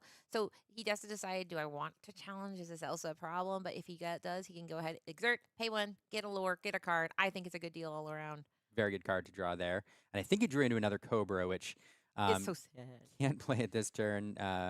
No, it was a Palace Guard. Okay, Which is also it's an little illusion. sad. It's an illusion. It is sad. It's nice that you can play at this turn and get another card on the board. Not going to do much in the way of board state, but does give you another character for that Strength of Raging Fire if you happen to top deck that next turn to answer the Genie. So there are worse cards you could have drawn, but at the very least you got to play them this turn. Oh man, I don't know if he top decked this, but feels really good to pull that bell, shifting 3 damage counters over, clearing off that Dumbo, which was one of the ways that Full Metal that Jesse was hoping to recharge his hand here. So great play there. We have Genie, we have Elsa, we have Bell, all of the normal players on the board now, and to a Dumbo to boot. It's all the heavy hitters. Yeah, I mean, we've seen Hades of 2 types. We've have the Dumbo, and we can kind of see why. Once you get to a certain point in a match against this Blurple deck, it just starts feeling so stressful because it's just every card is a greatest hit of all time. He is able to replace this Dumbo. He still has the Iago. But as you note, right now he's been in the response mode over and over and over again. And it's a little bit frustrating because we have 1 card, possibly 2 in Jose's hand. But he on board represents a few more with that Dumbo as long as he survives. Yeah, so the Iago here not being used with the Dumbo right away. Instead, it is going to challenge into that Genie, send it off to the discard pile. Too many Genies around, so may as well clean one of them up. And then the Palace Guard going off on a quest, which sneaking out, or did it go on a quest? I don't see the lore on Jesse's side. I thought it quested. You know, it's tough to say what that man is up to. He did he just put 1 damage in? No, he couldn't. So I'm Yeah. going to say I believe he quested. I can't think of why else. I can't prove it, but I think he quested. But anyway, I thought he quested. If he did quest, He did. it's you know, he does just Jose does have cards that can answer, but you know, you'd rather have them challenging into you than gathering lore on their own. Oh. So there's Bell coming back to hand. It is going to shift the 3 again, Oh, answering he's that Dumbo. just a baby, and you hate to see it, but man, that shows why we love the new Cheshire Cat. But Belle, the accomplished mystic, has been so accomplished because 3 damage is just a perfect Dumbo size removal. So it is time to let's make a deal. And he says, "Go ahead, draw 2 cards. I'm not afraid at this point." And we go ahead and go to the next game. I wonder if Yeah. the lore count was accurate because that just felt so aggressively early. Possibly? Do you feel like I don't know? I think we missed a lore on 0 to 3 is Jesse's usually side, and I think on Jose's side we got a big quest that at the end there just didn't catch up. So okay. But either way, I mean, it got to the point where the momentum fully was in Jose's side, and it is very, very, very difficult to come back from that. But man, that is why I think Sapphire Amethyst can be oppressive, is because that card draw with the ramp combination. And he didn't even necessarily he played I think, sail. You did sail. Yeah, but I mean, he wasn't doing insane things. He just did a light ramping, and that was enough to fuel the end stage of his game, which was just haymaker after haymaker. Well, it's just that the standard Blurple line is just so good. That ramp into Genie on turn 3, and then into Elsa to do some removal paired with the Genie, then the Bell to shift the damage over from the Elsa. This 4, 5, 6, or 3, 4, 5 in terms of turns in this deck is just so good. And when you have that line, it's pretty powerful. Then you drop a Dumbo to be able to draw some extra cards. Off the evasives you dropped earlier, it's really powerful. On the other side, there is a standard opening for Amethyst Steel as well. It's 1, 2, 3 into Strength, drop the Genie, sing the Strength, and then you're looking for your turn 5 cards as well. And just he didn't have that line. It was a little awkward, and yeah, just didn't have the answer. So, but we'll be on the play here. You like that a lot better. You like to be able to sing the Strength early to answer the early Genie from Blurple. So. We'll see if he finds that opening. I do see the 2-drop Black Heron. I think those are the keep cards. That's always my favorite game. Is that the keep Where's pile? the keep pile? Yeah. But we'll see. We'll see. Should be fun. Let's see. Update their lore. Yeah. Yeah, we are working on making sure the lore, because if you guys have never been to one of these matches, that iPad that you can see at the corner of Jesse's elbow, that is how the lore is kept. They need to keep their own lore. So sometimes what happens is they are in the thick of it. They're at a point where they're kind of locked in. But I did talk to production, and production says I will go talk to them. But either way, we're going to get an exciting game 2 of Disneyland Lorcana. Like we mentioned, this match does matter quite a bit. These players are both 5-1. Meaning that either they will get a win or a tie or a loss, which will definitely dictate how they feel tonight, because after this, we are all going to adjourn for the evening, have our meals, and then come back for rounds 7 and 8, or sorry, 8 and 9 tomorrow. But like you mentioned, Jesse is going to be on the play, and he just needs to keep that pressure on. Having Jose have those 2 Basils, why Basil isn't a stunning card. I mean, it is enough to put that pressure on, and it kept Jesse in the response mode in that game, and he never got to go ahead and take the aggressor's role. Yeah, take a look. I'm going to try to, if the lore ends up getting stuck, I'm going to try to pen and paper here, just keep track on our own. Sometimes it's hard for us because we miss what they're saying, Yes. but we'll see. Because it does, I'm looking at the lore still stuck there, so unfortunately maybe a technical issue if it doesn't adjust. So here we go. Sorry, what were you saying? Yeah, it looks like they're working on trying to get it Okay. rebooted. So in the meantime, it's old-time fashion. But there we go. The opening of having a 1-drop on each side has been completed with a Palace Guard answered by a Basil on the side of Jose. And now, are we going to go wide with 2 1-drops, or are we going to try to keep the power going? I'm imagining that Black Heron might be coming. So Iago is inked, and there she is, the Black Heron, which is a 3/3, which is something you have to respect if you were on the other side. Yeah, well-studied character for turn 3, became pretty popular. People saw the power of that with Smee, and the fact that it's inkable is really, really good. So a card that found a home in a lot of steel decks right away. A character that I've never seen on screen before because I have not watched enough DuckTales. There and must I be need to go, I need to 4,000 go do birds that. in that show. But there we go. We have the Junior Woodchuck Guidebook, which is a card that we have seen enter the meta. Yeah. Now, this case, we won't see it do anything other than be ink. But we do have another 1-drop. So, no ramp on 2. Do we panic? Do we scream? No, but it is not a great No, sign. it is not ideal. Yes. When you're running 8 ramp 2 cards, if you shift as many as possible to try to find that turn 2 ramp, I think it's 91%. It's around 91% with some percentages, some decimals of finding a ramp card. So it doesn't happen too often that you miss.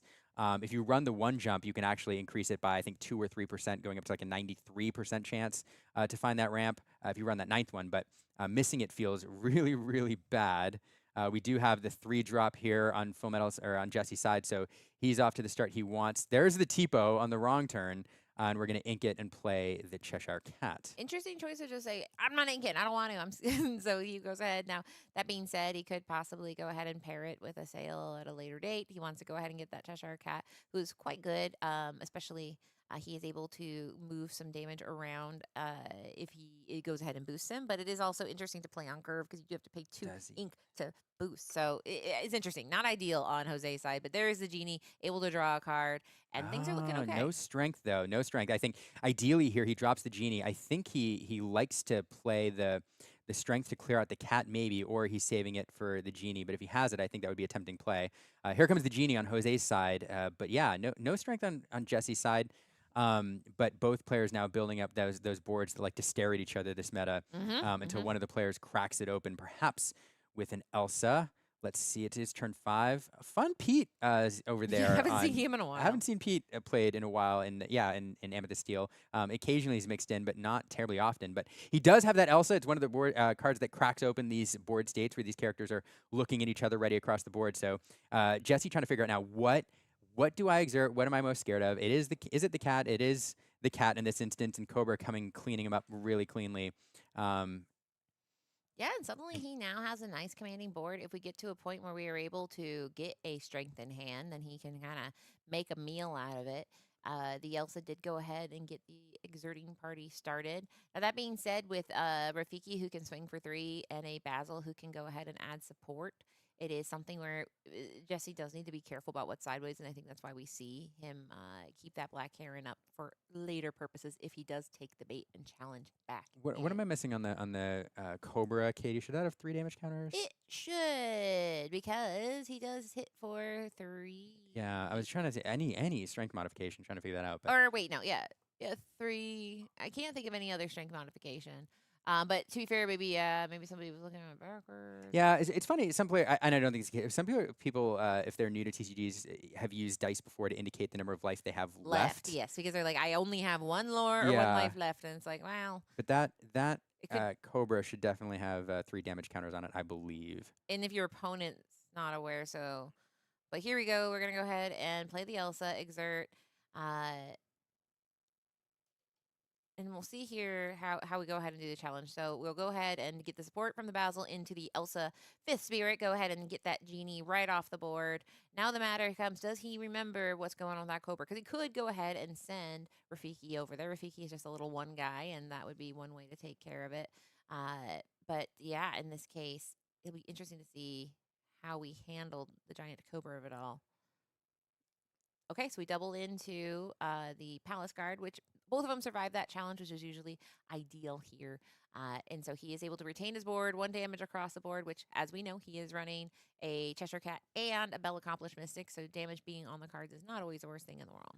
Yeah, and it's interesting. Again, I hate to harp on like misplays, but I do believe that Cobra has 3 damage on it, and that matters a lot when it comes to Bell Accomplished Mystic and the ability to shift 3. Yeah, Yeah. so we're going to go ahead. Luckily, we have the lovely Chitana who's in the booth that says, you know what, I can go right out there. Because, like we said, it's one of those things where you might remember in the moment, but then later after you kind of pass and you've been playing for a total of 8 hours. In this case, we're going to go ahead and hurl some Thunderbolts, which is a singable song here. We also had Demona in. So kind of interesting that you're using Demona more for the card draw than for the exerting, because you did not need to exert to hurl Thunderbolts or have Zeus's. But then we can go ahead and keep challenging in here. We have that Black Heron who can deal 3 damage, who will do clean work on the Basil. And lastly, we have the Rafiki who stands alone, fearless. Yeah. But we are checking, like we said, on that 3 damage. Right now, it doesn't necessarily matter if he has the Bell Accomplished Mystic. That is something that could come into play. However, he does a Hades, let's make a deal, I'm assuming, on the Demona here. Goes ahead and gets 2 cards. Now, that does eat up all the cards he has right now. He can't do any cool stuff, but he can go ahead and ink Assail the Azurite Sea. Now, Jesse is sitting at a comfortable 3 lore. So, as we know with Purple, you can be behind for a while. And it's not the biggest deal. But there we go. No matter what happened to the Cobra, he gone. Yeah, it cleaned up fine. Unless there was a Bell available that wasn't played, the Rafiki challenging in is just fine because it had Challenger 3, so cleaning that up is good either way. Yeah, and we will find out. But either way, we are going wider again, which is one of the greatest strengths of Amethyst Steel, is that you can basically be at a point where you lose a few characters. But it doesn't matter because you just go wide again. And if you have the ability to pay something for 4 with the little guy for 1, you can stay in this game. So he is able to, see here, have 1 card in hand, meaning that Demona can ready at the start of next turn. And now Jose gets to make the choice of what he will do next. It looks like he has a nice, comfortable grip of at least 4, possibly 5 cards. That is another Hades. We have Hades making a deal. Hades Infernal Schemer. The dynamic duo here in these Blurple decks nowadays. Cleaning up at least 1 card over there, but back over to Jesse. We do have those 2 fairly well statted Hades on the board, but Demona also a pretty big presence in the board, and this is what purple steel, what amethyst steel loves to do in the late game. It builds card advantage in the mid game and then just dumps like bigger characters on the board in the late game, just leaving their opponents with a lot to deal with. And unfortunately for Blurple, it has a lot of removal options, but a lot of them it's spot removal. It's like a Hades or A into the unknown, allowing you to clean up ones and twosies. It doesn't have a great answer for a very wide board. So this amethyst steel deck clearly in the driver's seat at this point. Jesse in control all the way up to 10. And yeah, it's a tough spot. You wish that I had Jesse's board. How do you feel about that, Liam? We've been casting all day, and you gotta let me do one. Why can't I find a board state like that? Anyway, but yes, it is hard. And Blurple is not known for going wide. It's known for getting to the point where it plays one or two cool cards. And there we go. There's the second star to the right. So we always do second star math whenever we're watching Blurple decks. But second star is a card actually that it's not a mandatory play in Blurple anymore, and a card that's been rotated out in some decks, or at least it has been reduced. Cards like Guidebook giving you some additional card draw. So, but it's still very, very good card. 5 cards for free, singing it with all the resources available here. Now, those characters could have done a little bit of challenging over there, but not a lot to remove. Oh, my goodness! Here comes the whale. It's Monstro dropping to the board with Rush, clearing off that Demona. Found it with the second star, and we could discard and ready again and do some more work if we want to. There it is. Rafiki going to the discard pile, readying again. Going to take out the Palace card. 1, 2. Will we see the third? Well, we'd have to teach that whale to fly. Oh, yeah, that's right. Good point. I've seen many things, but I ain't know never I've seen about anything when never... I've seen a whale fly. But still very exciting. There's very few things that we have access to in this game that allows you to do wide removal. We know we have the combo of Malicious, Mean, and Scary. Now, if we give that whale a feather, hey, guys. That is true. If we give him a feather. Flying whale. And to be fair, in the art, he looks like he's flying. He does, right? Oh, goodness. But I liked it, and I liked the feeling I had when I thought, I was like, maybe. All right. As I go talk about no wide removal, it's the classic case. Now, Monster has been worked into to decks now. I think Monster was kind of a little more fringe play. It wasn't in every Blurple deck. I think more often than not, you're seeing him played now. I think DKP is running him in his list, if I remember correctly. So, yeah, really fun to see here. It is a way to do some wide removal. Black Heron now challenging and cleaning up that monster. No more of those shenanigans. And another Demona over there on Jesse's side of the board. Again, it's very, very difficult to remove damage-wise unless you have a Monstro or a Hades. Now off questing for 4. Jesse going to go all the way up to 14, pass it over to Jose. And as we saw, I mean, right before it started, I was like, second star to the right is so important. Well, maybe not so important once you get to a certain point in the game, because you start to run out of answers. At a certain point, the board gets so wide. There's an answer right there. Into the Unknown can go ahead and send one of the exerted cards into the inkwell, but we have to do a lot more work than that. We're doing a little audit of the ink here, saying, do I have enough ink to just win this game? Because we have an upright Hades who is cool, but does not challenge for a lot. Another Hades can help. Oh, that feels really good. Really, really good. And I think 3 cards in hand because of that Demona. So Lexington, Stone by Day will come into play here. So that, not available to quest next turn. Yeah, so he's going to stay sideways going, help. And there is a Bell, Accomplished Mystic. As we mentioned, that is a card that is very valuable. Moving 3 damage can be a No. Yeah. Hey, keep it down. Keep it down, little guy. Jose saying no thank you. Lexington, Stone by Day, and Stone on Jesse's turn here. Just sitting there. Yeah. Jose was very well aware of what that Lexington could or couldn't do on that turn. Another Hades coming out here. We have the Hades back and forth here. It's 8 Hades now instead of 4. With looking for a deal out. Let's see. Hades. And Hadeses. Hadesies. And Jesse getting 2 cards off of that because Jose is saying, absolutely, I'd rather keep my card. You can have the extra 2. Cheshire Cat going into the inkwell here. And for 3, we will see another Cheshire Cat.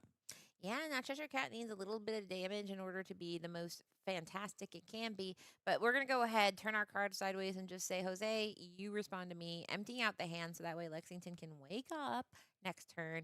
But now we get to see what Jose is going to do. Can he get to another second star of the right? And he says, no, I need to get to game 3 ASAP. Not enough of a wide board. Just not enough to clear the wide board there. And This is the kind of the classic Amethyst Steel ending where it just gain the card advantage and then you dump a bunch of cards at the end game. And in this mirror, actually, one of the things that makes it happen is obviously you want to conserve cards to play to board. You don't want to ink more than necessary. Be very conservative with your ink. And when you're playing against a Blurple matchup, you can be a little more conservative than you normally would be because you are very likely to be ramped by an Into the Unknown or a Hades at some point. And so Yeah. you can be a little more judicious with what you're doing because your opponent's going to help you out in that regard to enable your late game going wide with these higher cost cards. Which is fascinating, right? But I mean, you kind of there's a lot of cards right now that punish you for doing what you want to do. For example, there's cards that punish card draw because it'll go ahead like the Clarabelle or the Bend of Your Will. There's cards that punish inking because you have the Webbies and even the Hey Heys we saw that will go ahead and say, well, I'm going to ink too.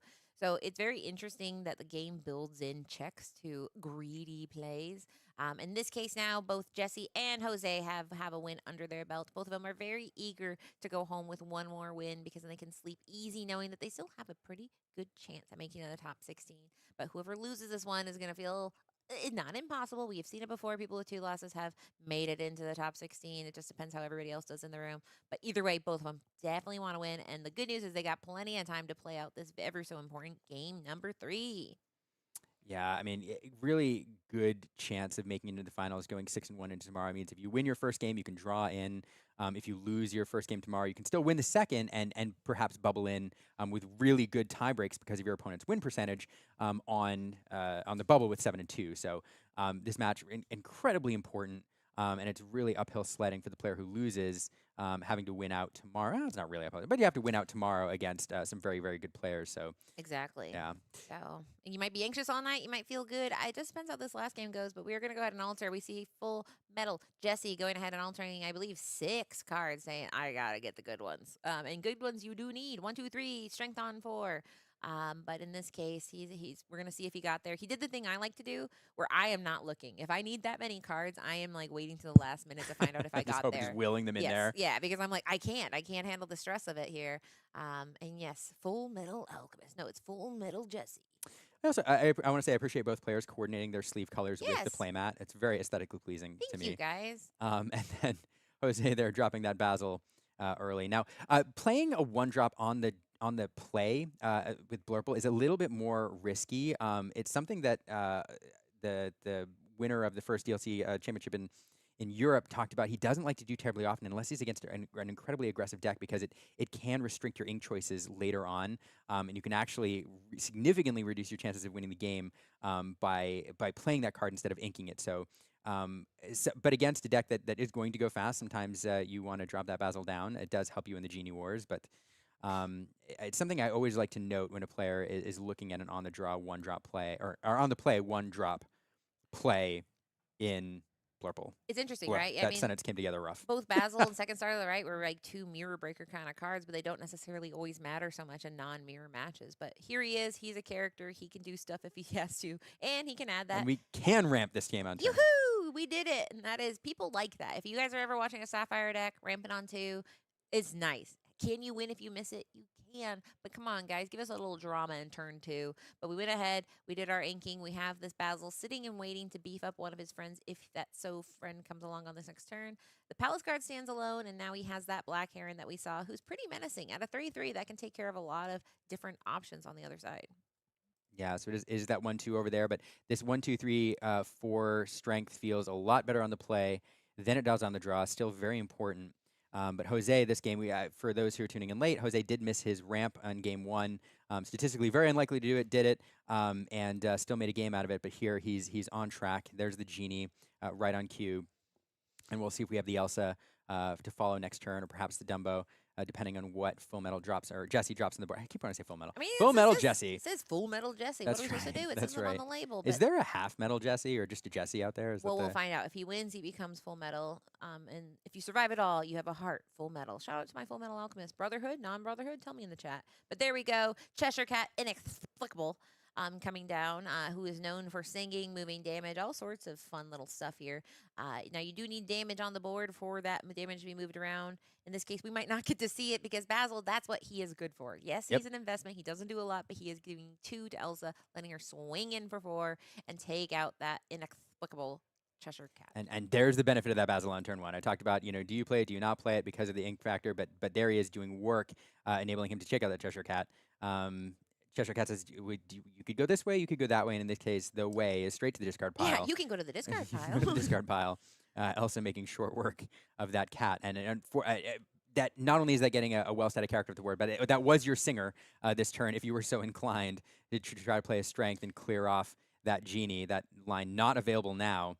So this Blurple deck, again, when it's doing what it wants to do with the ramp into the 4-drop genie, into the 5-drop Elsa, followed perhaps by a Bell or a Dumbo, like it's just so hard to beat when it has its line. And Yeah. there's that strength into the Inkwell. Yeah, he says, I don't, where we're going, I don't need strength. It is important to note that if Bell Accomplished Mystic is around, then suddenly this 3 damage is so important. So he says, okay, I agree. I'm going to spend my whole turn. I can't sing it. I'm just going to pay full out-of-pocket retail value for ink to get rid of that Elsa. So we can't move that Accomplished Mystic, but we still have 2 there. So it's not off the menu, but at least it's not 3. But still, I'm not sure it would be as much of an issue now because 2 isn't going to take anything off the board right now. But shows how much he feared it, that he was willing to use one of his precious removal on that Elsa. And look at the impact of that. Getting that Cheshire Cat off the board. The strength was in hand. It would have been played this turn. It would have been played to great effect. Saved a card there for Jesse, but with it not being available, went to the Inkwell instead. Fantastic play there. There we have the Junior Woodchuck Guidebook. Say that 4 times fast. Coming into play. A great card. That was a great reveal by Pandaric Quest on the card, by the way. Yeah, right. That was a very and a good card too, because it's kind of like Friends on the Other Side in some ways. It's right. Yeah, it's a fun card that correct me if I'm wrong, but like it didn't see a immediate like 4 of or in meta decks. Like it was worked in a little bit, but now as the weeks have gone on, just more and more and more making an appearance in Blurple decks in particular, and you kind of love to see it. Yeah, and it's interesting because, it's inkable. It can fit into those awkward turns where you have ink and you're like, what do I do with this?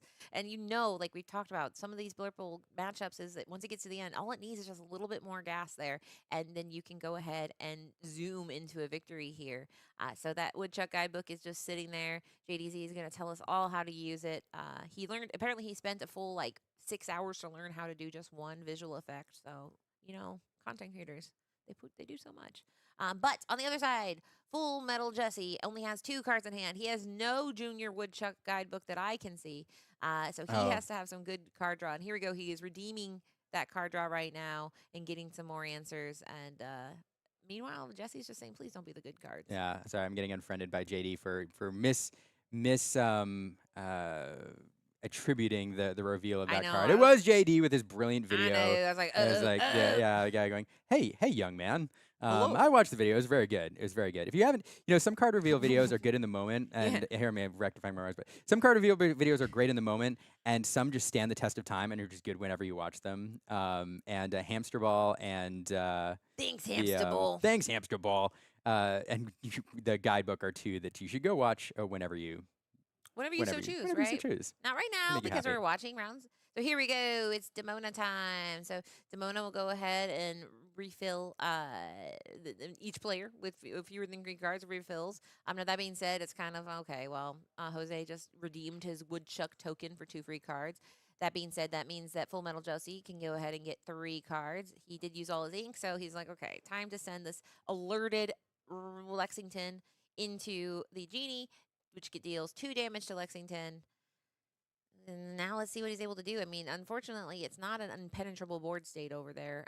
There's a lot of things that can be done. There can be some exertion with an Elsifa Spirit, your own Demona, and an Into the Unknown. So very fragile board state on Jesse's side, but he was able to do a little bit of cleanup. So now this is a time where a Accomplished Mystic could be fun. I'd like to see it, but we are going to go ahead and ink. And so let's see here. We played Sail the Azurite Sea, which is a little interesting here, but it does let you draw a card. As we know, Blurple is always, no matter how many cards they say, yes, we've had first card draw, but what about second card draw? What about second card draw? Yes, we've had this. So here we go. Hades is looking to make a deal. He says, there ain't no way I'm letting you draw cards. I'm going to ink 2. I would never offer you 2 cards under any circumstances. No way, Jose. And now he's going to decide. Here we go. Into the Unknown. And now he has all the ink in the world to go ahead and do his own Demona. And revenge is a dish best served stone cold. So that's going to exert her. Now, we can go ahead and give that support if we want to, but also we can just go ahead and quest for a nice clean 3. He got 3 cards off the Demona, questing for 3. So things don't feel so bad for Jose, who's able to refill his hand, refill his board, and now Demona stands alone and says, "Hey guys, I really would like to stand up, but I'm stoned." Yeah, I can't do it. You have too many cards. Jesse here looking to rebuild a little bit. We'll see what he has. A little head shake there. Jesse, awful expressive in the camera when he's deadpan, but you can watch his head motions and see how he's feeling about particular moments. So we will see the Elsa come in here, able to rush. We're going to exert that Demona, and but not. I mean, we have a couple cards we can clean up here. We can get rid of that Genie if we're worried about the lore. I think that's probably where we'll see it headed. There it goes into the Genie, 2 damage back onto the Elsa, and at least we got something off the board that feels okay. And it looks like Dumbo into the Inkwell, and nothing, just a pass back over.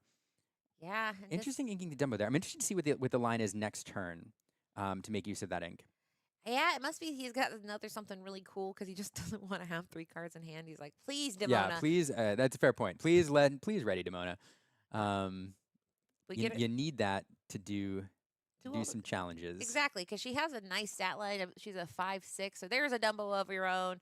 So we can go ahead and do some fun stuff here. We're questing. We're going to go ahead and give that extra willpower to Elsa to do an Elsa on Elsa battle. And then right off the top, we have another Junior Woodchuck Guidebook, which apparently is a very powerful card because Jose has taken it to 5-1 in a very, very competitive room. Yeah. And just, again, a pretty big.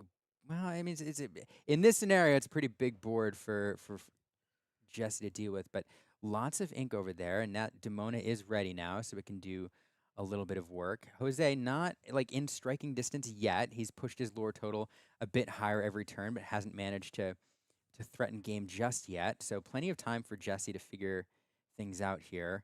I do want to look. Jose's hand looks pretty low. I think that's 1 or 2 cards down there. Yeah, and I think that's why I think this, JWG as we call it in the industry, JWG is really powerful here because it's kind of like one of those things you have extra ink. You're going to have 5,000 ink, and there's times where you don't have many cards. So this is kind of an investment. You can go ahead and not do it so you have the ability to not draw your cards yet to let Demona. But either way, too late. We're going to go ahead and draw some cards, so you couldn't necessarily avoid that not being able to ready synergy. So I do really like the Demona and Demona Wars. It's very interesting how that works out. But here we go. 3 more cards into Jesse's hand, but also into Jose, who can also still get more cards next turn.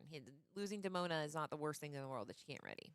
Yeah, now Demona cleaning up that Basil, getting that 1 lore off the board, and that supportability as well that enables Jose's trade. So Jose left with 5 lore on the board, can push himself all the way up to 14. Not many cards in hand, but he does have that guidebook sitting there. We'll see if he chooses to make use of it this turn. Throw the book at him, as they say. But in this case, he has the ability. It's really interesting because it's like with this deck, no matter how many cards they draw, there's always more that they would like. In this case, it is an ink situation. He has 1, 2, 3, 4, 5, 6, 7, 8, 9 ink available. So we could possibly do some Hades action if we want to. It does look like he's thinking about singing, but no, he's going to do the Dumbo trigger here to see what other kind of fun little goodies we can get, which will get him up to lore, and then magical maneuvers, which is such a fun card here, which turns that little giant cobra into a puff of smoke. And it technically would exert it, but you can't exert something that's gone. Another Junior Woodchuck Guidebook on. Wow. Would you expect to see this today? 3 with Junior Woodchuck Guidebooks in round 7. I mean, it is a card that has been more and more popular, so I'm not super surprised. But yeah, the Guidebook doing some work here in this matchup, doing some work here today in this tournament, and it's establishing those now is going to pay off later. No ink to use them this turn. Nope, there we go. Get a little extra. A little extra. It looks like. And it's kind of Thought we had interesting, none, right? It feels like a leftover card. You play it with your leftover ink, and then you can kind of go ahead and redeem it with your leftover ink, and you're always just saying, well, I could use a little bit more cards. Why not? And it's served him quite well because now we have Demona on the other side who's like, I can't get up, my back hurts so bad. And we can go ahead and use that Elsa to exert Demona, which is interesting, right? Because if you, he just drew some cards saying, oh, well, don't worry, I didn't exert my Demona. So it's kind of like a revenge exertion there, saying now she's exerted, she will not be getting up at the start of your next turn.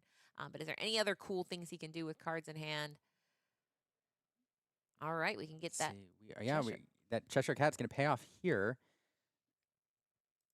Yeah, the Cheshire Cat. I mean, you can boost the turn you play it because all you have to do is just pay that 2 ink, and then you're moving damage. So this Elsa has a perfectly sized 2 strength that she can go ahead and add. And there goes the Elsa into the Genie, and then that damage counter going to be shifted over immediately. We didn't even see them because the damage counter shifted from the Elsa to the Genie to banish it.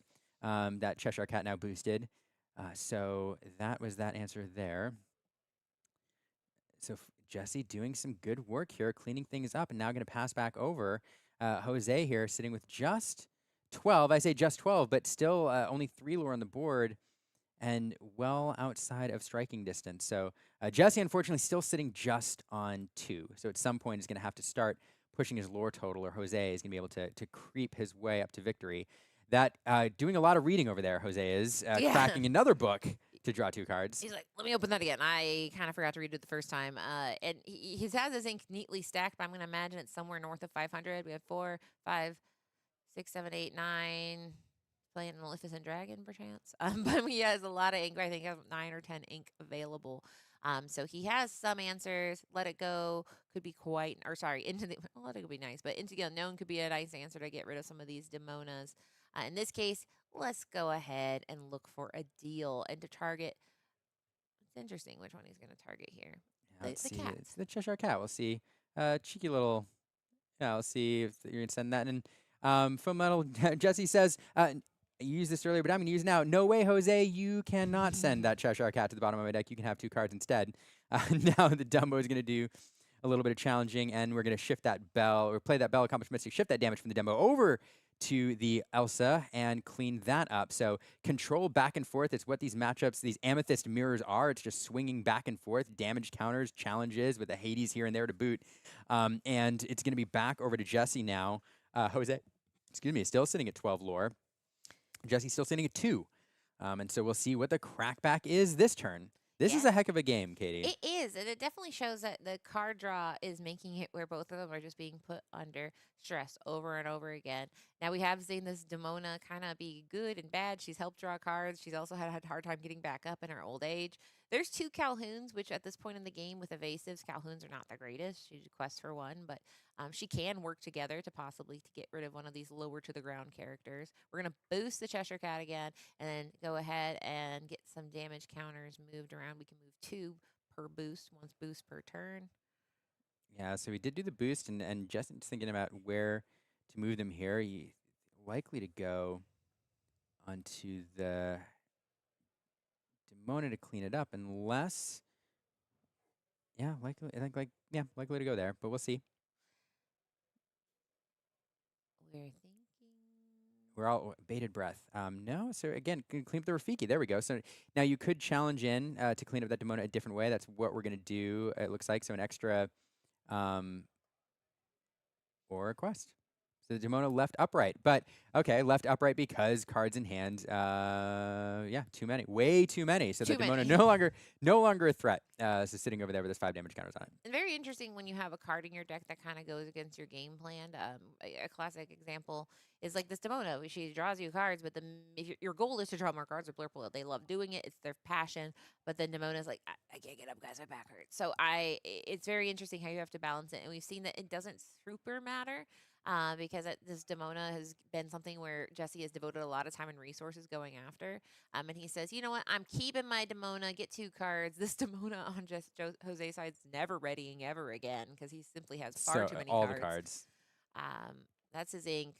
And it looks like a Hades coming down here. And then, not readying. Doesn't need to. Going to go into the Inkwell here. And I think in total Hades, we've seen, I don't know how many Hades played this game. There's Hades on both sides. Yeah, so much scheming. So much scheming and deal making.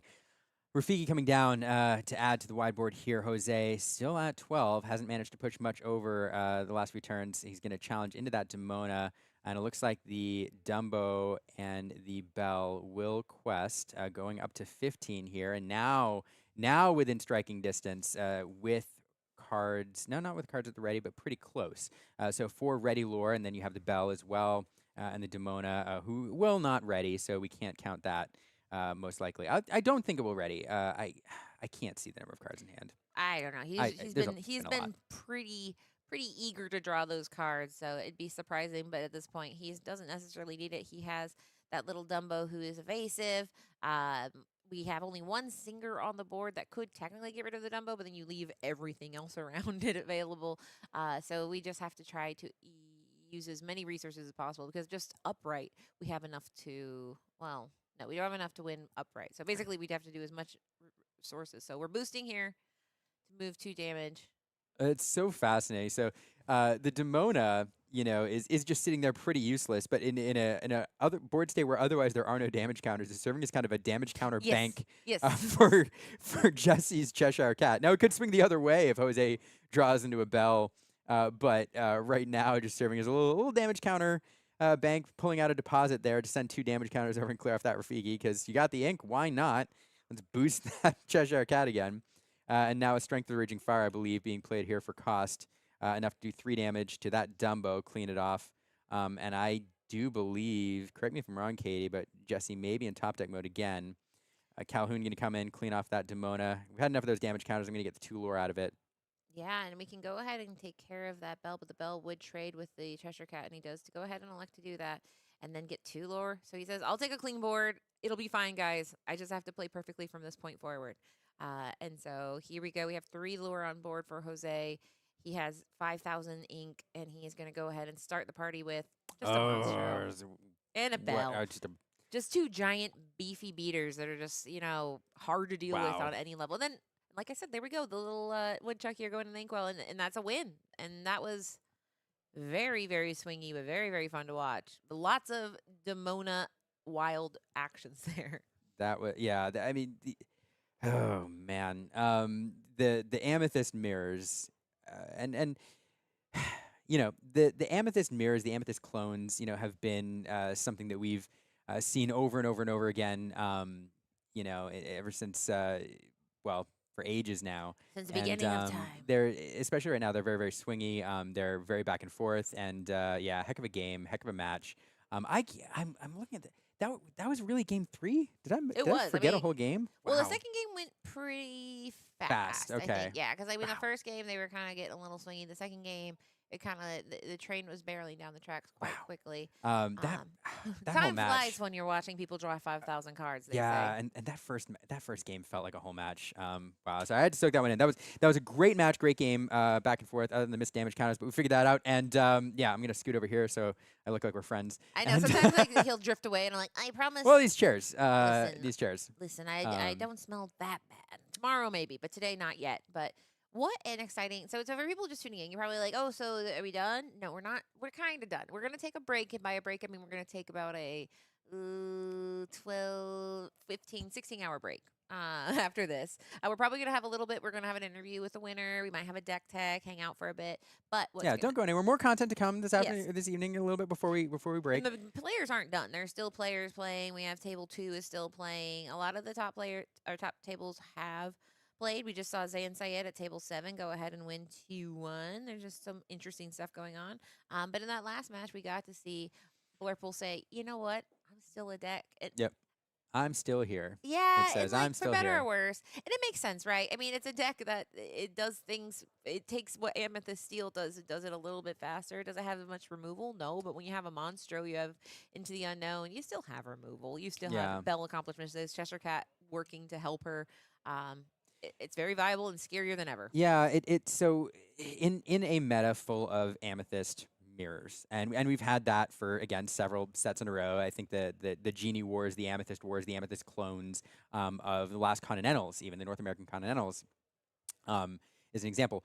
Blurple does the Amethyst thing better oftentimes because of the ramp into the 4, 5, the 6, the Genie followed by the Elsa followed by the Bell, and then it also has one of the best removal options in the game in Hades. Yes. Hades is one of the best cards, another great card in the game. It's been around since set 1. It's still very, very, very, very good establishing that body while sending a card to the inkwell. Gets around, on banish effects, and so Blurple having the ramp as well as the removal options of Hades and then Into the Unknown to boot just means it's just very, very good. It's an Amethyst clone with an extra sprinkling that makes it better oftentimes than its Amethyst brethren. It's brethren, it's So. friend, foe, enemy. But I like seeing the Junior Woodchuck guidebook, just kind of showing that it's like, it's so crazy too, because there was a time where finders keepers, there was a big debate where it's like, well, it's 5 costs. That's so much to draw 3 cards.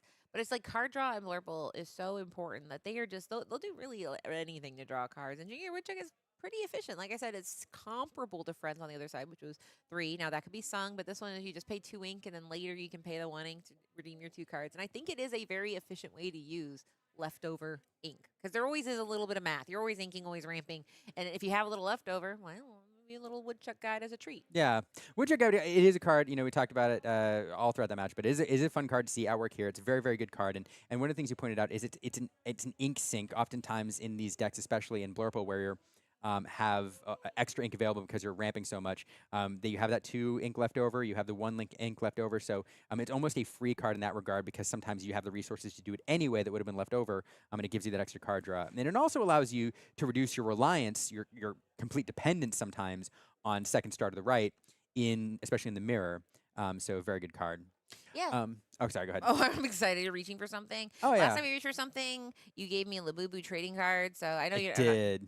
La Boo Boo. La Boo Boo. I just want to shout out a couple folks who gave me these wonderful cards. One of the things I love about Disney Lorcana is just the community, and I posted I kind of stole an idea from Lorcana Villain, if he's watching out there, where he's having people, and I'm going to advertise the idea here. He's having people sign World's Greatest Criminal Mind, I believe, and give them to him at challenges. And he's going to have a whole book at the end of the year of World's Greatest Criminal Mind signed by fans and people that he's met, community members. I was like, that's a great idea, because I've collected some cards, but I've never put out the call for it. But I wanted to do something similar, but instead I kind of copied his idea, and I said on Twitter, hey, if you're going to be at this challenge, and you have a favorite card, I want to know what your favorite card is, and if you would sign it and give it to me so I can have a binder full of people that I've met, then that is super cool. And I got a couple today. I got a foil Sergeant Tibbs, which is super fun, signed, and has its awesome sleeve on the back that's like a custom sleeve from Splash Mountain, which is just, it's just so cool, and it's going to go into my binder. Gurgi, can you hold this for a second? So I would say, I'd be like, my favorite card, Cinderella, Dreams Come True. And you're like, oh, yay. But yes, I mean, in this case, this one, Sergeant Tibbs, shout out to this person. I love a Sergeant Tibbs fan. I love it, and I'm passionate about Sergeant Tibbs as well, so it's fun. And the second card I got today was signed. It was a ferry ship, and the best thing about these cards is when I get them, I get to ask the players, hey, what's your Lorcana story around this card? And with Sergeant Tibbs, it was a passion for the movie, for the franchise. And with Ferry Ship, it was a card that this player, Ezekiel, who finished in the top 4 last year at CCS, used Ferry Ship and did very, very well with it. And people had to read it and look at it. And now he's associated with Ferry Ship, and he has very fond memories of this card from the gameplay. Gurgi, you're crazy. And so I love getting this. So shout out to these 2 players. I appreciate these cards, and shout out to the stories that came along with them. I love that very much. Because the stories are what it's all about. Exactly. And I mean, shout out to the time that Ruby Amethyst players were so desperate to make Ruby Amethyst work that they were playing ferry ships, guys. They were saying, we got it. But to be fair, Amber players were playing Neverland. There was a time where a 4 strength location was what we needed, and I miss that days, because honestly, Fairy Ship is a beautiful card, and there's a fairy Tinkerbell where she's kind of cute like this one in that style, and I'm always like, can we put this in the meta? But thank you for giving Gurgi this card. Gurgi is his first card. He's new to Lorcana. He does have a shirt.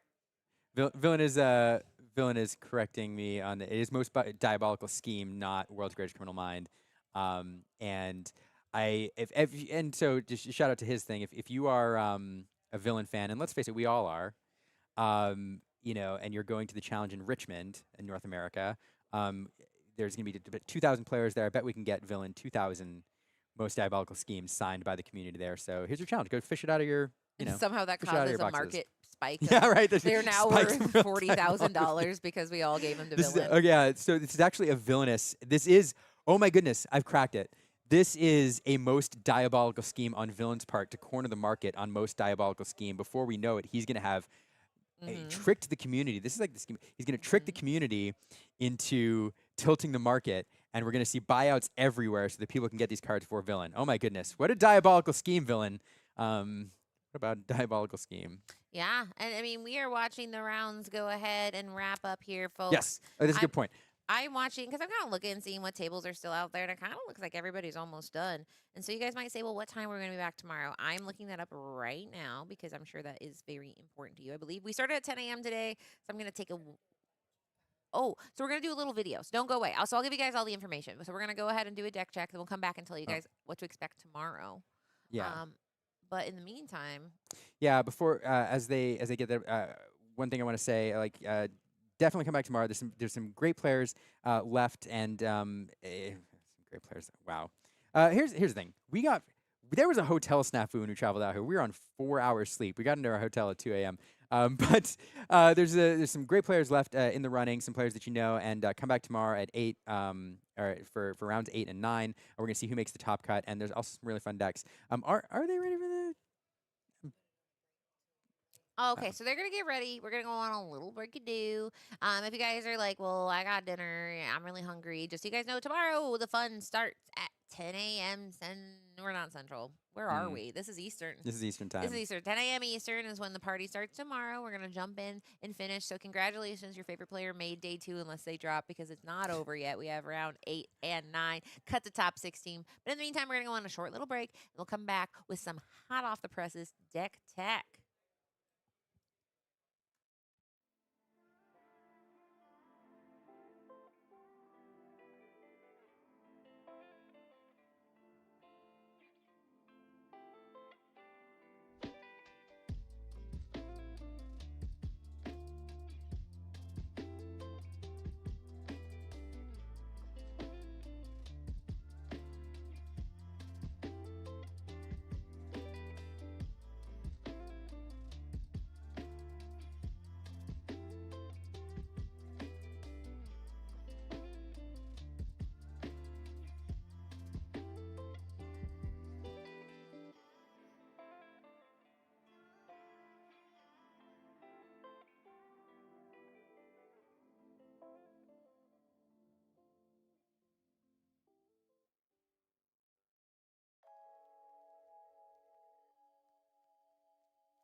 Hey guys, I'm T-Bloop. I'm here with Jonathan Williams, currently 7-0. And how are you 7-0 today? What are you playing? I'm playing Purple Steel today. Oh, okay. How's it been working out for you? It sounds like it's been working out pretty good. You've been piloting it pretty well and everything? Yep, it's pretty good. Played 5 mirrors a day. You'll play 5 mirrors? Yep, a 2-0, all of them but one on camera. Nice. And then I played 2 blurples. What's the secret in the mirror? What are you trying to do? Give me the scoop. in the mirror, you go, like, you just play on curve, and then you try to strength their 3 drop, and then you try to land your genies and else's, and then take over the game. Oh, okay. And if you can't do that, you try to play Lexington to stall the board so you can get into the solid late card. game. Yeah. Well, we got your deck list up, and we're going to take a look at it. So let's go ahead and pan over there and take a look at your deck list. All right. So what do we got in here? We got a little bit of unique things. We got Tinkerbells in here. You got a few of the White Rose. You're kind of a little bit toolboxy here, from what I can tell. So what's behind the story behind that? Yeah. So the toolboxy part is so you can catch decks that you usually lose to off guard and then win those matchups. Okay. Like if you play against green blue or the blue steel, you want to have like Timothy and Tinkerbell so you can go under them, go fast, and get to the late game with your genies and your White Rose and the Giant Cobra. Oh, okay, cool. I noticed you've been kind of got your docs going on here. You got a few Mr. Smees. You got one Madam Mim. Have you been able to like draw that today and help you out a little bit? Yes. Some of the games I play in, like in the mirror, they have out Lexington or they have the Cheshire Cat. Uh-huh. And I was able to go Madam Mim until dog, draw 2 cards, and they have Calhoun kills the cat. Oh, wow, yeah. And other X4s, like Hades, and sometimes I have Lexington kills Demona, stuff like that. Yeah. So it sounds like it's pretty good list going. Have you been having a good amount of like Hades? I know he's a newer card right now. Everybody's talking about him. How has he been working out for you in the deck? Hades has been pretty good, but I don't think you want to play 4 of them. I think you want to play like at least 3. You want to play 3? You don't want to draw them until the late game. Yeah. You want to draw it to mid or to early game if you already winning. But late game, they just be like, all right, draw 2 cards. And you be like, oh, okay, I draw 2 cards. And then they just be like, well, I still got lethal on board. Do you got an answer? And you go, nope, I don't. Yeah. Game. That's awesome. And Demona, how has she been working out for you? Demona is very impressive. Sometimes I think I want to play 3, but I think it'd be too much. Yeah. So I played 2, and it's been solid. Like in a mirror match, if you go like Demona, tap all their things down, draw 3, and use Calhoun plus the other guys take out their whole board. Yeah, to clean up the board. I got you. And you gain lore, and you still got 3 cards and a 5/6 that doesn't die. Heck yeah, that sounds like it's been good. What I guess you got your little bit of removal package. We got the best removal in the game right now. Strength. Yeah, strength. And we also just got he hurled a Thunderbolt. What made you only want to play 2? You didn't want to play as a 4 of or a 3 of? So Thunderbolt is sometimes bad on the draw when you get strength by the opponent. No. So when they go Lexington or Cheshire and they strength kill your 3 drop, and then you got Thunderbolt in hand, you just be like, oh, well, I'm going to kill your 4 drop, but then now you just go untap, play another dude, dock, and then draw 2 cards. Yeah. So most people told me not to play it, but I'm like, sometimes you do need the Thunderbolt, especially when you play Hades, and then they say draw 2, you draw 2, and you're like, oh, use my genie to kill your genie because of you didn't want to get rid of it. And I still got an extra card. So Thunderbolt has been doing pretty good. And then some matchups I really needed, and like on stream, if you would have seen, I had drew Thunderbolt for turn, and I was able to kill my own Olaf to bounce my Cobra to play it again. Oh, gain nice. the Lord. Yeah. If I didn't have Thunderbolt in my deck, I lost the game right there. Yeah, I noticed Olaf has been a kind of a card that some people have been playing right now. Sounds like he's been working out pretty good for you. Like, has there any other times where this card's been like, oh yeah, this card's like just help me in the game? So. Yeah, Olaf been all-star today. Like sometimes I want to play him on turn 1, but if you play him on turn 1 in the mirror, usually he dies really early and he can't trade efficiently. So I want to play him later, like turn 5 with a dock or with like Genie into Olaf, so I can bounce Genie or bounce the dock draw an back extra card. later. Yeah, and then he's a really good, like you know how Diablo is a shield when you quest with Diablo, but you're like, I don't want to give you that card. He's is a really good shield. Like you quest with him, and you're like, I'm just gonna pass her. I'm not gonna kill your Olaf. And you're like, all right, untap, play something else, quest with Olaf. And they be like, So at least get you like one quest, 1 or 2 quests, yeah? It gave me like 4 lore. I can tell how like you don't want to kill this and you got a dock. He's just like ready, and you're like, well, he's gonna bounce the dock back, so I'm not gonna do that. Bounce Hades, bounce Elsa. Yeah, so we got what we call from is like this. We call that synergy. Yeah, a little bit of synergy there. Well, man, it sounds like you got a good list going on. You got 7-0. And before we go, is there any shout-outs you want to give out to anybody or anything like that? Or? Get up to everybody that's been on my Patreon, all of my friends that have been watching me play and everything, the local shops that I play at in Tampa, Florida, and stuff like that. Oh, okay. Well, well, good luck tomorrow, man, on your matches. We got 2 rounds tomorrow, then cut to top 16. It looks like I think even if you like lose 2, you're still in top 16. Yeah, so top 16. yeah, so it looks like you're pretty locked for top 16. Yeah. Well, I appreciate you getting on the stream, and I guess we're gonna have another deck tech for you guys here in a minute, and we'll get some more stuff going before we go. Okay? Thanks, guys. Thanks. Welcome back to the booth. This is the time of the day when like Katie, this is this is the time of the day where like players are wandering around and we're kind of done, and I can go out and just like grab people and be like, "Hey, Zach, what you doing? You want to chat for a few minutes?" And here we are. And here we are, and that's how it happens. That's how the magic is made. But hey, welcome back to the booth. We're setting up another deck tech, but I thought it'd be fun to chat with a player that you all know, you all love.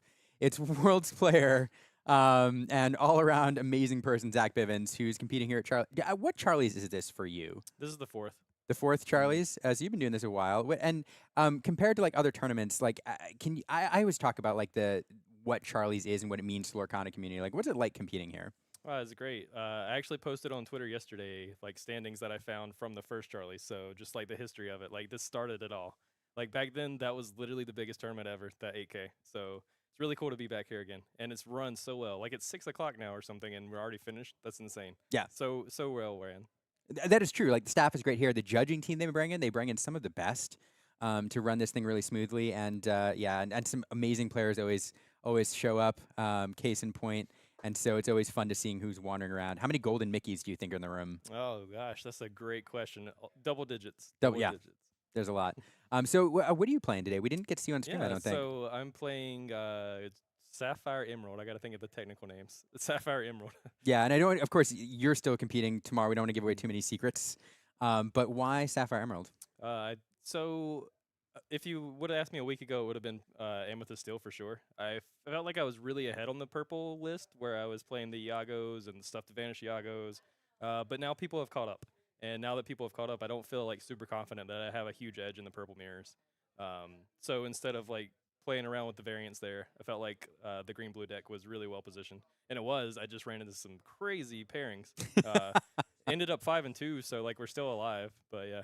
Yeah, it's we were joking between rounds just because I think it's funny. We were talking about you ran into some aggro decks, some very aggressive decks. So I ran into the craziest one, which I lost to, which was a green-blue hyper aggro. It had Alice that had ward and gave stuff ward. Goofy had ward. And like it's so insane for my deck to try to beat. And I actually had them beat in game 3, and they draw. They're at 18 lore. I have 2 damage on the board, and they draw a go-go. And I'm like, no. No. They always have the go-go. Yeah, they do. And then 3 green purples right after that. So it was like, wow. It is funny. There are always some hyper aggro decks that make an appearance to these things, and we were saying, they don't often make the top cut. They're always out there like wrecking balls, just like crushing people, and just doing just enough to knock people out. Exactly. Well, you're excited about tomorrow? Yeah, absolutely. Got a couple more rounds to go. Hopefully we can win them and make it into the top 16 and go from there. Yeah, that CCQ is on the line. So, hey, Zach, thanks for sitting down with me for a few minutes. That's the point of the day we're in, where the words just don't. It's hard. The words putting together thing isn't going on anymore. But we are going to send you all over to another deck tech. We have another fun deck for you all to look at. We're bringing you more Lorcana content here. Don't go anywhere. Let's send it to Toops out in the interview booth. Like, hey, we got. Hey guys, I'm back again. It's Super Loop. I'm here with Meme Maker, aka Guillermo, and right now, what's your record today? I'm 6 wins, 1 draw. That's good. That's good. What are you on today? Green blue. Green blue. Yes. How have you been liking it so far? It looks like it's kind of a complicated deck. I've been watching people play it and stuff like that. Like, do you enjoy that? Do you enjoy all the statistics and stuff like that? Yeah, I like it a lot. Like, it's a combo deck. It's a new strategy that I'm playing because I was used to playing a little bit more aggressive. I was playing other types of decks. Yeah. But right now I like it a lot. I've been testing this for the past 3 weeks with the people in Mexico. Okay. But yeah, it has won my heart. This deck. I think it's having a board wipe, it's amazing. I'm missing the be prepared. Be prepared, yeah. Be prep. We miss be prep, yeah. Yeah, so I think it's like one of the most complete decks right now. But the thing is, like, you have to play it good. You have to see the pieces. Yeah. You have to see the ramp. It's Yeah. a complicated deck like on the long run, but if you manage it correctly, I think you got it. Yeah, and we're playing with the that's the Prince Philip, and we got the Mean Menace, and Yeah, exactly. All Yeah, the combo. yeah. So that's really cool. Well, we actually got your deck list up. We're gonna take a look at it, and we can talk about like what are some turn 1s and 2s and 3s you kind of want to see. I know we want to see their Sail turn 2 or a Tipa. We know that. But what are some plays you hit throughout the day? Have you hit any mirror matches today? Yeah, I got 3 mirror matches. Oh, okay, 3 mirrors. And it's the one that I drew, and the other ones I won. Oh, okay, cool. So we'll talk about that a little bit. But yeah, let's go ahead and take a look at your deck list. All right, let's see what we got going on. Okay, first off, let's talk about the bling. All right, I've been seeing this. This is a lot. This is a mortgage payment. This is like my college tuition right here. This is really good. Yeah, I gotta say I like it all. It's the advantages of not having kids. Yeah. I still don't have kids and I don't have stuff like this. So yeah, don't lie to me, dude. But yeah, so are you playing just 2 Prince Philips, the small ones? Yes. Yeah, it's one of the changes that I made. I was testing along the weekend 4, then 3, then 2. Yeah. And I only wanted 2 because if you have it, you have it, and you can do the shift like early on. But I wanted to have like more answers to purple still. That's okay. why I switched it out. Yeah. Okay, so like, what'd you take out like more? You pay like, what made you want to take out stuff for purple steel? Like, what cards did you kind of take 2 out for purple steel? Yeah, I added the improvises. The improvises. Because all the illusions. Yeah, I think it's very good. Like not because your like small characters are very weak. I think having the improvise that lets you destroy like Iago, Cobras, or even Palace Guard. That it's for it's solid like 1/4. Yeah. Yeah, it's very good. It recycles itself. You draw a card, and sometimes it comes in clutch that you get the challenge one, the +1. Sometimes my Tipo went 2, and it was enough like for destroying something. But yeah, I think I like it a lot. I haven't seen them like too much. But in my 2 purple seal matches, I saw it and it was perfect. Yeah. Oh, okay, cool. So like, what do you kind of want to see? I know you kind of turn 2. We kind of want to see. I know you got like a little bit. We got the 1 jump randomly here because that turn 2, you definitely got to hit that ramp. Yeah, exactly. You don't want to miss ramp in this deck. Yeah. That's what I got. Like the theory that I saw with the guy that has that wrote the article about like how many. I forgot the name. Zach Bivens or the one that won Milwaukee. That wrote like Frank everything. Carson? Yeah, Frank Carson. So yeah. Like you have to play like the 4 sail, the 4 tipo, 1 jump ahead for being the 9. And that's why I only kept the 2 develops, like for making sure the 95% that I see the ramp. And I think that's enough. If you see it like this, it was 2 games that I didn't saw ramp, and whenever I drew these. So yeah. I'm glad that one of my friends told me that I needed to play it because I was not playing it. Oh, okay. Because I don't want to play like 2 more uninkables. Yeah. But yeah, I think it was perfect. I guess shout out to your friend who told you to play it, huh? Yeah, It's been working out pretty well. Yeah. I noticed you got the 2 under the seas, and then you got 1 been to my will. Yeah. What made you want to play just 2 and then 1? How did you come up with that? The bend was also a card that I wanted to take out, but also in testing, you need it. Like you need it for the mirror match. There's sometimes that blur pull. It's very good against blur pull, or sometimes whenever they demona you or something, it's really good. And for the 2 under the seas is something that I was playing. These are spooky, but I thought the under the seas were better because the spooky takes like a lot of characters, like 1 cost 3, 2, 1. But there are like some good characters like Genie, like Elsa, like Vincenzo. Yeah. Being able to like return it to the deck, it's really good. And also it's a song.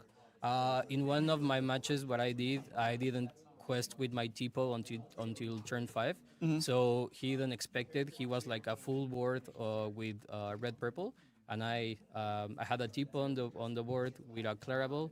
I shifted the Clarabelle and I sing Under the Sea and I won because I returned like everything from his board. So I think it's really good being a song. And also if you see it, you have Tipo, you have Cinderella. So I think it's really good. Yeah. I gotta say that your welcomes have they been doing really pretty well for your day? Like I know it's very synergy for this deck a lot. And how often do you get off the combo of the Malicious Mean Intent and Prince Philip? I think I have done it like at least one in every matchup. Okay. Sometimes you can win without it. Like I think when I started playing this deck, I was really scared of like inking these or these. Yeah. But sometimes you have to. Like it's Yeah, you don't have maybe- other choice. Yeah, exactly. And you have like if you draw these at the start of the match, Yeah, it's no something good. that you have to ink Yeah. it because you are not going to play it. Even if you have these, you have to wait like 3 or 4 turns. Yeah. So yeah, I learned that in while testing the deck. So yeah, I think it has been a couple of times, but sometimes you can win by only like bouncing everything with the basils, Yeah. or getting the Hades, or Yeah, drawing John- a lot with Claravel. Yeah, John Silver's solid too, man. Yeah. Yeah.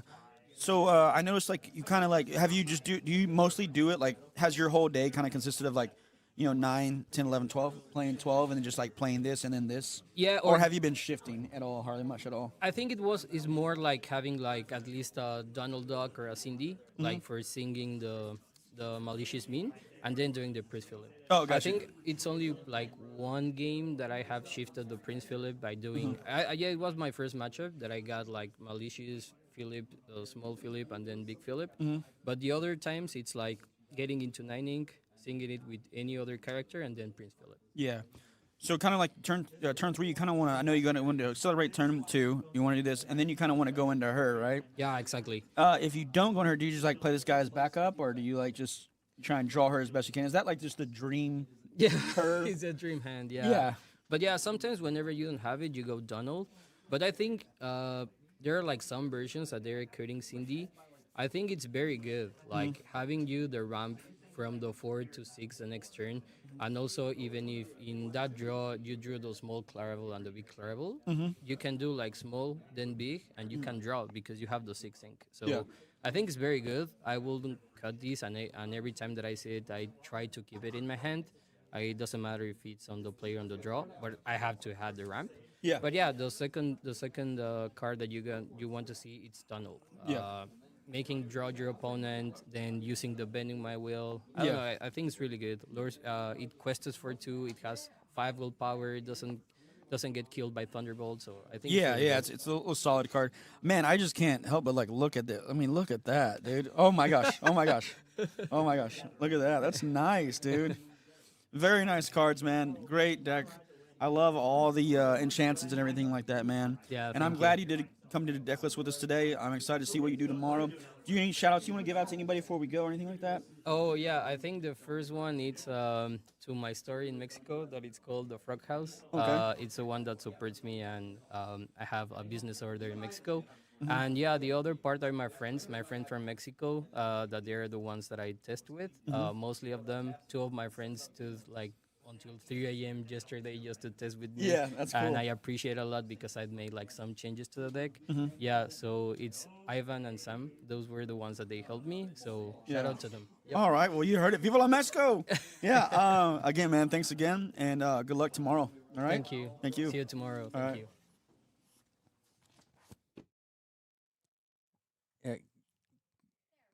We did it. We did it. We did it. I just did a razzle dazzle. You guys Yeah, might I was see like, I was ready to do something in the hands. I was like, bam! Oh, it was so exciting. Really fun day one. A lot of great Lorcana, a lot of great players, really fun event. Yeah, I mean, we went through, we started our day with 333 Illumineers. And, some Illumineers said, you know what, I'm going to drop and do the event tomorrow. Because as you guys know, there is another event tomorrow that Illumineers can do. But this event continues. And there are some names, some people who are very, very interested in getting a good night's sleep, a good meal. And I see you took some notes. So do you have some people I you wanted did. to Well, discuss? I was following along. I want to tell people like who's still in the running. We had some questions about Tiago earlier. Tiago is sitting at 5 and 2, still in the running. So I think, and you'll do some amazing bubble math tonight. I know you'll come with all the answers, but I think that 7 and 2 still has a good chance of making it in, or at the very least will bubble in. So people are shooting for that 7 and 2 record. Obviously, you want to do better to secure a chance for top 16. But Tiago sitting at 5 and 2. He still has a shot. Sky at 5 1 and 1. Sky very player who really burst onto the scene this season and has been doing very well competitively. Jonathan Williams still undefeated on his Amethyst Steel deck. Zan Syed, I believe, is 6-1 if I'm looking at our PH correctly and the results of the last round. And then Zach Bivens, who we heard from earlier, is 5-2 as well. So Joshua Satterfield still up there. A lot of very good players still in the running who you can see tomorrow in our last 2 rounds, rounds 8 and 9. Rounds 8 and 9. I can math. No, I can't right you now. just saw 6, 7. Tomorrow's 8, 9. Yeah, 7. Yeah, Kids. Yeah. It's 4 hours sleep is rough. We had are a ready. heck of a travel day. But thank you for everybody who watched, because this was a wonderful day. I love a new meta. I know the meta is kind of a month old, but this is like one of the first bigger tournaments where you really get to see everybody out there showing their best. And there was a lot of exciting. And it keeps gameplay. evolving. Yeah, It keeps evolving. I know it's evolving. Like, I don't know. I think the tournament that people are playing in tomorrow would evolve a little bit based on what happened today. Absolutely, absolutely. Well, we're going to get out of here in just a second, but make sure you watch tomorrow. This is a tournament that's going to set the stage for PPG and then into Richmond. So what you see here is what people are going to be playing off of, the next couple weekends as they get ready for Richmond. It's going to be an awesome event tomorrow. Come back at 10 o'clock. As you said, thank you not only to the people watching, thank you all. Otherwise, we're just talking to ourselves. Thank you to production. Thank you to Jitana here on the card viewer and on the production side over on the desk here. Thank you to all the amazing judges out there. Thank you to the players. Thank you all. Thank everybody. Thank Ravensburger for this amazing game, and thank Charlie. Thank you, Katie. Yeah, thank you, Liam. Thank you. Thank you for being a friend. And now we're gonna go into tomorrow. We'll see you for a great, big, beautiful tomorrow. Come back at 10 a.m.